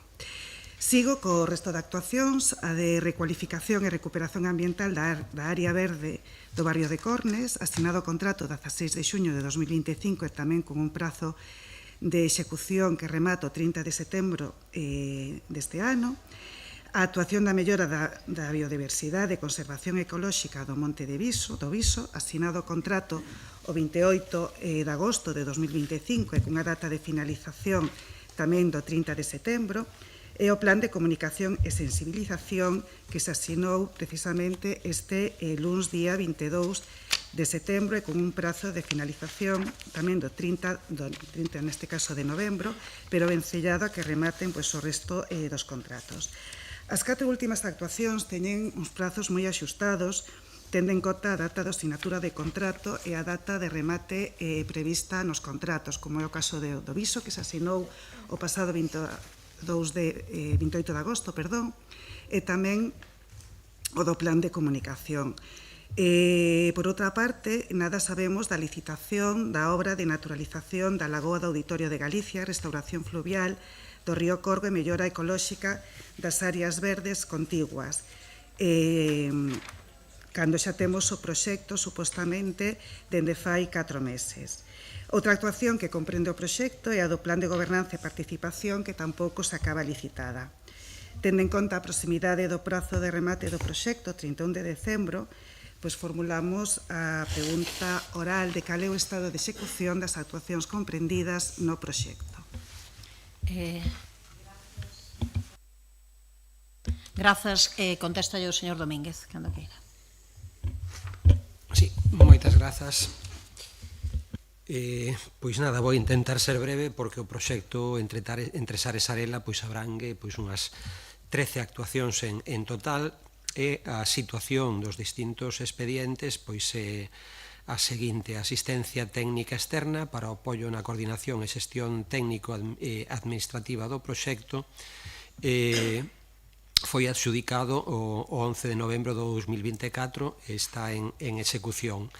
Das accións tipo A, esta Estrategia de Infraestructura Verde e Adaptación ao Cambio Climático de Santiago, que foi aprobado por Xunta de Goberno o 14 de xullo e que está en período de información pública. As de tipo B, que son as 5, digamos, de obras, actuacións máis de obra, son unha delas o Barrio Verde de Pontepedriña, ademais orzamento. O proxecto de execución foi aprobado o 24 de setembro de 24, a obra comezou o 30 de maio e ten un prazo de execución de 8 meses e os traballos até o momento pois avanzan en tempo e sen complicacións según o programa previsto. A naturalización da lagoa do Auditorio e a restauración fluvial do río Corgo, pola especificidade e complexidade desta actuación, a licitación para a redacción do proxecto ficou deserta a primeira vez, polo que se licitou de novo, cambiando conxuntamente coa Universidade e a Fundación Biodiversidade, pois algúns aspectos técnicos. O proxecto foi aprobado en Xunta de Goberno o día 29 de xullo e licitarase a obra nas próximas semanas. A restauración ambiental e creación do Laboratorio Vivo Urbano Agroecolóxico no Xardín Botánico foi adxudicada de forma conxunta a redacción e a execución, a redacción dunha proposta técnica e a súa execución. O 22 deste mes foi aprobado o proxecto constructivo e comenzarán nas próximas semanas os traballos. Aí ven, porque en un caso pois era un proxecto básico que conlevaba redacción e execución e en algún caso pois puderon en este caso pois logo completar a proposta técnica. E o prazo de execución en este caso é de 6 meses. A recualificación e recuperación ambiental da área verde do barrio de Cornes foi aprobado o 28 de xullo, o proxecto de execución, as obras están en marcha e teñen tamén un prazo de execución de 6 meses. A restauración ecolóxica e fomento da biodiversidade no monte periurbano do Viso, o 25 de agosto adxudicouse a redacción da proposta e a súa execución e será a Universidade a encargada de darlle seguimento á execución da proposta. Se me permite, descónteme da réplica por dar conta tamén das accións tipo C, o plan de comunicación, que foi adxudicado o 15 de setembro e comenzarán co traballo nas próximas semanas. Están tamén facéndose outras actividades de divulgación, como a celebración dun congreso internacional sobre a infraestructura verde que xa foi anunciado pola Universidade para o mes de outubro que comeza, e a medición e control de indicadores que será a cargo da propia Universidade. De acordo, pois quedanlle 30 segundos, tempo para a réplica se quere, señora Ferreiro. Non me contestou a pregunta que lle fixen sobre a actuación no Xardín Botánico, porque aprobase o proxecto en Xunta de Goberno cando o contrato de obra xa está asinado. En calquera caso, xa vemos o interese deste goberno respectar os acordos plenarios, pero sobre todo en aproveitar os fondos europeos, xa que se corre o risco de perdelos, polo menos na caso da obra de Pontepedriña, que ten un prazo de execución de 7 meses, polo que previsiblemente rematará en febreiro, e tamén a obra de naturalización da lagoa do Auditorio de Galicia, restauración fluvial do río Corgo e mellora ecolóxica das áreas verdes continua, xa que na base da convocatoria di que o proxecto non poderá finalizar máis tarde do 31 de decembro de 2025, prórrogas incluídas. Descoñezo se finalmente este prazo se podrá prorrogar, porque moitas veces sí que se consigue a autorización para esa prórroga, pero dende logo que este goberno podía ter apurados máis os prazos, como se lles advertiu fai un ano. Sería unha mágoa que se perdesen unha vez máis estes fondos porque non sexan capaces de executalos por non tomar as medidas exeitadas para garantir este compromiso. Tempo para a réplica, ten 30 segundos.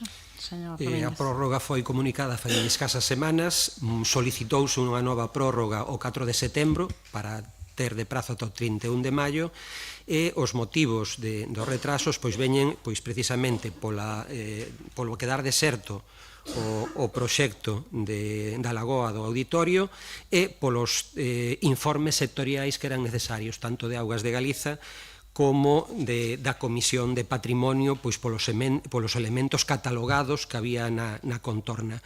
É unha tramitación complexa, como dicen, e esperemos... Remato o tempo.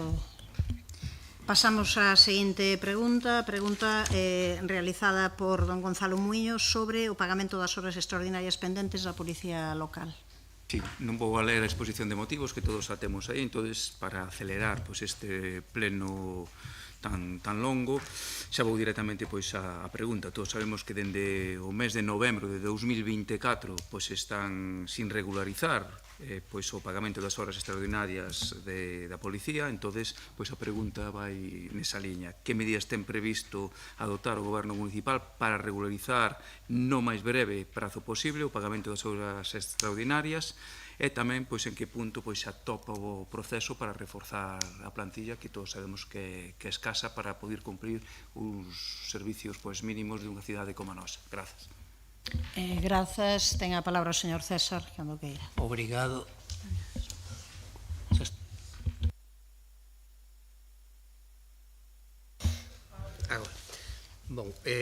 Obrigado. A previsión, como xa se lle comunicou aos representantes dos traballadores, que no mes de outubro sexan pagadas as horas extras de novembro e decembro, tanto da policía como de bombeiros, que non aparecen na pregunta, pero son as horas extras que se deben de 2024, e as horas de 2025 que sexan pagadas en novembro e decembro, as horas da maioría de vengadas no ano 2025, e como digo, xa estes prazos xa se lle comunicou aos representantes dos traballadores, tamén se lle explicou as dificultades que houbo para non telas pagado antes, e en canto ao reforzo da plantilla, do cadro de persoal,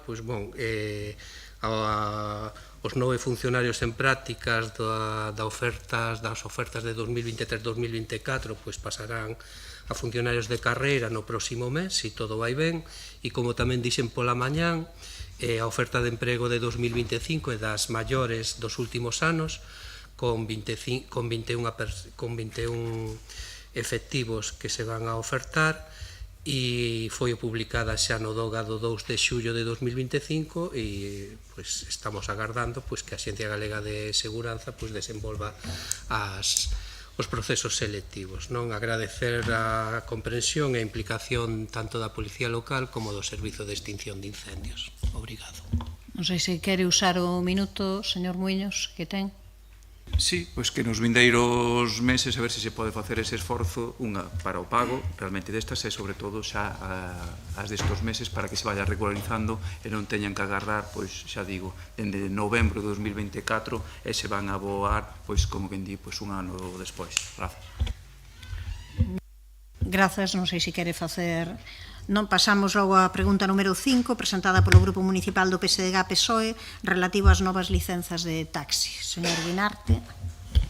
Sí, fai xa algún tempo o concelleiro Xanduro facía unhas declaracións dicindo que desexaba que estas licencias sexan canto antes unha realidade, porque é unha demanda clara e que se outorgarían que non se outorgarían hasta finais do 25 ou 26. Hoxe, precisamente, hai unhas declaracións, unha noticia na Voz de Galicia que volve sobre este tema pero apunta que o concurso non se convocará este ano, co que evidentemente pois xa entramos de longo no ano 26. Eu casi convertiría a pregunta nun rogo para pedirlle ao goberno municipal que acurte na medida do posible os prazos, que sei que son farragosos e longos, pero hai determinados prazos que son de varios meses que se acurten no posible, porque é unha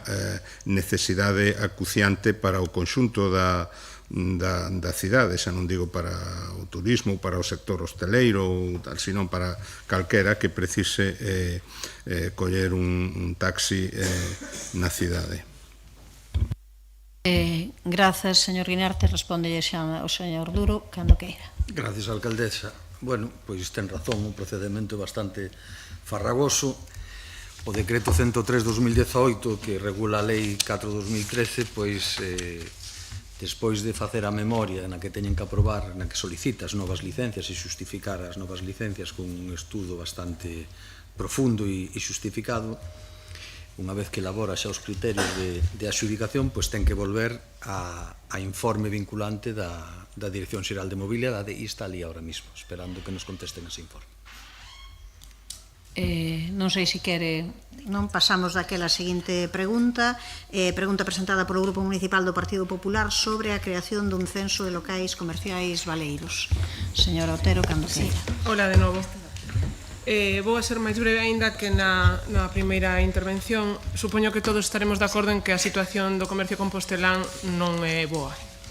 É certo que o comercio en xeral pasa por unha situación que poderíamos chamar casi de crise permanente, consecuencia da confluencia de diversos factores, como a competencia das grandes áreas comerciais ou o consumo en liña. Unha realidade da que o comercio compostelán non escapa, tal e como ven de evidenciar unha análise feita pública pola Unión de Profesionais e Traballadores Autónomos, na que recollen o seguinte dato.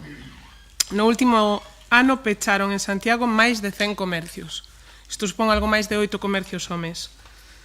No caso concreto de Santiago, chama a atención, máxime, como digo, nunha situación de crise permanente, a inexistencia dunha estrategia de dinamización comercial ambiciosa que vaya máis alá de campañas comerciais puntuais, que presten apoio ao tecido comercial compostelán e deste xeito contribúa a reducir o número de establecementos baleiros, ao mesmo tempo que axudaría tamén a diminuir a sensación de abandono que impera en non poucas das rúas da cidade. Conscientes e preocupados por esta realidade, dentro do Partido Popular presentamos en novembro de 2023 unha moción para a adopción de medidas de dinamización dos locais comerciais baleiros e para evitar o peche de outros. Dita iniciativa, que tiña como principal obxectivo coñecer o número de locais comerciais baleiros no noso concello, así como as súas características para facilitar, de algún xeito, que as persoas emprendedoras puidesen localizar establecementos que se adaptasen ás necesidades dos seus proxectos, e apoiar a remuda xeracional de negocios en activo que son económicamente viables. Esa iniciativa, como digo, foi aprobada naquel pleno por unanimidade. Non obstante, case 2 anos despois, recordo que foi no 2023, nada sabemos ao respecto da mesma. É por isto que nos vemos na necesidade de preguntar ao Goberno se teñen iniciado os traballos para a creación do censo municipal de locais comerciais baleiros e, de ser así, cal é a data prevista para que este censo comece a funcionar e poida estar disponible para as persoas emprendedoras e comerciantes da cidade. Nada máis. Grazas. Ten a palabra a señora Rozas. Non é que teñamos os traballos iniciados para ter un censo de vivendas baleiras, é que temos un censo de vivendas, digo, de vivendas baleiras non, perdón, Iago, de comercios baleiros. É que temos un censo de comercios baleiros desde finais do ano 2023, que é un informe moi amplo dende finais do ano 2023, non o deixara eu encargado, iniciou no o mandato anterior e chegou ese censo a finais do 2023, feito por unha consultoría. É un informe moi amplo sobre os locais comerciais que existen na cidade, tanto dos que están en funcionamento ou dos que estaban en funcionamento naquel momento como os que están inactivos, un censo de 5.300 locais de todo o municipio con datos diferentes en función das zonas, dos diversos sectores aos que se dedican eses locais comerciais, canto levan baleiros, se estiveron algunha vez ocupados, habitantos, bueno, é un censo bastante completo. Eu comparto a reflexión de que hai un problema co comercio local, que temos moitos locais baleiros. Tamén comparto esa reflexión de que é evidente que esta fotografía é común á maioría das cidades, lamentablemente, e todas sabemos que iso responde a diferentes causas que xa foron numeradas pola concelleira Olalla, polo incremento da compra online, das grandes superficies, esa competencia desleal, polos cambios nos hábitos de vida. Bueno, creo que eso o sabemos todos, non? Que está a facer este goberno municipal ante este fenómeno tan complexo e multicausal? Eu creo que o Concello de Santiago non está a facer só medidas puntuais de dinamización comercial, como vostede dixo na súa pregunta. Creo de verdade que ten propostas bastante máis ambiciosas dende diferentes ámbitos. Un deles, o urbanismo. Estaba pensando en ti por eso antes, Iago, por eso falaba de vivendas. Un deles desde o urbanismo, preservando o uso comercial nas plantas baixas das zonas máis comerciais da cidade, cando a Xunta abre a porta a que se coloquen vivendas. E eso, señora Otero, eso non vai protexer o comercio local. Tamén temos propostas como os bonos corazón, que non quero adxudicarme méritos de gobernos anteriores, pero que demostra que funciona e que ningún outro concello, independentemente da cor política, ten unha medida cun impacto como esa. Dito isto, seguimos tendo un problema e un reto porque efectivamente a situación do comercio de proximidade é a que está pois nunha situación de superar obstáculos de forma permanente, non só en Santiago, por todas as razóns que decíamos antes. Mais, insisto, creo que as medidas do goberno local son evidentes. Grazas, non sei se quere facer uso do minuto. Sí. Nada, supoño ou entendo que cando vostede e o seu equipo de goberno votaron a favor de aquela creación de censo de locais comerciais baleiros, descoñecía este censo do que me fala hoxe, porque non tería sentido votar para crear algo que xa vostedes saben que existe. Entonces, alégrome que a nosa iniciativa lle servise para coñecer esta ferramenta e agora invito a que faga un uso adecuado dela para conseguir dinamizar o noso tecido comercial. De todos xeitos, eu non dixen que as campañas puntuais que se levan a cabo fosen todas ineficientes. Vostede mencionaba os bonos corazón, nos creemos nos bonos corazón, creemos que hai cousas que se poderían mellorar, sí. Tamén lle lembro que no seu primeiro ano de mandato diminuíron o orzamento, tivemos que denuncialo, e, bueno, non sei se tivo que ver ou non, pero aí sí que é certo que recuaron, está ben, e na última convocatoria houve un incremento dese orzamento, de todos os xeitos. Eu quero pensar que aínda pode facer máis. Eu quero pensar... Rematou o seu tempo. Vale. Eu creo que hai aínda marxe para alcanzar a excelencia. María, que aínda se pode facer un chisquiño máis. Seguro que sí, Tempo para a señora Rozas. Estou segura de que sí, señora Olalla. O sea, estou segurísima de que sempre se pode facer máis, faltaría máis. Díxenllo antes, o censo de finais do 2023 recibido en decembro de 2023, de forma posterior a que vostede trasladara aquela proposta no pleno. Eu podo poñelo a disposición de quen estea interesado.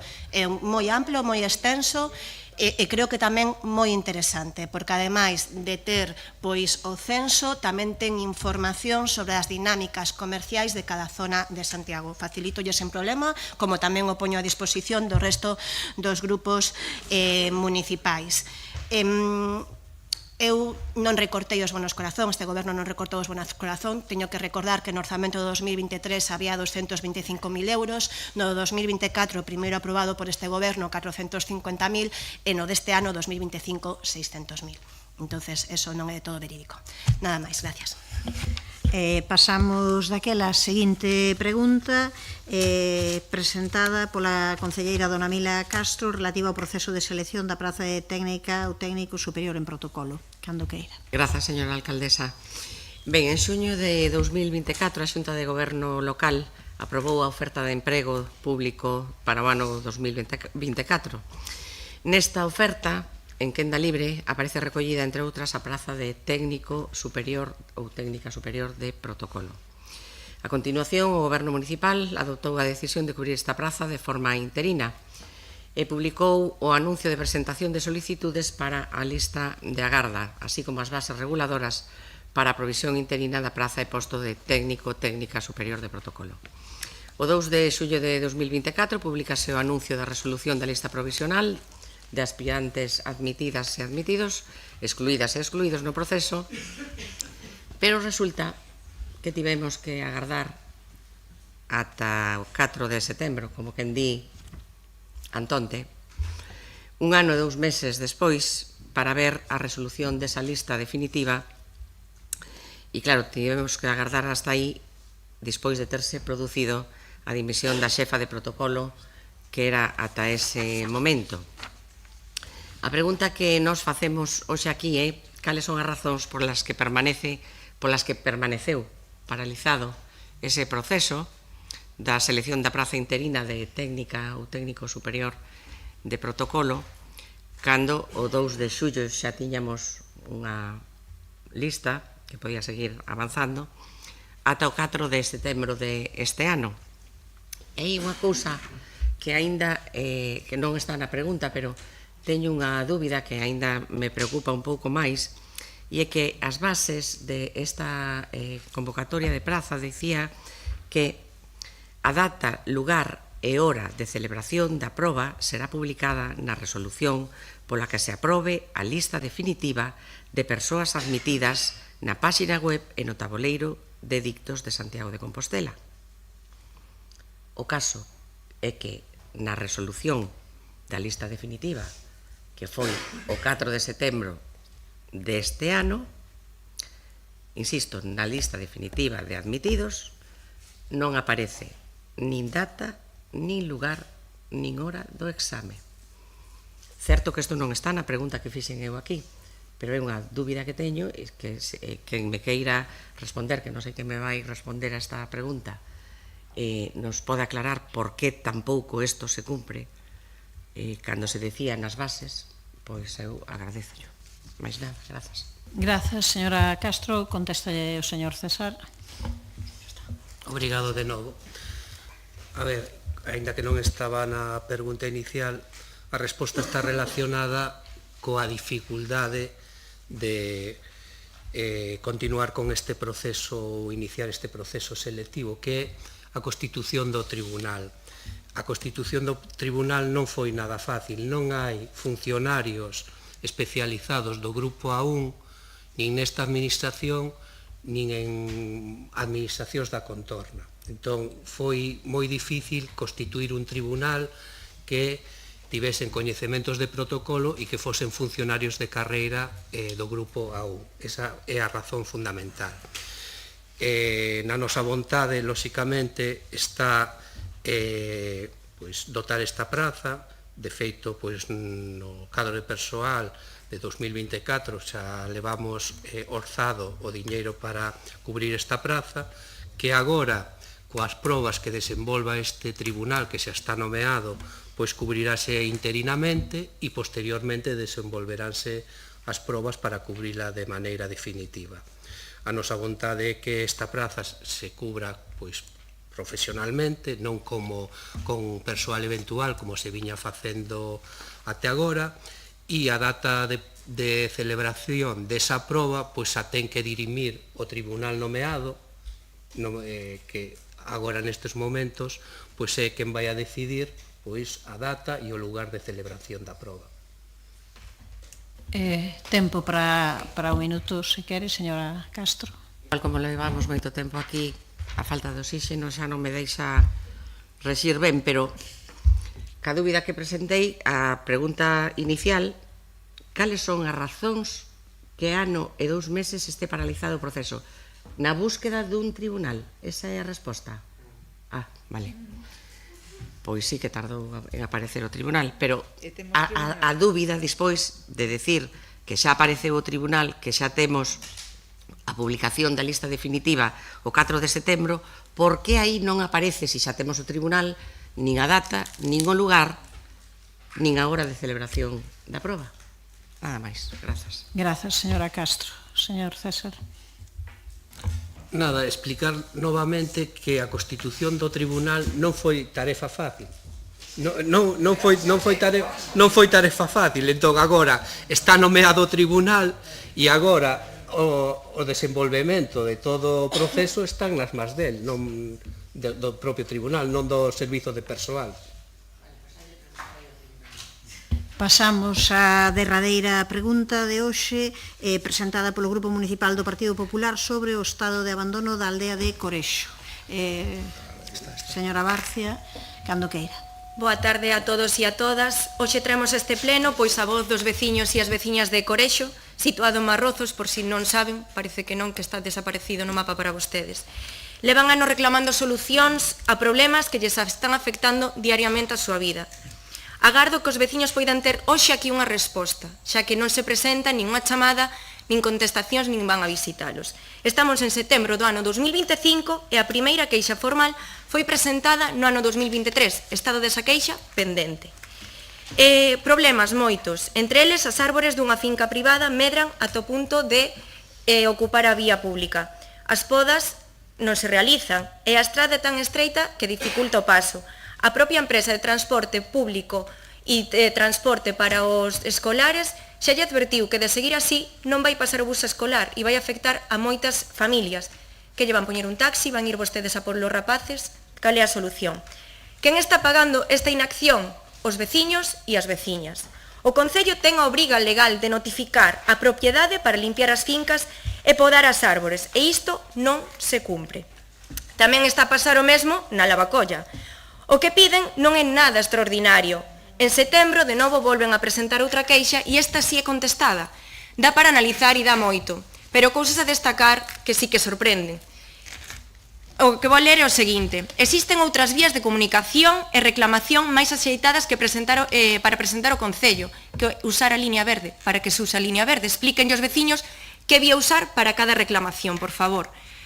Esta plataforma non está diseñada e obrigando a realizar repetidas visitas. Que visita realizaron? Nin a primeira visita realizaron. De tratarse dunha incidencia dirixida a outro departamento municipal, fago constar de momento de comunicar a incidencia. De tratarse dun conflito entre particulares, a administración competente é a xustiza. Non, señores, non é a xustiza. Quen se trata dun conflito e quen crea conflito é o goberno local de Goretti San Martín, que crea conflito entre vostedes que non saben que competencias ten cada un e a culpa botanlle aos veciños. Estes veciños están desesperados e quen os está a pagar? Eles. Están desesperados e non saben como poder acceder a vostedes. Dende o 2023 agardando unha visita. Cal foi a contestación? Estamos ocupados, non podemos acudir. Nin unha chamada, nin visitar. Que está acontecendo? Estou falando, creo que é algo importante e, sobre todo, para dar unha resposta aos veciños, por favor, respeten. Agardamos que, por favor, lle den unha resposta hoxe aquí neste pleno a estes veciños que están, de verdad, moi preocupados e é admirable a súa loita que están a facer. Agardamos realmente unha resposta e que está a pasar cos veciños de Corexo. Grazas, señora Barcia. Señora Lueiro, cando queira. Ben, boa tarde de novo. Vou a responder á pregunta aí formulada. A aldea de Corexo, como moitas outras, ten necesidades e a situación ten marxe de mellora. Aínda así, de abandono non se pode falar. Comprobaremos a titularidade do SOAR no que hai polas que dificultan o paso do transporte e procederemos en consecuencia. Logo de anos de abandono do rural compostelán, é imposible que en 2 anos se poida facer fronte a todas as necesidades. Todas as parroquias requiren de intervención e compre priorizar. Ademais, contamos cun pacto polo rural e unha federación na que están representadas moitas das asociacións veciñais, que tamén nos trasladan as demandas veciñais. A partir de aí, tómanse as decisións sobre que elementos se priorizan, tendo en conta a poboación afectada, a viabilidade económica, legal, administrativa, etc. Esas decisións poden ter máis ou menos acerto, pero responden sempre aos obxectivos cos que nos comprometemos no Pacto polo Rural e, alén del, a que pensamos e defendemos a equidade e a sustentabilidade. Respecto á parroquia de Marrozos, o investimento nos 2 últimos anos é de 935.000 euros. Concordamos que fai falta moito máis, pero non podemos asumir que existe abandono ningún. Non é xusto nin respetuoso coa verdade alimentar ese discurso vitimista de que o rural segue abandonado. Estivo moitas décadas, pero este goberno teno presente e actúa en prol de manter e mellorar a calidade de vida que gozan as persoas que viven nun contexto que pola súa dispersión ten as súas complexidades. Como teóricamente todas as forzas políticas defendemos estes mesmos obxectivos, non deberíamos ter dificultade ninguna para obter máis recursos e colaboración cos proxectos para que se pudese desenvolver unha máis intensa actuación. Agardamos aínda porque isto sexa certo. É a súa quenda de minuto cando queira, señora Vázquez. De verdade tivemos que chegar a un pleno e non lle puido contestar isto a uns veciños que levan agardando unha chamada de vostede durante 2 anos. Non foi capaz de presentarse ali, non foi capaz de facerlle unha chamada, de contestarlle. Eles estaban dispostos a vir aquí o que fose. Saliu nos medios de comunicación, saliu en todos os medios, non lles interesa. Está claro que non lles interesa esas problemáticas destes veciños porque senón, polo menos, unha mínima contestación sí que lle darían. O que hoxe acaba de decir aquí podía yo decir a eles. E siguen esperando. Pero, bueno, hoxe aquí no pleno van a poder ver e van a poder escoitar esta contestación. E o Pacto por o Rural non se está cumprindo. E o rural está abandonado, non sei en que cidade viven vostedes, pero tanto a cidade, o casco, o ensanche e o rural está totalmente abandonado. Fale cos veciños e preocúpese polos veciños, que así vai entender como está a cidade de Compostela. Agardamos que mellore, se non é así, pois será no ano 2027 co Partido Popular. Moitísimas gracias. gracias. Rematou o seu tempo, señora Barcia, tempo para vostede, señora Lueiro. Ben, pasamos daquela ao capítulo de mocións. Hai a primeira das mocións é a moción presentada polo Partido Popular para a mellora das instalacións do CEIP Lamas de Abade. Quen a presenta, señor Rubio, cando queira. Bueno, coido que a exposición de motivos xa chegou a todos os grupos en tempo e forma, sabemos todos o que se pide realmente. Este é algo moi faciliño. No CEIP Lamas de Abade, como é coñecido por todas e todos os presentes, pois houve unha adecuación do espazo do pabillón municipal para que puidera realizar a práctica os equipos de hóquei mentres o pabillón de Vite, en teoría, estaba coa reforma, non coa obra. Esta situación puntual ou temporal parece que perdura no tempo, porque continúa a día de hoxe así posta o pabillón. Levan pois un ano longo esperando por unhas canastras e unhas liñas pintadas para a práctica de outras disciplinas deportivas como pode ser o baloncesto. Era algo que teño que decir que en certo modo estaba comprometido para realizar ao longo deste verán, e a sorpresa foi cando iniciou o curso escolar que non estaba, non? Sorpresa para min persoalmente, sorpresa para a Asociación de Familias do Alumnado e sorpresa para pois o claustro ou a comunidade educativa do Lamas de Abade. A maiores diso, pois tamén se atoparon coa sorpresa de que houbo que arranxar ou facer certos arranxos no pabillón, no suelo, teño entendido, así me informaron, e que despois de ter todo o verán, todo o período estival para facelo, fíxose cando iniciaba o curso escolar e que non se puido utilizar o pabillón durante unhas semanas, non? Isto é moi fácil, a situación do pabillón do Lamas de Abade, coido que é un dos poucos pabillóns, se non é o único, daquela década, de cando se fixeron, que leva sin facer unha intervención en profundidade. O estado dos vestiarios é absolutamente lamentable. É certo que no plan de contratación que presentaron en Xunta de Goberno Local fai esta semana, ríome porque é impresionante presentar no mes de outubro case un plan de contratación, figuran pois unha partida para a reforma integral do pabillón de Lamas de Abade que non sabemos se será neste 2015 ou non, porque como ben dixo, 2025 ou non, porque como ben dixo a concelleira que dixo o tema, bueno, que anunciou a Xunta de Goberno Local os acordos, dixo que o plan de contratación podía facerse as cousas ou non, que era un documento no que se podían. Entón, para ir intentar ir arranxando algún dos problemas, pois é moi faciliño. É dicir, o que pedimos é que se pinten unhas liñas, que incluso a comunidade educativa, é dicir, as familias preséntanse voluntarias a pintalas eles, a que se poñan unhas canastras cunha altura e homologadas para que os pequenos e as pequenas poidan practicar este deporte de baloncesto e que se arranxen os vestiarios. Moitas grazas. Grazas, señor Rubio, os concelleros e señor Muiños, cando que... Sí, máis breve ainda, todo o que sexa mellorar para a comunidade educativa, o noso voto vai ser favorable. Evidente. Señora Aval, cando queira. Bueno, un poquinho máis amplio. A ver, a falta de planificación na xestión ou de cumprimento dos prazos non discrimina a ninguén. En este caso, os afectados son os escolares dos centros educativos que están vivindo en algúns casos un inicio escolar tumultuoso. Compartimos, non é admisible que no CEI de Lamas de Abade teñan estas deficiencias nas instalacións, deterioro dos vestuarios, falta de equipamento deportivo, e instamos para que se poñan as solucións para canto antes se resolvan estas deficiencias e que poidan disfrutar dunhas instalacións axeitadas e en xeral dunhas instalacións educativas e deportivas en condicións. Algo que, por exemplo, non poden facer os alumnos do Quiroga Palacios, porque recordemos que teñen que utilizar os seus corredores, por exemplo, para outras actividades como escola de música, e isto é moi importante, e así o lembraron por enésima vez as familias do estudantado ao Consello de Educación o pasado 17 de setembro. O colexio non dispón dos espazos mínimos requeridos por a lei para realizar, por exemplo, actividades tan esenciais como, por exemplo, música, porque a música tense que impartir nos pasillos. E podemos seguir tamén co IS Pontepedriña, con responsabilidades neste caso compartidas, xa que non podemos esquecer que ao inicio do curso a AMPA denunciaba que comezaba o curso con obras, un patio inutilizado e outro con andamios baixos que tiña que pasar os estudantes para acceder ao instituto. Isto en canto ao interior, porque en canto ao exterior o certo é que tamén as obras de humanización de Pontepedriña cortaron a rúa de acceso ao pabillón e non podían practicar educación física.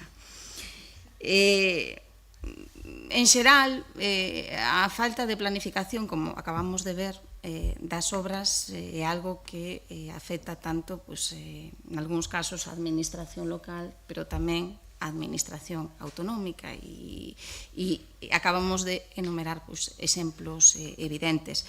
E tamén a necesidade de mellorar instalacións, e isto tamén é moi importante, afecta os ámbitos de competencia da administración local. En este sentido, evidentemente, apoiamos a iniciativa do Partido Popular, pero tamén fagan algo de autocrítica e tamén impulsen que aquelas investimentos nos nosos colexios que se teñen que facer por parte da Xunta de Galicia se acometan canto antes. Nada máis. Grazas, señora Val. Ten a palabra a señora Lueiro. Ben, antes de dar comezo ao relatorio para responder a esta moción, permítanme que unha vez máis, porque xo fixen hai uns días, me disculpe coa comunidade escolar e cos clubs afectados por non termos a instalación dispoñível para o inicio do curso. No entanto, explicarei o porqué. O pabillón do CEI Lamas de Abade foi construído cos datos que a min me constan no ano 91, e xunto cos pabillóns dos CEIPs de Apóstolo Santiago e de Monte dos Postes eran recintos casi idénticos na súa estrutura e formato. E tal como dixo o compañeiro Borja, estes últimos pabillóns, Apóstolo Santiago e Monte dos Postes, foron remodelados nos últimos anos, mentres que o de Lamas únicamente tivo pequenos investimentos que non mudaron sustancialmente a súa situación de manifesta deteriorización. O último investimento realizado foi para a tal a pista de xogo a práctica do hóquei en patíns e para sanear mínimamente a cuberta. Fixéronse parches necesarios para que o edificio pudese funcionar, pero incompletos. Temos o proxecto para a reforma integral que temos previsto executar na segunda metade do 2026. A idea co que traballamos é licitar canto antes para que o grosso da obra se poida executar no período non lectivo do vindeiro verán e interferir o menos posible na actividade lectiva. Por que non se fixo antes? Porque o curso pasado tivemos pechado o pabillón de Vite e este temos o de Santa Isabel e a actividade deportiva non pode parar. O motivo do peche neste inicio de curso débese a unha intervención na pista para evitar a condensación que impedía a práctica deportiva pechando varios días ao longo do ano e mesmo nas actividades da AFA.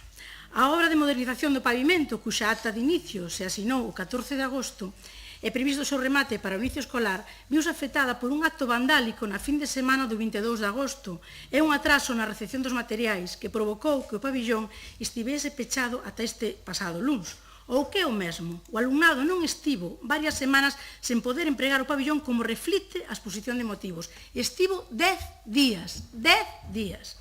E volvendo á exposición de motivos, coincidimos en que as carencias veñen de hai anos.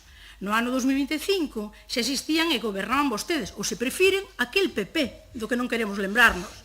Nos levamos 2 anos e xa se fixeron melloras, como sinalei, e farase a reforma integral. Na instalación hai canastras, vellas, mais hainas. Xa lle adianto que estamos facendo as xestións necesarias para que canto antes, esperamos que para o segundo trimestre do curso, inicio do segundo trimestre, se retiren e instalen unhas novas que se poidan modular en altura. Así o tiñamos acordado co centro e ca AFA. Respecto de que é responsabilidade do Concello garantir que o uso do espazo sexa compatible coas necesidades de todo alumnado, lembrolle que o pabillón en horario escolar é unha aula máis e nós, como administración, non temos as competencias educativas que se nos atribúen. E xa, o teño dito neste pleno e repito, non lle poñades chatas á obra mentre non se remate, o que pense que vai mal, que traballe nela. Hai sitio para todos. Dixo Castelao e engado eu tamén, para vostedes e para os seus compañeiros da Xunta. Tempo para a réplica, señor Rubio, cando queira. Explótame a cabeza.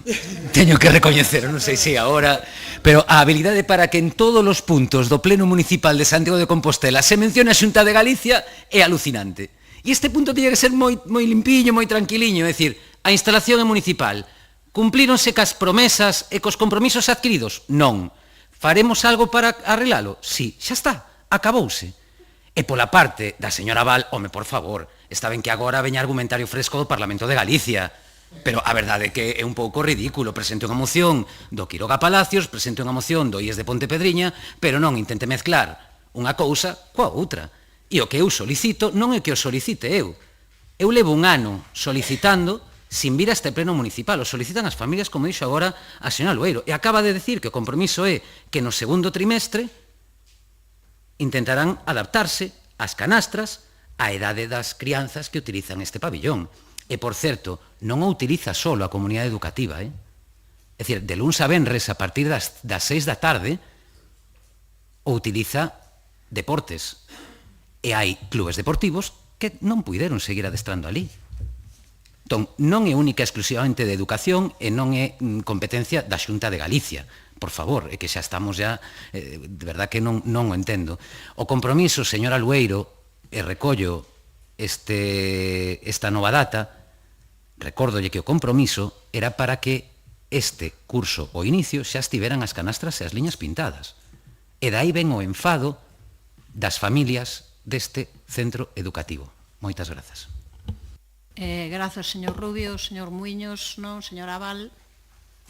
Sí, moi breve. A ver, eu creo que vostede lea a prensa tamén, verdade, señor Rubio? Digo que os problemas do Quiroga Palacios creo que son coñecidos tamén, os problemas de OIS de Pontevedrilla. Claro que sí, pero bueno, o que trato de poñer de manifesto tamén así, aquí, evidentemente, lle estou dicindo, estamos a favor da súa moción, estamos a favor dos 3 puntos da súa moción, pero creo que tamén temos que ser conscientes dos problemas ou das necesidades de investimento que non só teñen as instalacións nas que ten que investir o Concello, sino que tamén nas instalacións nas que ten que investir a Xunta de Galicia. E creo que son bastante evidentes. Eu entendo que ao estar falando da temática, e a temática son espacios nas que se realiza a actividade educativa e a actividade deportiva, creo que ven moi a colación citar tamén estas cuestións. Dito isto, votamos a favor da súa moción. Nese sentido que isto é a parte tamén importante, pero o outro tampouco desmerece valor. Señora Lueiro. Sí. A Xunta non mease continuamente neste pleno porque a Xunta con esta cidade ten inacción. E leolle titulares de prensa das últimas semanas.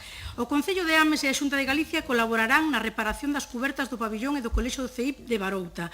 Román Rodríguez anuncia unha nueva inversión de 650.000 euros para mejorar las instalaciones del Colegio Calvo Sotelo de Carballiño. La Xunta y el Ayuntamiento firman un protocolo de colaboración que permitirá renovar el pabellón, construir vestuarios y cubrir el patio del centro educativo. Outra, la Xunta invierte más de 380.000 euros en 2 pabellones deportivos en Bayona.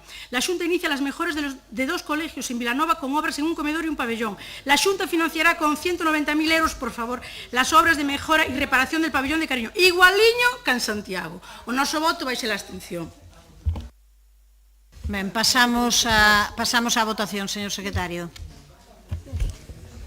Moción presentada polo Partido Popular.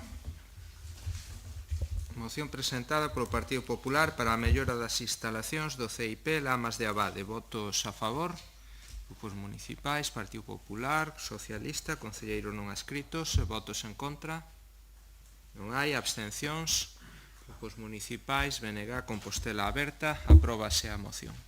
Pasamos á seguinte moción, presentada tamén polo Partido Popular, para a limpeza, hixiene e seguridade dos parques infantís. Señor Villa, cando queira. Boa tarde de novo. Como todo cheira xa, pois vamos a facer aquí unha clase didáctica.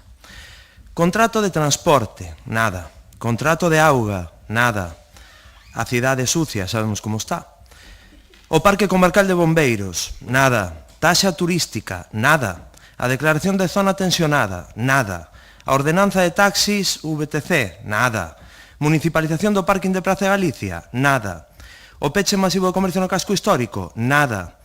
Convenios coas aerolíneas no aeroporto de Lavacolla, nada. As festas, as peores de Galicia, reitérome. Espazos deportivos, nula xestión. Licencias de obra, etcétera, etcétera. Ano e medio, 2 para esperar. Pago a proveedores, surrealista. Saneamento no rural, nada. Contrato de centros socioculturais, nada. Plan de parques infantís, nada. Podería seguir así 5 follas da libreta. Isto é o que levan facendo todos os gobernos de esquerdas nos últimos 10 anos.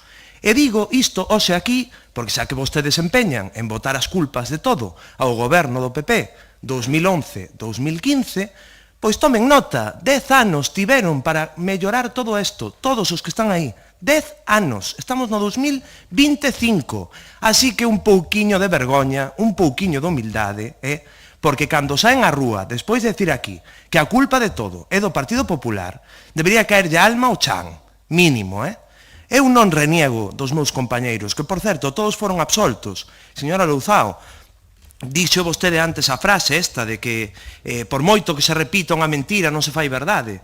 Pois eu, por moito que vostedes queran repetir que foi un goberno nefasto, que todos os concelleiros, fixeron todos os males endémicos do mundo habidos e por haber, resulta que non hai nada, e o día xustiza. En fin, sigan nesa liña. 10 anos, repito, de inacción súa. Non teñen que botar a culpa ao Partido Popular nin á Xunta de Galicia, de verdade.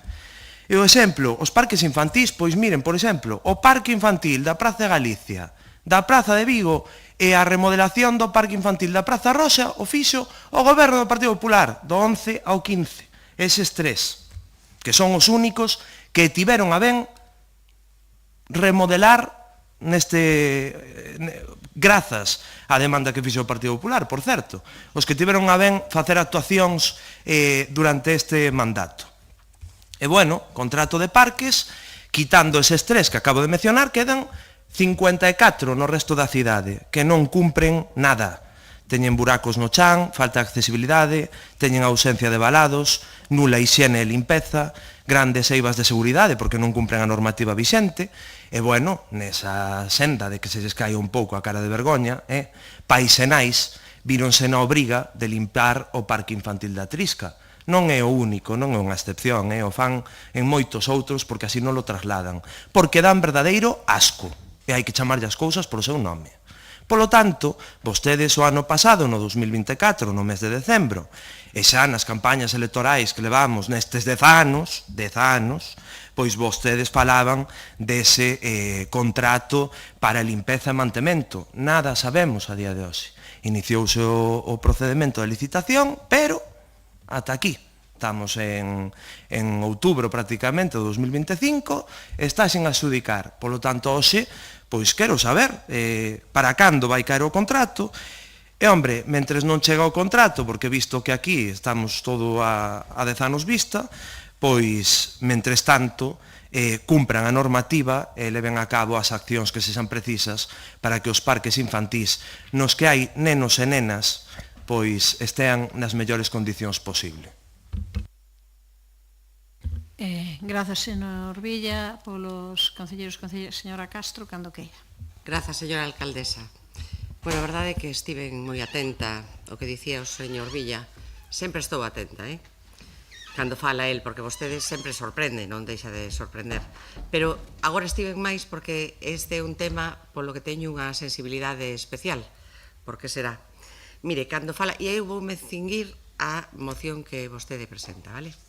Cando fala na exposición de motivos de anos de decadencia dos parques infantís de Santiago, froito da falta de mantemento dos gobernos locais, a que goberno se refire? Xa o dixo, explicitouno verbalmente e ademais fixo co dedo así un barrido xeral de que todos os que estábamos aquí. Bueno, pois, falta de mantemento cree que foi a renovación, por exemplo, do Parque da Alameda, ou a creación do Parque da Almáciga, ou a creación do novo espacio interxeneracional de SAR, ou o Parque Alfredo Vicenti, que renovamos no Castiñeiriño, ou a ampliación do Parque de Pérez Lujín, ou a creación do novo espazo de Puntrac e pista de vólei en Santa Marta, ou as novas zonas de xogo que fixemos na Praza de León ou no Avío en Vista Alegre. De que parques infantís descoidados fala vostede do goberno anterior do alcalde Sánchez Bugallo? Que se poideron facer máis cousas? Posiblemente, seguramente, claro que sí, pero fixéronse moitas.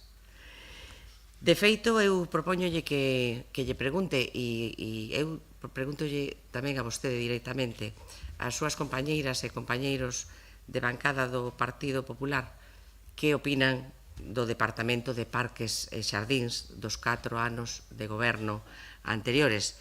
Seguramente que nos dicen que non foi tan mala cousa. Eu estou falando dos 4 anos anteriores porque na moción faise alusión a que os gobernos locais desde fai décadas, e como nos estivemos pois hai 2 anos e medio no goberno, por eso falo así. Que efectivamente hai que exixir que se axilice o proceso de licitación do Servizo de Conservación e Mantemento Integral das áreas de xogo infantil? Pois claro que sí. Pois como outros moitos expedientes que avanzan a marchas forzadas e nós tamén queremos que a dilixencia do goberno local sea outra. Pero iso, aínda que lle parezca sorprendente, tamén se pode facer sin caer na hipérbole, na exageración e no dramatismo que a veces lle pon as cousas. Nada máis, gracias. Polo Partido Socialista, señor Guinarte, cando queira. Sí, bueno, a verdade é que estaba escoitando con certa preocupación a intervención do señor Villa e, sobre todo, estaba mirando o tempo porque vía que se lle acababa o tempo e non chegaba aos parques infantís. E, claro, esta é unha moción respecto da que é difícil non estar de acordo e non apoiar, pero, claro, se non chega ni siquiera a citar os parques infantís, poñíanolo bastante difícil, non? Bueno, efectivamente, hai un contrato que está en proceso, un contrato que é importante polo seu volume económico e pola súa importancia. Por certo, creo que no expediente dese contrato falase de que en Compostela hai 89 parques e 27 áreas biosaudables, non coincide co número que vostede apunta na exposición de motivos, pero, bueno, supoño que serán formas de contar distintas. Sabemos que o contrato iniciou o seu expediente a finais de abril de 2025, confiamos en que avance, en fin, raudamente, non? E é verdad que este contrato debe servir para resolver algunhas deficiencias que sinalan os veciños. Non vou citar algunhas que teño aquí anotadas para non alongar máis, en fin, este xa longo pleno, pero, bueno, convén deixar claro que, ademais do mantemento rutinario, os parques deben renovarse progresivamente para facerse accesibles, para facerse inclusivos e adaptados, non? Porque aos parques debe poder accederse sen obstáculos, sen barreiras arquitectónicas e con xogos adaptados e integrados para a socialización. Hai algúns casos que son especialmente chamativos polo fácil que sería resolveros e porque non están resoltos. Estou agora lembrándome de unha visita que fixemos non fai moito ao Centro Sociocultural de Laraño, onde hai un parque infantil que non se pode usar porque non está completamente perimetrado. Faltalle un anaco, non sei canto, serán 25 metros ou 30 metros, claro, que son cousas que eu creo que non é moi complicado resolver para que eses espazos poidan ser de disfrute para todos. Obviamente imos apoiar esta moción. Alégrome de que no último minuto o señor Villa poidese entrar en materia de parques e poidamos apoialo. Grazas, señor Guinarte. Señor Domínguez. Sí, grazas de novo. Pois, señor Villa, podoñe decir, sin ánimo de ofender, que o que non nada afoga. E a partir de aí, vostede facía algo así como que fixeron 3 parques en 4 anos. Bueno, pois nós licitamos e executamos, se non me fallan as contas, en estes 2 anos 7 e reformamos 4 integralmente. Co cal non é un gran balance para aqueles 4 anos. E 2 deses parques dos que vostede fala son parques rotonda, rodeados de tránsito continuamente e os meniños ali cunha burbulla de CO2 fantástica, maravilloso. Están aí. E foi uns que reformamos. Ao tema, o novo contrato para o Servizo de Conservación e Mantemento Integral das áreas de xogo infantís do Concello de Santiago está en fase de adxudicación. Mais que dunha promesa electoral, como mencionaba vostede na súa exposición, podemos decir que grazas a este goberno haberá por primeira vez un contrato para manter e mellorar as áreas de xogo de todo o municipio. Os gobernos anteriores promoveron a creación de novos parques infantís, mais sen pensar logo a longo prazo no mantemento destas instalacións. O 28 de abril aprobouse o inicio do expediente de contratación e o 30 de maio rematou o prazo de presentación de ofertas. Celebráronse mesas de contratación que resolveron requerir ás empresas información xustificativa das ofertas presentadas. Se o concelleiro consultara os pregos do contrato do que fala, que están publicados, sabería que na actualidade existen 89 parques infantís no Concello e 27 áreas biosaudáveis, non 57 como vostede decía na súa moción. Non tería que empregar eses datos desactualizados, o mellor de outro momento, e se entendería a importancia de contar con ese servizo que permitirá planificar no tempo as numerosas actuacións de mantemento e mellora que concordamos hai que acometer. E, aínda que lle reste importancia, quero tamén destacar que tamén impulsamos a construción de novos parques infantís e biosaudáveis. Licitamos e executamos o do Avío e Villestro, que o de Verdía que se executará nos próximos meses. Tamén licitamos e executamos en este mandato o interxeracional de Sar e o de Almáciga. Viñan do mandato anterior, pero licitamos e executamos nos eses proxectos. E tamén reformamos varias instalacións integralmente. O Parque Infantil da Praza de León, o da Alameda, tamén proxectos anteriores que se licitaron. E reparamos o de Fontiñas a finais do ano pasado. En maio deste ano abrían de novos parques da Praza de Galiza, da Praza de Vigo e Agros de Ramírez, que son os que máis nenos e nenas desfrutan deles, é certo, porque están no centro da cidade, e foron reparados de forma integral. O noso compromiso co mantemento dos parques e con estas infraestructuras necesarias e fundamentais para as crianzas, pois é claro, adiántoñe que imos a votar a favor. Tempo para a réplica cando queira, señor Villa. Pero se están todos os parques bien, señor Domínguez, por que vota a favor? Se está todo de maravilla. No, hai cosas que non entiendo, Miren, de verdad, eu empezo isto é increíble. Bueno, segundo datos do ano 2017 da página oficial do Concello de Santiago, No noso municipio en total 57 parques infantís. Di vostede que nos pliegos pon 89, ten mal o dato, non, está mal na página web do Concello. Fágano ver vostedes, son os que gobernan. Punto e seguido. Nos últimos anos é visible a decadencia na que moitos deles caeron froito da falta de mantemento por parte dos gobernos locais. Freno xa. Con ler eso xa chega. Fan vostedes aquí un relato dos parques que fixeron na cidade. Pareceme moi ben que crearan parques novos. Eu non vin aquí a falar da necesidade de parques infantís. Hai parques infantís suficientes. Podría haber máis, podería, pero eu creo que hai os suficientes. De verdade o digo porque o creo, porque hai en todos os barrios, en todas as parroquias. Eu non estou falando desa necesidade. O que estou falando é que de nada sirve facer parques infantís se logo non hai un mantemento, ninguna limpeza deses parques. O que clama nesta cidade e a queixa dos pais, nais e dos usuarios que son os máis cativos é que non están moitos deles en condicións. E si, ben alongado no tempo.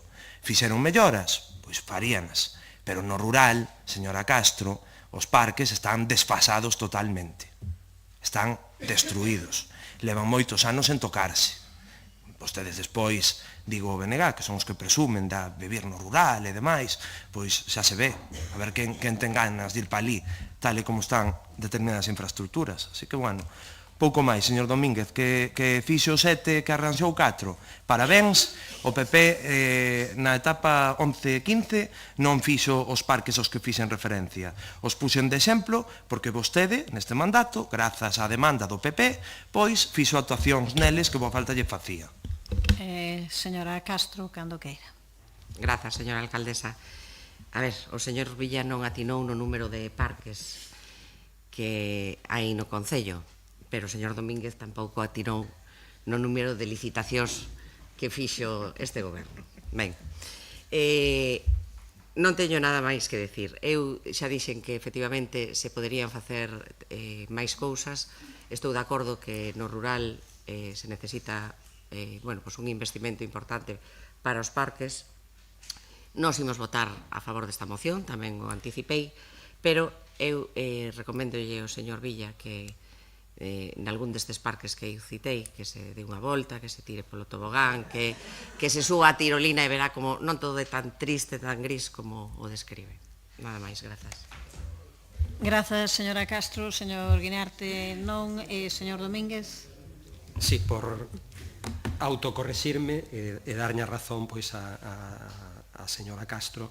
É certo, Almáciga e Alameda cando menos estaban licitados xa polo goberno anterior e o había, pero a execución foi neste mandato e por falar do contrato de mantenimento de parques é unha necesidade imperiosa. É certo que é un contrato que leva que se dilatou no tempo por distintas cuestións e agora por ese requerimento ás empresas para que xustifiquen as ofertas presentadas. É unha necesidade, son moitos parques, moitísimos deles teñen décadas sen mantemento, é unha necesidade. O Departamento de Parques estaba minguado no seu personal e xa digo, é unha necesidade e hai que pensar en eses 89 parques e 27 áreas biosaudáveis que hai que manter.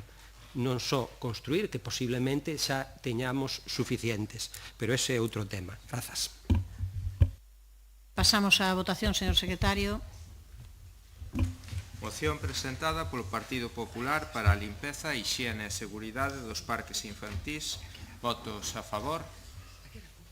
Apróbase por unanimidade. Ben, se a seguinte se vai ser por unanimidade, creo que non é necesario que gasten todo o tempo, tamén. Vamos alá a estas alturas da noite xa. Moción número 4, presentada polo PSDG-PSOE para o fomento e apoio das comunidades enerxéticas locais en Santiago. Señor Guinarte, cando queira. Sí, nos últimos anos creáronse en España perto de 1000 comunidades enerxéticas que están definidas no sector eléctrico, pero non están especificamente reguladas. A maioría están no ámbito rural, pero tamén as hai no ámbito urbano e as súas principais actividades están orientadas non só ao autoconsumo, senón tamén a mobilidade eléctrica, a rehabilitación, a climatización, etc. Está, ademais, acreditado por moitos estudos que as comunidades enerxéticas ten impactos sociais positivos en moi diversos eidos, empoderamento dos socios, promoven a igualdade social, promovendo modelos xustos de produción de enerxía, proporcionan un acceso á enerxía asequible, promoven estilos de vida sostibles, maximizan os beneficios da comunidade, fomentan a participación dos cidadáns en asuntos enerxéticos, a sensibilidade fronte á emerxencia climática, etc.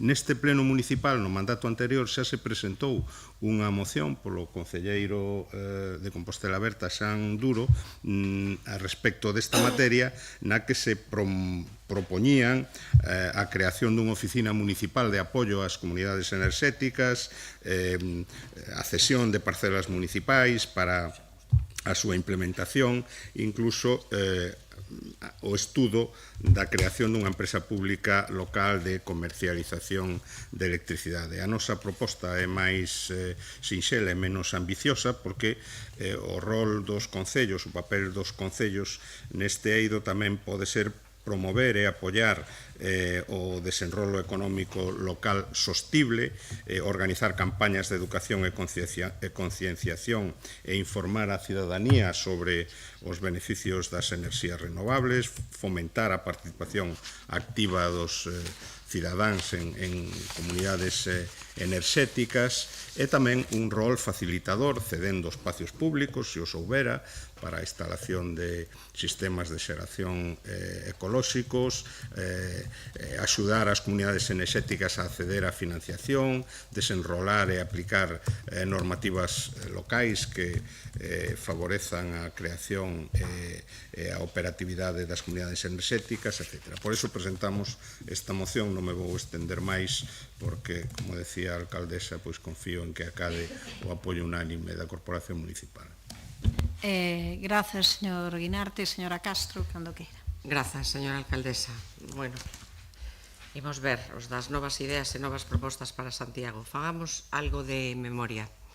Sesión ordinaria do Pleno do día 19 de decembro de 2024. Proposición presentada polo Grupo Municipal do Partido Popular para fomentar a creación de comunidades enerxéticas de fontes renovables e limpas. O Grupo Municipal Socialista, do que eu daquela formaba parte, abstívose na votación, porque, segundo expliquei, porque ademais intervín eu nese pleno, a proposición adoecía dunha falta de concreción sobre o que se propuña realmente. Aquí agora repítese o mesmo. Fálase de que o Concello actúe como socio promotor e prosumidor dos proxectos de comunidades enerxéticas.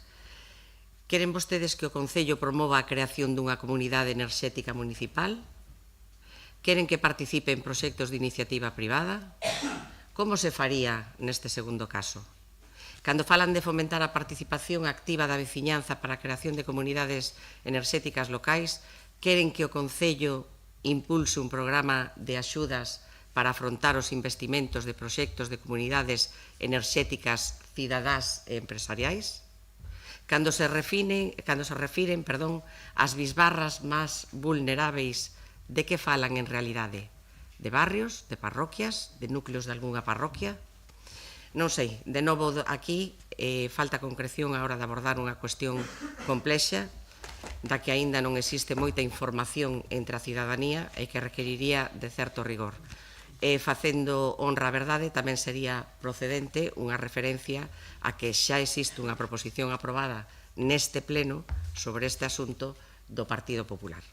En coherencia co que votamos hai un ano, o noso voto volverá a ser de abstención, estando de acordo en que se debe traballar desde as administracións para propiciar a posta en marcha de políticas que impulsen as renovables e abordar a transición enerxética, pero creemos que se debe facer con máis rigor. De momento aquí, pois trátase de unha carilla de intencións que a nos parecenos difusas, sen propostas concretas, e, polo tanto, o noso voto vai ser da abstención.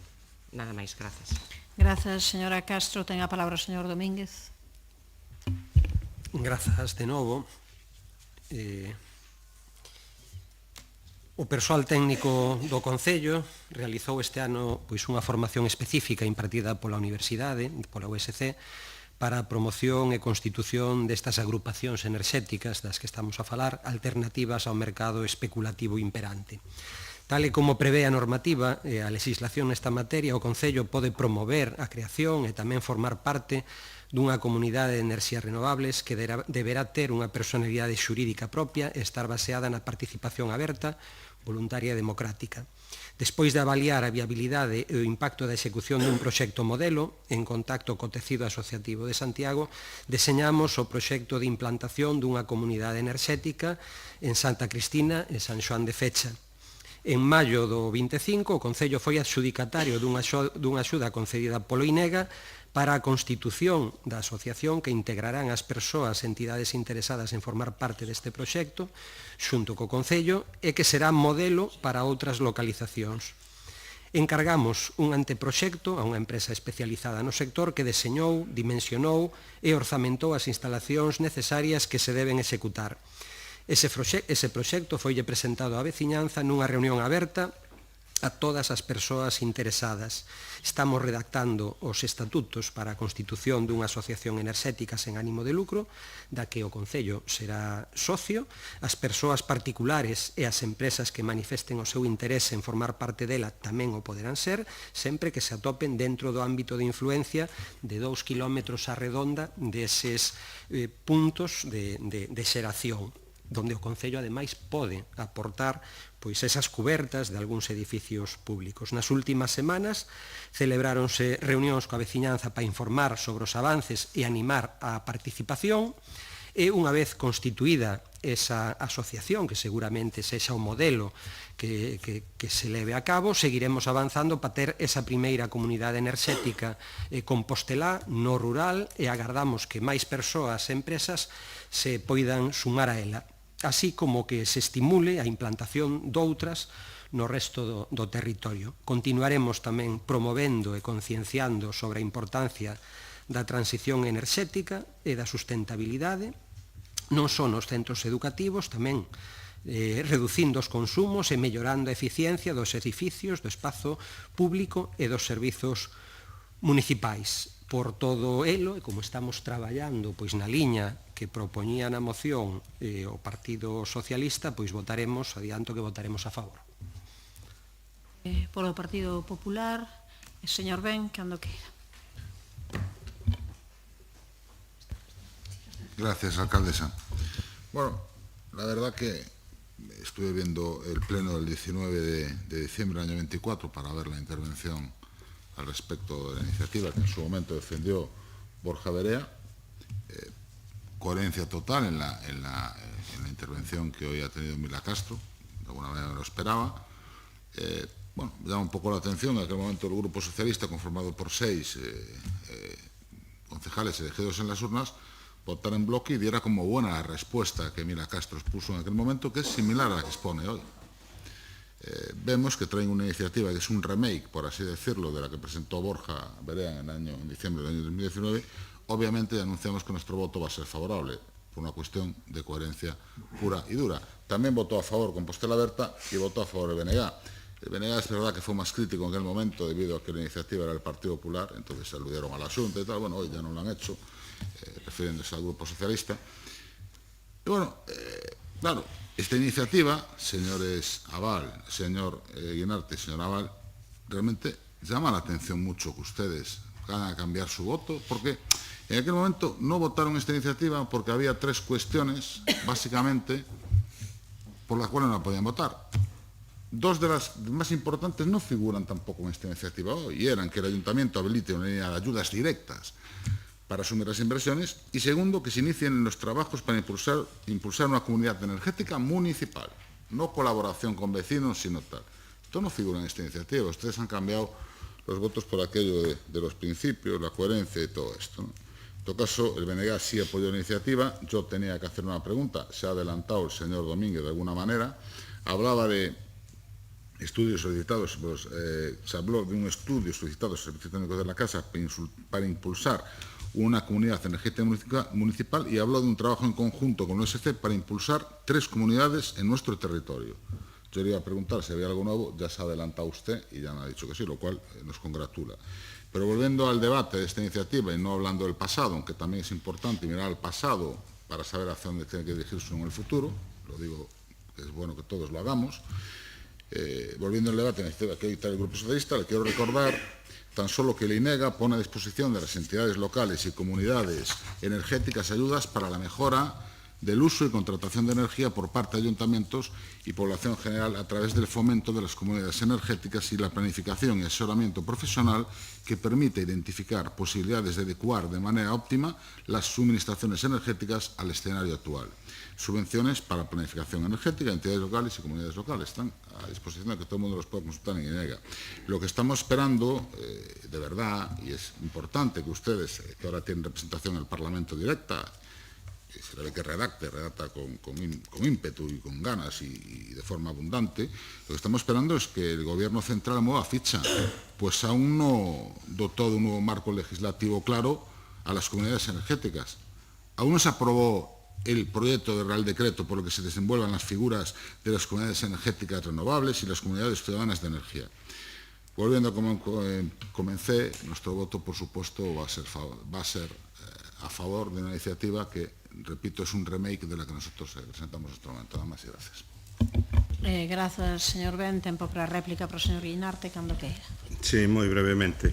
Bueno, agradezco o apoio dos grupos que van votar a favor desta iniciativa e a información que nos traslada o concelleiro de goberno, porque non tiñamos a información do estado actual de avance desa comunidade enerxética. O que se propón entendemos que é realista na liña do que o Concello pode e debe facer na situación actual, impulsar e apoiar a creación, promover campañas de sensibilización, garantizar a participación activa do Concello, que se pode facer, como nos acaba de explicar, e prestar apoio municipal, apoio na tramitación municipal administrativa destas comunidades. Iso é con realismo o que nesta proposta, nesta moción, pretendemos que se aprobe. Grazas, señora Castro. Nada. Señor Domínguez, tampouco. Señor Ben. Solo una pequeña chanfa. Estaremos atentos a partir de ahora a las iniciativas que lleva a cabo el Gobierno de Euskadi, porque veo que son fuente de inspiración, no sé si para ustedes o para quien lidera a ustedes. Nada más y gracias. Pasamos a votación, señor secretario. Moción presentada polo PSDG-PSOE para o fomento e apoio das comunidades enerxéticas locais en Santiago. Votos a favor.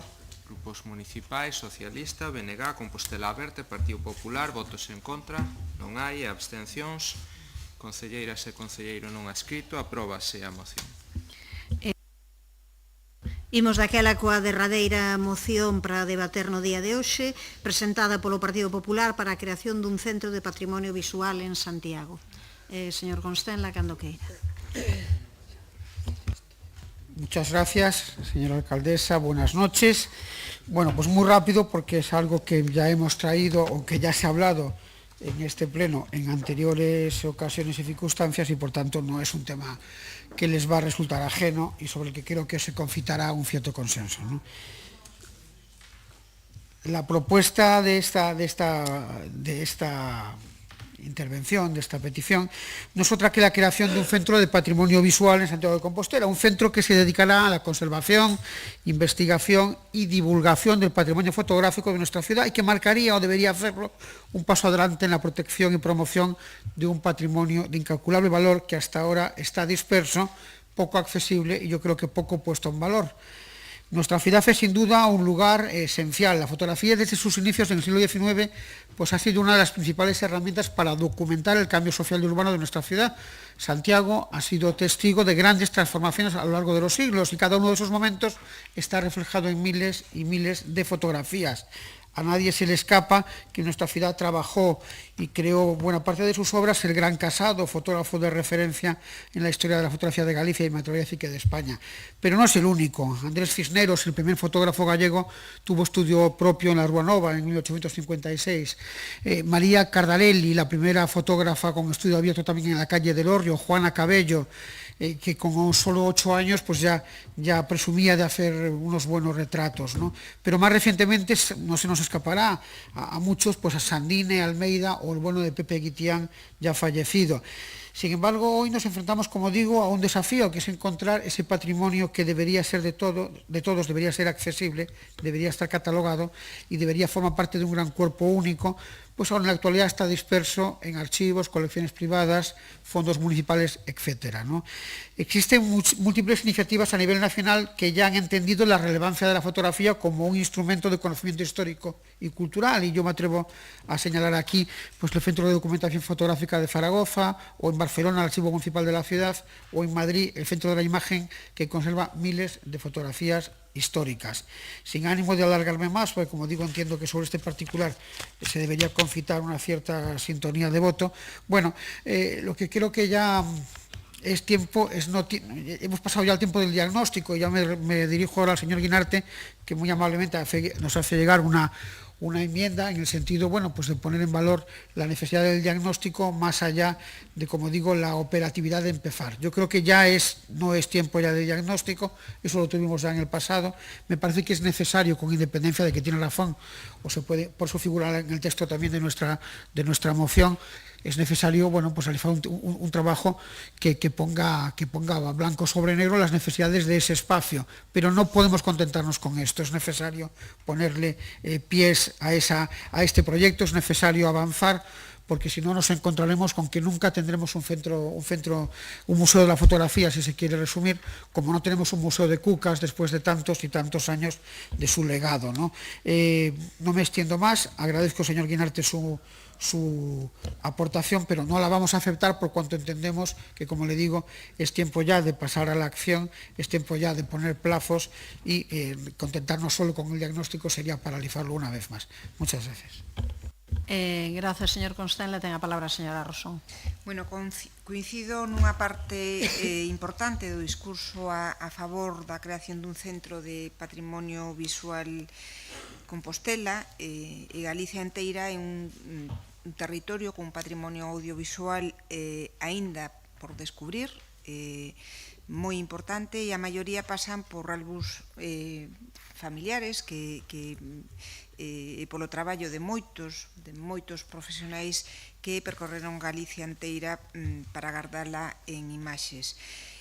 Moitas destas fotos son patrimonio de Santiago de Compostela. Vostede xa acaba de enumerar a unha serie de fotógrafas e de fotógrafos fundamentais na historia da fotografía de Galicia e de España. E Santiago de Compostela tamén leva ofrecendo nestes últimos 20-30 anos un montón de producións fotográficas, de posta en valor de todos estes autores, os que se unen tamén grandes autores internacionais, como son Sebastião Salgado, como é a Ruth Matilda Anderson, que foi probablemente a muller que mellor fotografiou o noso país, non?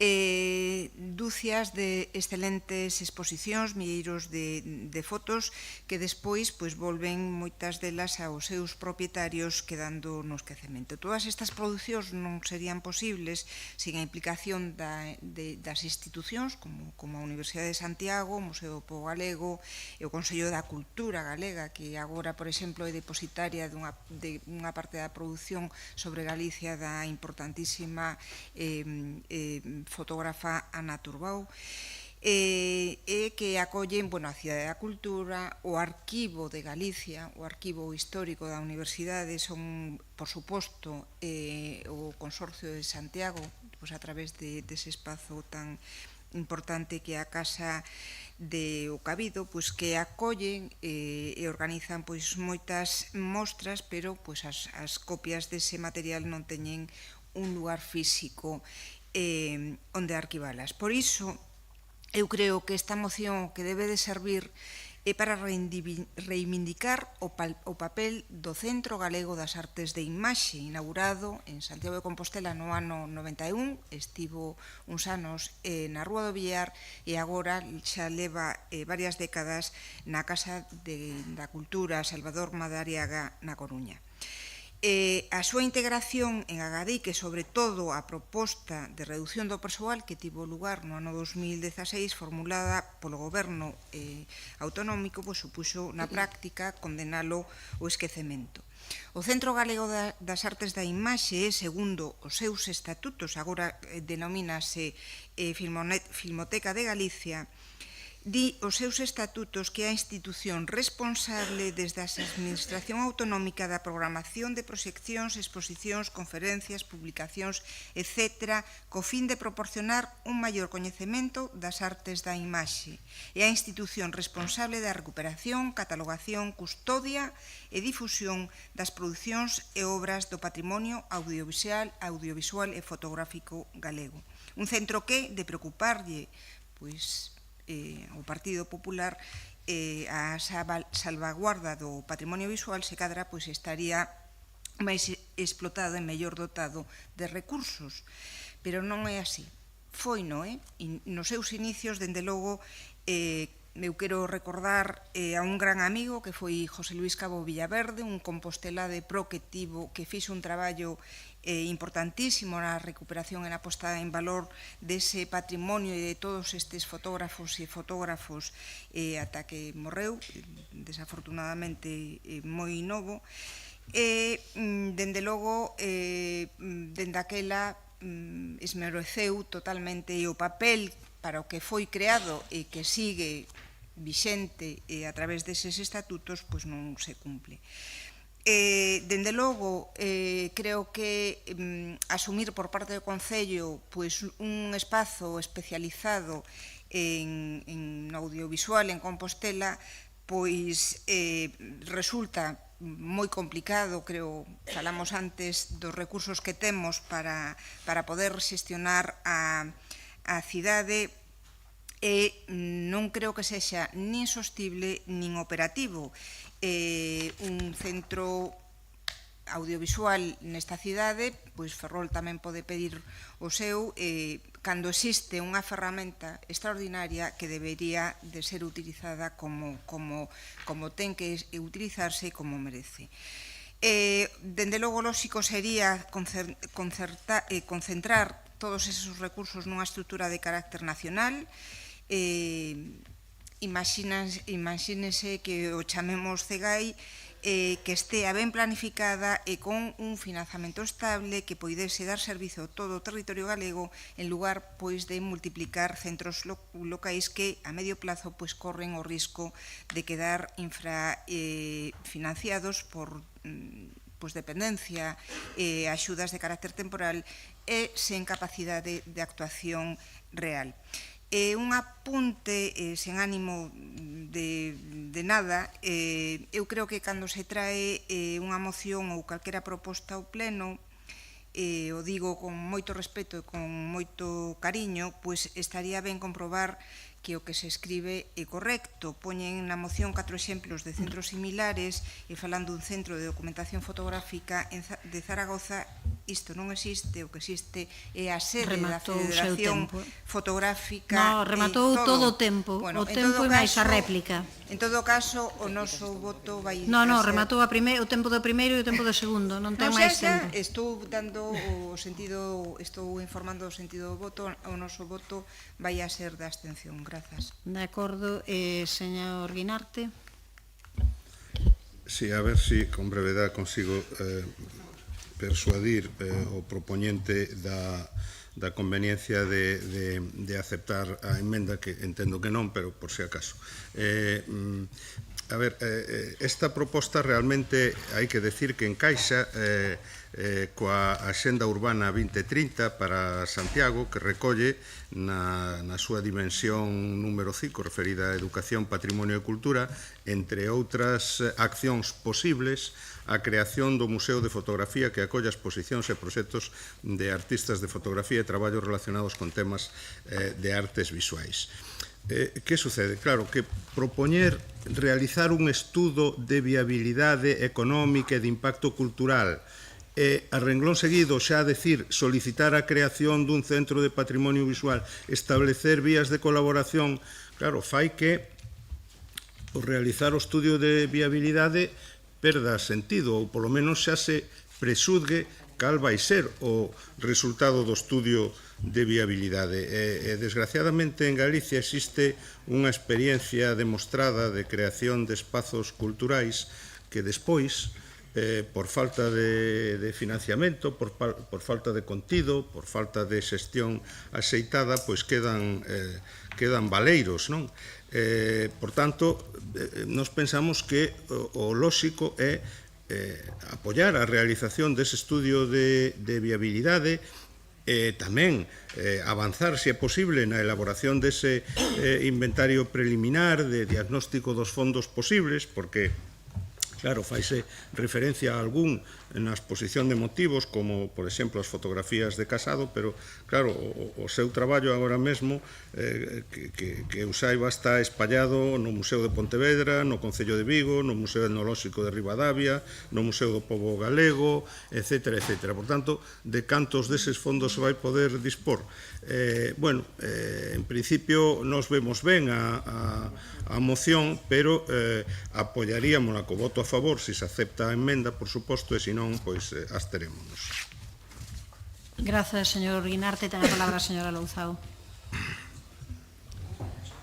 Ben, como vostedes saben, a creación dun centro de patrimonio visual é unha iniciativa que defendemos e pola que seguimos apostando. Parecenos moi interesante, pero parecenos irrealizable. Que quede claro que desde este goberno acreditamos na necesidade de amosar e difundir a relación histórica de Compostela coa arte e co oficio da fotografía e mesmo co cinema documental, e non me vou alongar máis porque creo que xa foron dados os argumentos de forma sobrada e xa foron nomeados aquí todas esas persoas importantes na historia da fotografía da nosa cidade e do noso país. Desde a Concellería de Capital Cultural fundamentalmente, mas tamén desde outras áreas de goberno, vimos realizando ou colaborando en actividades que poñen en valor este patrimonio visual propio, e desde o Concello vense desenvolvendo durante moitos anos unha intensa acción cultural que interesa a un público amplo e implica nos procesos sectores diversos de Santiago. Non cabe dúbida, e disto xa tratamos no pleno con datos concretos, que o Concello de Compostela puntúa moi alto en cultura, pero agora mesmo estánse priorizando outro tipo de actuacións, e xa dixemos, por todas as cuestións que acabamos de tratar, que este tema non sería realizable e, polo tanto, pois non sería coherente que votáramos a favor, porque non entendemos que sexa lóxico comprometer a creación dun centro de patrimonio visual en Compostela no curto prazo por cuestións que xa foron aquí tratadas e, por tanto, pois votaremos a abstención. Tempo para a réplica, señor Constenla. Muchas gracias de nuevo. Gracias, señor Losón, por su apoyo. No, solo decirle que el Museo de Zaragoza tiene más de 5.000 documentos, fotografías históricas que conserva de lo que el antiguo centro de documentación está en el Museo de Zaragoza. Que es a que yo me refiero, es un centro que tiene más de 5.000 fotografías históricas, conserva una colección magnífica de fotografías en formato cristal que son de manera singular un tesoro para esa comunidad autónoma. Mire, le agradezco mucho su apoyo y le agradezco mucho las cosas que decía. En buena medida es posible que tenga alguna razón con algunas, pero yo le quiero pedir que me deje soñar, ¿no? Que me deje pensar que mi ciudad tiene la capacidad o la entidad para poder tener un museo propio, porque creo que Santiago es una ciudad que de manera singular tiene no solo, como decíamos antes, unas personas que han hecho aquí una producción fotográfica extraordinaria, sino a la propia Santiago es una ciudad que se ha prestado para, como decía también de Ruth Matilda, por ejemplo, pues ha prestado para ser un entorno fotografiable de primer nivel, ¿no? Por tanto, que exista un centro, evidentemente el Centro Filmográfico Gallego que está en La Coruña, bueno, pues a mí no me desalienta en la oportunidad de poder tener un centro propio en Santiago que reúna, como digo, una singularidad que Santiago la tiene por la gente que trabajó aquí y porque la propia ciudad puede ser objeto de, o lo es, de esas fotografías tan magníficas. A la portavoz del bloque le quiero decir lo siguiente, o sea, esta conciencia sobre lo posible y lo imposible, sobre lo realizable y irrealizable, no lo tenían antes, porque esta propuesta que hoy traemos la defendieron ustedes en este pleno municipal en alguna ocasión en la que planteaban incluso pues lo mismo que he hecho yo ahora, vamos a ponerle fecha porque es algo que la ciudad puede considerar no aplazable como una apuesta estratégica, ¿no? Por tanto me sorprende su ataque de ahora de no sé cómo calificarlo, quizás de sentido común presupuestario, ¿no? Pero bueno, en cualquier caso, señor solo si le parece, y así no hago uso del minuto posterior, ¿no? O hago uso del minuto para explicarle al señor Guinarte. Entón non emenda e xa está. Señor Guinarte, o sea, con relación a lo que me decía, no la voy a aceptar y no lo voy a hacer por solo le explico la enmienda y ya está, ¿no? No la voy a hacer no por un criterio que sea políticamente inaceptable, que no lo es, ¿no? Es porque creo que ya ese tiempo ha pasado ya. O sea, aunque quepa la posibilidad de ese diagnóstico, ha pasado ya el momento del diagnóstico. O nos comprometemos o no lo hacemos. Muchas gracias. Señor Guinarte, algo que comentar, ¿no? Señora Louzao. Sí. É que, señor Constela, é como se eu lle digo que como vostedes non o fixeron, non o pode pedir agora. Claro que pode, está no seu dereito, pois co mesmo dereito nos podíamos ter dito que nos parecía unha proposta interesante e agora decir que neste momento nos parece que hai outras prioridades. Por suposto que lle permitimos soñar, incluso a nós tamén nos gusta soñar e por suposto xa iniciei así a miña intervención dicindo que por suposto que compartimos que eso sería o ideal, pero queremos ser coherentes e decir que neste momento abstémonos porque non o vemos no curto prazo posible. Se estiveramos en contra, votaríamos en contra, non nos absteríamos, nada máis. Pasamos á votación, señor secretario. Moción presentada polo Partido Popular para a creación dun centro de patrimonio visual en Santiago. Votos a favor? Grupo Municipal do Partido Popular. Votos en contra? Non hai. Abstencións? Grupos municipais, BNG, Compostela Aberta e concelleiros non inscritos. Apróbase.